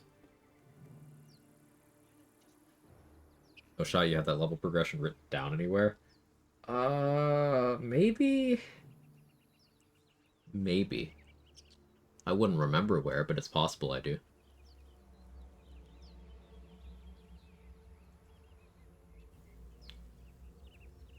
Warlock, Bard, Sorcerer, Paladin, who else? Charisma Caster?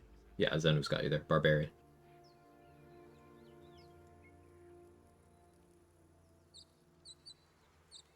Swashbuckler is still an int caster. Just their stuff goes off Charisma. And also, you can't be a Swashbuckler and Jack of all trades.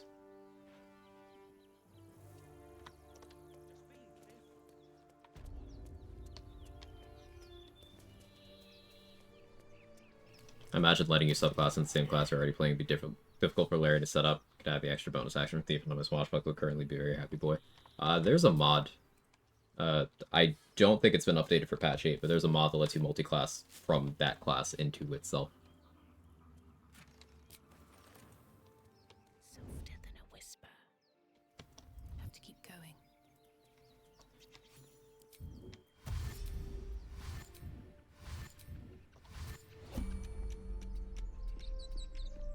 Hello, friends. Got ourselves competition already. Persuasion. That's our shit. Full of monsters or whatever. Come on. Nobody's. So 50 XP for convincing them to leave. Played an Arcane Trickster with moderately armored and felt like a better Blade Singer. That's because it is a better Blade Singer. And we got 20 XP for killing each of them.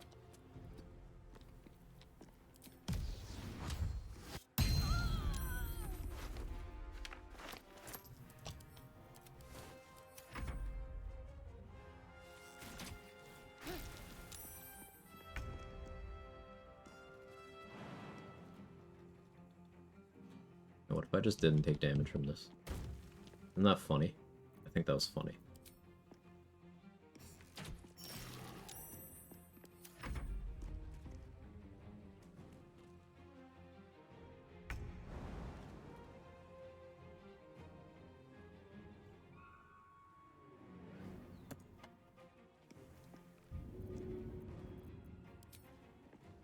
Here goes nothing.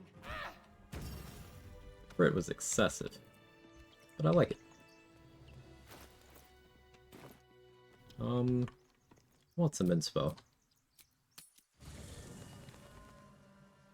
Poor guys having to fight a level 7. You should see them having to fight a level 12. I'm sure all will be revealed. Need to go to bed. Good night, Viper. Still breathing.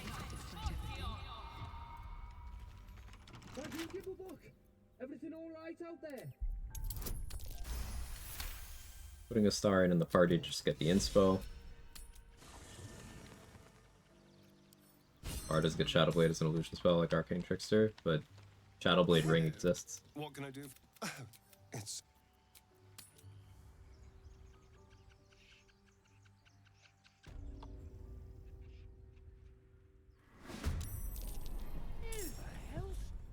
You're dead!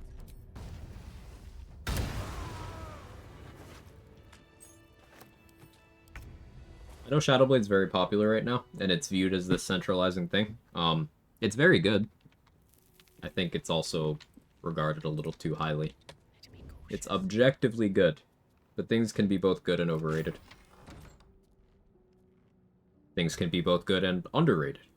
Example of good and underrated, Titan String Bow. It's the only bow anyone talks about, and that's because it's blatantly overpowered, but the degree to which it's blatantly overpowered is still underreported.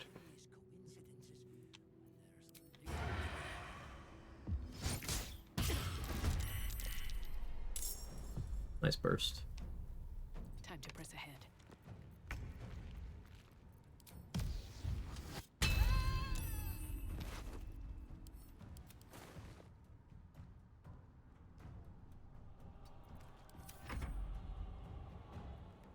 A fire arrow.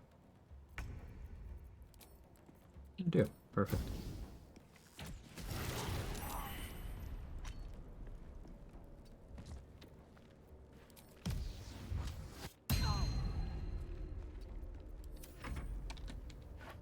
You have weapon pickup AI? That's so sad for you.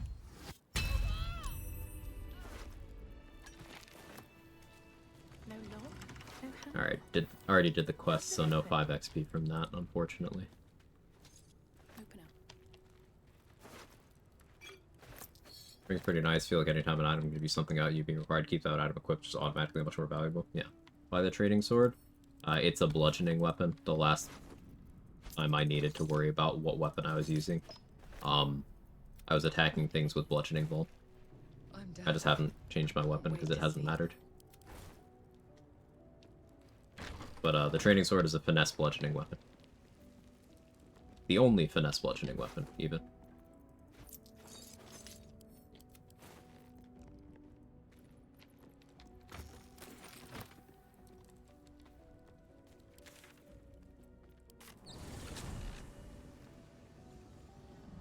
Instead of doing this one first.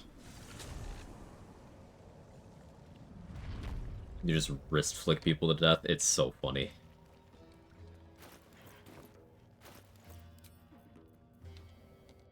Off to bed. Good night, Atrix. What wizard would be caught dead casting a spell with at least a non-magical quarterstaff equipped? Yeah, like Blade Singer can't use fucking quarterstaffs. Like, it's so dumb. It's just not good. I have strong feelings.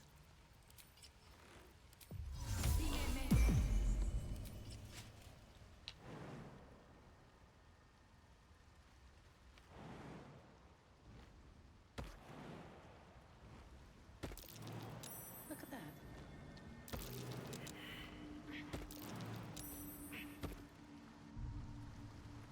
Damn. Some of these mushrooms are illusions. Another illusion. Is anything real down here? That dude get yeeted through the wall. Yote. I don't know. Got Nutella ice cream, wish me luck. That's probably good. I'd be surprised if that wasn't good. Let me know, though.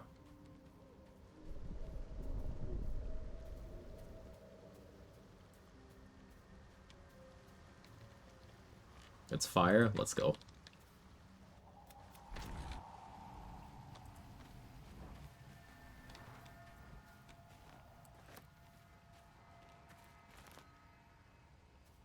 I was referring to the Crypt Mage. Pick up staff I had, Blade Singer, caught a stray.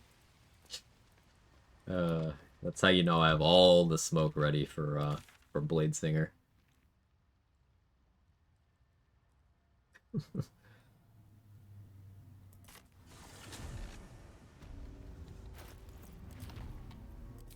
keep a jar of Nutella in the pantry to eat with a spoon when I'm feeling down. I'm okay. I mean, that seems like a pretty harmless outlet to have, Kara. How dare you have coping mechanisms that involve giving yourself a treat you deserve? Sicko.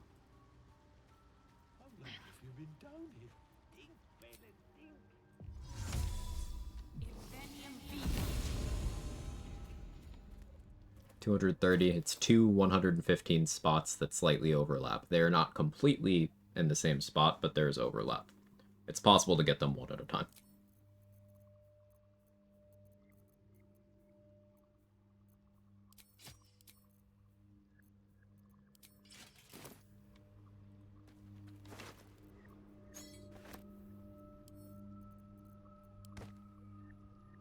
That encumbered me?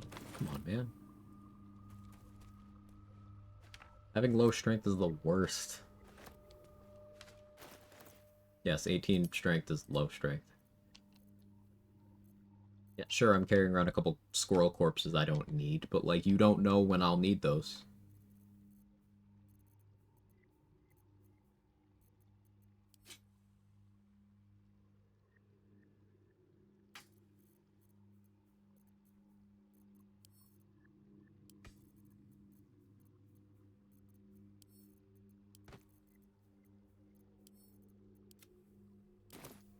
A couple? Yeah. Something good here, I hope. What if I need it? Exactly. You could never be too sure.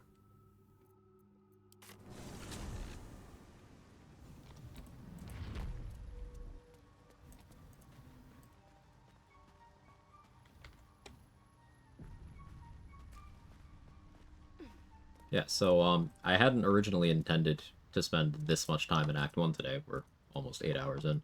We've been doing a lot of yapping, and, you know, spur-of-the-moment region locking means I'm going through this act with a fine-tooth comb.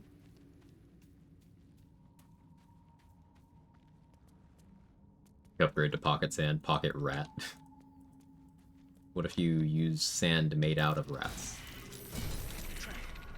Be cautious. That's a fast climbing animation. Oh, I guess it's because the rope was burning up. That's neat.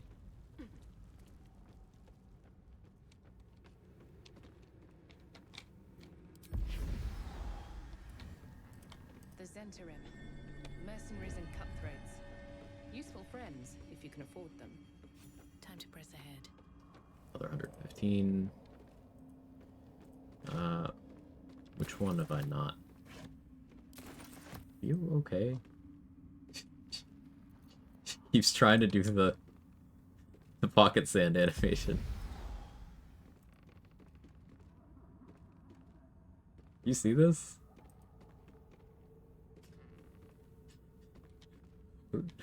She just walks up to someone, goes, "Oh no."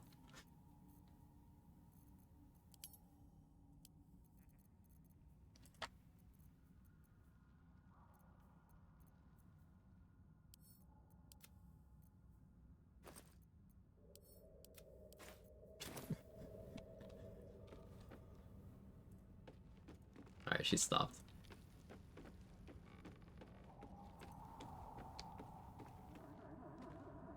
Sand toss is also a way to get bludgeoning sneak attack. Is it always bludgeoning, or is it the sneak attack damage type of your main hand weapon? Asking because I don't remember off the top of my head. You know, the XP spot by Joaquin's Rest no longer gives XP. Got it to trigger by leaving the container open for a little bit. Like, the delayed XP reward for that spot just eventually triggers. It's the latter. Thank you, yeah. Let's go over there, then. Did I succeed the perception check there? I don't know that I did. But for science, if I haven't, then I will bring in a companion to test this.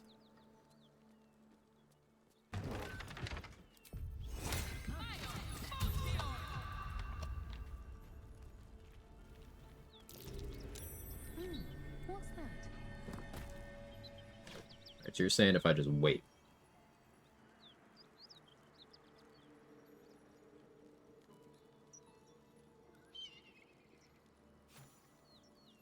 That's so weird. There it is.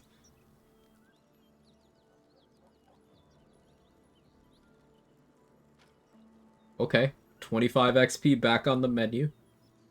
Thank you, Zenwu. Awesome stuff. Yeah, we thought patch 7 removed that XP from the game. But turns out you just have to fucking wait.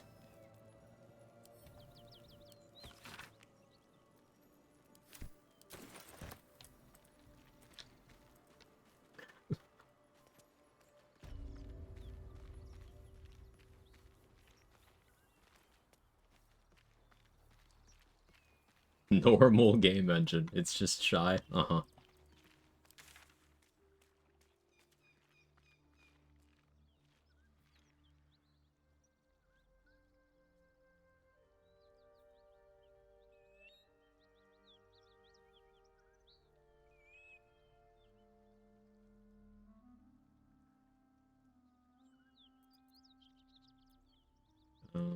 Harpy spot. Patience check. I guess we all failed the patience ability check, huh? Except for Zen.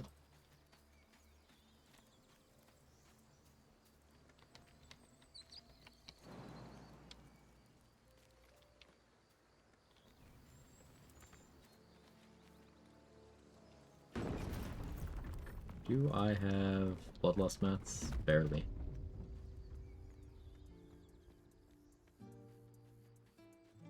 I think bloodlust is still correct. I don't have bombs right now. But Maul of Fire. Be fine.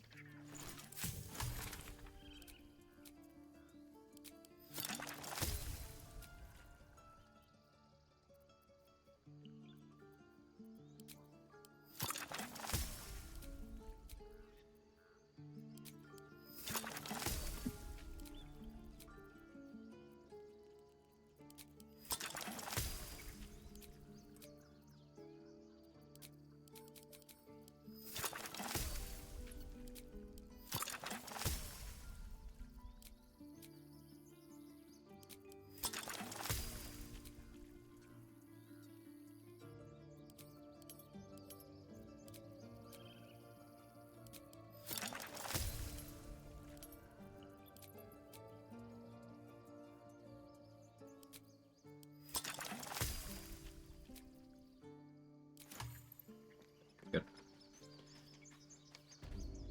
Question. Has he done the Grove issue with the goblins? You can ask me directly. Or if the goblins in the Grove want to close itself off. No, we're about to resolve that.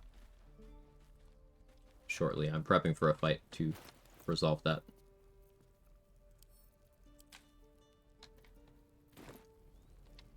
Need anything else? Of course. But please, remember, you're not the only Alpha movement.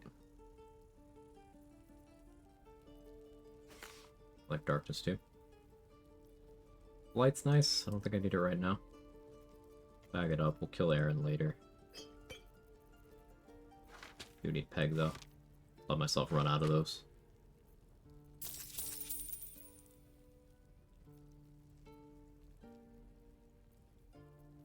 Didn't deal with the lava elemental. That's XP that I forgot.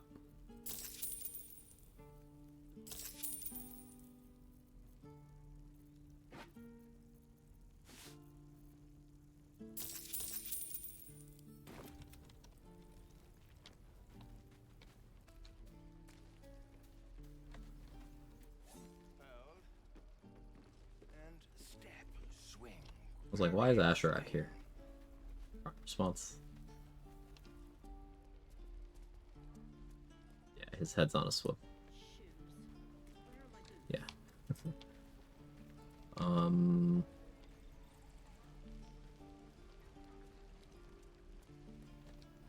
should speak up. Disturb your conversation. No, it's not a little thing. Feel free to direct any questions at me. I do like the interaction. Yeah. I like the conversational format, and you're a part of that, so feel free. Don't be grumpy, Roland. We'll get to the city soon. Did I kill you? I did. The waiting's getting to me. I could kill this guy for a little XP too, but don't need it. Alright, let's go get the exploration spot. And then we go to the Underdark and Long Rest. Question, very important. Big lady? You know, I've carefully weighed the pros and cons of your proposal, and I have a counter offer for you. Big lady.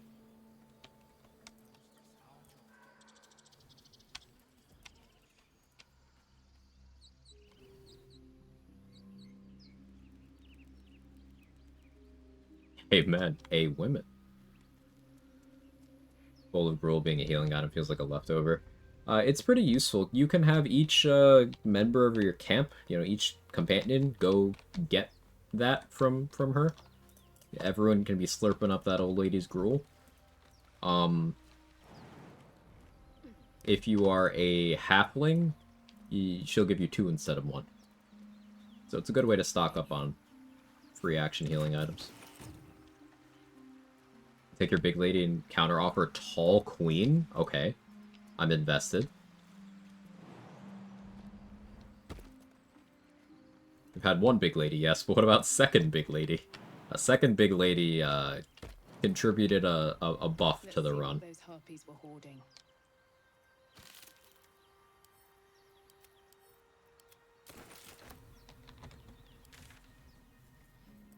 Oh, yeah. But, like, she's buff, so she gave us a buff. Can you disguise self and get Giga Gruel? You can, Tyloops. You can. I'm just arbitrarily choosing not to use Mask of the Shapeshifter this run. No real reason, just haven't felt like doing it.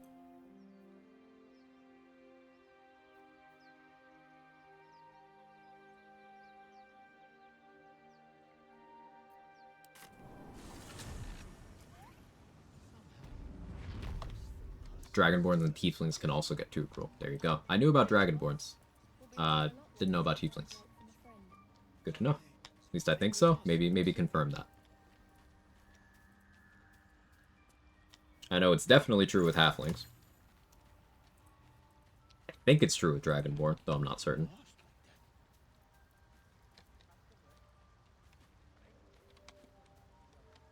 No point in lingering now I've got the noble stock. But yeah, you could have, if you have the Mask of the Shifter, you could have every companion in camp just pass it around, turning into halflings to get 2 each.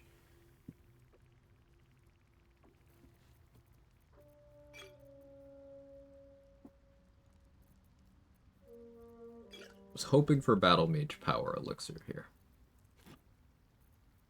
That is a shame.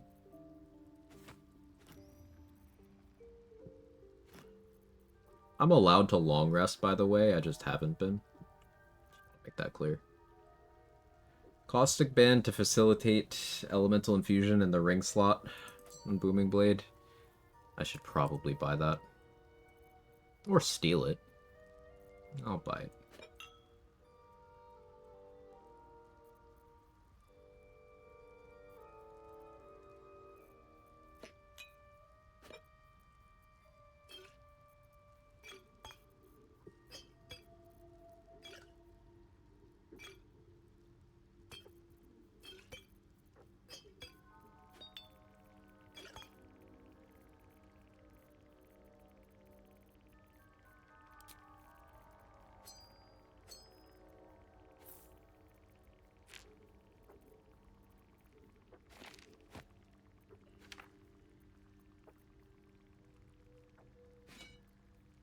Relax dead, I can sell Infernal Iron. Have the Morning Frost pieces.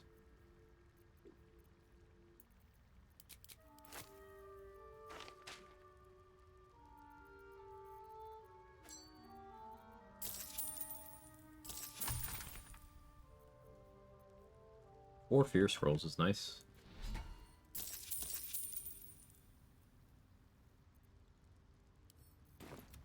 Will Speedy Life you do that for you? Yeah, but I did say in the ring slot, specifically. I'm not always going to be doing stuff to get lighting charges. I just want flexibility. I can't think of another thing in the ring slot that would get me the ability to do that.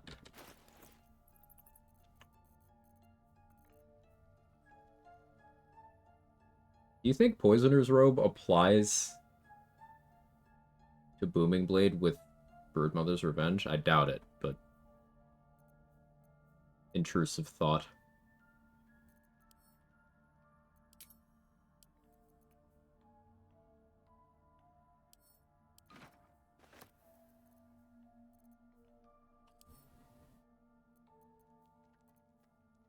Not those.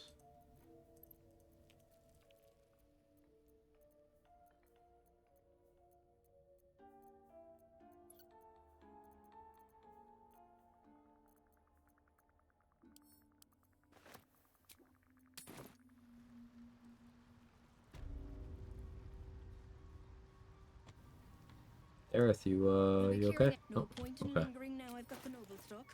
And my girl Dareth, her body's out of this world. Get it? Because it's not fucking here, because patch 8 made her invisible, because it's a great patch. Do you get it?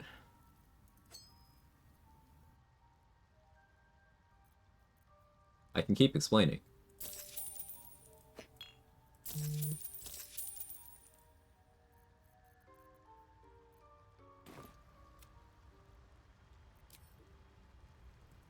I don't get it. She patched on my 8 till I cry.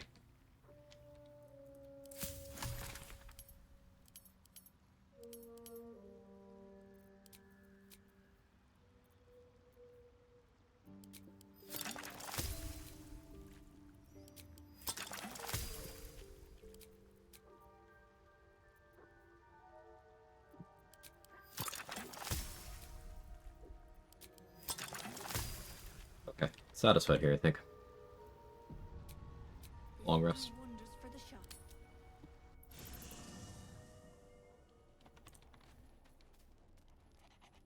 Is Gale hungry?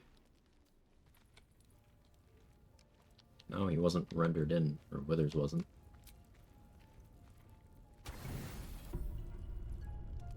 Is this a half-elf? Yes. Because I'm curious, I'll test. Ooh, thank you for testing. I have things under control, but you're desperate to be rid of it. I'm closer to deciding on a second feat. Not at all, yeah. Luckily, I still have levels.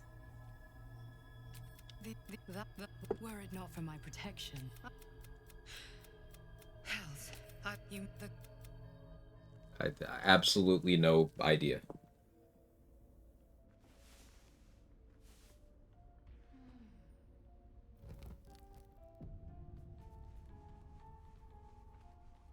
Oh, I scratch.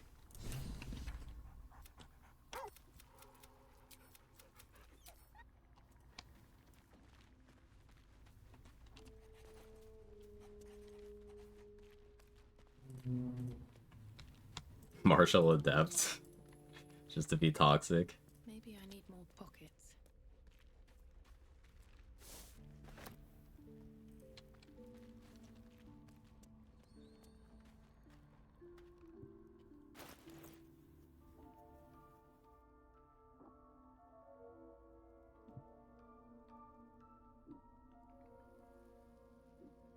Keep thinking about that. I'm thinking about resilient right now.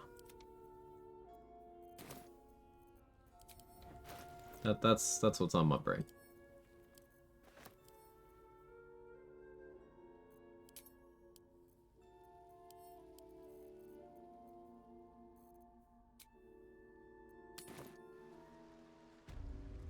The charger feed ever worth? Yeah, it can be. A while ago, Seihoke did a run. Eldritch Knight, Thief multi-class, 8-4 split, and it was a charger build. So having 4 feats, having extra attack and 2 bonus actions meant that he could charge and then charge. He could go Helmet of Grit and then haste, or even an additional charge on top of that.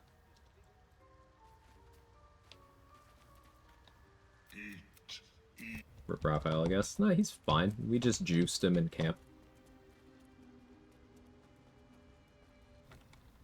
He showed up uninvited, so Big Lady pounded him into a puddle. We could all be so lucky. He'll be fine.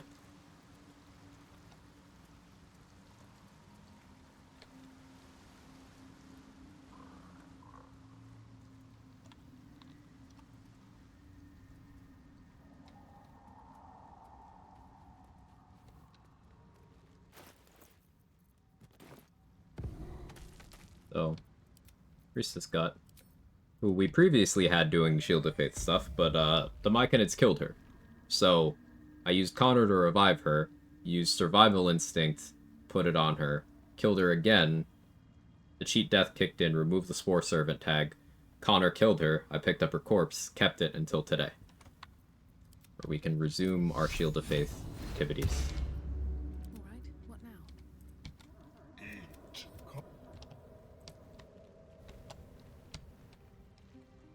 I'm tempted to kill... Tempted to get Bliss Spores, but I'll wait.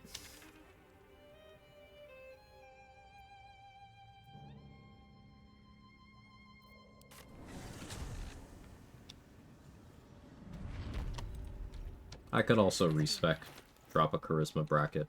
Or I could drop 1 Charisma, pick up 2 Constitution. Would be a good idea, but I don't have to worry about that yet. Alright, we're gonna drink Auntie's Nasty Juice. Absolute Talisman 8. Got that solid 53 HP now. Speedy Light, Fleet Fingers. Elixir of Bloodlust.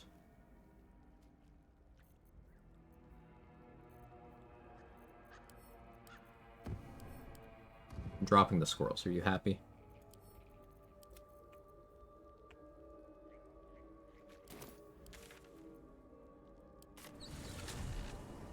Post finishing Expedition 33, planning on streaming a playthrough. I don't know if I'll stream it, but I'm planning on playing it. I'm still carefully dodging any and all information about it, other than the fact that I would like it. But I'm interested. Wait! Bows down! Gods above, we took you for a goblin! Get up here! I want that gate sealed before they arrive. And we need to talk. Well, this game's a bit French. Okay. Friends are saying it's Game of the Year. I've heard a lot of people saying that, Irish. Heard a lot of good things.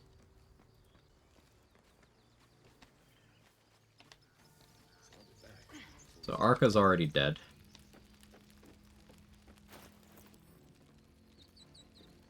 Let's do find Donnie first, in case I fuck this up somehow.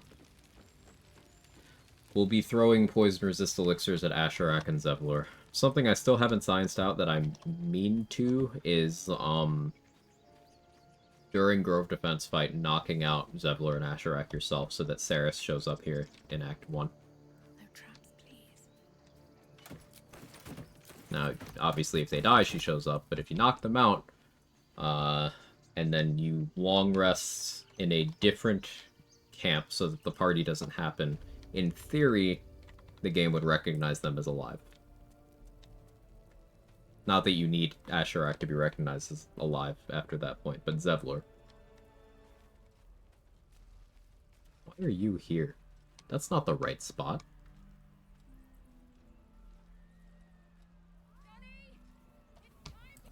He's supposed to be somewhere else entirely. Please. We need to get him into the... We will...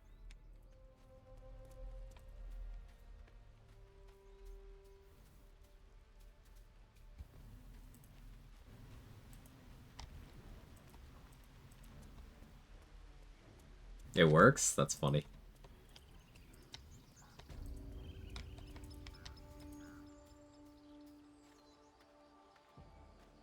So, Act 1 Hexblade really likes Poisoner's Robe.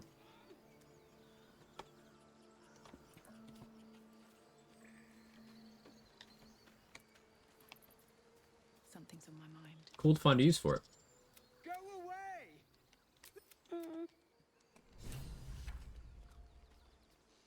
Did I sell it? No, I sent it to Shadowheart, right?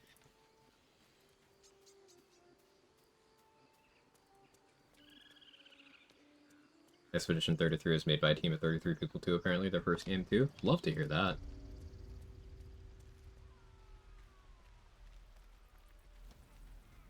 There you are! 35 XP.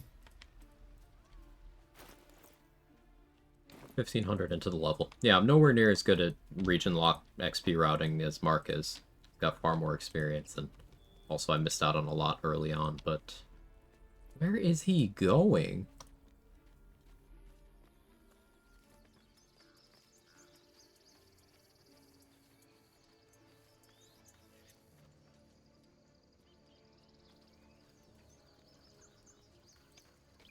Could probably also throw Marco Poison on that.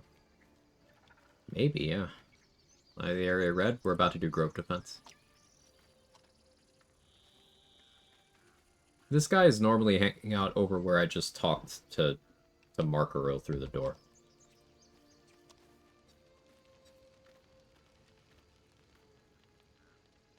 Don't spare the fire arrows.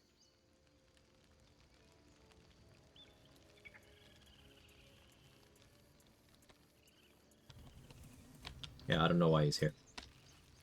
He stands there at defense. No, I mean he stands somewhere completely different during Grove Defense. Gods, I'd give. But what happened? We've seen them massing in the woods. Truly. Well, we threw them back once. If you're, we'll blow the horn to draw them. You make what.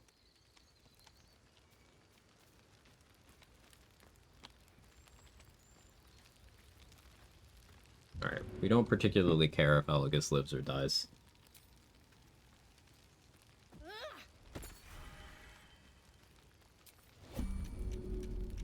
This doesn't leave poison rest for me, but fairly common. I should be able to craft or buy more.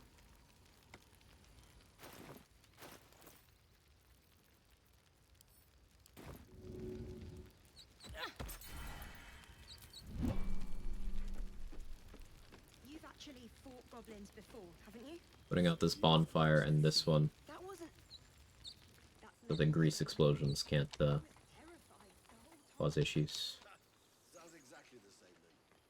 Anthony Donnie worked for had a minor illusion and have to do anything specific in the hatch. Yeah, he doesn't work if Markarill's dead. Then Markarill has to be alive. Because he's the one talking through the door, so the game doesn't know what to do if he's dead. Because he's still talking through the door, it just doesn't work. Because he's not actually there.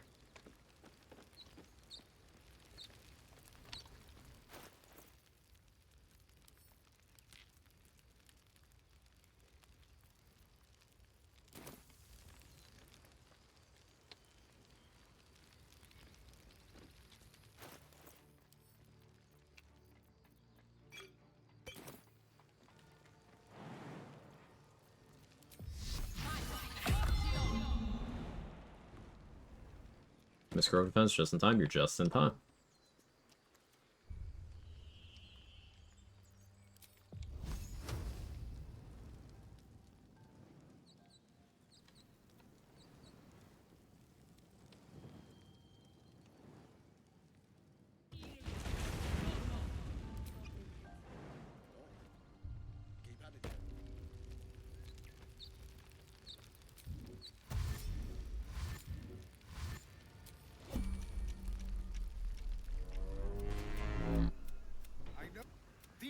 A splint.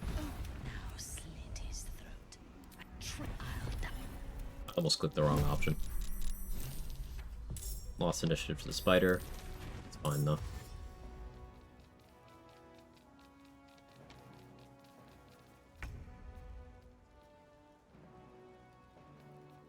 No Marco Poison, sadly. Ejecting bigotry from the grave. Booming Blade isn't elemental enough for Marco. So I did have to use a bomb on the Spectator. I don't have one to use here.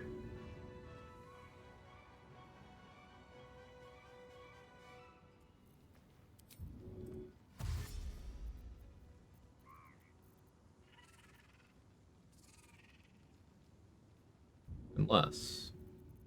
I still have the satchel? No, used it.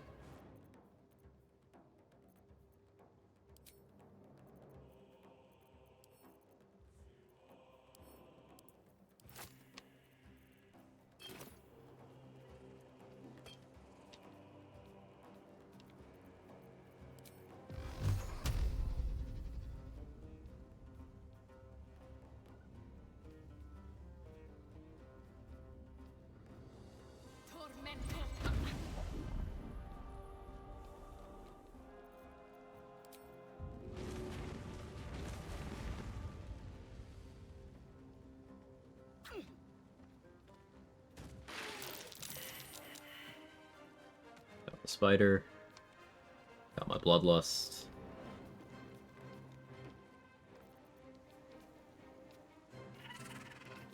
Party wants the Booming Blade.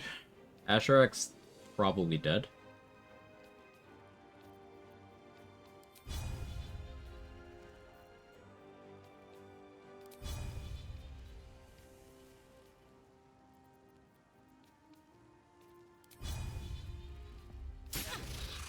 Expected.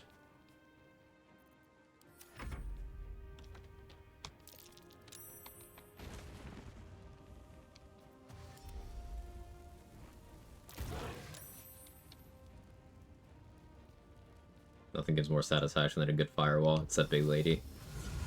I agree, yeah. Quag Benta tried to stick a hold person on Zevlor. Quag Benta is the scariest thing in the field. So I'm very glad Zevlor chose to Acid Arrow there. Oh yeah, she's dead no matter what. He hasted and used a magic missile scroll too. Good.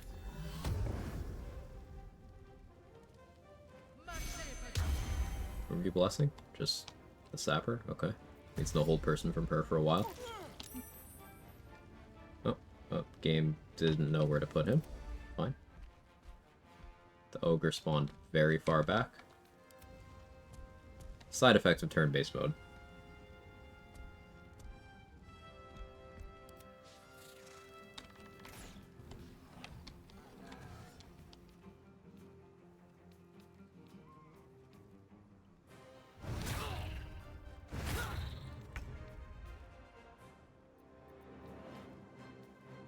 He's down to 9.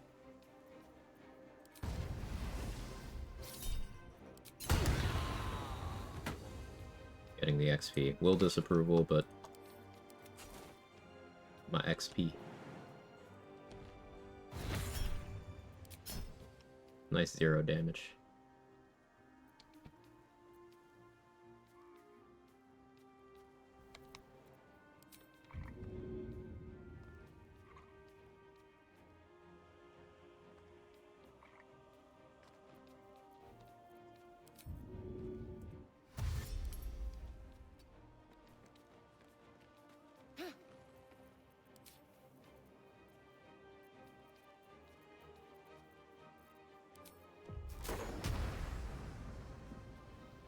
I don't think I care about this bugbear.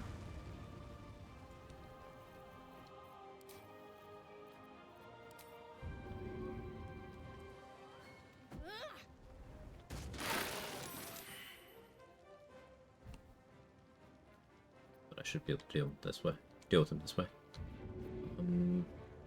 You're at 1. You're at 4. Spike bulb.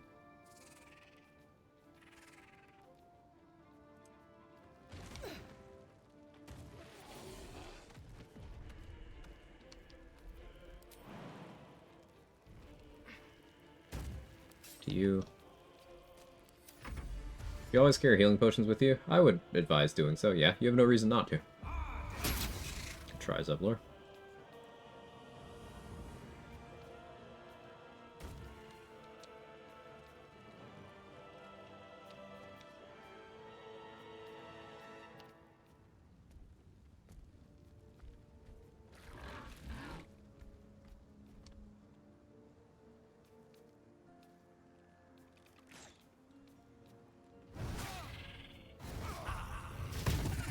Rebuke, okay. I do really need to keep Zevlor alive. The Wall of Fire isn't serving much of a purpose anymore. Minthara's already passed it. Even catch my breath. But I could Concentrated Blast. Guaranteed at least 3 damage. But that's not a lot.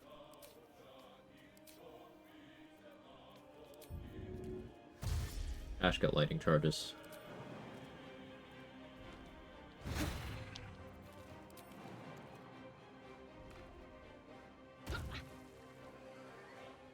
Get the Hastening Spores. You have 24 HP. How do I kill you? Con save? What's your con? 13. I'd rather save Shatter for Scrying Eyes in that case.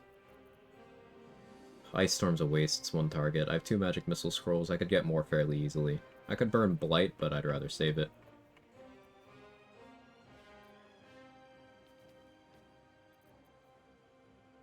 Sleep.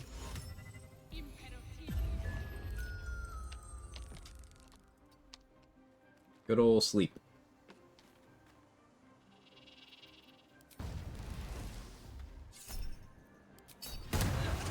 Good thing, too, because I rolled a 9. That would have missed.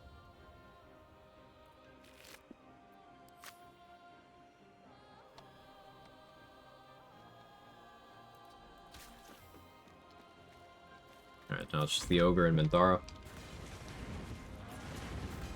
Zevlor will be lethargic next turn. He used the healing potion I gave him. Sleeps at Archfey W. You could consider it that. Zevlor? That's actually not a bad play. Huh.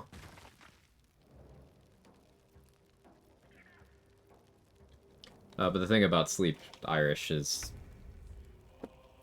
I just cast it from a scroll. Sure, you can upcast it as a Warlock, and Warlock upcasting is pretty good. So, I do think it's fair to call it a Archfey W in the end. But it's very like, that all you got? Sleep, calm emotions, plant growth. Kinda it.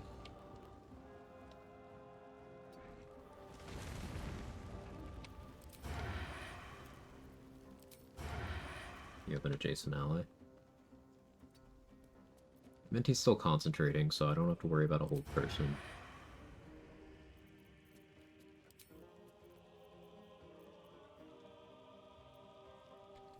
All my sneak attacks to ask again. Save, 'cause it's been a minute. Called a sleeper spell? Yes, that was good. I enjoyed that. I could hide for advantage. Don't think there's much merit in doing so.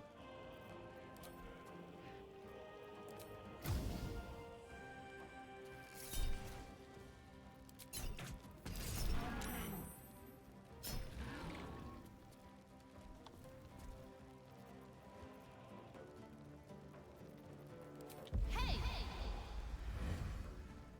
BTD soil my hands.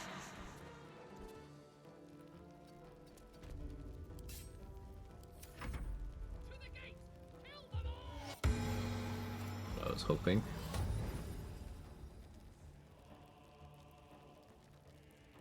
Is that an ally next to me? Could have been that, yeah. Yeah.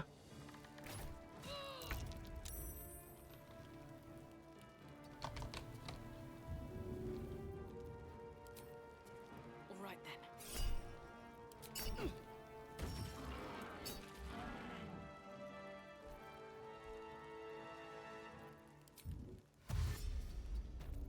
Keep my lighting charges up.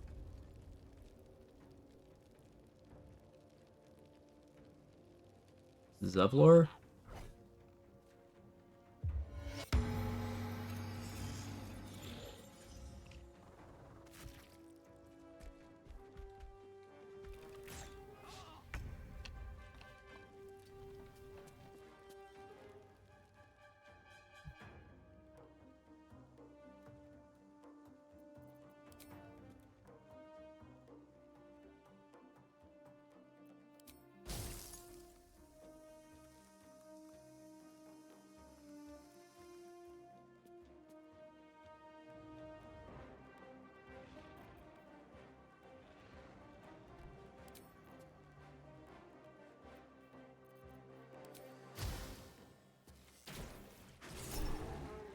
Oh, the crit.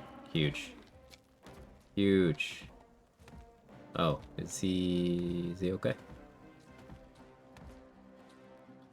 Oh, okay.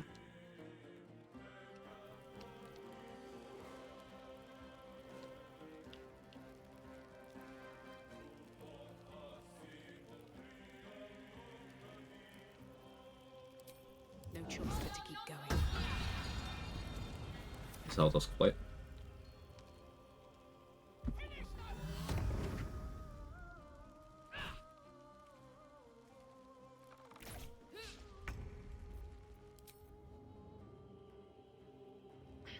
Let's get in there.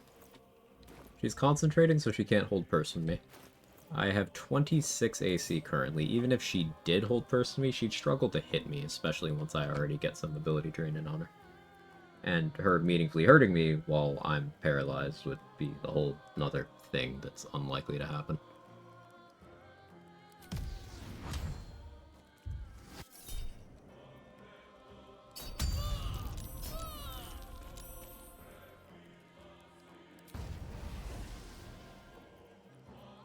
Use advantage and con saves. Not much point to me going for Gape. Booming Blade.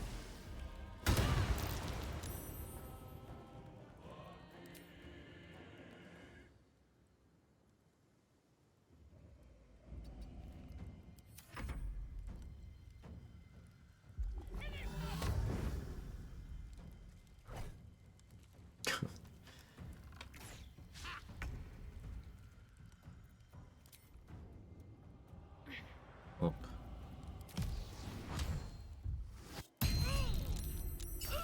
It's been real, Mitzi. Sight in that corpse, brimming with potent magic.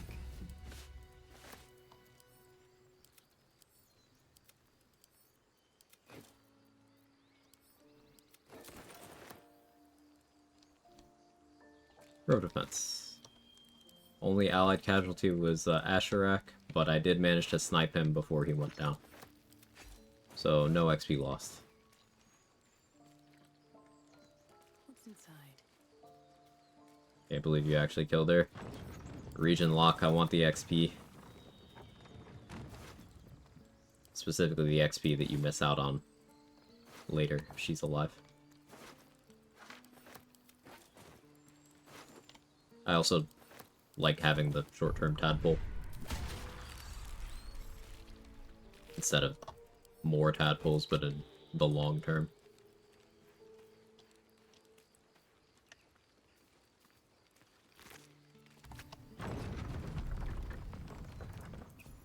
That's but I don't shoot.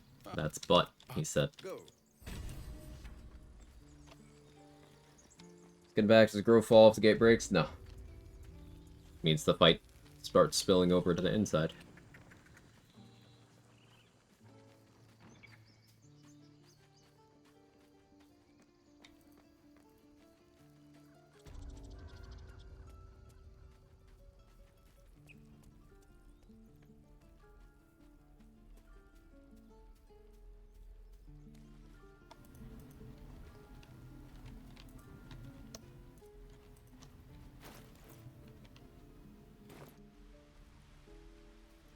I wanted to kill any tieflings last minute. Now would be the time. But I don't think I will. So as you say. Speak to Wrath. It's crazy how quick talking to him ruins my mood.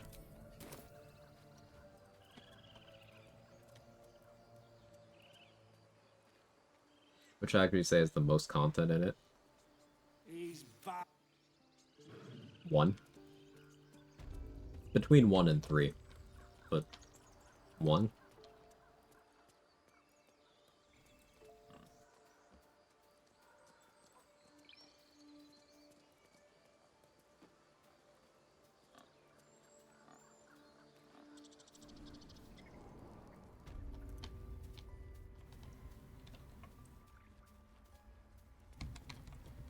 I cannot imagine. Yeah, put the reward in the bag, Wrath.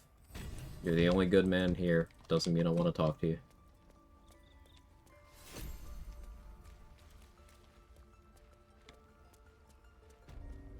I thank you for saving Master, but he... Can't risk being Sword.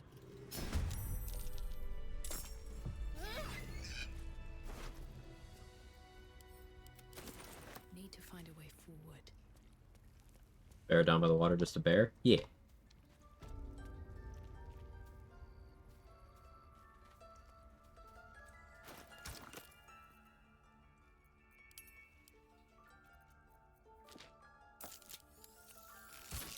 What's this What's the reward Nettie gives you, by the way? An apple and some mugwort. Great, thanks. You can muster up some deadly poisons to kill people, but you know.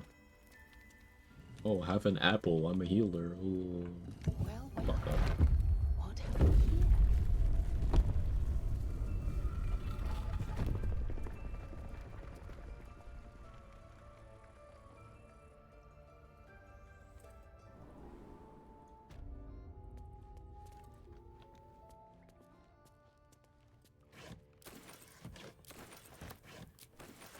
Eat an apple a day. That's gotta be the joke there, right? So why does touching it give me a Take Tavern Brawler, kill her with the apple she gives you. That's my streamer.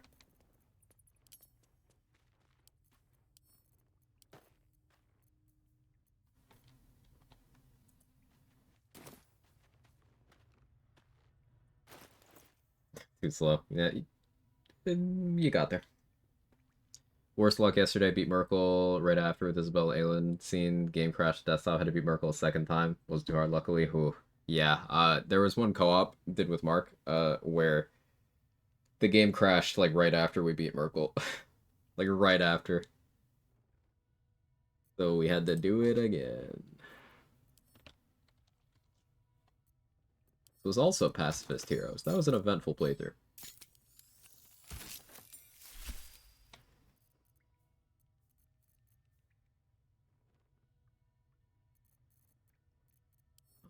To do a heroism so I don't have to double rest. No, I'll just double rest. What do I care?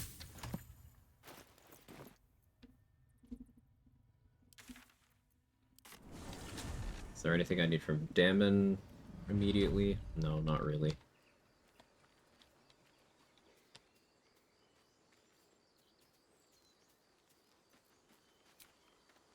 Oh wait, I can shield the thralls. I don't need heroism anymore. Not as bad as it could have. What's in here?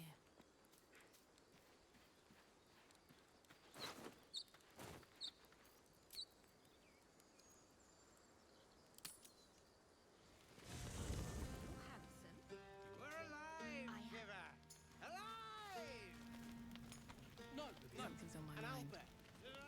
Sue.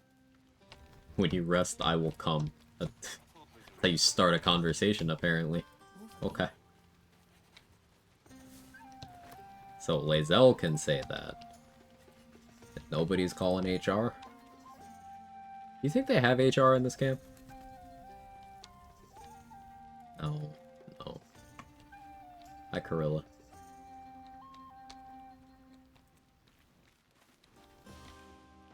Amusing bit. As Apache, Corilla's now tagged as an ally. So I do wonder if you can, like, put Shield of Thralls on her. That took the edge off.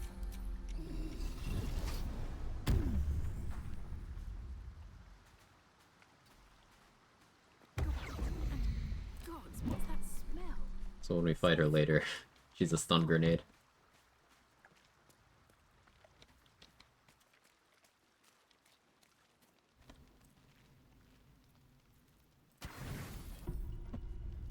Buzz of celebration quiets to a soothing hum as you approach your bunk.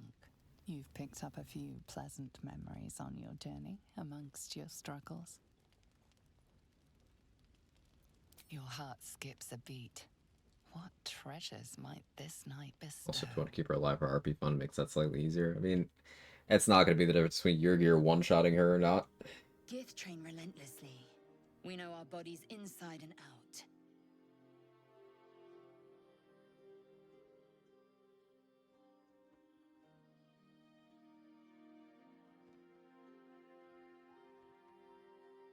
Big lady.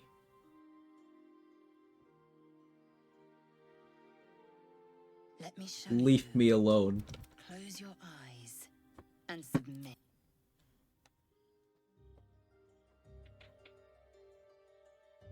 Where's a romantic Lae'zel? I couldn't figure out who we were, so I was just like, oh, okay. A pause, and flicker of a tongue across your neck. Like a frog. Open. Taste. You awake. It's time to rise. Dawn is upon us. Time for pleasure has passed. Up now. Every breath.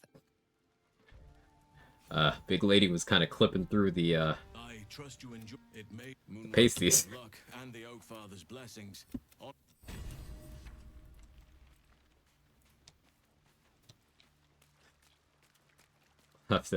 have to keep that in mind.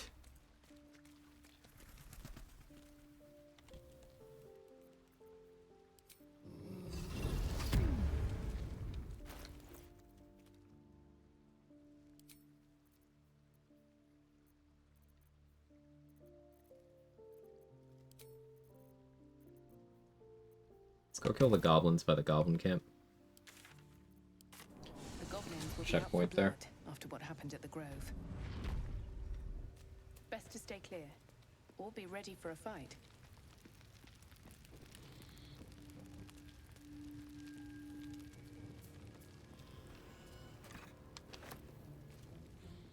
Alright, we're almost ready to go to the mountain pass. Almost.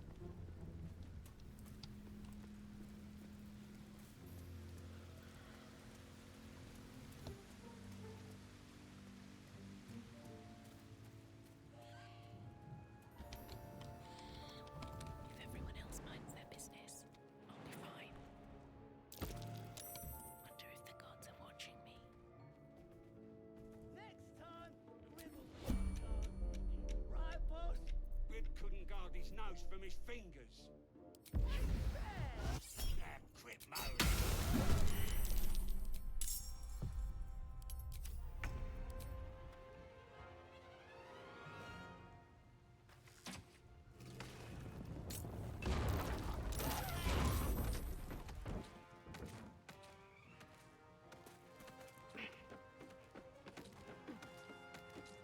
Oh, he's stuck and twitching under the rock. Ugh.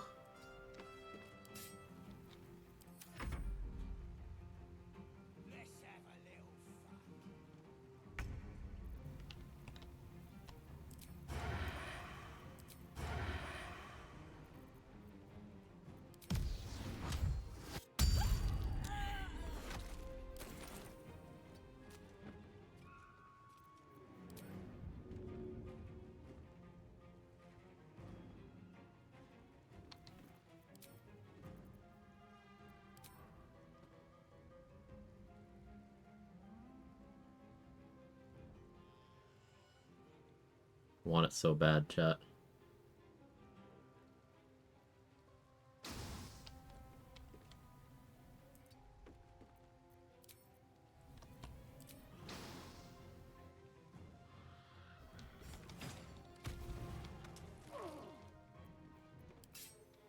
That was nowhere near my most effective play. I just wanted to do it. In some ways, region lock sounds relaxing, reduces the number of options, simplifies some aspects of routing. Some, yeah.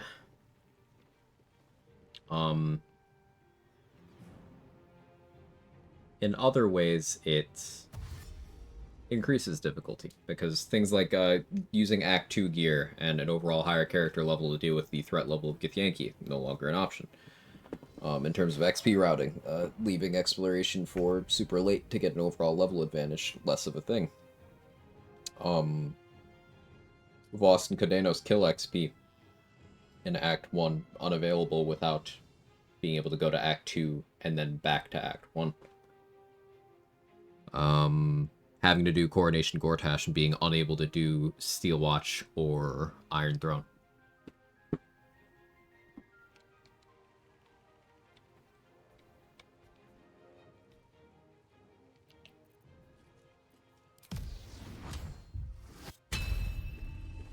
Try me.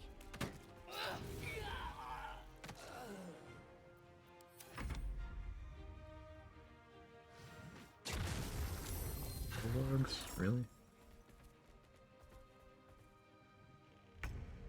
Pretty sure the Wargs just can't get up here.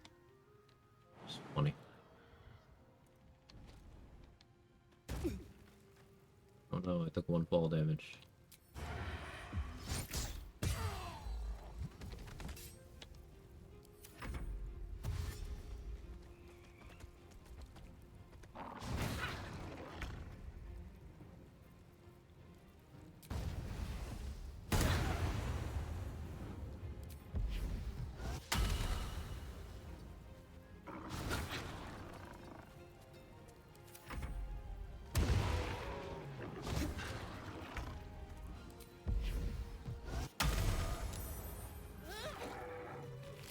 We already got this group's XP, but the reason why I wanted to do it is we got exactly enough mats to make another Elixir of Bloodlust.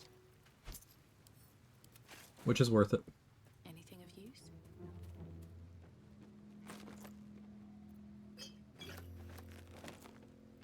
Destroyed the crystal, but the turrets that push you to the chasm still function. Are you talking about the Blood of Lathander hallway? Because if so, that's not what the crystals do. Crystals don't power the turrets. The crystals power the barriers.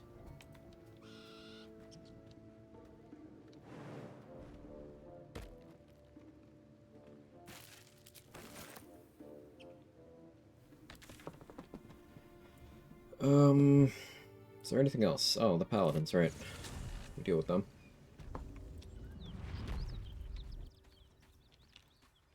Let's see if Cyril's selling any bombs before we kill them all.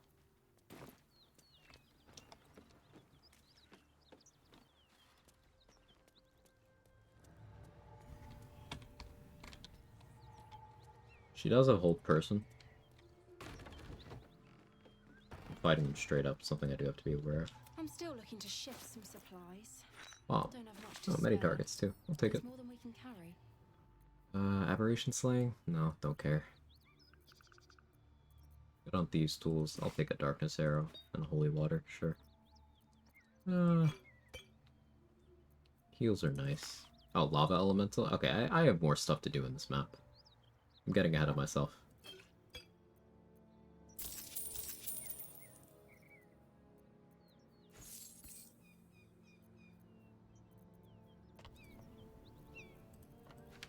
Bagging up those things so she can't use them. Right. Time to skulk about. Let's see what you're hiding. I think this is a short sword of First Blood situation. Or is it Sword of Scrapes? 6 to 16. 18. It's Sword of Scrapes. If everyone else minds their business, I'll be fine. Free for the taking. Damn it, Cyril, can you... Another trick up my sleeve. Better be cautious. Carefully now. No time for mercy.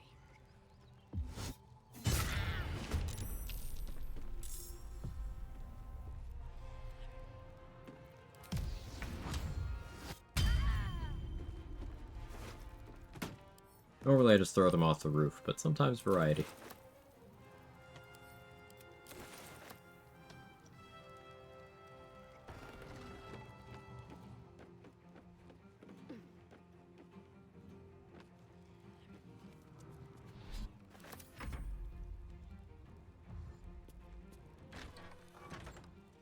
Low rolled.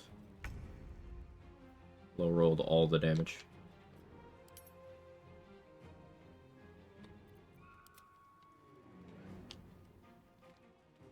Swift as my feet can carry me. Forgot to deal with the paladins for the first time ever. My solo Karlach left the party. It happens. It happened to me relatively recently too. Date, yeah. Oh, okay. Bye.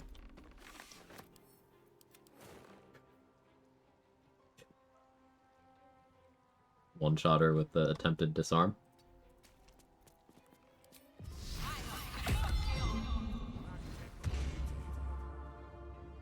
He mocked in his Virtute, I'll tell you what.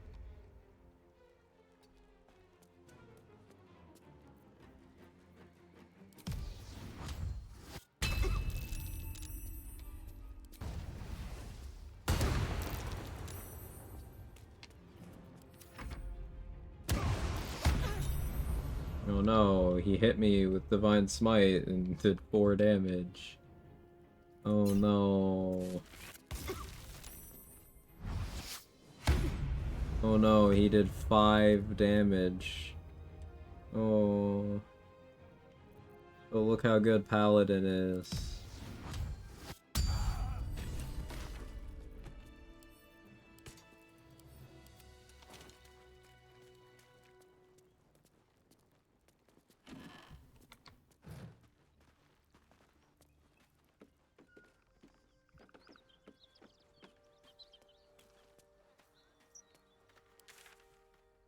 Divine Smite did as much damage as your lightning reaction. Sure did. Sure did.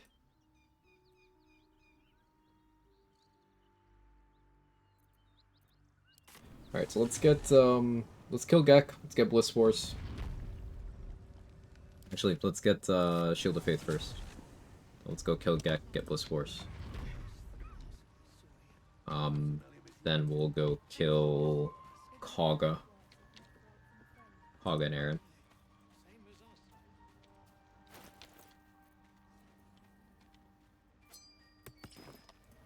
Get away with Caustic Band right now. Don't need the movement speed that badly.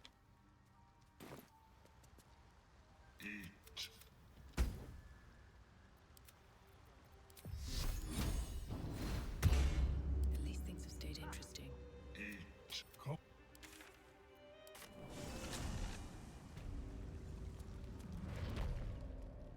I've killed... With haste. Have I killed Garmor? Yeah, I've killed Garmor and Holvik. I haven't killed Lurgan and Gek. Can you explain to me why I didn't have a forced long rest in combo with boss after going to the prison and leaving the region? Was Lae'zel alive? And also, did you do that from the indoor or the outdoor camp?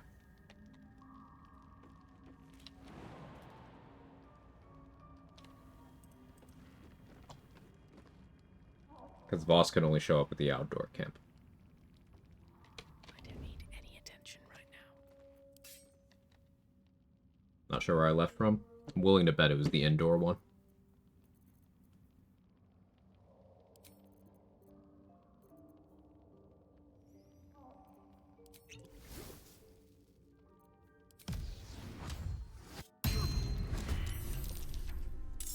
Yoink.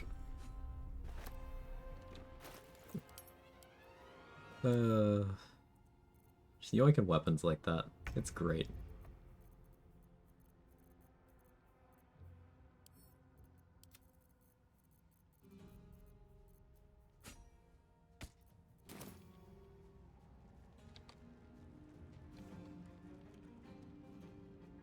One day, I'll catch a break.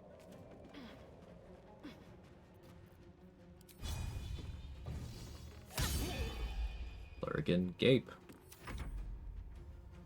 Die, so your carcass can rise.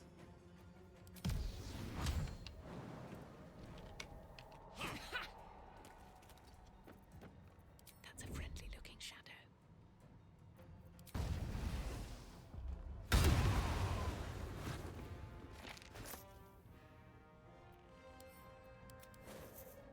Have to keep going.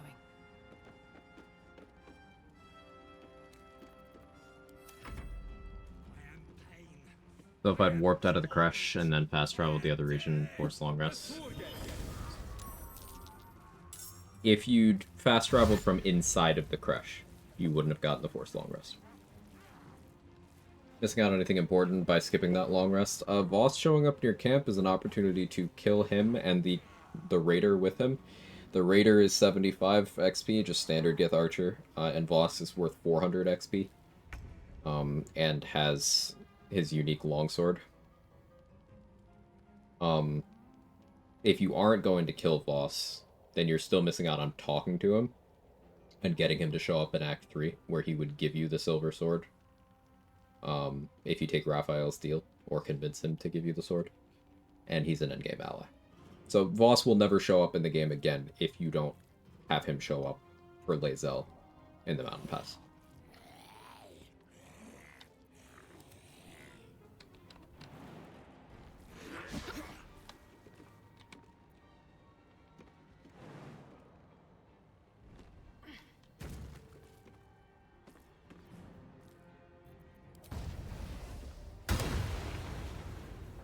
To be honest, I already miss Hunter's Dagger.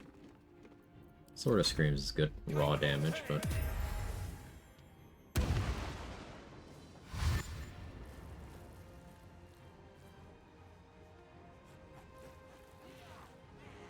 easy to talk shit about Anders now and his first starting honor mode, 1000% lost to run to those paladins. Yeah, because, you know, it's one of those things, if you do no prep for the fight, yeah, it can wash you.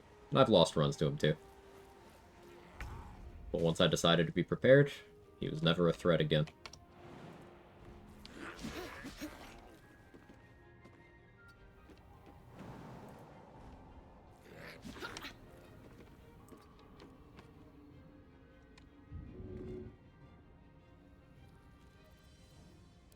I'm talking. Parchment colored villain.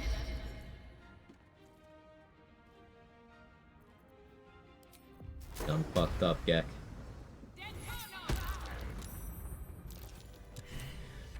Swashbuckler can bait counterspells on their bonus action without expending spell slots.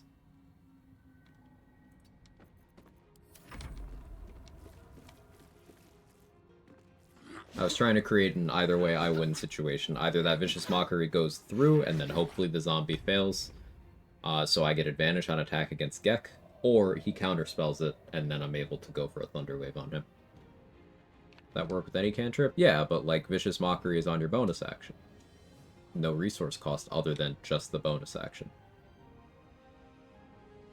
So, Swashbuckler can bait out the counterspell and then still use their main action on a spell. Which I like. I think that's pretty good.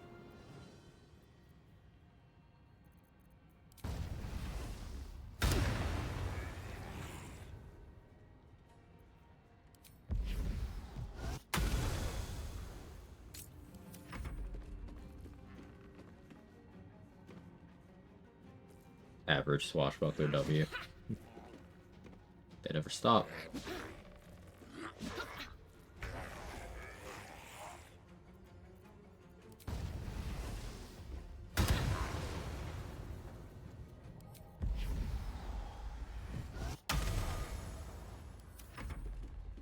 It's awesome. The subclass is really good, Vision Monday. And perhaps most importantly, Gage was talking about this last time we were co-oping. It feels good, like thematically. It's very stylish, but it's also effective.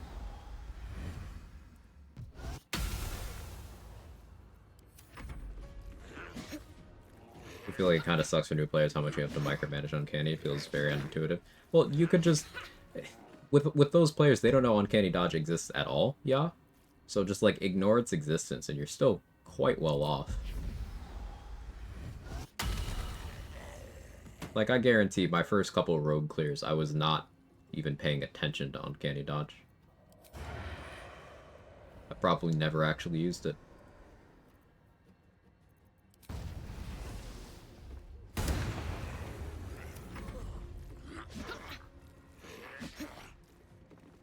Got back after rest for a while. A huge dizzy spell out of nowhere, almost fell over. Oh, rest is important. Hydrate and stuff. Keep an eye on that.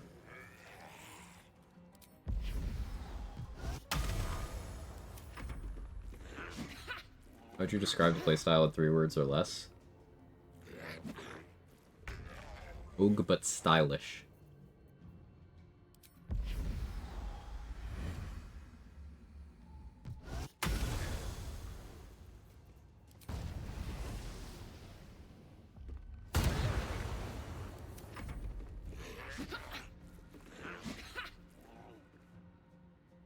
Would try the giant subclass for barbs, pretty cool, can do bad damage to Time Brawler, Lightning Jabber. So can everything. That combo's been great for a while. It's cool to see people trying it out, and Giant Barb is very good, but...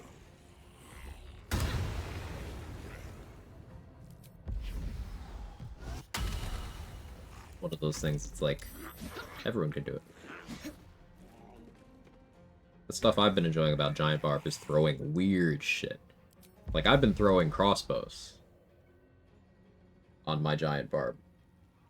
Like, you can throw Nair Misser, the force damage hand crossbow, and it will do force damage. That's really unique. That is unique to Giant Barb.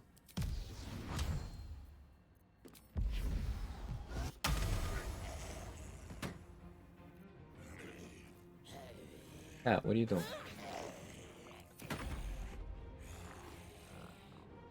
Enjoy suplex or kick enemies out of existence. It's fun too. You have to buy 2 copies of the game on Steam, but you play co-op via LAN. I don't actually know the answer to that one, Great Noober. I know very little about that. Anyone in the chat does know. I would imagine, probably, but I don't know how the family sharing thing you can do with your Steam account works.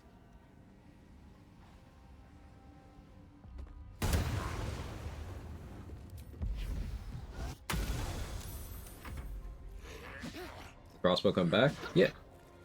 Elemental Cleaver applies the thrown property to whatever weapon you put it on. There is absolutely nothing saying it has to be a melee weapon.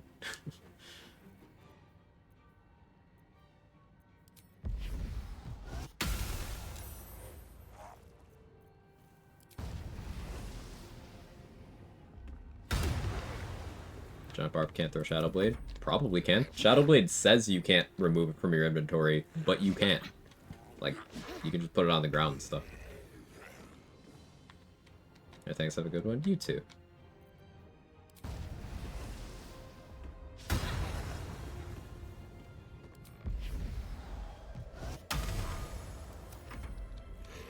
Tried that with Makeshift Bow? I have not. I tried throwing Firestoker and its effect didn't work. The only ones that I actually tried throwing are Firestoker and Air Misser. I would doubt us being able to get anything more notable than Nair Misser just being force damage. But, obviously I haven't tested many.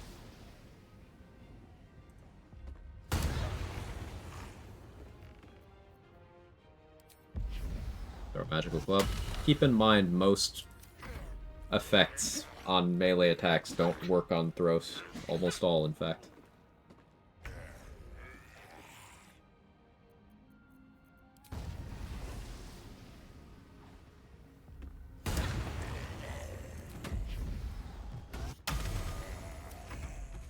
Any other weapons with unique primary damage die types? You could maybe do Flame Blade.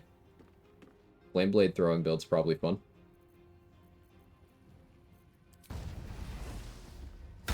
Assuming that works. I'm unsure. But Flame Blade, Shadow Blade, and Air Misser are the unique damage die weapons.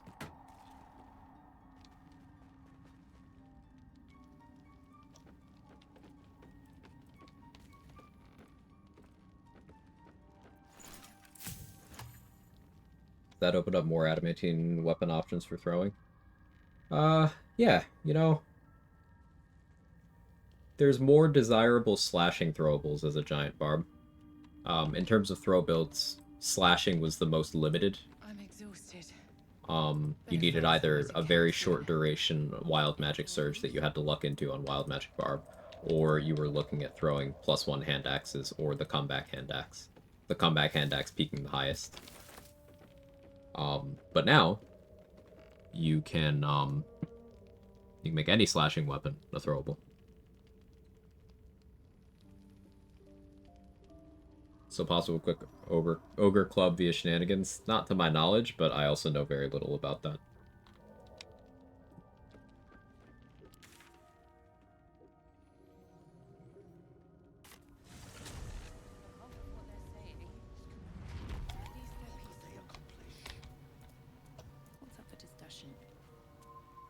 Welcome back. I want to see if Your Gears applies burning. I highly doubt it will. Highly, but welcome back. It's possible. Enjoy a good bargain. If anything in my private collection is to your liking.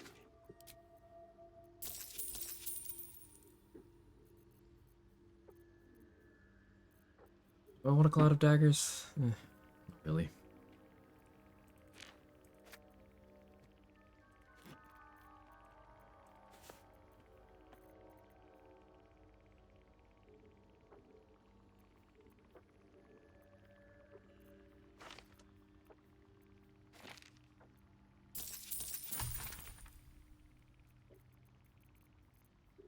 Two flight scrolls. Take this Misty Step, I'll take the Shatter. I never got the Doom Hammer, did I?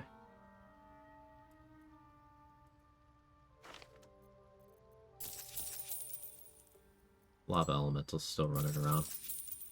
That's what I forgot to buy from Dam. I need more Arrows of Lamater, so we gotta hope Aaron has me covered in that department.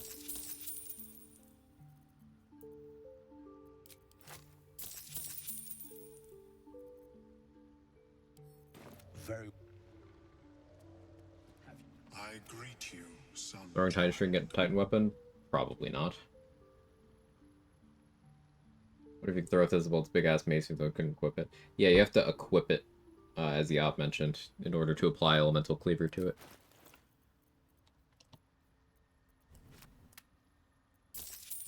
We're throwing Redcap Sickles. That's an interesting one. A Redcap Sickle is 2d4 for its damage die.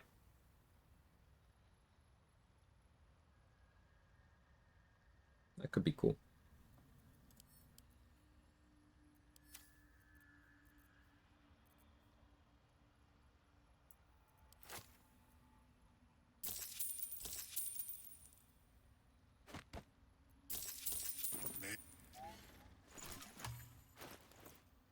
Or you can get permanent cleaver by putting something in a box before rage ends. Thank you for testing. Possible. Hey, that gay guys, thank you for the 100 bits. Love the stream still going on. Thank you. Starting to run out of energy. I can't guarantee I'm going too much longer, but I do want to check off a couple things. We'll probably end once we get to the mountain pass. Likely. I've got a few things before then, though.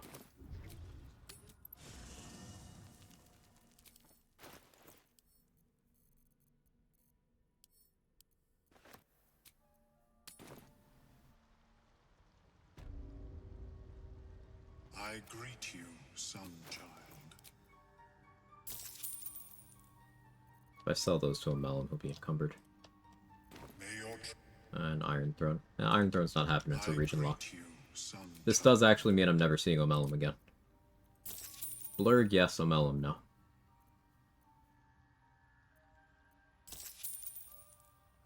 May your travel.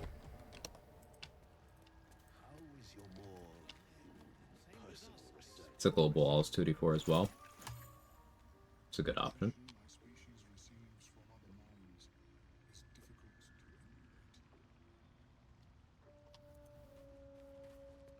Some rest.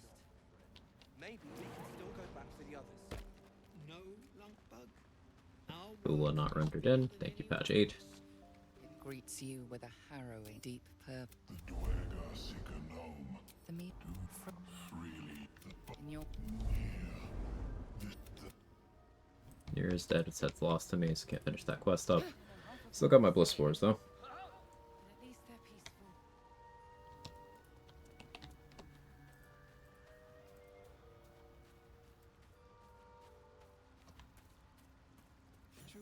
60 XP for finishing that quest. Do I feel like doing Glut's quest? I just kind of don't. We'll see how I feel after I kill Kaga, etc.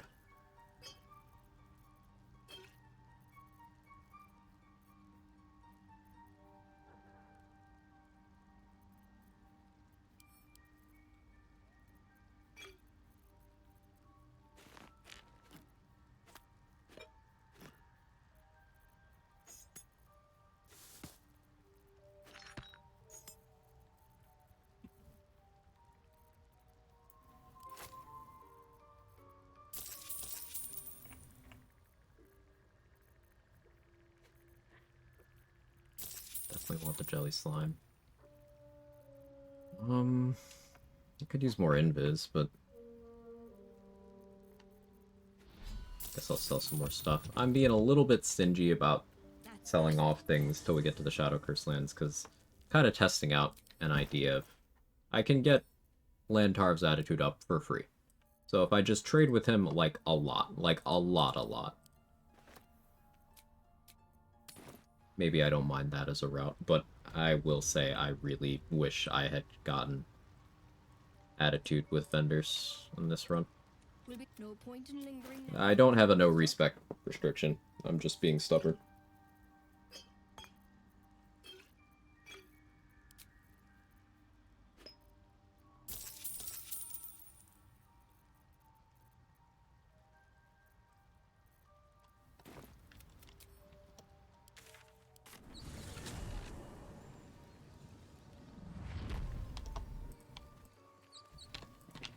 Alright, Wrath has hold person.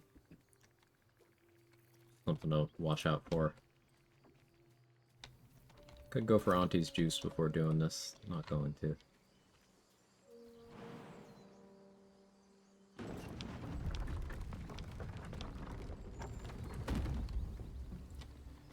Killing druids without having region traveled does cause will disapproval. Oh yeah, I did Grove Defense, so bonus goblins are here.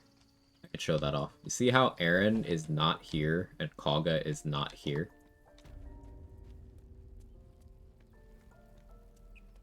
I will show you why in a moment.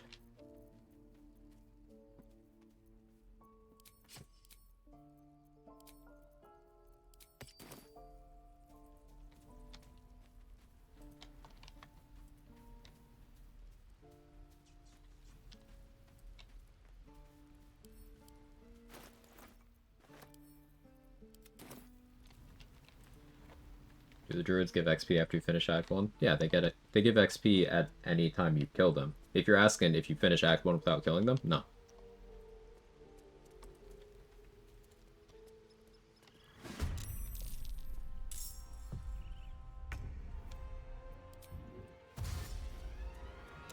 There's just 4 goblins here.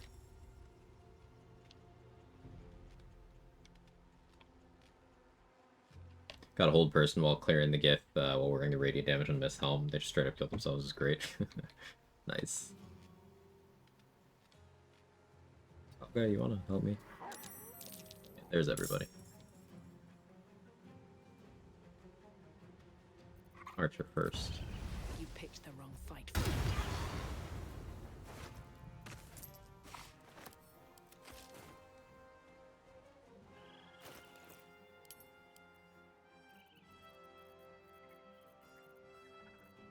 Oh, yeah, patch 8 goblins.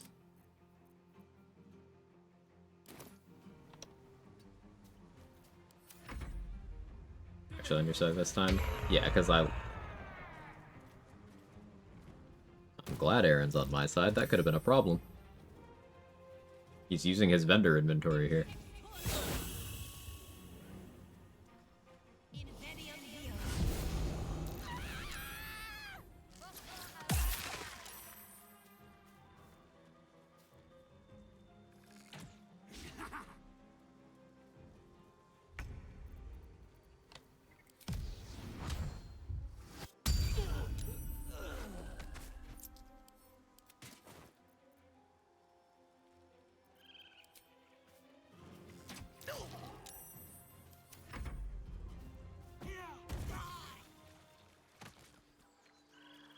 There's a thief on the loose?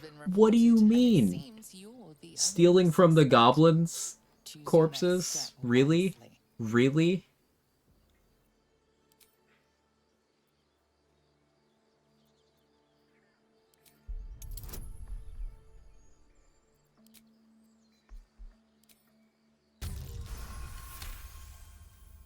You'll walk.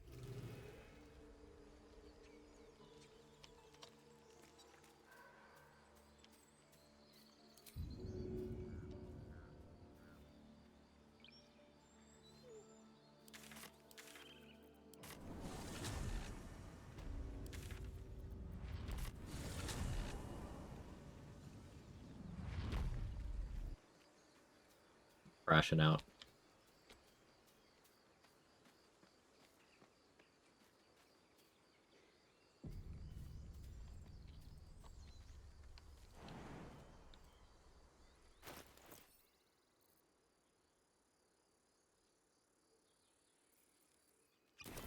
Kill giant just for the jump distance.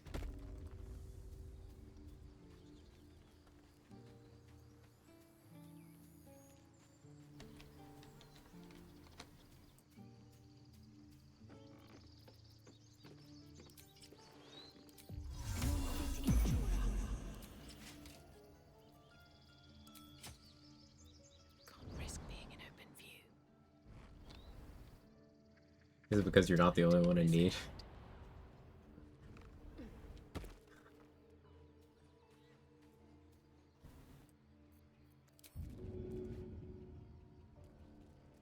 Actually, in the interest of avoiding too much world disapproval.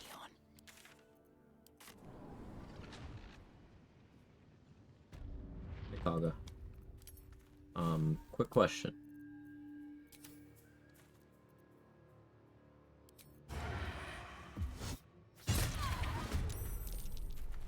With the crit. Look at that. Look at that.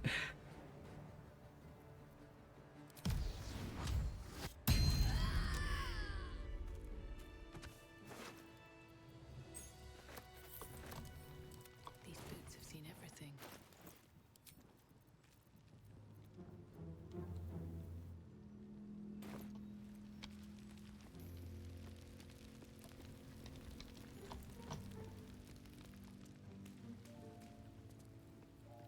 Yeah, but how does Rogue do damage?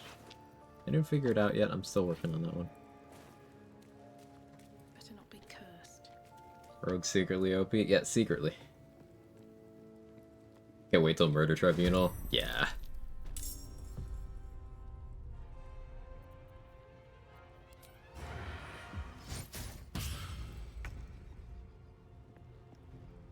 Why did I even come in here? I don't need to be here. Bye.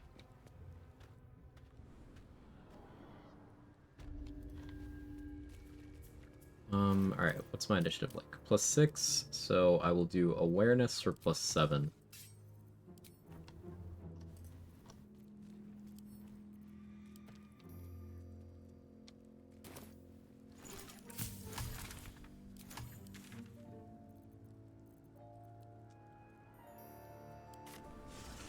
Sneak attack on sneak attack? Swashbuckler can. As long as they're not in a turn order. Better find somewhere to camp soon.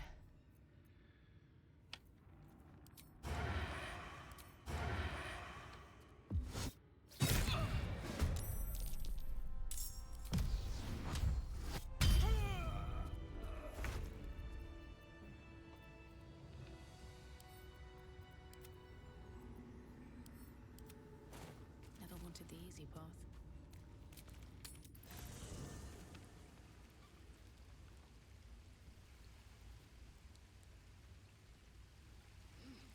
Manual reaction no ask refreshes don't have action. Use that with Dirty Trick. You can do the no ask reaction on every hit.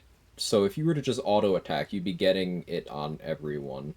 But then each version of active sneak attack you can do has its own cooldown when doing out of combat stuff. So when you're doing greater invis strats, you could just alternate between the two. You could do something like melee sneak, ranged sneak, auto attack as a rotation. Took your advice to the monk at 18 strength, tavern brawler, 16 dex, plan to get a boost to 18 with cast grace. Balanced stat spread. Makes some sense.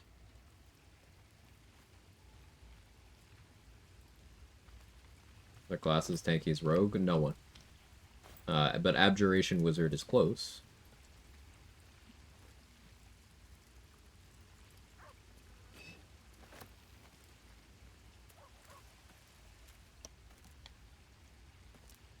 Fucking DPS rotation in BG3, what is this? Final Fantasy 14 vibes.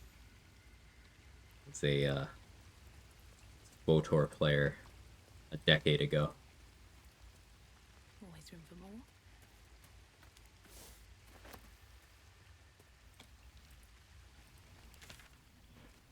Let's check the journal. Make sure that we're done with this region.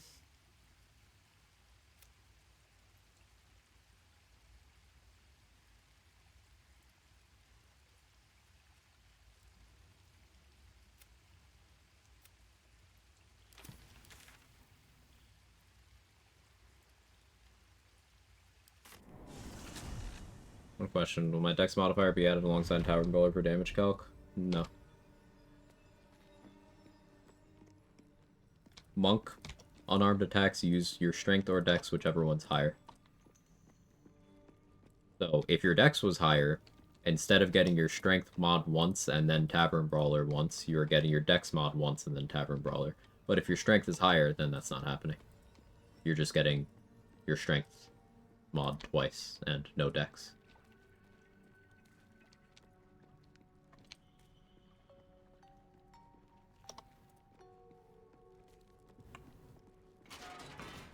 combine Arcane Trickster and Abjuration, yeah. Or Thief and Abjuration. Or, you know, Swashbuckler, too. The only one that doesn't really add tank is Assassin, but, like, do you care? Just Rogue plus Abjuration, good.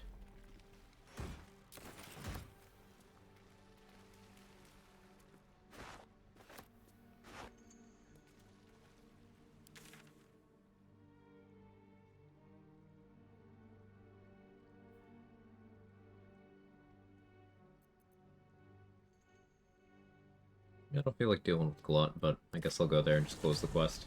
I was gonna kill more Myconids. Changed my mind.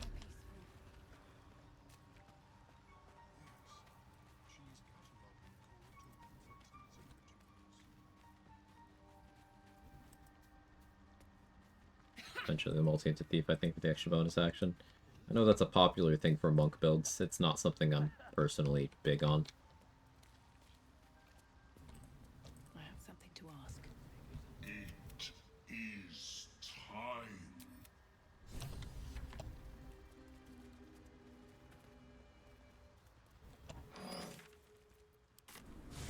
Fanfare is... There may be no... Your...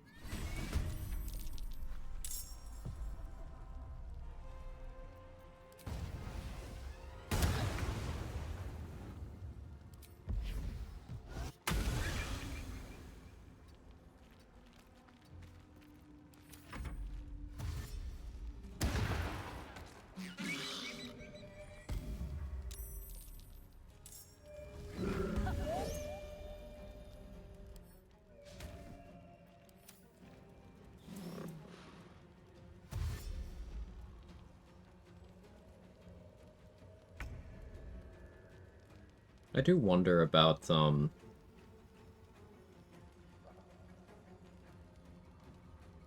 he's got Frenzied Spores, but can I pick up his corpse once he dies? Try to get enough strength to do that. Cool. Disgusting crit. Filthy. Thank you for the haste force.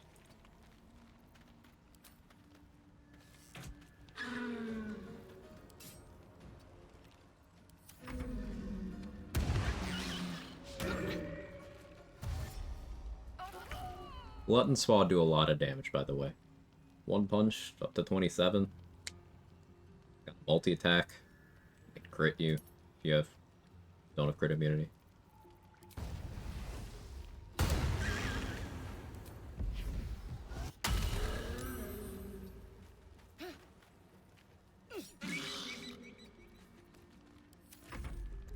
The usurper is dead. So much for Circle Glut.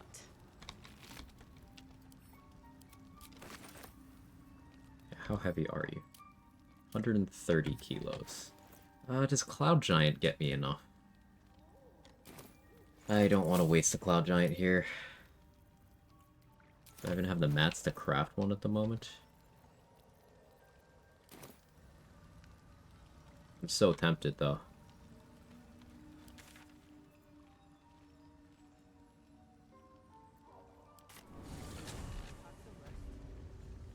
Remember seeing that things revert to their original size on death? Yeah, they do. I might assign a companion level just to see an inventory refresh here. Because I would really like to try Chondromancy on Glut. Hostile Glut. Who would do Spore Servant stuff. Just to see if you could go anywhere interesting with that. Because it's adding a middleman that's not necessary, because anything Glut can revive as a Spore Servant, I could just revive with Connor.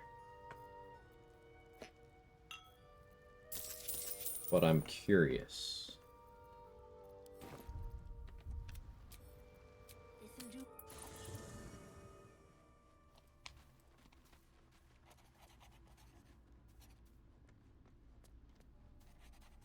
Let's assign some short levels. Perhaps we truly have this. All right.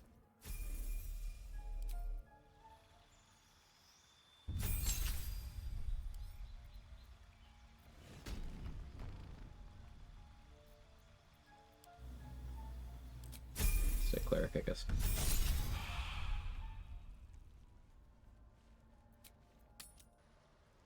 Science, yeah. Will be no point in lingering now I've got the noble stock. I made an Isabel origin character mod. That's cool. I would play that.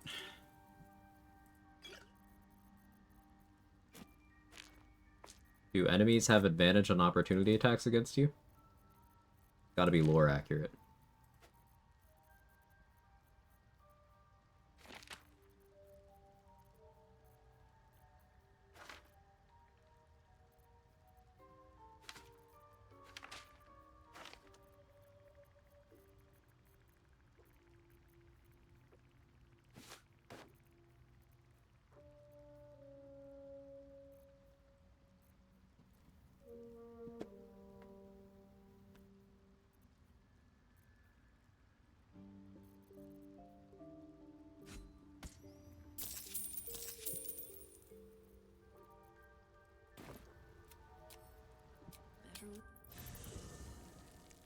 How does Connor animate other dead?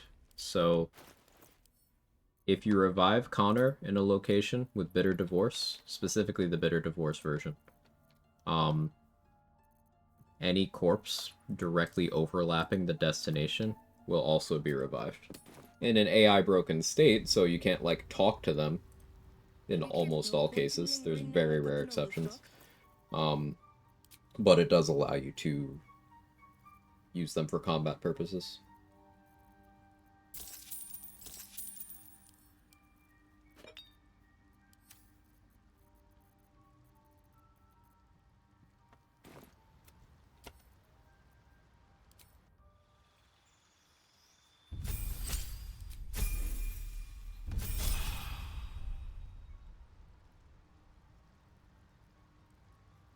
Will be no point in lingering now I've got the noble stock. We're here for Cloud Giant Fingers. A recap for anyone who needs it. Also take other stuff, but I should be checking Blurg too. I'm just being lazy. Have I got Survival Instinct trick doesn't fix the broken AI, right? Correct.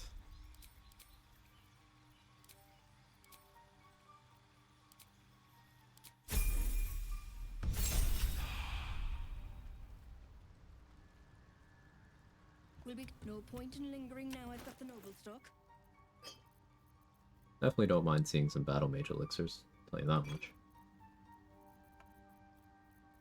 There's Cloud Giant. I don't really care about Universal Res much on this. Isn't that crazy?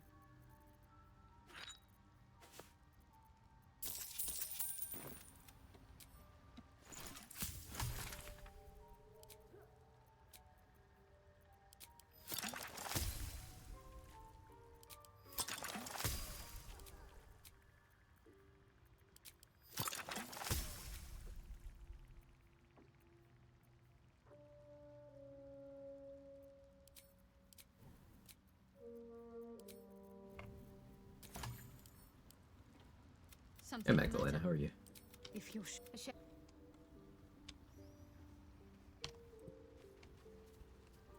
that then. Oh hey, his corpse teleported here. Neat. Just out of view.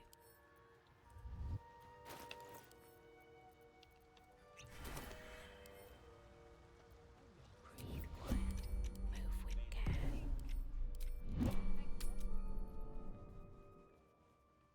Wondering about pulling all the vendors to Whispering Death. Yeah, it seems like a good idea. Any reason not to set up a shopping district in Act 1? I don't think so. I've just never bothered, but I usually do it in Act 3.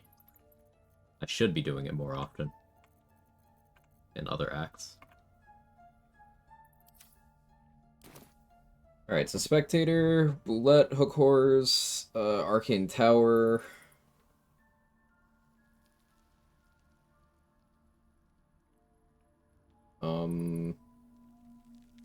I don't want to really deal with the rest of the Myconids.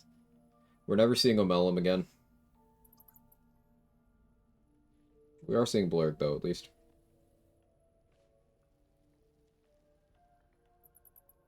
Tieflings have left already. Killed as many druids as I care to risk will approval on. Karlak sacrificed a wall. Paladin's dead. Mountain Pass, let's go.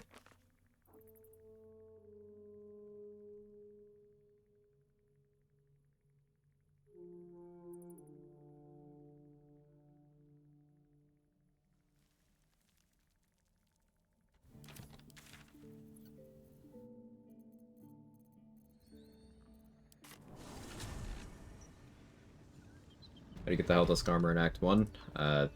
Bit of a long explanation, but it requires you interrupting Raphael's attempt at a conversation with you, which will add him to your event queue as a long rest that will happen when you try to leave the act for the first time. There's a lot of different branching ways you can handle it from there, but that's the core of it.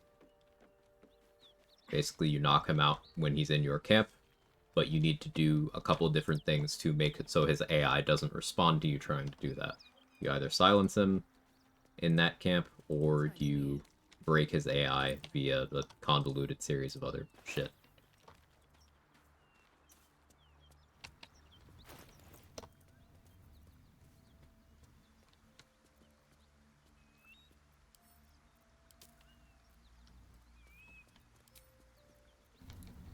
Oh, let's give myself Boots of Striding effect.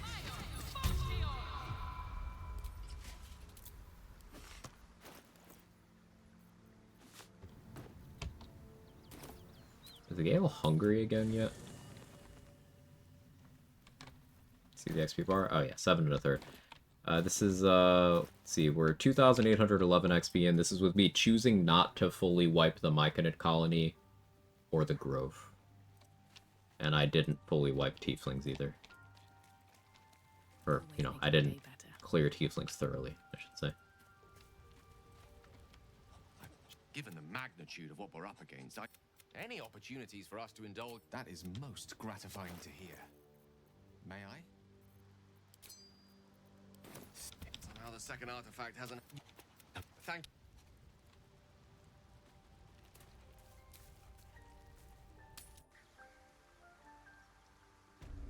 Silence camp spam auto attack. Yeah, things to look out for. If the Oathbreaker Knight is in your camp, he will aggro, and he will most likely kill you. If Tara or Volo are around, they will hate what you're doing, and you'll crater your approval with them, though they won't aggro. Scratch is chill about it. Unsure about Owlbear. Alright, let's make a save. I'll make a hard save, even. Maybe I want to play around with this again for testing purposes. But I'm using multiple save slots here for bug protection, not for me going backwards. Alright, we move to the Mountain Pass. This is region lock. We, cannot go backwards. So if I forgot anything in Wilderness or Underdark, oh well. Another step forward.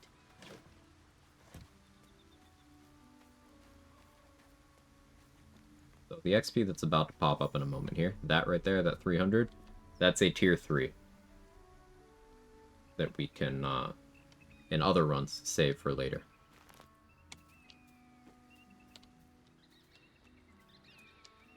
What's in here?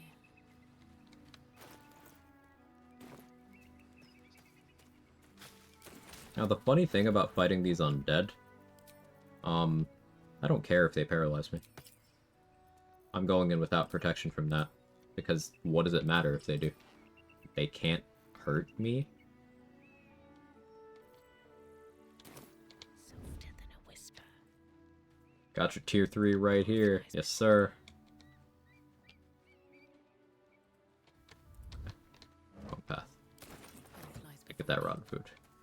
Imagine having a sense of direction. It's these undead over here. Jump ring? Ring.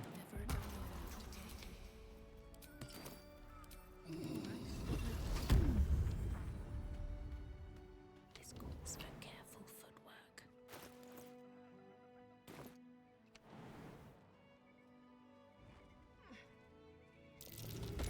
Hello.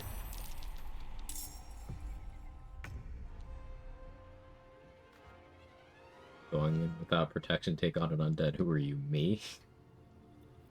Yes. Seems like the Who best are way. you?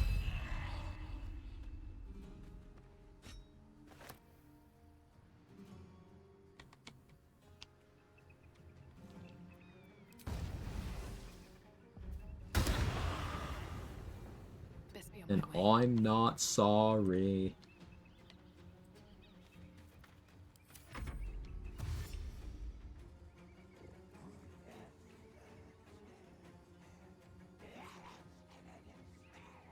Well, the ghouls have decided not to attack me.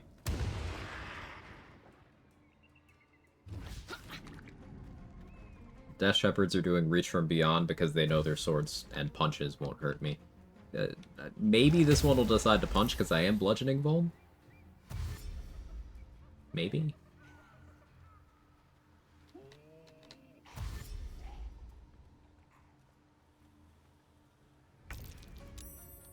Alright, succeeded against Nauseous. It's DC 16. Bliss Spores coming in clutch. Gonna throw a water bottle. Stops the smell.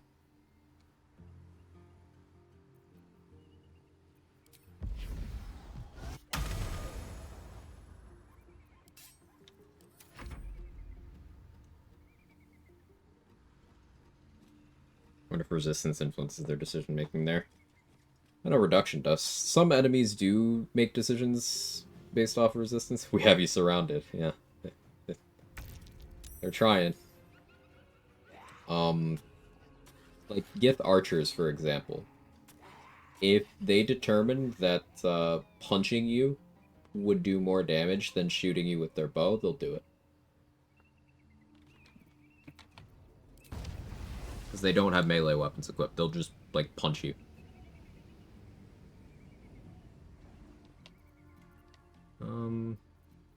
Hunting disengage.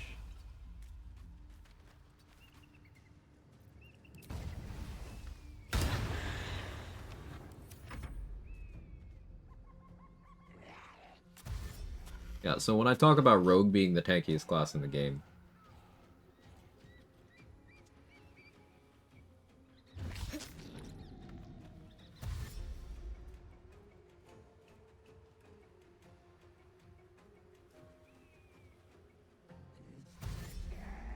New Impossible Challenge BG3, but everyone is a Gith Archer. That'd be fun.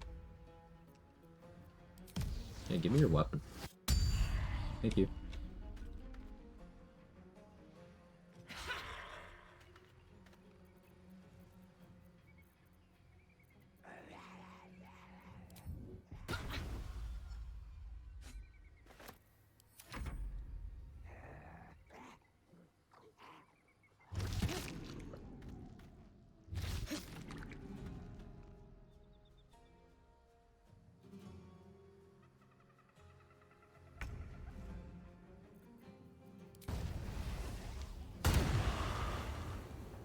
It's your temp HP.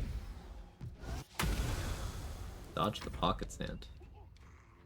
Wish the enemy randomizer mod is still around, that'd be fun. Yeah, me too. Using the resistance amulet? I am. Resistance amulet, uncanny dodge, Helldusk with ham, crit immunity. I have 27 AC, so I don't think any of them can hit me.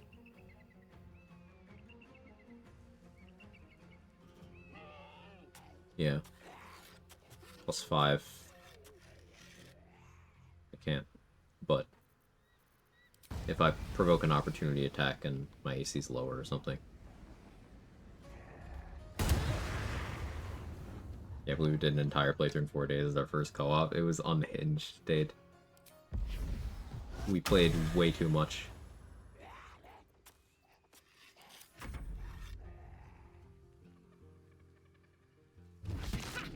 Didn't realize they do pure slashing. The Death Shepherds do have Reach from Beyond. So, possibility of necrotic, but yeah.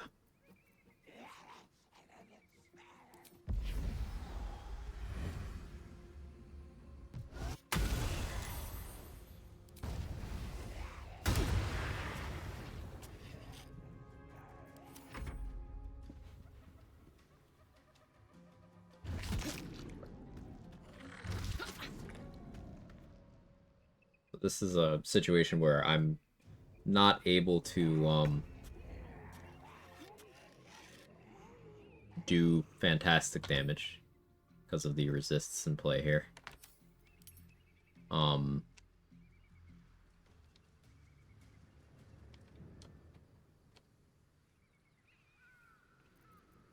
So the damage doesn't look lovely. But we'll have more tools later.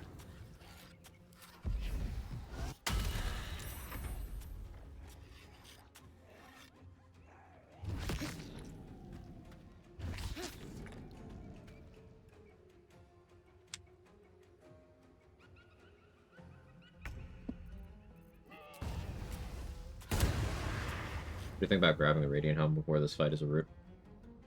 It makes sense in builds where they're attacking me. They're not even attacking me.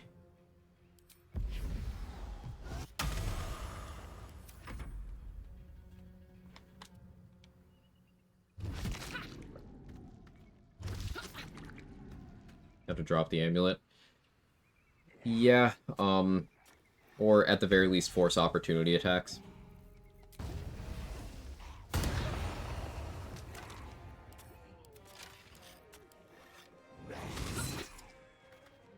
See, can you hit me?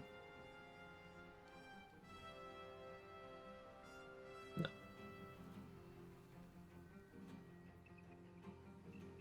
You can. The gas can hit me on a 20.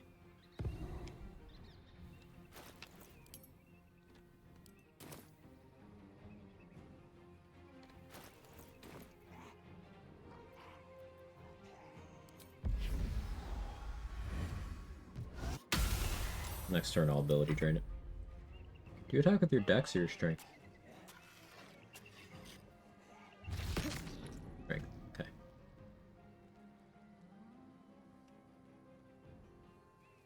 Combats drag on a bit. Part of why I asked a question earlier about optimizing for quick combats. Yeah. Playing a sort of very, very tanky setup that doesn't have a lot of momentum in the early game offensively. Combats are slow. Yeah.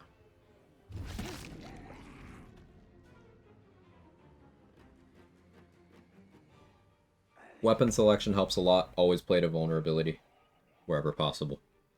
Go for gaping wounds. Use poisons. Bloodlust is great if you're able to consistently secure additional attacks off of it.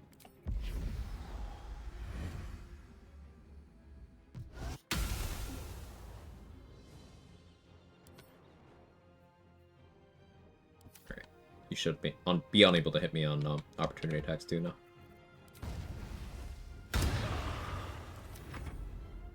Spamming AoE scrolls here would be better. It'd be faster, but it's resources that I don't need to spend. I'm in absolutely no danger here. So, slow and steady.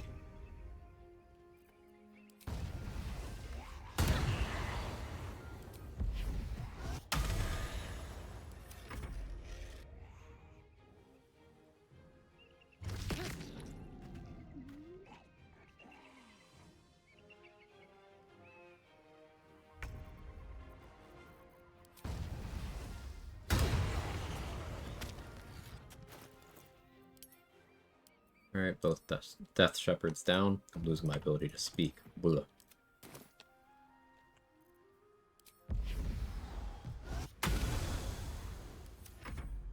Repeat the question about optimizing for combats? I'm sure if it's missed or intentionally skipped. I definitely missed it, yeah. Yeah, feel free.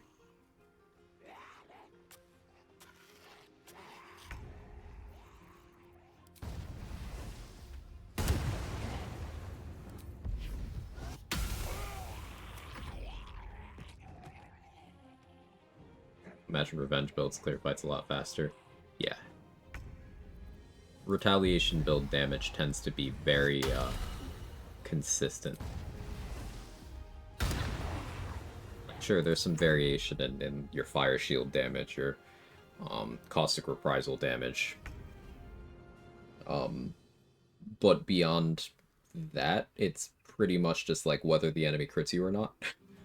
And whether you had all your buffs going.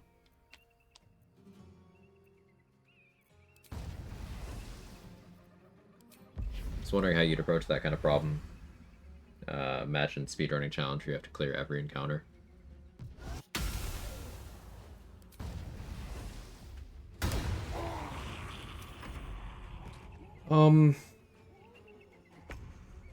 There's a few approaches, and like, depending on the encounter, I would want to handle it in different ways. Like, there's gonna be fights where something like a fighter with many target arrows is just gonna shit on everything. But then there's other fights where reliable talent grader and Biz Rogue. And then there's other ones where Tempest Cleric with forced max roll on Wet Lightning. And there's other ones where maybe Druid and you just jump on someone's head. Really depends on the fight.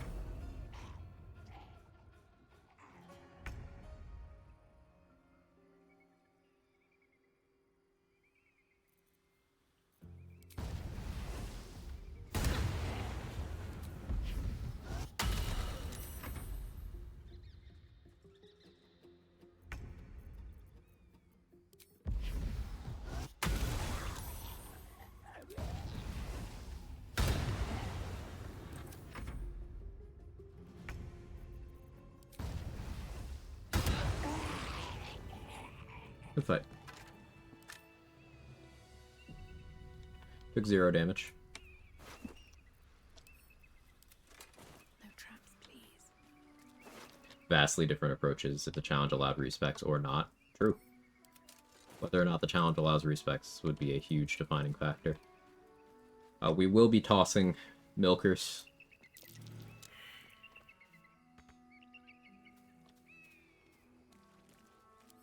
I'm done.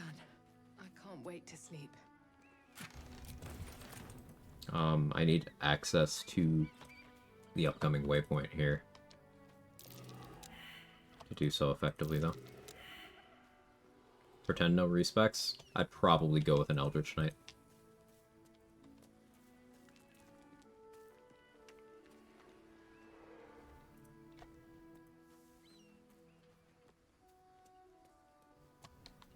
Be between Eldritch Knight, Tempest Cleric.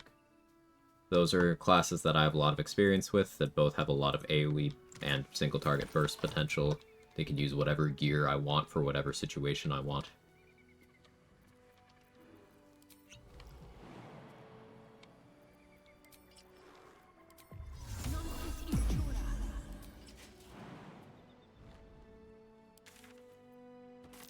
Step carefully. There's a trap.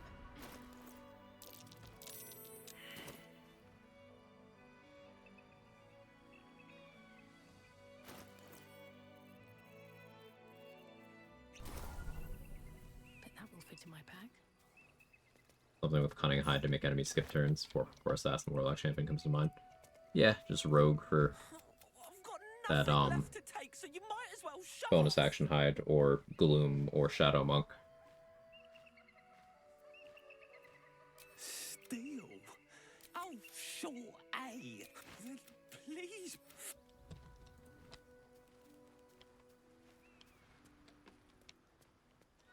Thing about the bonus action hide approach is if it were a speedrun, you are allowing the enemy's turns. So your time might end up being a little bit slower. Versus the approach of just, you know, full Nova, just burn everything.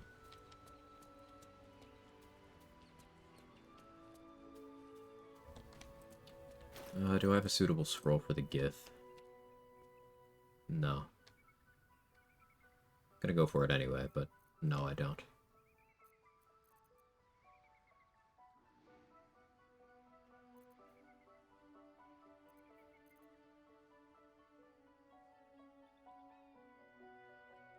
I do Shatter then?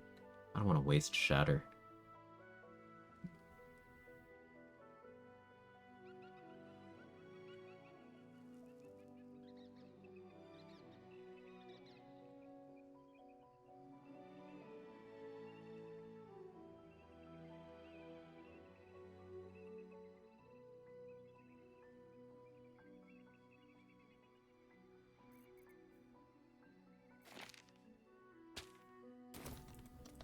Cloud of Daggers. Nova, then use hide to speed up mandatory turns. That's an option, but like if you spec in a way where instead of having the ability to use that bonus action hide to cope for mandatory turns, you just make sure there are no mandatory turns. You're playing for the Crooked Wands? Don't think I picked it up. Does evasion help you out? Yeah, but it's just like a regular fireball, and fireball's kind of... No, I did pick it up. Yeah, it's just fireball. I don't really care about it. I don't have evasion. I see where your head's at. It could be funny.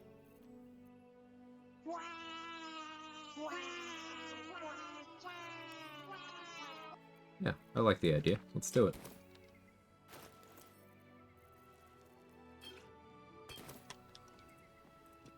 How's the run going? Going well, GG. We hit Mountain Pass.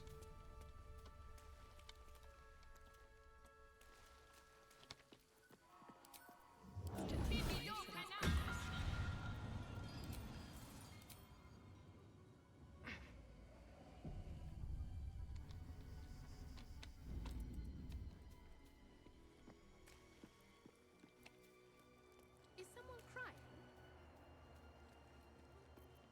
That's a friendly-looking shadow. Within the artifact, a feeling stirs. Uncertainty. Your curiosity is getting the better of you. Do not let it. Got one. Stay Still away funny though. From the Githyanki. Captain's wolves have enough kibble. They're hunting you. Yeah, fireball. They want the Look, artifact. I took 1 damage. They'll stop at nothing No evasion. to take it from you. So the Githyanki aren't fond of the cultists. Still funny though. Be a good thing. Especially when Savage Keth uses you as jungling targets practice.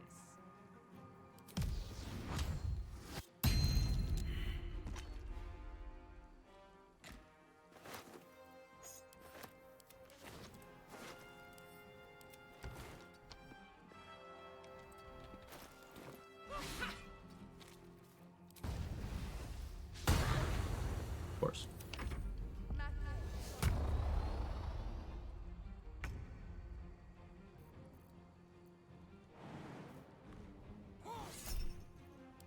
Nice 0 damage. Dice rolled again. You had great weapon fighting style,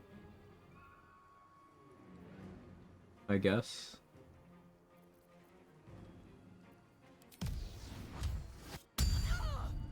Now you don't have a weapon. I'm gonna leave that on the ground. If you live this, pick up your weapon. Oh, you didn't live. Okay. My bad. Very well. Sorry. Battle Master.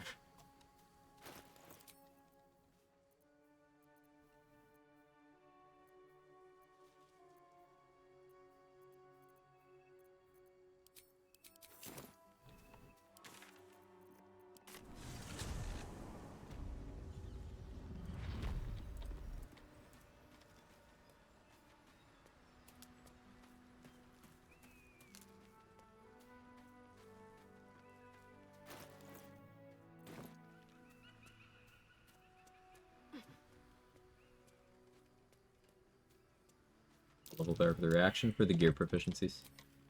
Heavy armor. I know I don't need heavy armor proficiency to wear the Helldusk armor, but I do need heavy armor proficiency to take heavy armor master, which is giving me a lot of damage reduction.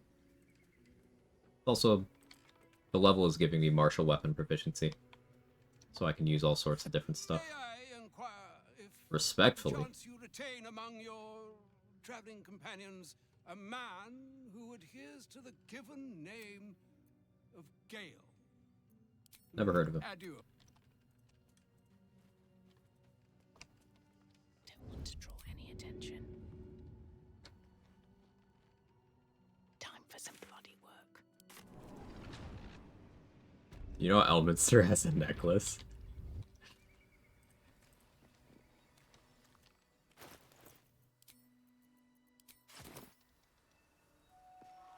I think I'm gonna move him this way because it's slightly safer.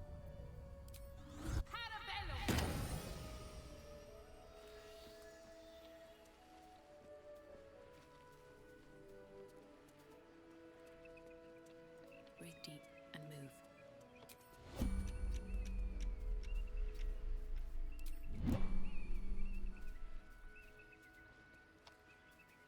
Stop going that way.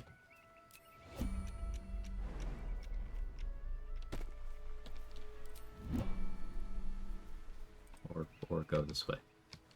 You know, fine.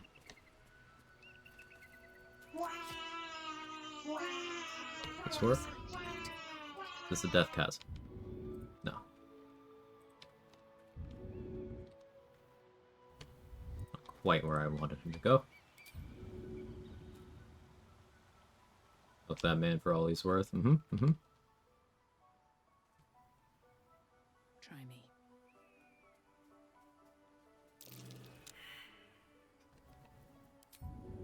Careful. Yeah, I'm trying to be, man. You're very scary.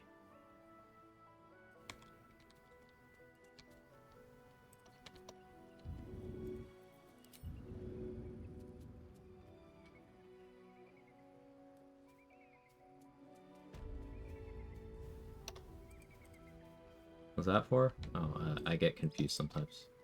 To be cautious. One day I'll catch a break. 1000 XP.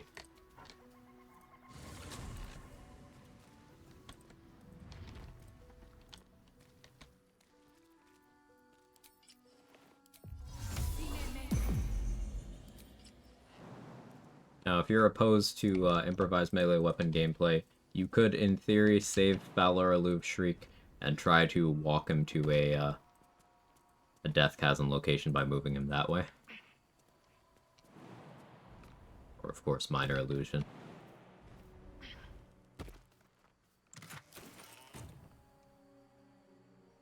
Or you could hit him, hope you win initiative, and then Sanctuary him. Sanctuary yourself.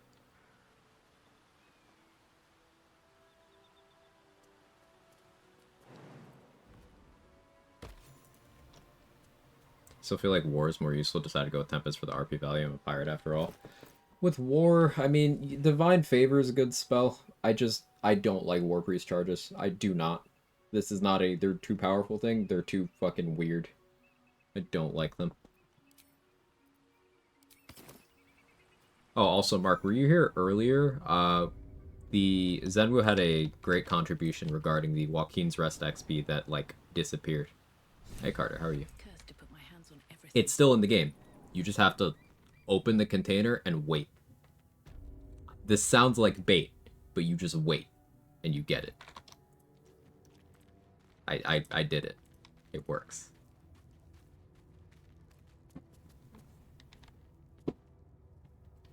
The one by Joaquin's Rest, behind the perception check. The spot that we thought XP wise was gone in patch 7. Turns out you just open it and you just wait, and you get the 25. That will not serve them well in battle with Gate. What did you? Thing in the wall, yeah. Journey's over, Istik. It'll be Well, not burning them all immediately. It's used the Tempest Cleric reactions literally never, so it's like, eh. Tempest gets always prepared Fog Cloud and Thunder Wave, which is cool.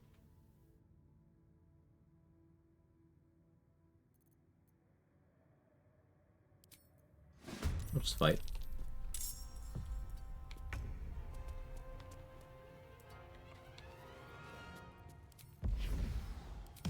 Give me your weapon. No? Fine. Give me your life. Thank you. Your weapon or your life? I get that, but like, why? A great question.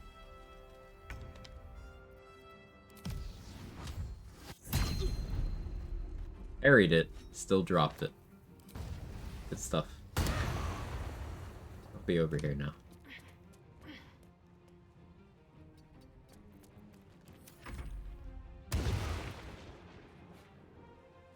Yeah, he got another weapon.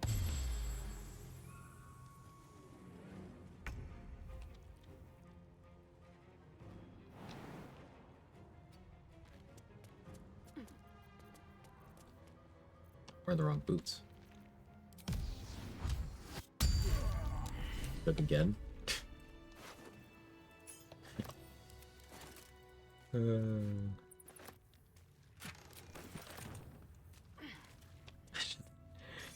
disarmed him again.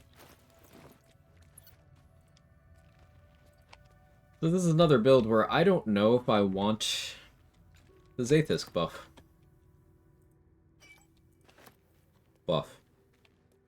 Because, like, not all builds benefit from your tadpole powers being moved from action to bonus action. My bonus action's very busy on a Swashbuckler.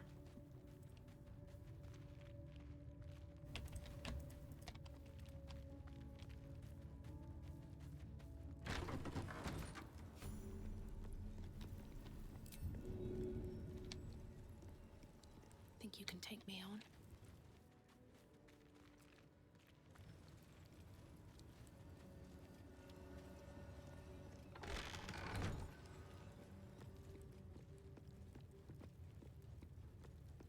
Okay, yeah, I'm curious what you do having tadpole powers much. I'm thinking particularly being able to main action Psionic Overload and then just bonus action Flick of the Wrist immediately seems quite valuable.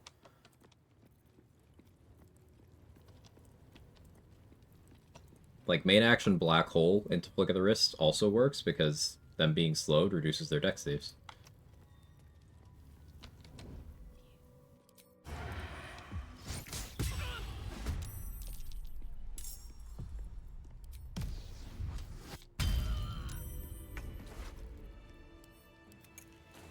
Light on my feet.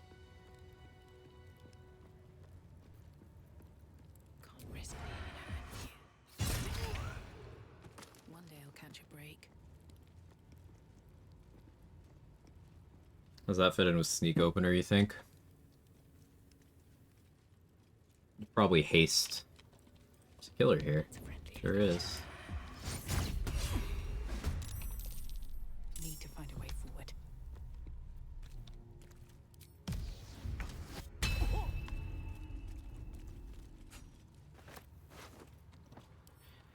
You'd probably hit the double sneak opener and have some sort of haste access on standby.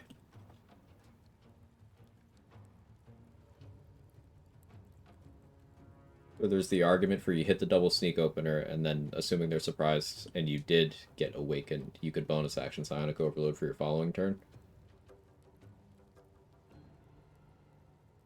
I don't know, I like the idea of buffing up the side that needs it more, which is in combat outside of the full burst opener. I know you're not a big sports guy. You see the Winnipeg Jets came back from 3 goals down to win an overtime game? No, I don't follow sports at all.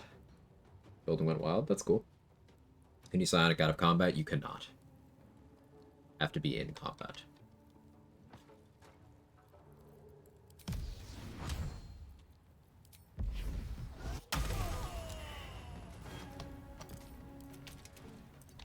Died of pocket sand damage. Your Booming Blade and Rupture. Come get it.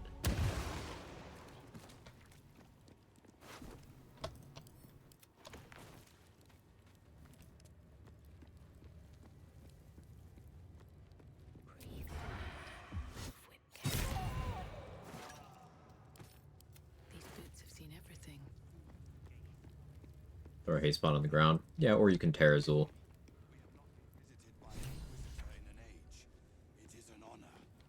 So this one has Hold Person. There's an archer up there. Better find somewhere to camp soon.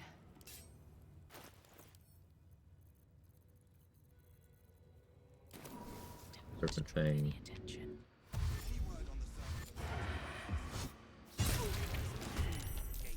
Surprise.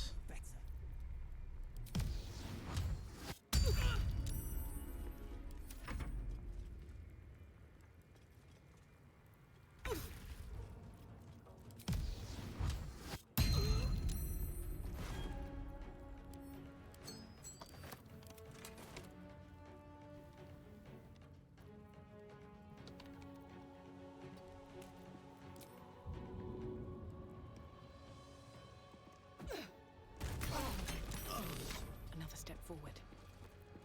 One of the archer down here.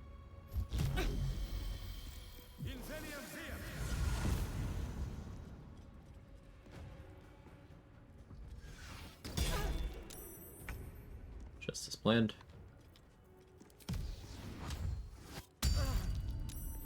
Bow for you.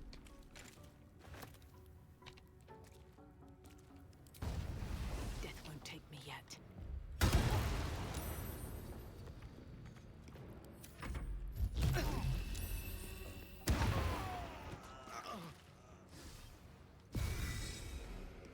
Every Gith archer is like the Steph Curry of archers.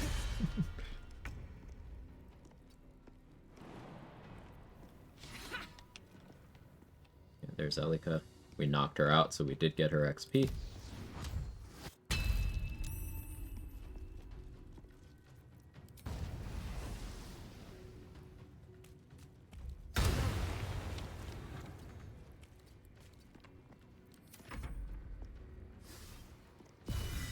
Even if you don't move, well, you're not smart enough.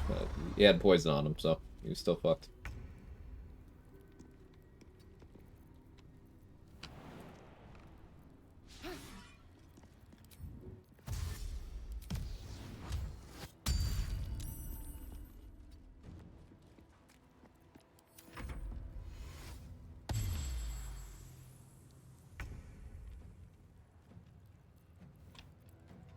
Listen here, pernicious, putrefying pissant.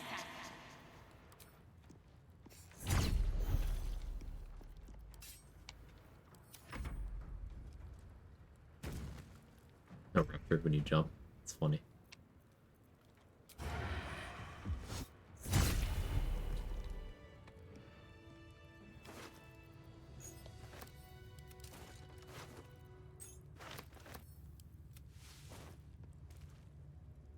What's inside?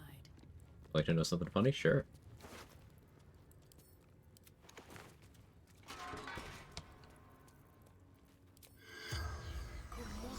The corpse regards you. Get up here. Remember, what is the blood? How to find the blood? Run, whatever. You just need info about Blood on the Bender, and then you get the XP. Open up. I believe this skeleton has a Warg Fang. No, that one's Gribishka Tail. This one's Warg Fang. That one's Crown of Madness. This one's Warg Fang.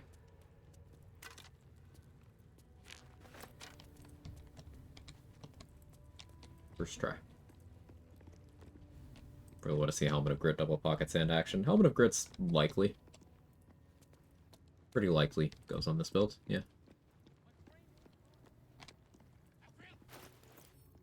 Alright, what's my scroll of choice for opening up here? Black Tentacles?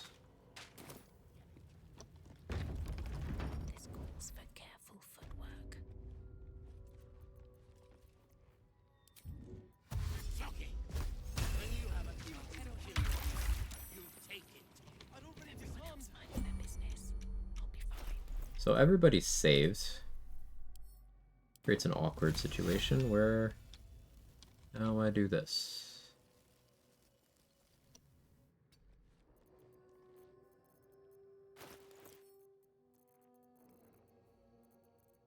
It's very awkward.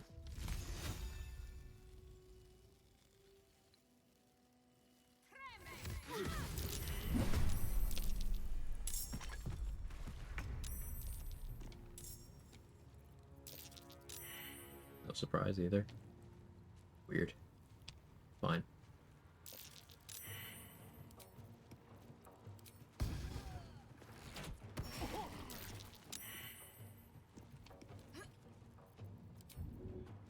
Wonder if the gods are watching me.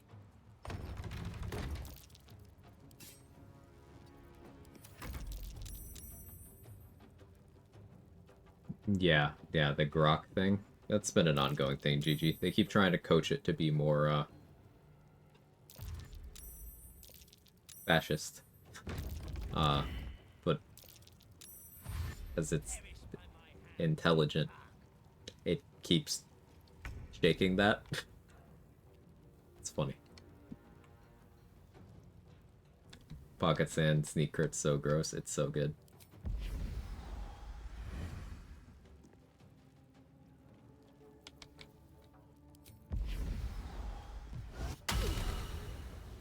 Sand at you. Throw you at you.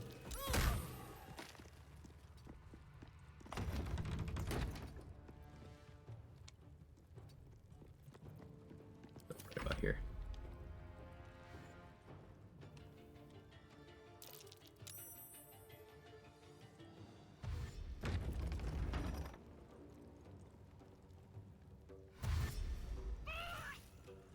Hold on.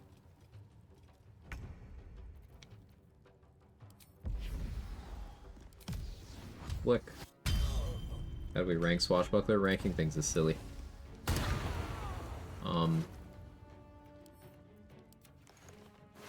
Done a bit of ranking today, so I need to reiterate that. Really want to try, concerned how long till I get extra attack. Forget about extra attack. You don't need it.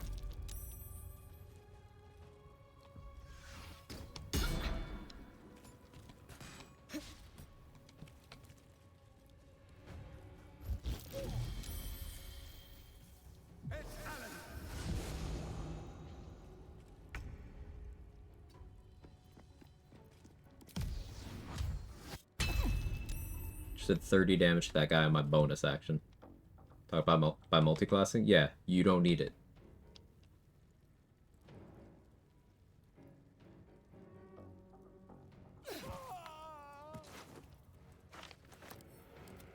Like, pure class rogue is extremely strong. Why would you multi-class? Your answer is for extra attack, but why do you need extra attack?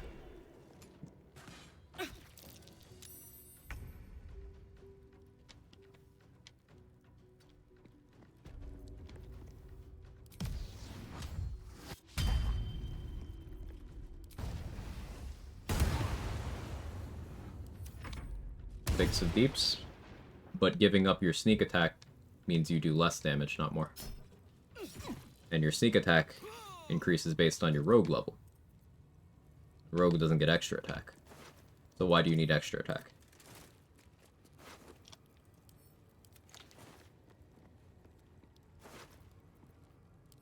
To do less damage?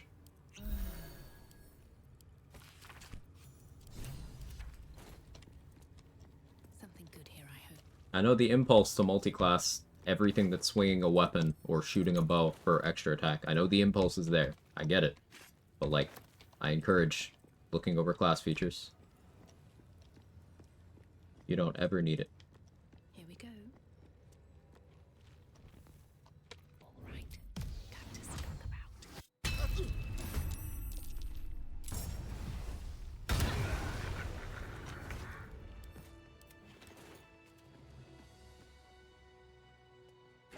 Definitely not feeling like I need it.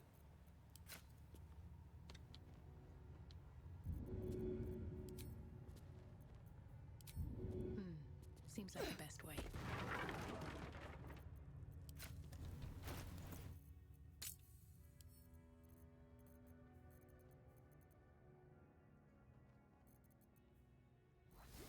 It's been a long day.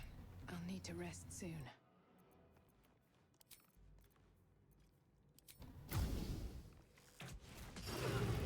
Takes a fight.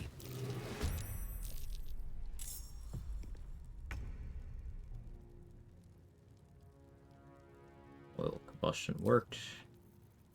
Yeah, this is worth a speed pot. I have 13 of them.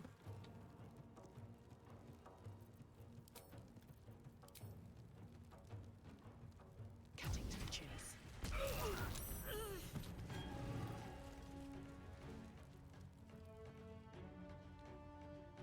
At the ready.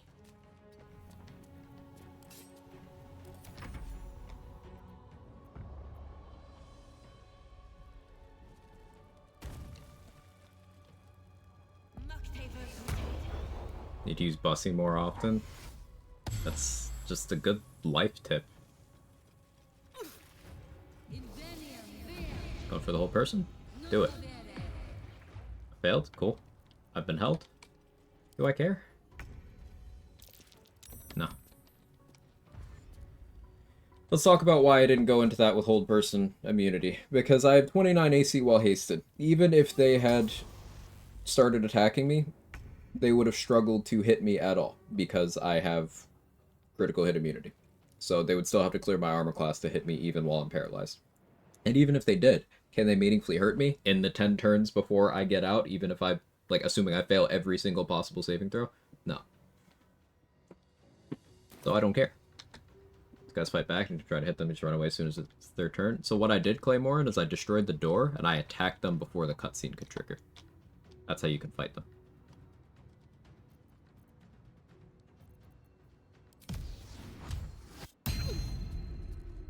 Disarmed you.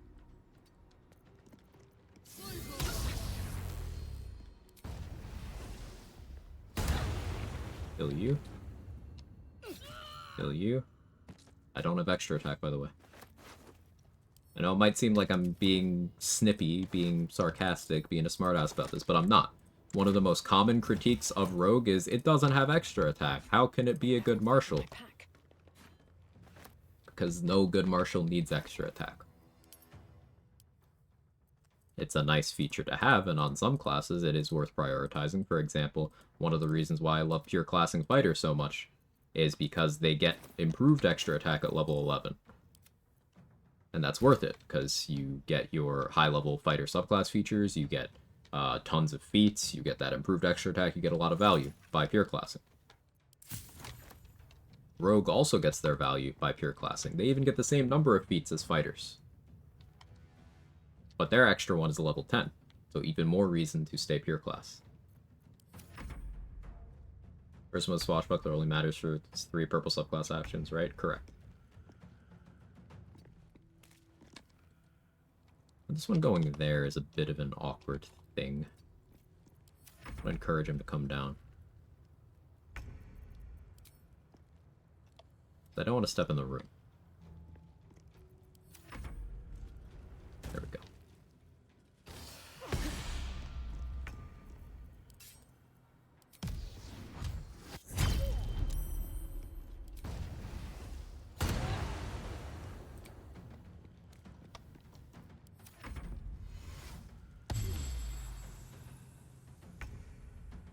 He didn't want to move because he knew he would die. A dung golem? You could do better. He jumped so he wouldn't take rupture damage. Like, some AI is smart about handling that stuff. Not smart about the surviving, though. Still chose to fight me. That pause was the cutscene being unable to trigger because I killed the participants.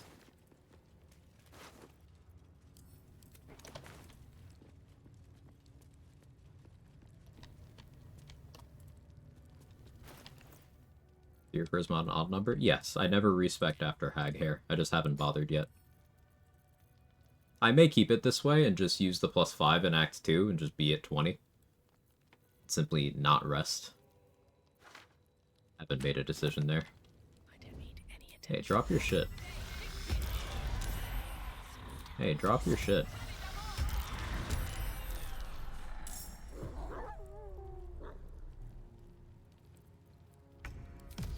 Hey, drop your shit.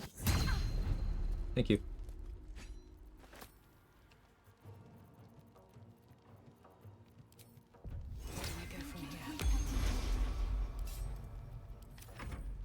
That's what shield is that? Absolutely.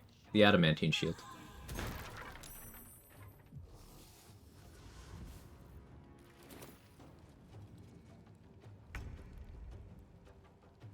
Reliable talent's hilarious, just rob everyone of everything in Act 3. It's got even more toxic applications than that. Thank you. You're welcome, Sonny. Athletics. That's an ability check. You can push people and throw people with complete consistency, guaranteed. Religion for Mirror of Loss.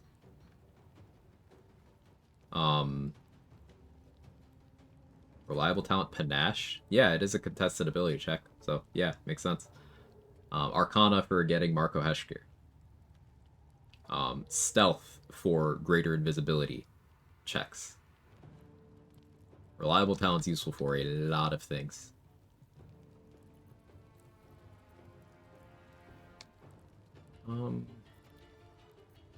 It's you I need dead now. No hesitation.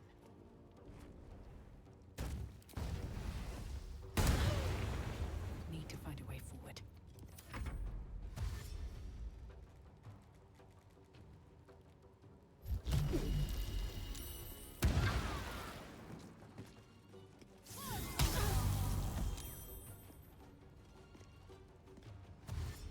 Most damage I've taken in a while. Good for you.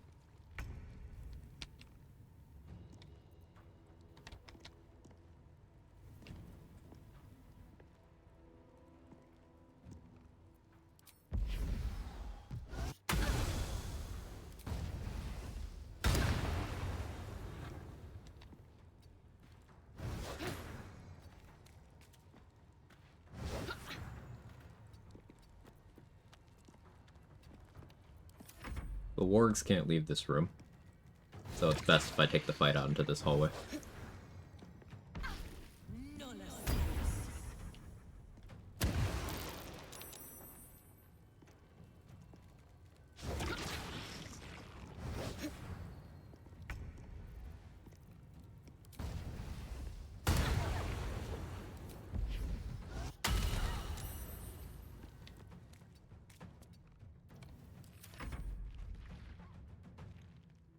Am I just going to use Hunter's Dagger the whole game? It's so good. They too wide for the door? Their AI is just completely unwilling. I have no idea why, but they just don't.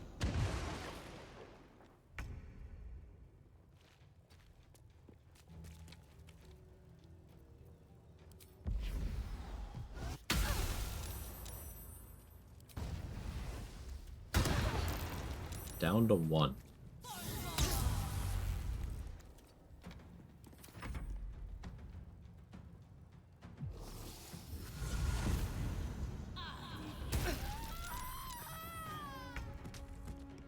Good try.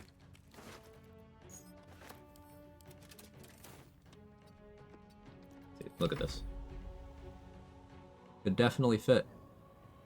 Did I call them wargs? Wolves, sorry.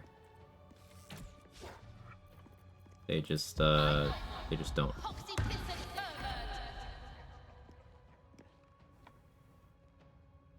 I want to use Booming Blade, push on for sec. Oh, this is the first time I've ever seen one go out. Maybe I gave them the perfect angle. Maybe it is a matter of their size. Okay, proven wrong immediately. Love to see it. This is the first time I have ever seen one of them willing to step out here. I wonder if it's because I gave the most charitable possible angle.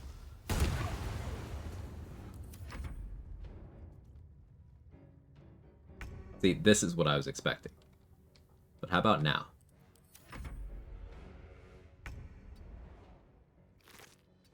I move a little bit here.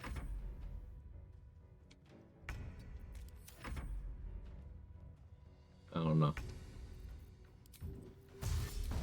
Shouldn't have made me your enemy. That's dealt with. But she wasn't the one pulling the strings here. Like when the meatballs jump through the IKEA doors once every 30 turns. Being able to replicate Booming Blade plus Rupture, creating 2 death instances. I've not seen it happen again at all. I still have no idea what occurred there. 1439 to level. Remember I was gonna stop when I reached Mountain Pass and I'm just doing the entire Mountain Pass? What am I doing?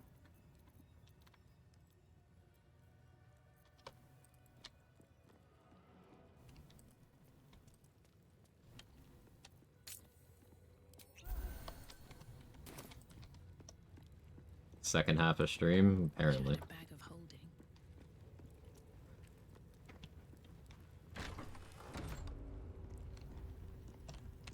There's another Gish in here that has hold person.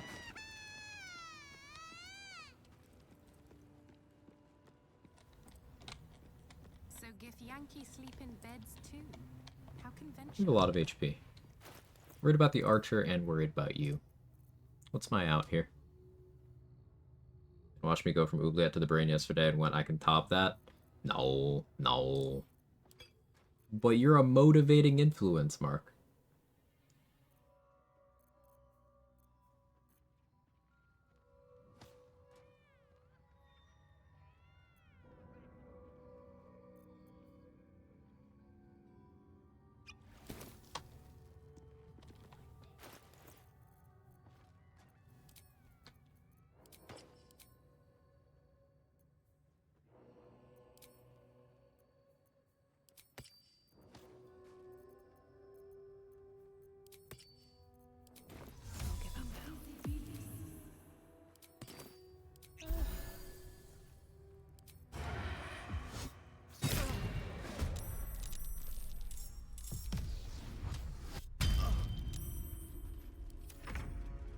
Surprise round gives me much more time to deal with this guy.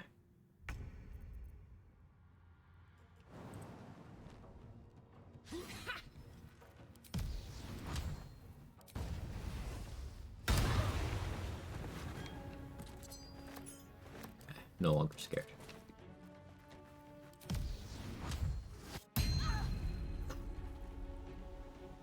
It's okay, weapon draw.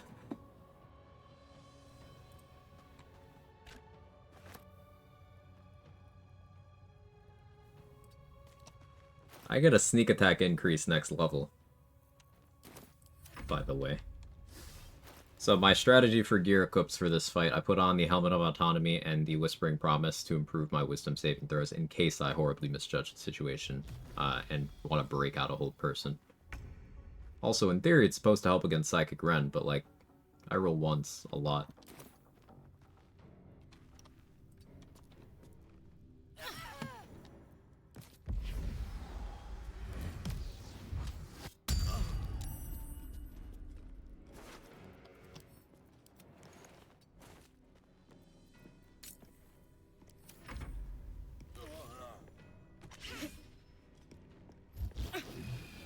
Never roll well against Psychic Ren. Yeah.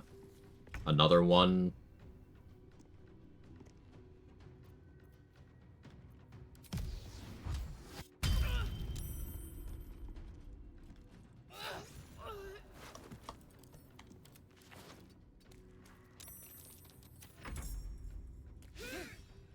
Where did I just hear initiative?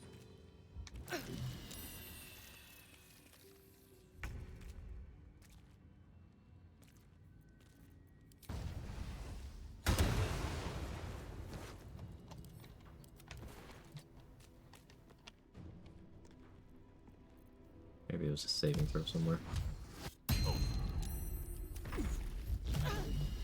No, I didn't turn on Uncanny Dodge. Ow.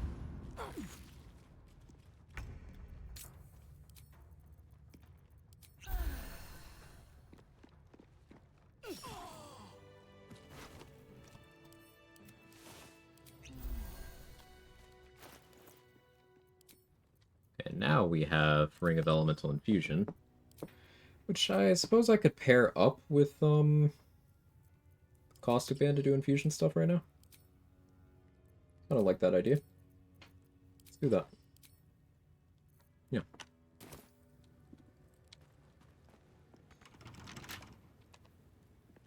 It's been a long day. I'll need to rest soon. What weapon is that applying Rupture? The Hunter's Dagger. Roa Moonglow sells one copy of it every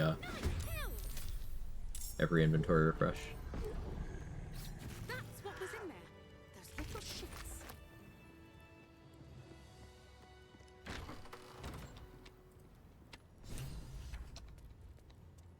A parasite. Take it. It might be useful.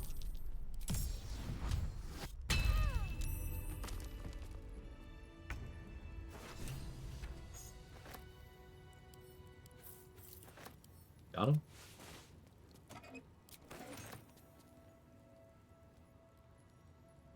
Since I don't want the Zathis buff, we'll have Lae'zel do it.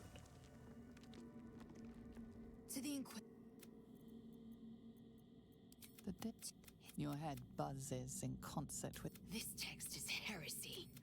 But when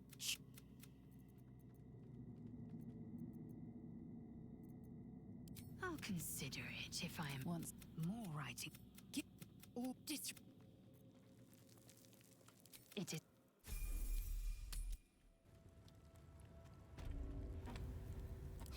This lady made Lae'zel seem pretty normal in my first playthrough. Yeah, like Lae'zel is pretty well adjusted as far as Githyanki go.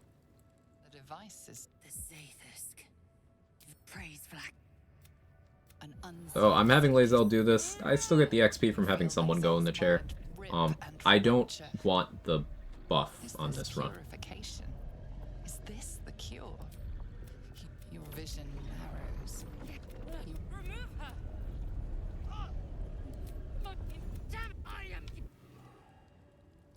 No! I followed the protocol! I must be cleansed! I followed. The Gust still tampered with it. Traitor. And there may be more. No. Once the XP get assigned, can you just get out of the chair? I feel like it gets assigned when you get in. So maybe. Are you sure? Never thought of that. It's probably a more elegant solution. I figured I'd farm Frog Wife approval too, though. Not that you'd need it, like...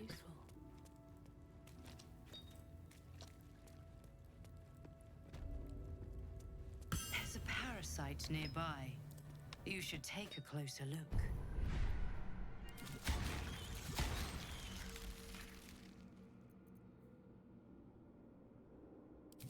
Taking perilous stakes because I want to do some toxic stuff with that.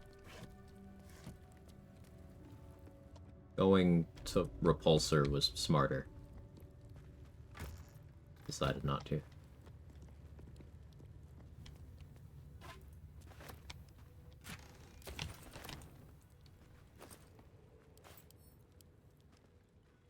If they eat the tadpoles, just slam them into the eyeball. Like, the real answer is they absorb the essence psionically. They're not actually putting them in at all. But, like, some of the companion dialogue is definitely pretending that funnier things happened. Let's have a look. Like, will imply that you did slurp it up like a noodle. Or like a horse with a carrot, as Gale would do.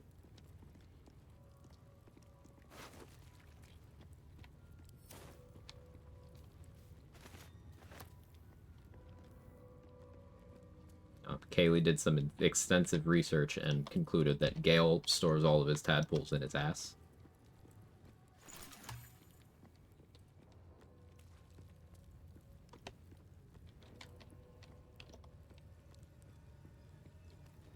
Oh, yeah.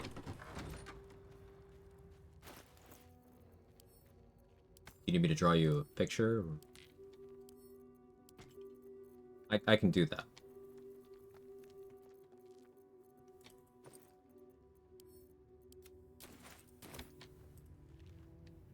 Open up MS Paint. I have to warn you, I am even worse with MS Paint than your average person. Lorethian's Wrath is the other finesse longsword. I should buy it.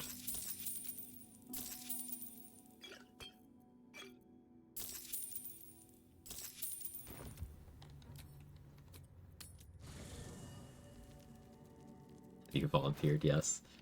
If we weren't in the second half of stream, I would.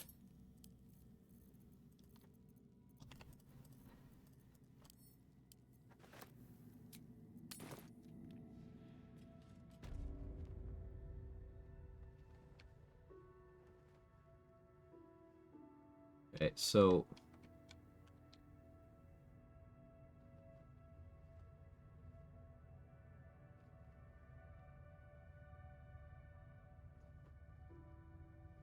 Back for more?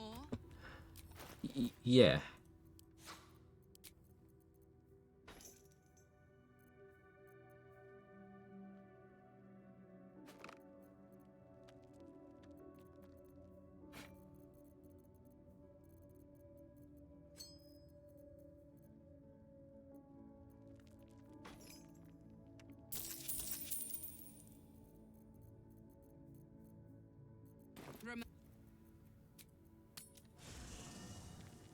Greg Eyes, Miraidon, and Lunala on top. My goats stay mad. No, I'm a Lunala believer, Glenny.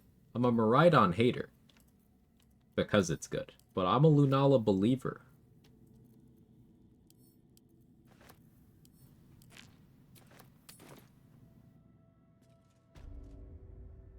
Haven't had enough yet?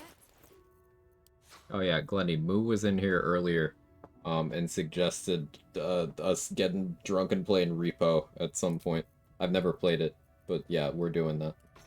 I don't know when, but we're doing it.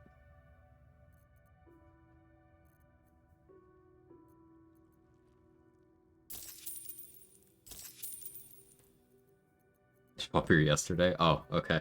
Maybe soon then. Humanoid Slaying Arrow? I'll take that.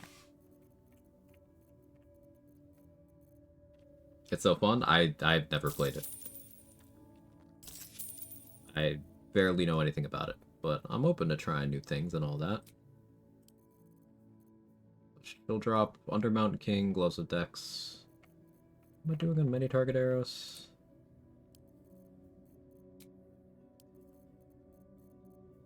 Or Remember. right back to her thing.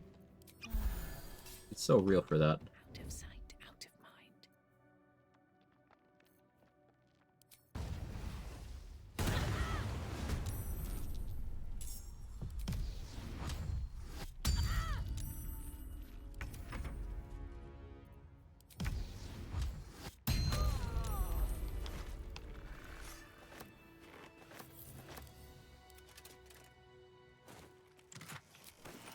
What's hiding here? I could have waited to see another vendor refresh at level 8, but I don't care. Ooh, greater invis in there. Love to see that. Let me finish Oblivion first. Game too fun. Oblivion's so good, man. I've been enjoying my playthrough. I've always liked Oblivion more than Skyrim. At first, I thought it was just, you know, nostalgia. But, like, with this remake, sure, they improved it a bit, and the graphics are great and stuff, but, like, I just like Oblivion. I just think it's a better game.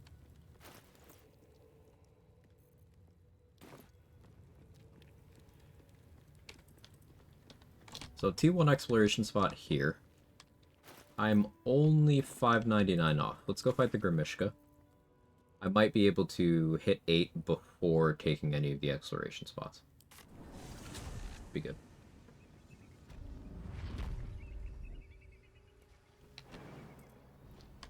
I always thought the people who raved about Skyrim never played Oblivion, never knew what they were missing out on. I've heard the same about Oblivion versus Morrowind. I tried Morrowind once when I was a lot younger, couldn't quite get into it.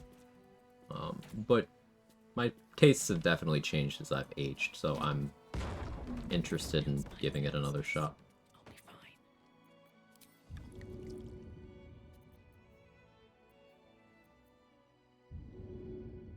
Throw an Alchemist Fire.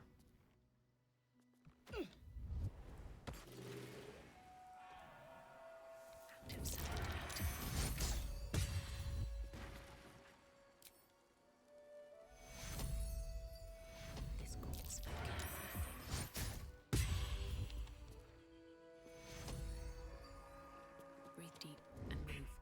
So I'll just kill them that way. Let's get this over with. I don't need any attention right now.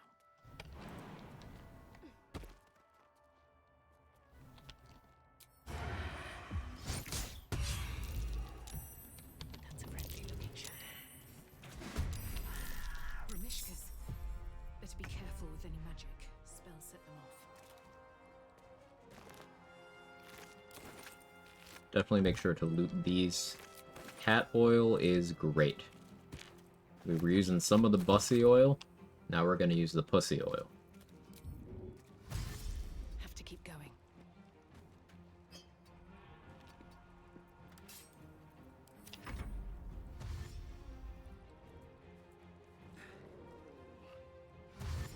Yeah, hit chance is a wild thing. What's up, Leaving? Okay, now in English. So we used oil of combustion before. Now we're going to use Wizard's Bane oil. I feel like that translated well.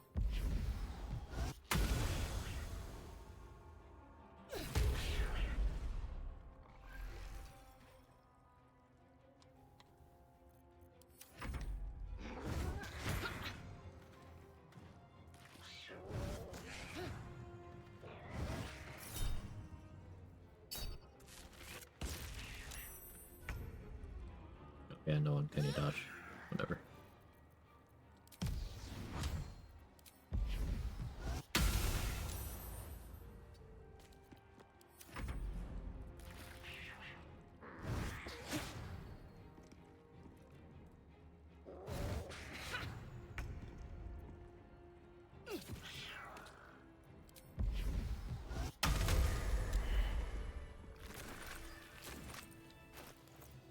239.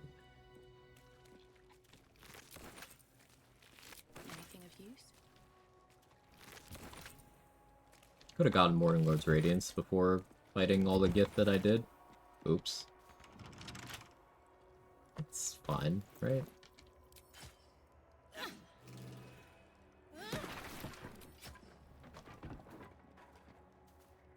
I think I want to try the, brace swap on the War Guess.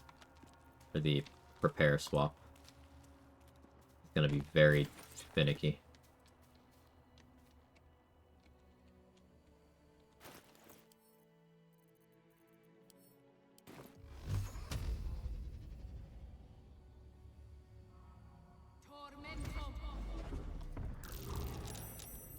Stealth successful. Oh yeah, I have stealth expertise. Just roll good. What's that?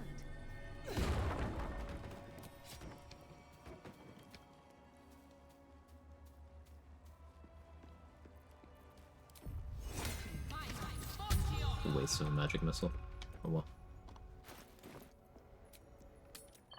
Not me still autopiloting as if I'm gonna roll the perception check. I'm not.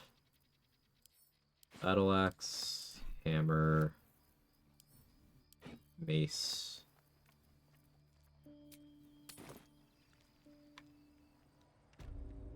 Main beef with Oblivion's the leveled enemies loot at high levels, kind of immersion breaking IMO. Skyrim handled that better. That's fair. It was clunky. Like, going... You never needed to level up at all in Oblivion beyond if you wanted certain quests to be available. Like, best experience, I know I'm using the B word, playing Oblivion is, like, running around at, like, level 4, unironically. Just never going past that. But, in the remake, it's less painful. Because the leveling system's very different. The leveled loot thing is still there, though. So if you have a gripe with that, then that's valid and part of the game that is unfortunately still there.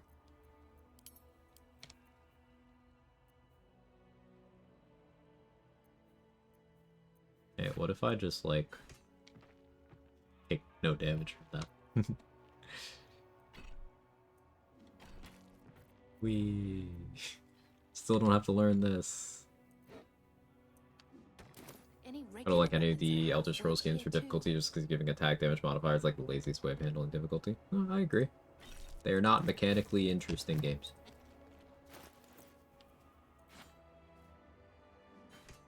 It's not what I'm there for.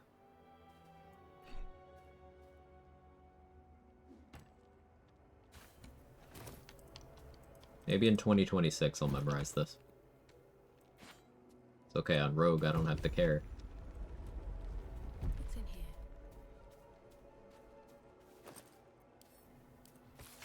This blood sounds important.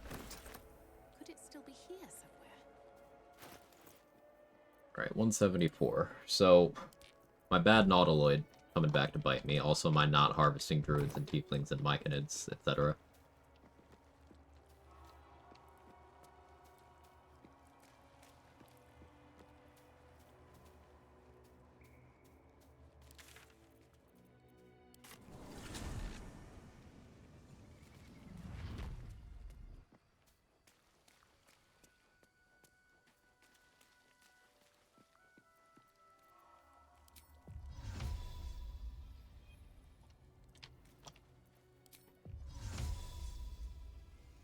Looking for an angle where I can Cloud of Daggers those two kobolds. Yes, you can target through these stained glass windows as if nothing was there. You just need very precise angles.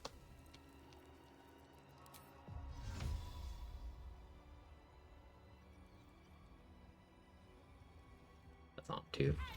Not D2, but it's on 2.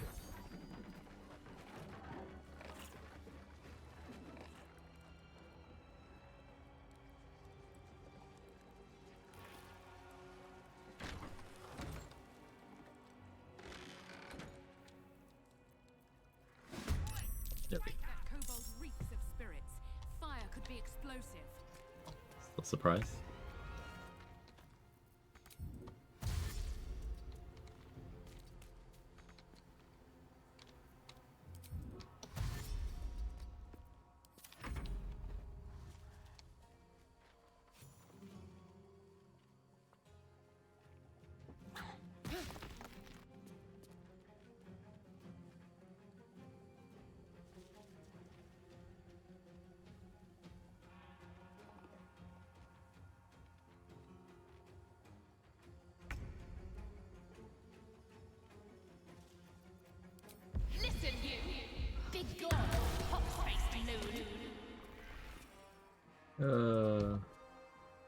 It's just so cool.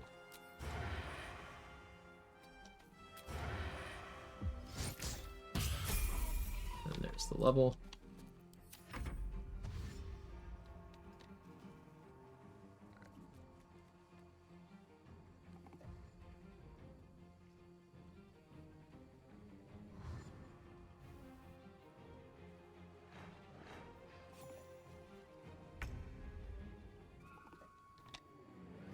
A lot of daggers still getting kills over there, funnily enough.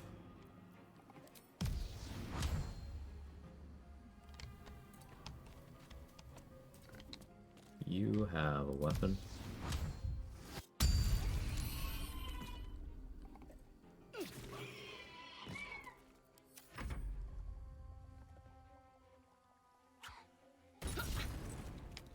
I'm immune to that.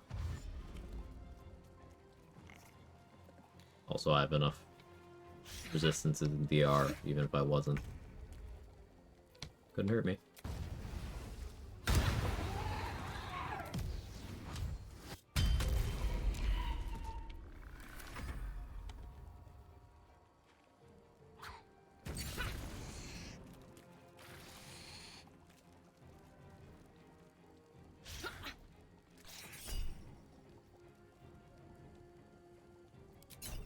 Keep my reaction.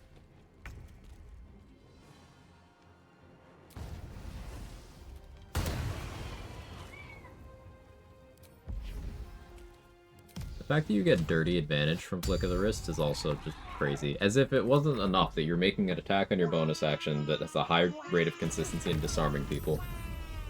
You are also just like giving yourself advantage on your next attack. It's crazy.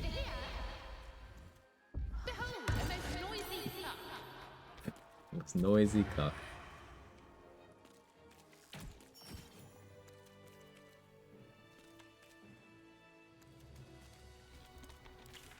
Okay, I should go speak to Esther before I assign the level, so I get to see her inventory once.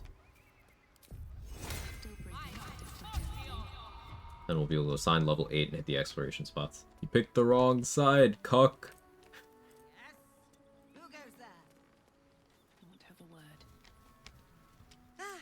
You know, Quoting an NPC. I'm busy, what do you want? you'll be well compensated, Pay me. of course. Just bring me an egg. Thank you.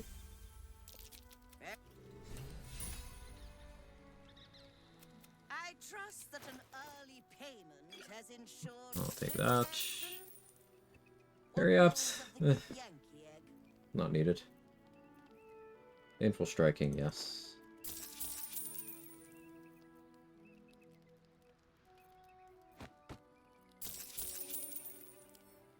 Remove curse, yeah.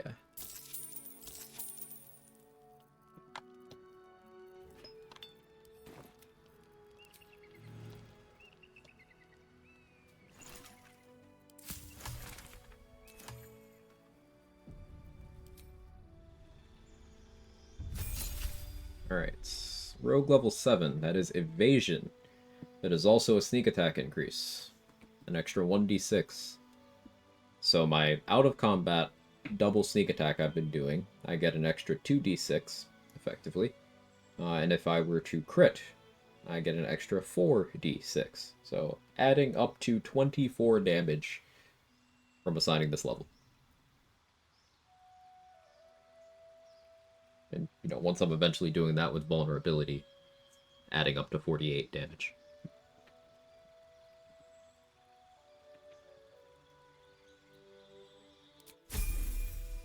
Next level, I'll have to decide my feat. But that is not going to be today. Alright, we'll stop when I get to the Shadow Curse lands, surely. That an early payment. Very well. But I'll make note of how much time you waste trawling through baubles.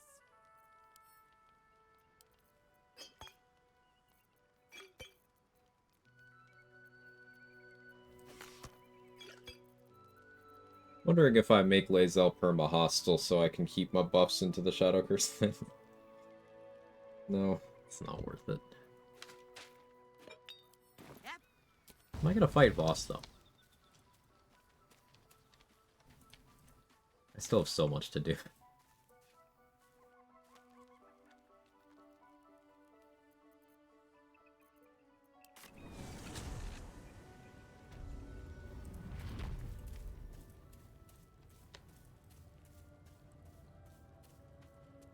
You say you stop and beat Merkle?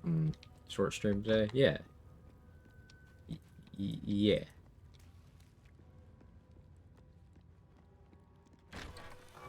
Gods, it smells awful in here. Watch how you go. There's a trap.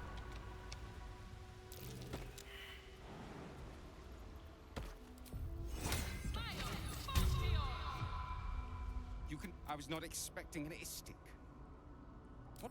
You note that the hope in his voice is tinged with weariness. It's the voice of a man who's fought the inevitable. This one deserves the same chance. Persuasive. Tell me, what will you do with it if I entrust it to you? That's what. Very well.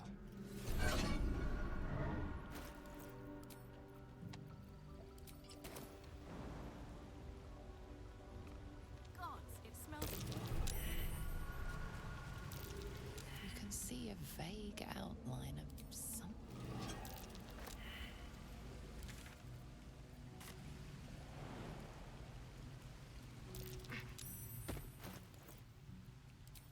Anyway.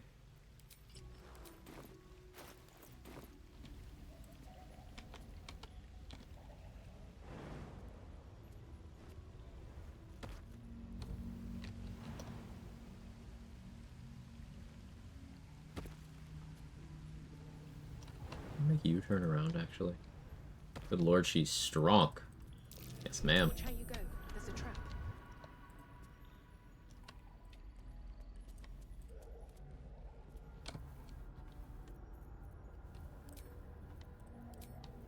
You come over here.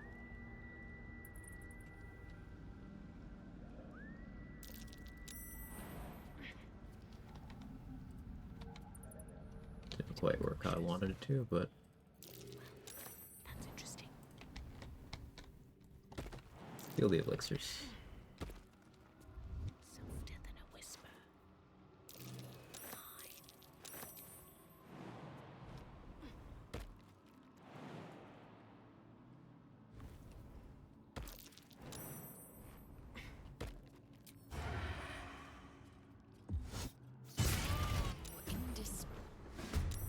I'll make you wish you'd never been born.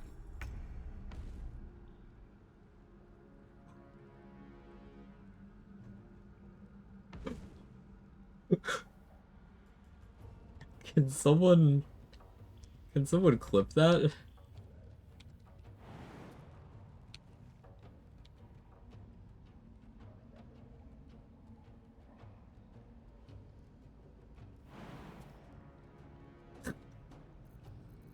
That was fucking cool, man. I'm wearing the wrong boots again. Why do I keep doing this?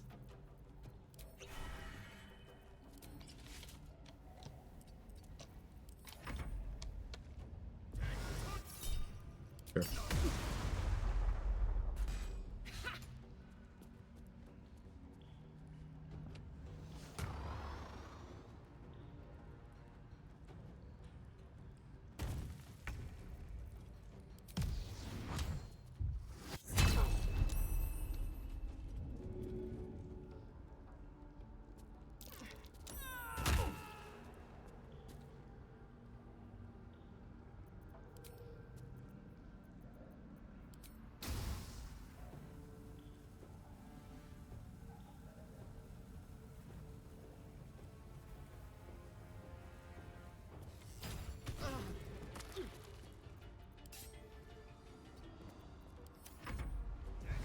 Thank you. Watch how you go. There's traps about. I gotta watch this back.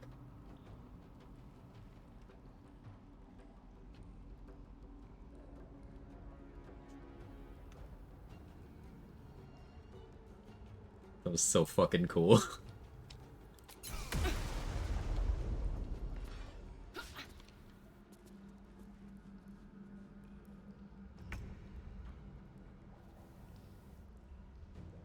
What path path lies before me. I'll just run through the acid here, I think. What do I care? Uncanny dodge the acid.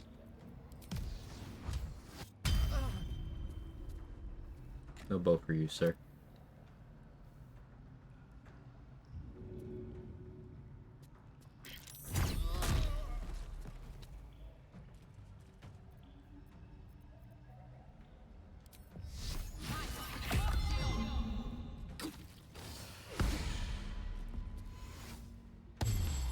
I mean, no, thank you for the clip as well.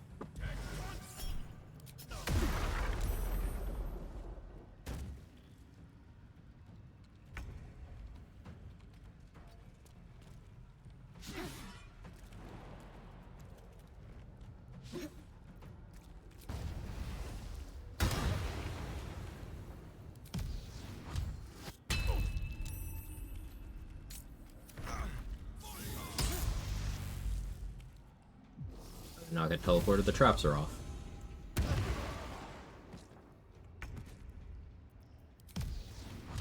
He turned them off for me, so I could take the egg safely.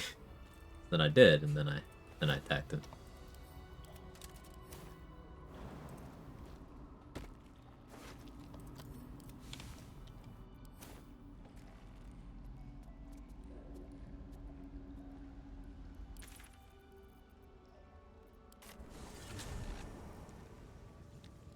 Not very proud of yourself right now. I am proud of myself. This playthrough's been very oppressive.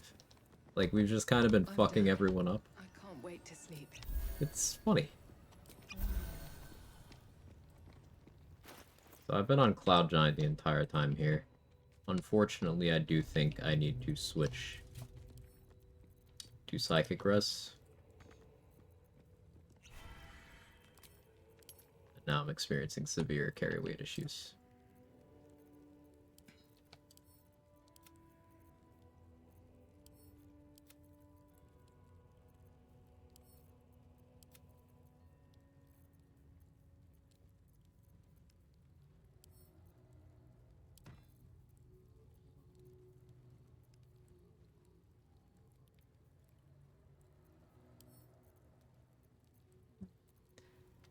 I don't want to put either of those away. Oh, I can put you away.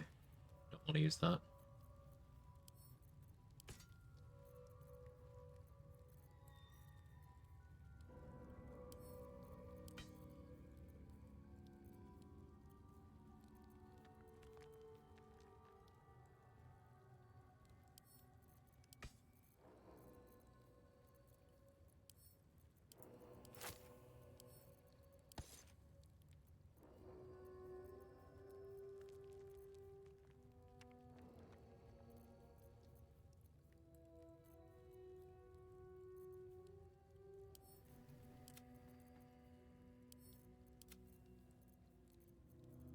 Almost there.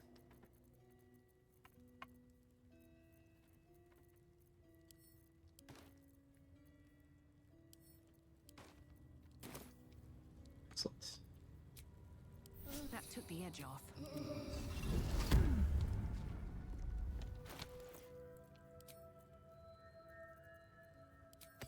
Ring of Protection.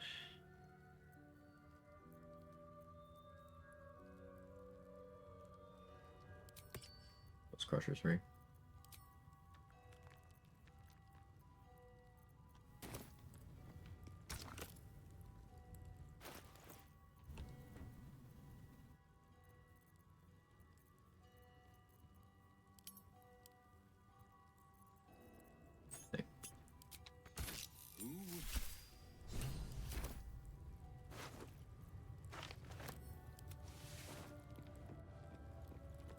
Alright, so Wargaz is still walking back.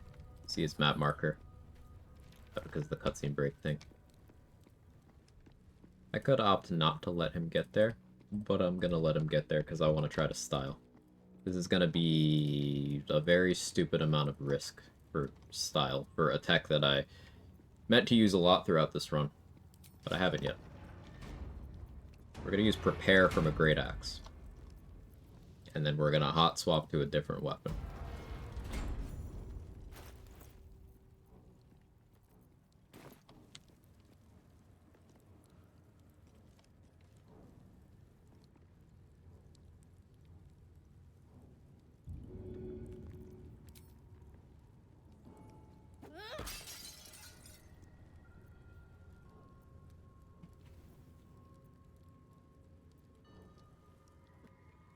So what's the order of events here? I'm going to...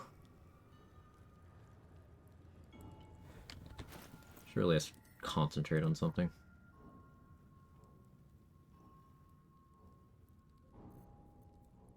Blur makes sense.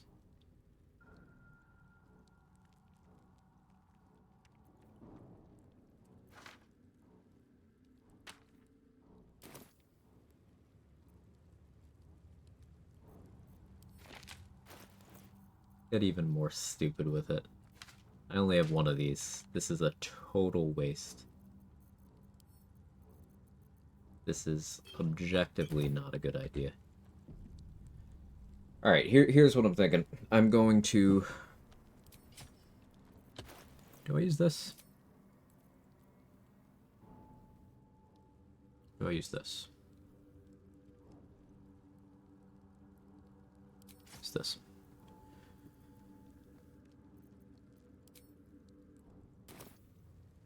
Haze cloud stays how long? The puddle on the floor? Forever. Until someone steps on it.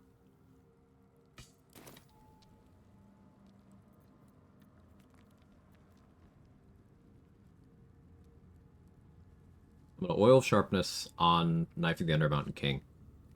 Then I'm going to swap to the Exterminator's Axe. Repair. No, I'm going to swap to Exterminator's Axe. Greater Invis. Then I'm prepare. Hope I succeed. Switch to Knife of the Undermountain King. Click Sneak Attack.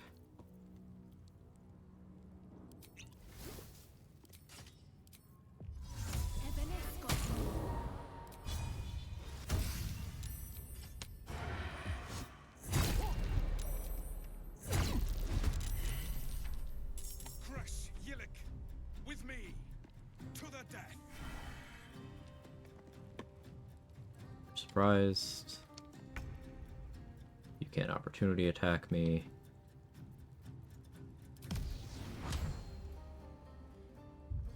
There goes your weapon.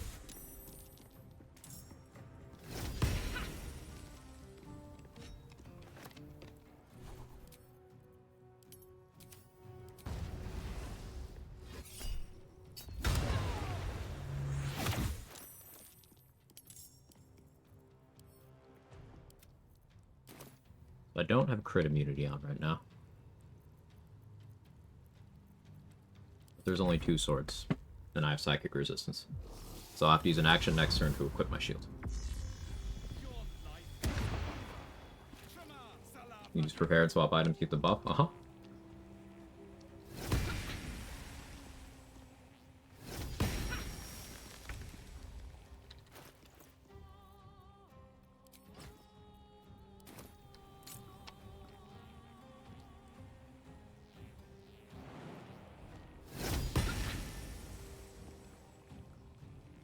What boots am I wearing?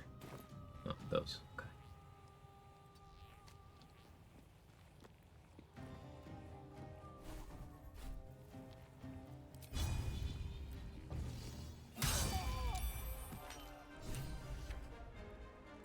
Oh. He died. Okay. Bye, I guess.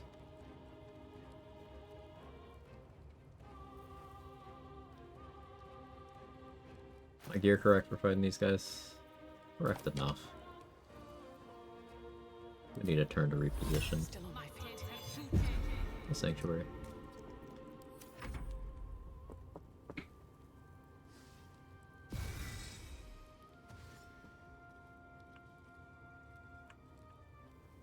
It's pretty good. I could have killed him a turn faster. Forgot some key elements. But, the greater invis was cool.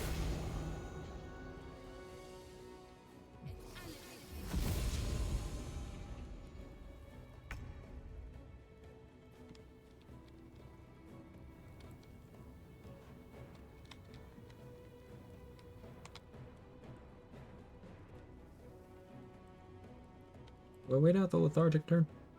I don't think I do.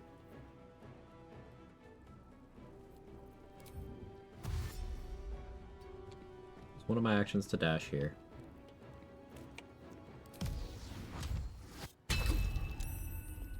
You having a weapon offends me.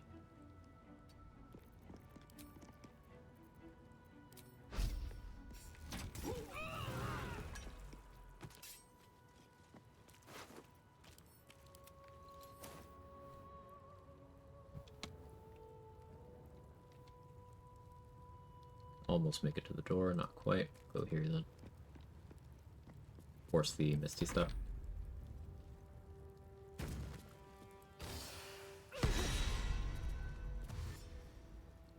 You're just dashing. Cool.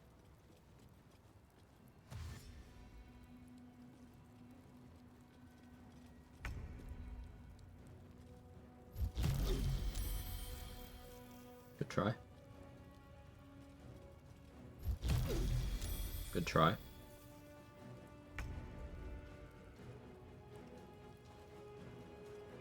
So, we saved, so that cut the damage in half.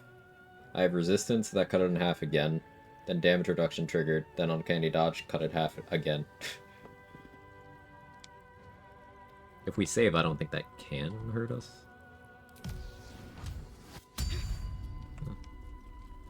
Critical miss.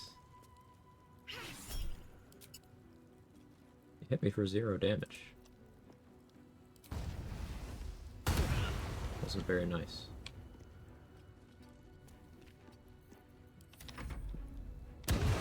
Fine. That was almost a max roll on a failed save that barely did anything.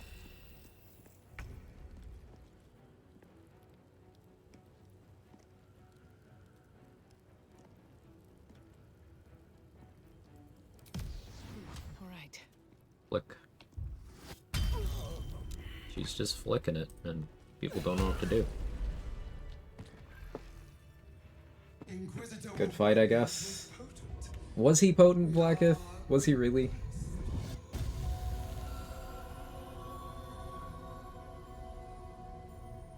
You are permitted to look upon me. You are invited to kneel. Big lady.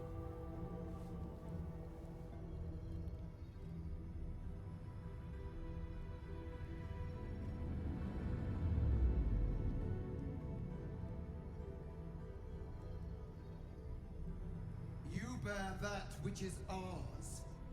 But are you friend? Friend. They are as though you must accept. Sure. Use beware. She's a big lady. You think I'm gonna say no?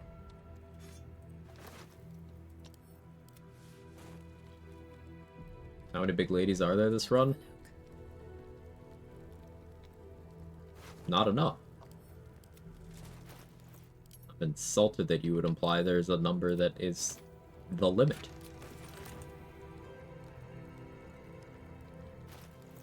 Yeah, never enough.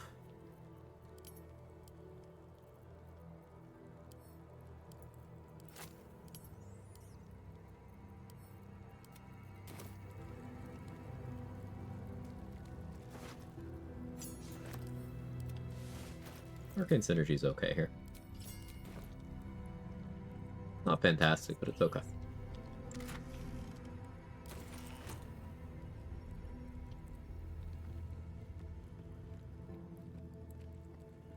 Always room for more.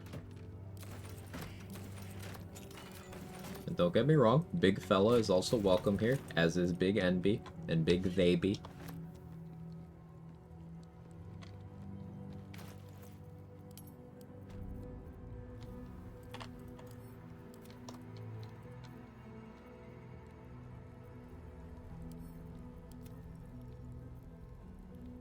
So, one thing you can do is Skin Burster here.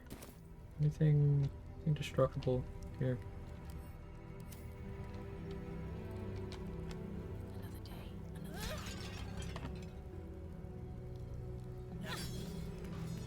Yeah, I'm getting Force Conduit. You can just pre-stack. Mathady. You just pre-stack and then switch. So, yet another tool in our arsenal for being unreasonably tanky.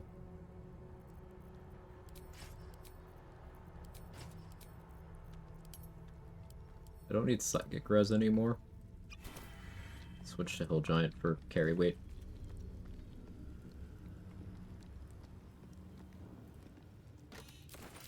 Is this it? Seems a little underwhelming for a holy relic.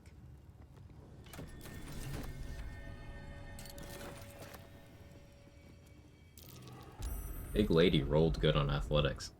Can you imagine? We're not gonna grab Blood of Lathander yet. We still gotta read a plaque by the front door for an extra 30 XP. Doing certain quests in the correct order gets you more XP. Because if you fully close out the quests, you can't get the XP associated with that step anymore.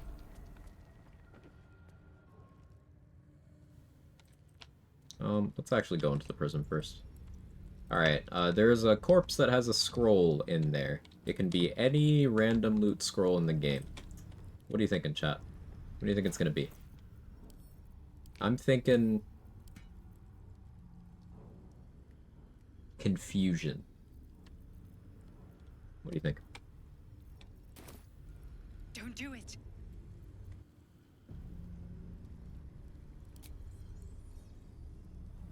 Steaming, blindness, featherfall, sleet storm, Heat, pulse, your mind, hypnotic pattern, fear. Okay.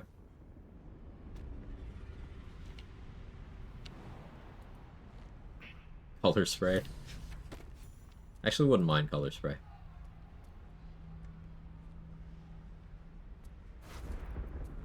Charm person. Oh. Color spray was closest, I think.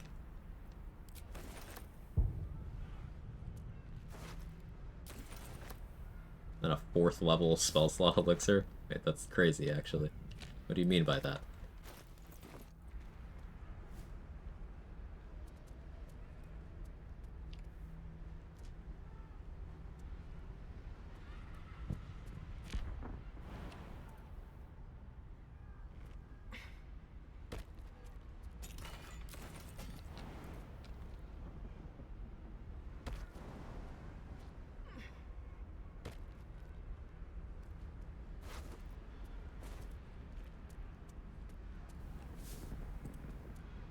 What if blindness is closest? Because what I guess is imagine the scroll with the eye similar to that eye.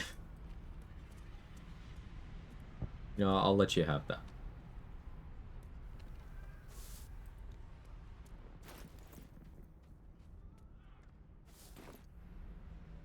Oh yeah, boss or whatever.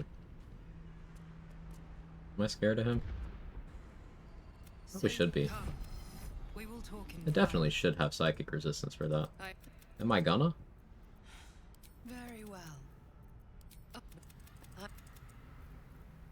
The Lich Queen fears nothing, but since you spared me that fate, good luck.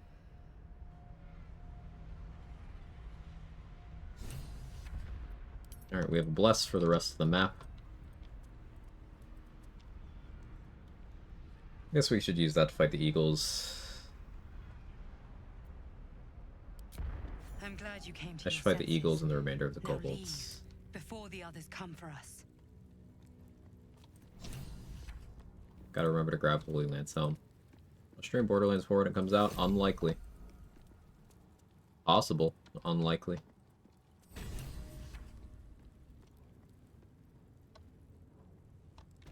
We'll see if my opinion changes on that.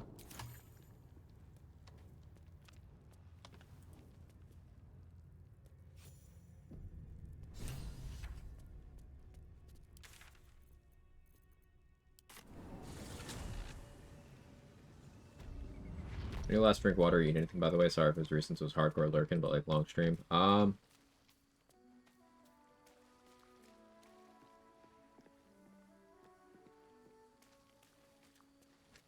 had a burger like 5 hours ago. 6 hours ago. No, it's 5 hours ago. I was thinking. Yes, it was a long pause. I was thinking. The water? The blood of Oh, no. Lathander, spilled in holy battle with Samaster, immortalized here for all to worship. 30 XP from that, 370 from walking through that door. No wonder it was looted.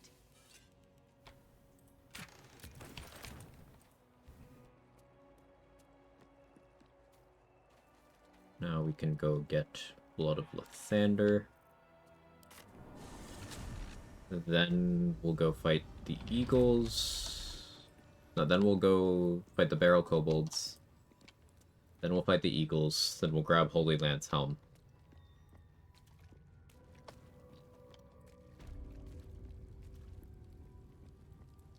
And then the map is done. Oh, then give the egg to Esther. Kill her. Maybe I keep it. I'm romancing Lae'zel. Maybe we'll, like, co-parent or whatever. 145 XP. How much do I care about 145 XP? Ask why. Do you want to experience first time alone? Bad feeling you might not like the game. I don't like the fandom. I like the community we have here, and there are certain types of gamer that I do not want to even give the impression of having an open door towards.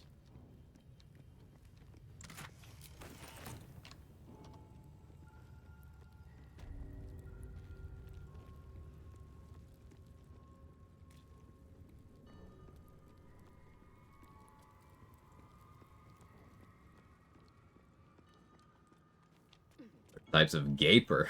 Hell yeah.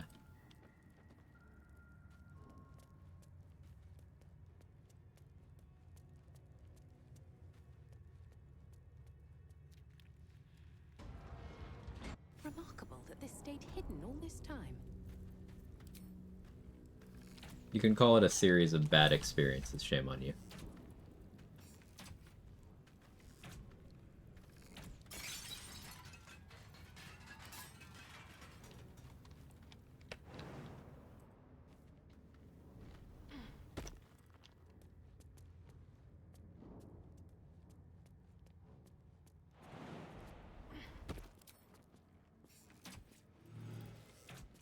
Fear for how close that gape is to the fire. You gotta stay warm, Danny. It's a health issue.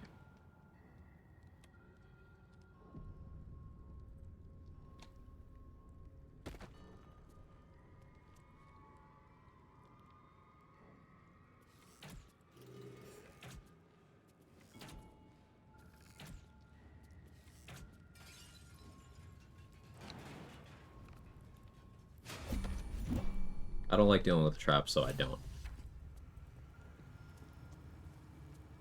Okay.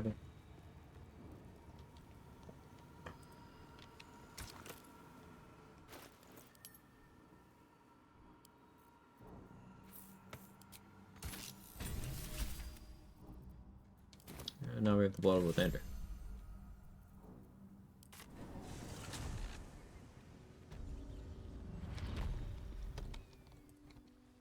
How are we doing XP wise?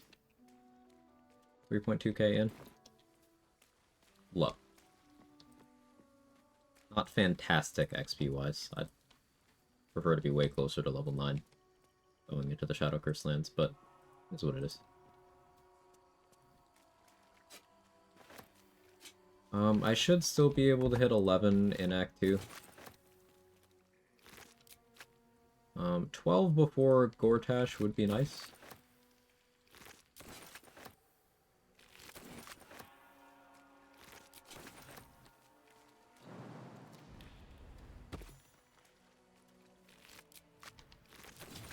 I feel like that's still possible. After having eaten some melted marshmallows with my sweet potato earlier, Gabe Mellows just hits different. Yeah, you're working on it yourself, Panda. I'm proud of you.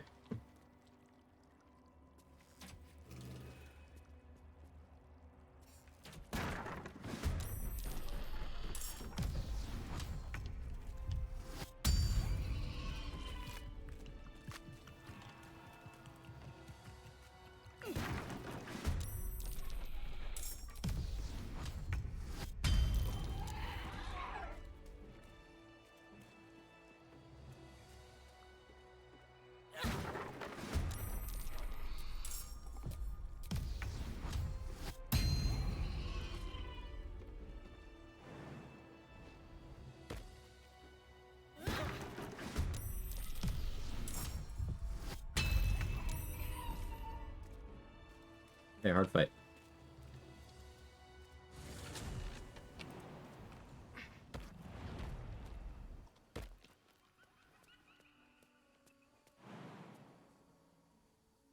It's been a day. I'll need to rest soon.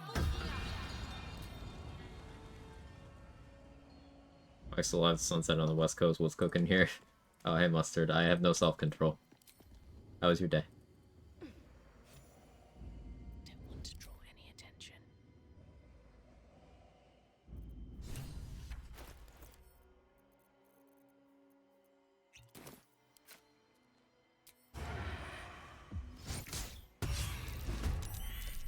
These boots have seen everything.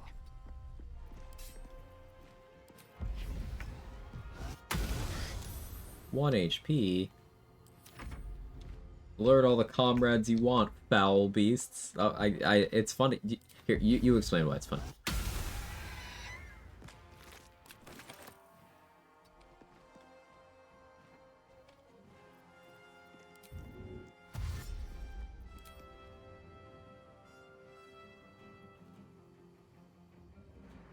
Should be able to reach me here. I'll stand here. It's funny how when I first got into that community, the biggest thing that drew me in was how wholesome it felt. Like, it felt so accepting, kind being there. It doesn't feel the same anymore.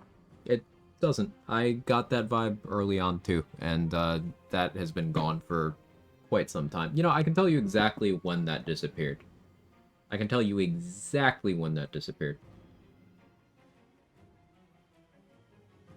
November 2020.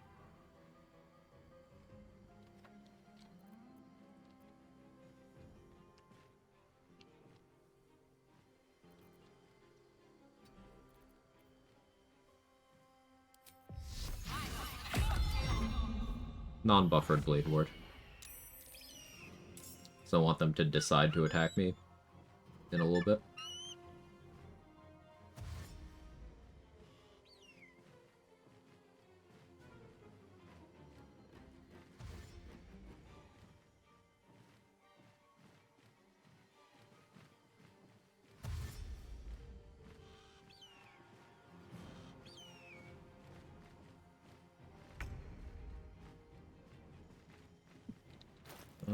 Oh, I'm not wearing Alien Fusion anymore.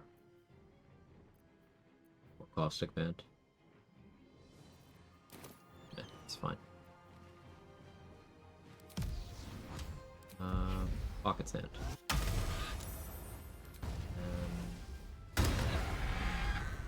Okay. I mean, it works, I guess.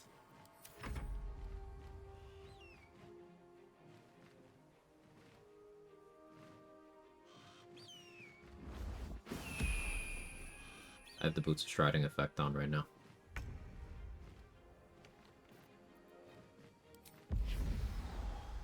So sorry, it's this line here that he shouts as the echo's screeching for help. The line being, call the friends you want, bird. The delivery on that line's humorous because the emphasis he puts on the bird makes it sound akin to a slur or derogatory at the very least. Oh, okay, I see. Why am I critting so much? What is this? Alright, that one was on a 20. What was the last one? That one was on a 19. Under Mountain King with advantage, maybe. It's just that good.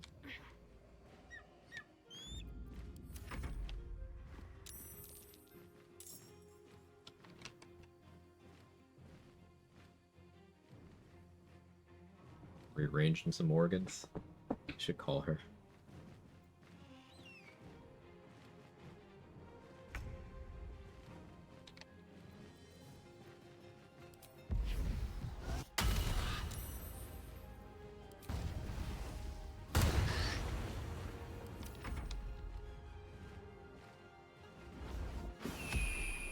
What I did was reinterpret that line, rephrasing it in a more elegant delivery system, repackaging it, if you will, as a reference to that humorous line. Oh, okay, okay.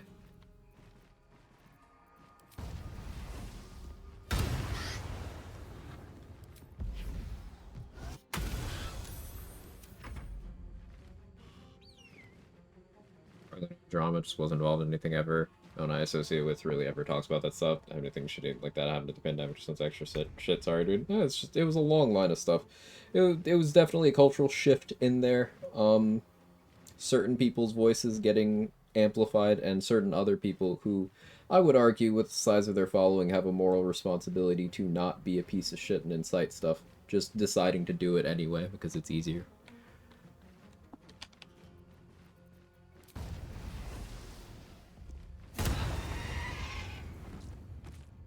Actually one shot. Okay, 40 damage sneak attack. Yeah, Organ Rearranger rerolling sneak attack. That's part of why I wanted to use it.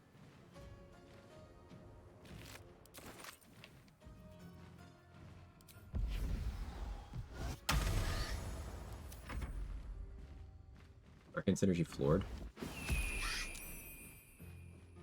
Oh yeah, my casting stat is not... Okay, no, hang on.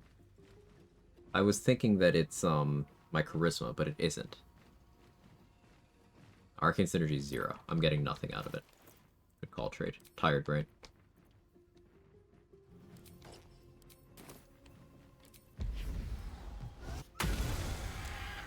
Still kill with pocket sand.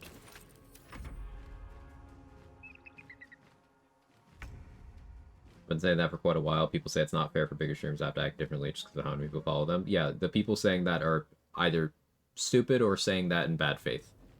Because they like seeing the shitty behavior happen. If you have a platform and you use that platform to be a piece of shit, that does in fact make you a piece of shit. It's not complicated. I don't really care what someone's personal relationship with that person is, or how much history they have. Like, it's not complicated. Maybe I should... No, this is good.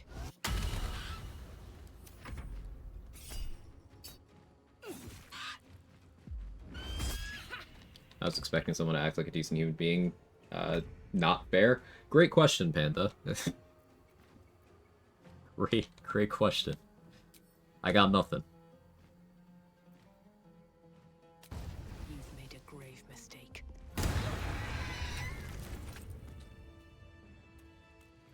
Let me know if you figure that one out.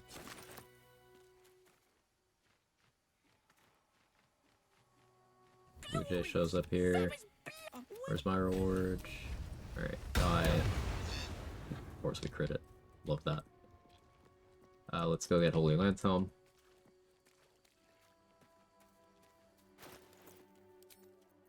Don't need Amulet of the Unworthy on for a bit now.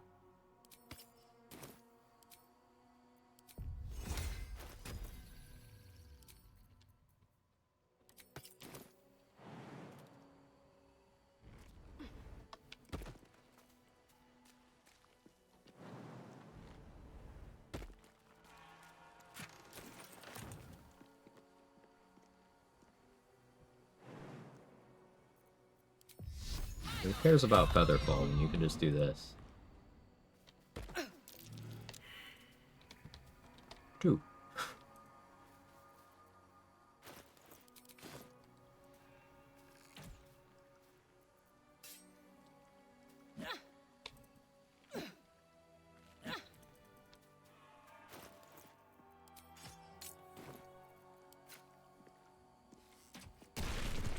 Risk being in open view. Don't mind if I do. With haste. A Bye. Guardian of Faith spell. And a remarkably long-lasting one at that. Simply dodge the fall. You maybe use budget Featherfall a bunch now. Hit Featherfall at home. Every time I trip, I simply dodge the ground. Let's see, what are the craziest things you guys have uncanny dodged? This week, Trade dodged, death. So, like, you know, jumping at a destination that shows death, not because it's in a chasm, but just, like, death from too much damage. You can just uncanny dodge it. You're fine. Today I walked through acid for a bit. I dodged that. I just dodged the skin damage.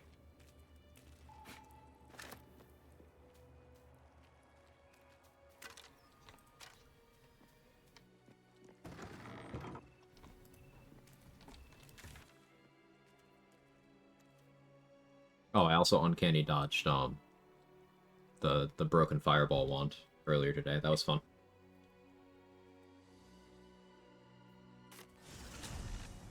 Evasion's anything with the deck save? Anything with the deck save, Lavon. And certain things are coded as deck saves that you're not allowed to pass. So normally you couldn't save to reduce the damage. But those things, evasion will still cut in half. So, answers Nova. It's a deck save you're not allowed to pass. Stormheart Nova, but evasion still cuts the damage in half. Oil of Combustion. is another one. The fireball trap in Raphael's room is another one. I'm sure there's more things.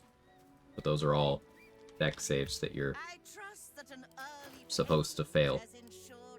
And then just take the damage straight up. But you don't have to take the damage straight up. You have evasion. It's pretty nice. Cacophony, if I weren't a rogue, Booming Blade Cacophony would be quite nice.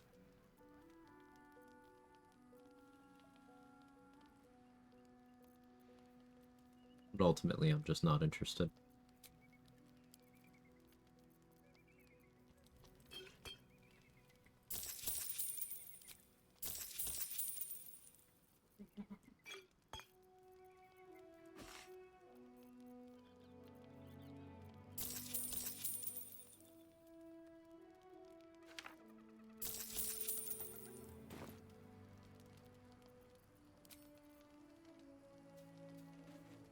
What's your initiative? +4. What's mine? +7. You have 18 dex. Alright. I put on dex gloves. Now, your lowest roll is 8. My lowest roll is 9.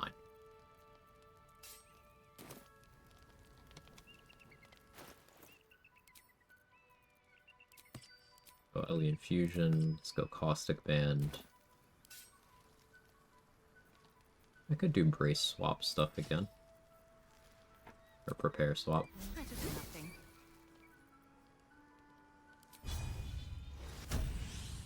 Just out of view. Get in and out.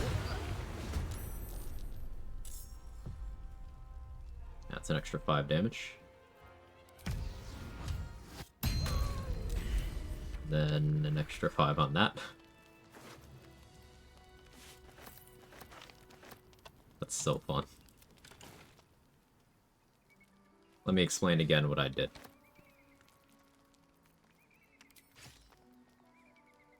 Great Axes have this this prepare ability. Sacrifice 6 meters of movement speed to deal an additional 5 slashing damage with your melee weapon this turn. It's not actually slashing damage, just an additional 5 to your weapon damage.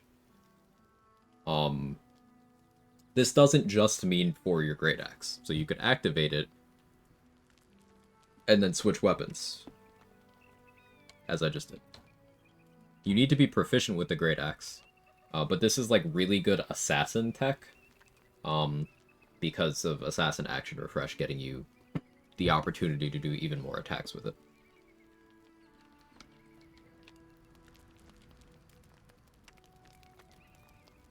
It's cool. So that's why the Great Axe has been on my hotbar entire run.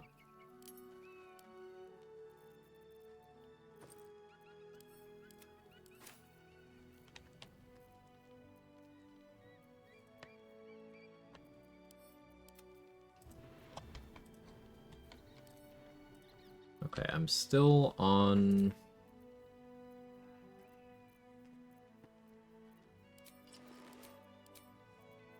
strength, but...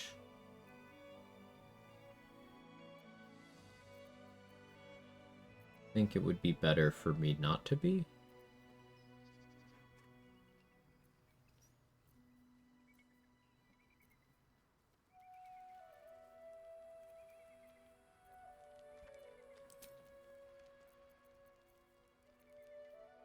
Still Vital Conduit.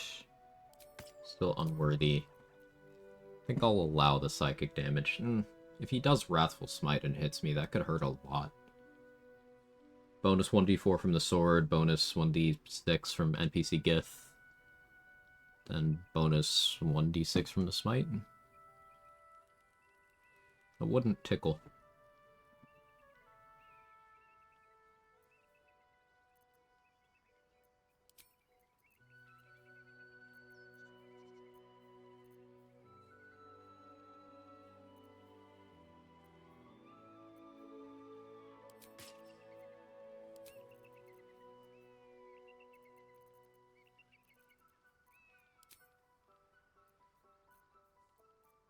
Make some room and pop a Psychic Wrist. But I won't.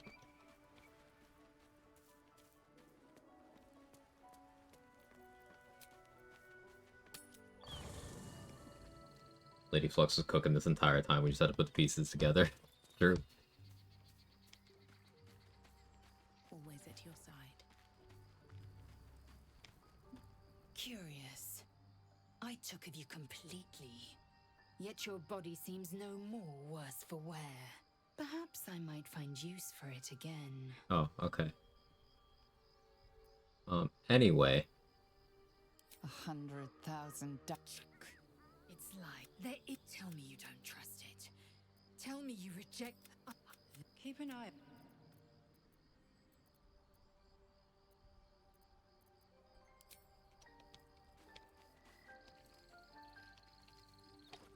I haven't checked Bolo's inventory.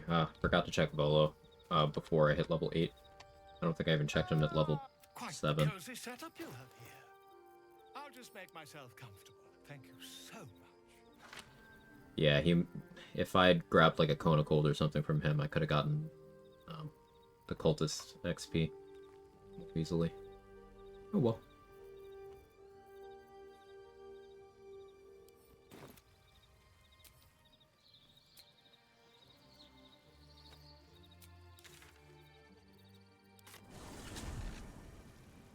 Alright, I think we're done with the mountain pass.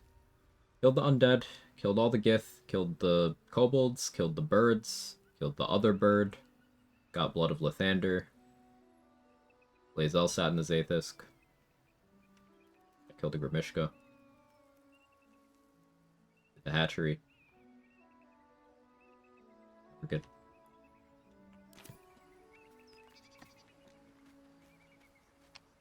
Thanks for stream. We got one more fight. We got one more fight. We are gonna fight boss. XP from the secret entrance. You mean the side door? Go in. I usually enter through the side door, and then I go in through the front door later. He can stop whenever he wants. Yeah. We're not even at 12 hours yet, chat. One more act, you say?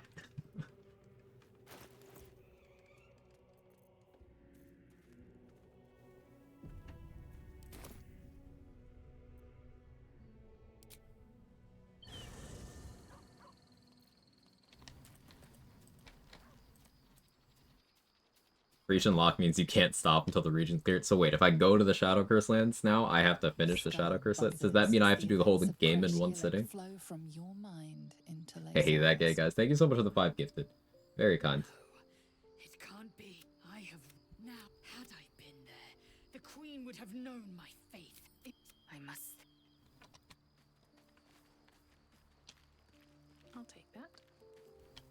Since you're still going, gotta show the love. I appreciate that. It does go a long way. Thank you very much.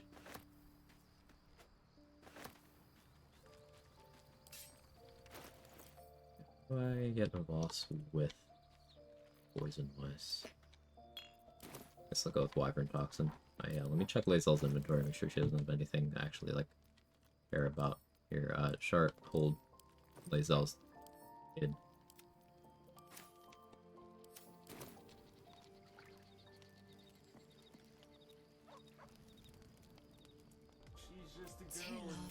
Your fire. child. There you go, Quag. Skakek Kier Gith Shabeleth. Be within. Vlaakith's demise. I've heard the prison. Bring the blazer. I am. She's on fire. There you go, Quag. I will hear no more. Alright, let's go.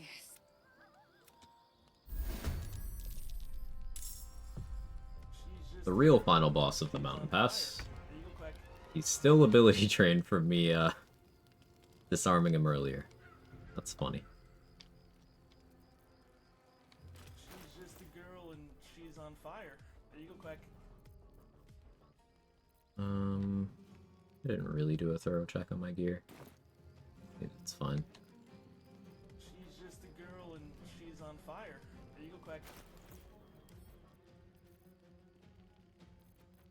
Put in a large scroll somewhere, right? I do.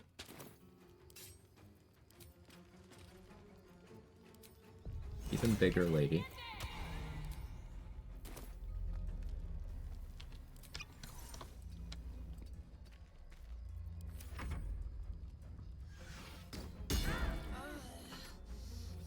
That ragdoll. That was something else.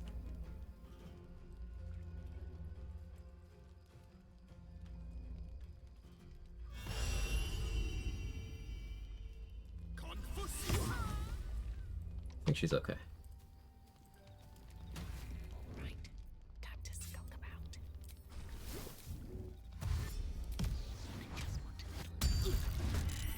Oh, thanks, boss. Couldn't disarm him that time. Couldn't this time. Anyway.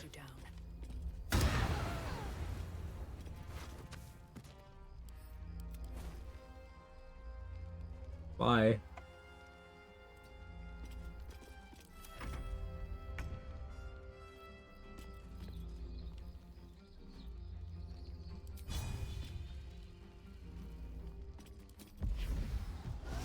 Pocket sand.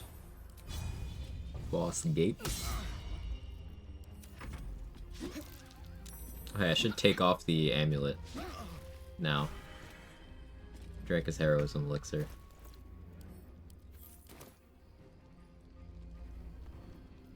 This is pretty nasty work. Alright, boss. I applied wyvern toxin with my pocket sand.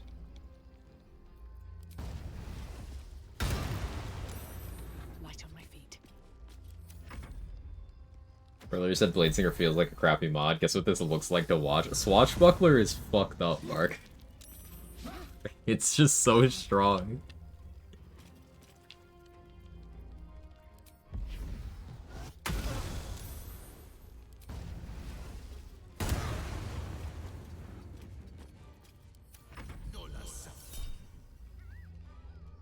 You can have that.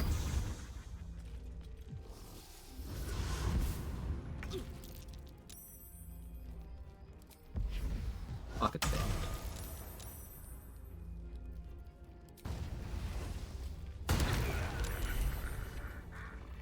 Ready? What an odd gadget. What's Voss's next destination was Baldur's Gate? We should check out Shares Caress when we get there.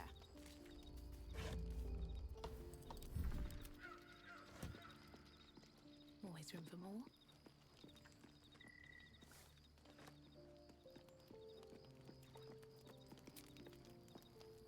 Hey. Wait. Boss's sword we won't be using. It's not a finesse weapon. I could use non-finesse weapons, but I'm just not gonna. Except for the start of the Shadow Curse lands, I use either Blood of Lithand or Leviatar Scourge. I mean, it doesn't matter. I have necrotic resist elixirs. What am I talking about?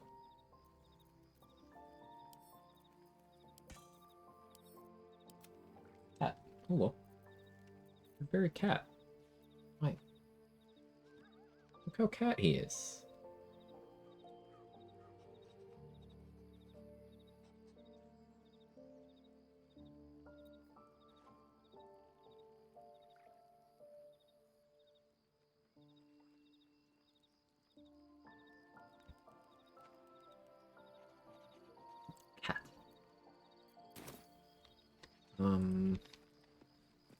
I may as well talk to Lazel over there.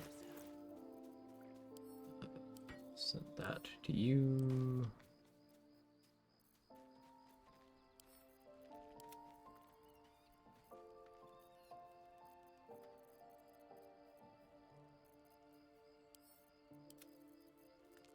Why am I carrying so much? It's so heavy. I guess the axe is a lot.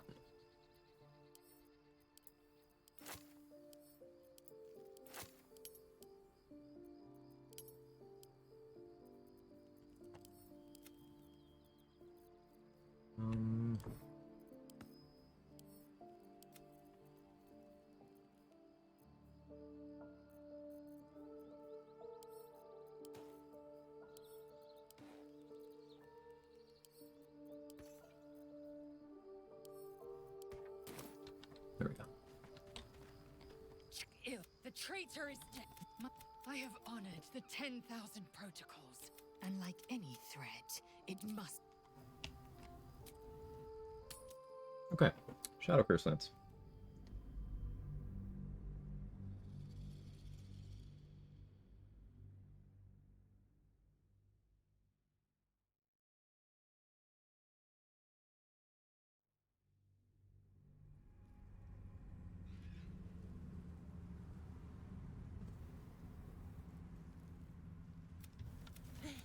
Am I the true soul? Yeah. Give me your weapon. This ends well.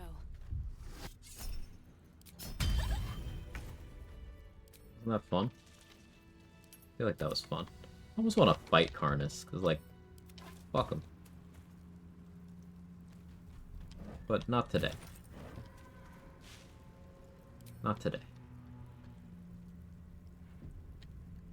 Continue this run on Thursday. Yeah, Thursday.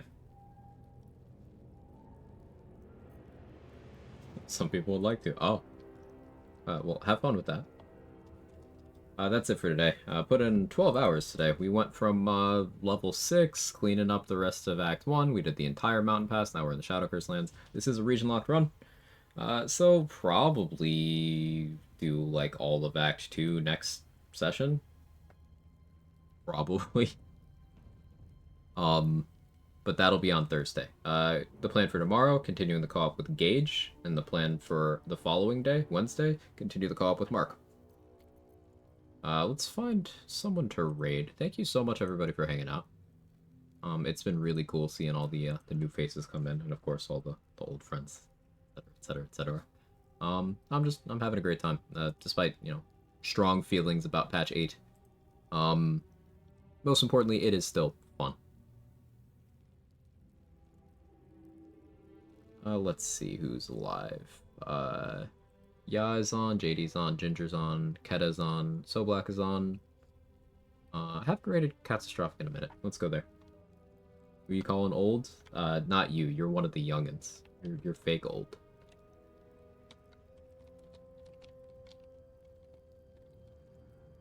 Can I spell? I can spell.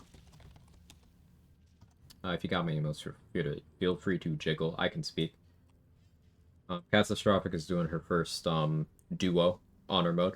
She recently finished honor mode for the first time, full party, and immediately jumped into downsizing the party, which is awesome. Love to see it. Yeah, good vibes over there. You'll enjoy. Thank you so much, everybody. I'll see you next time. Make sure to continue to support all the other members of the BG3 challenge running community. There's a lot of cool people.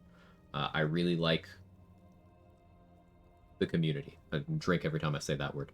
But I really do, especially in contrast to other ones on the internet. But yeah, that's it. Go spread some positivity and whatnot. Drink some water. Don't be like me. And wash your ass. Be like me. Bye.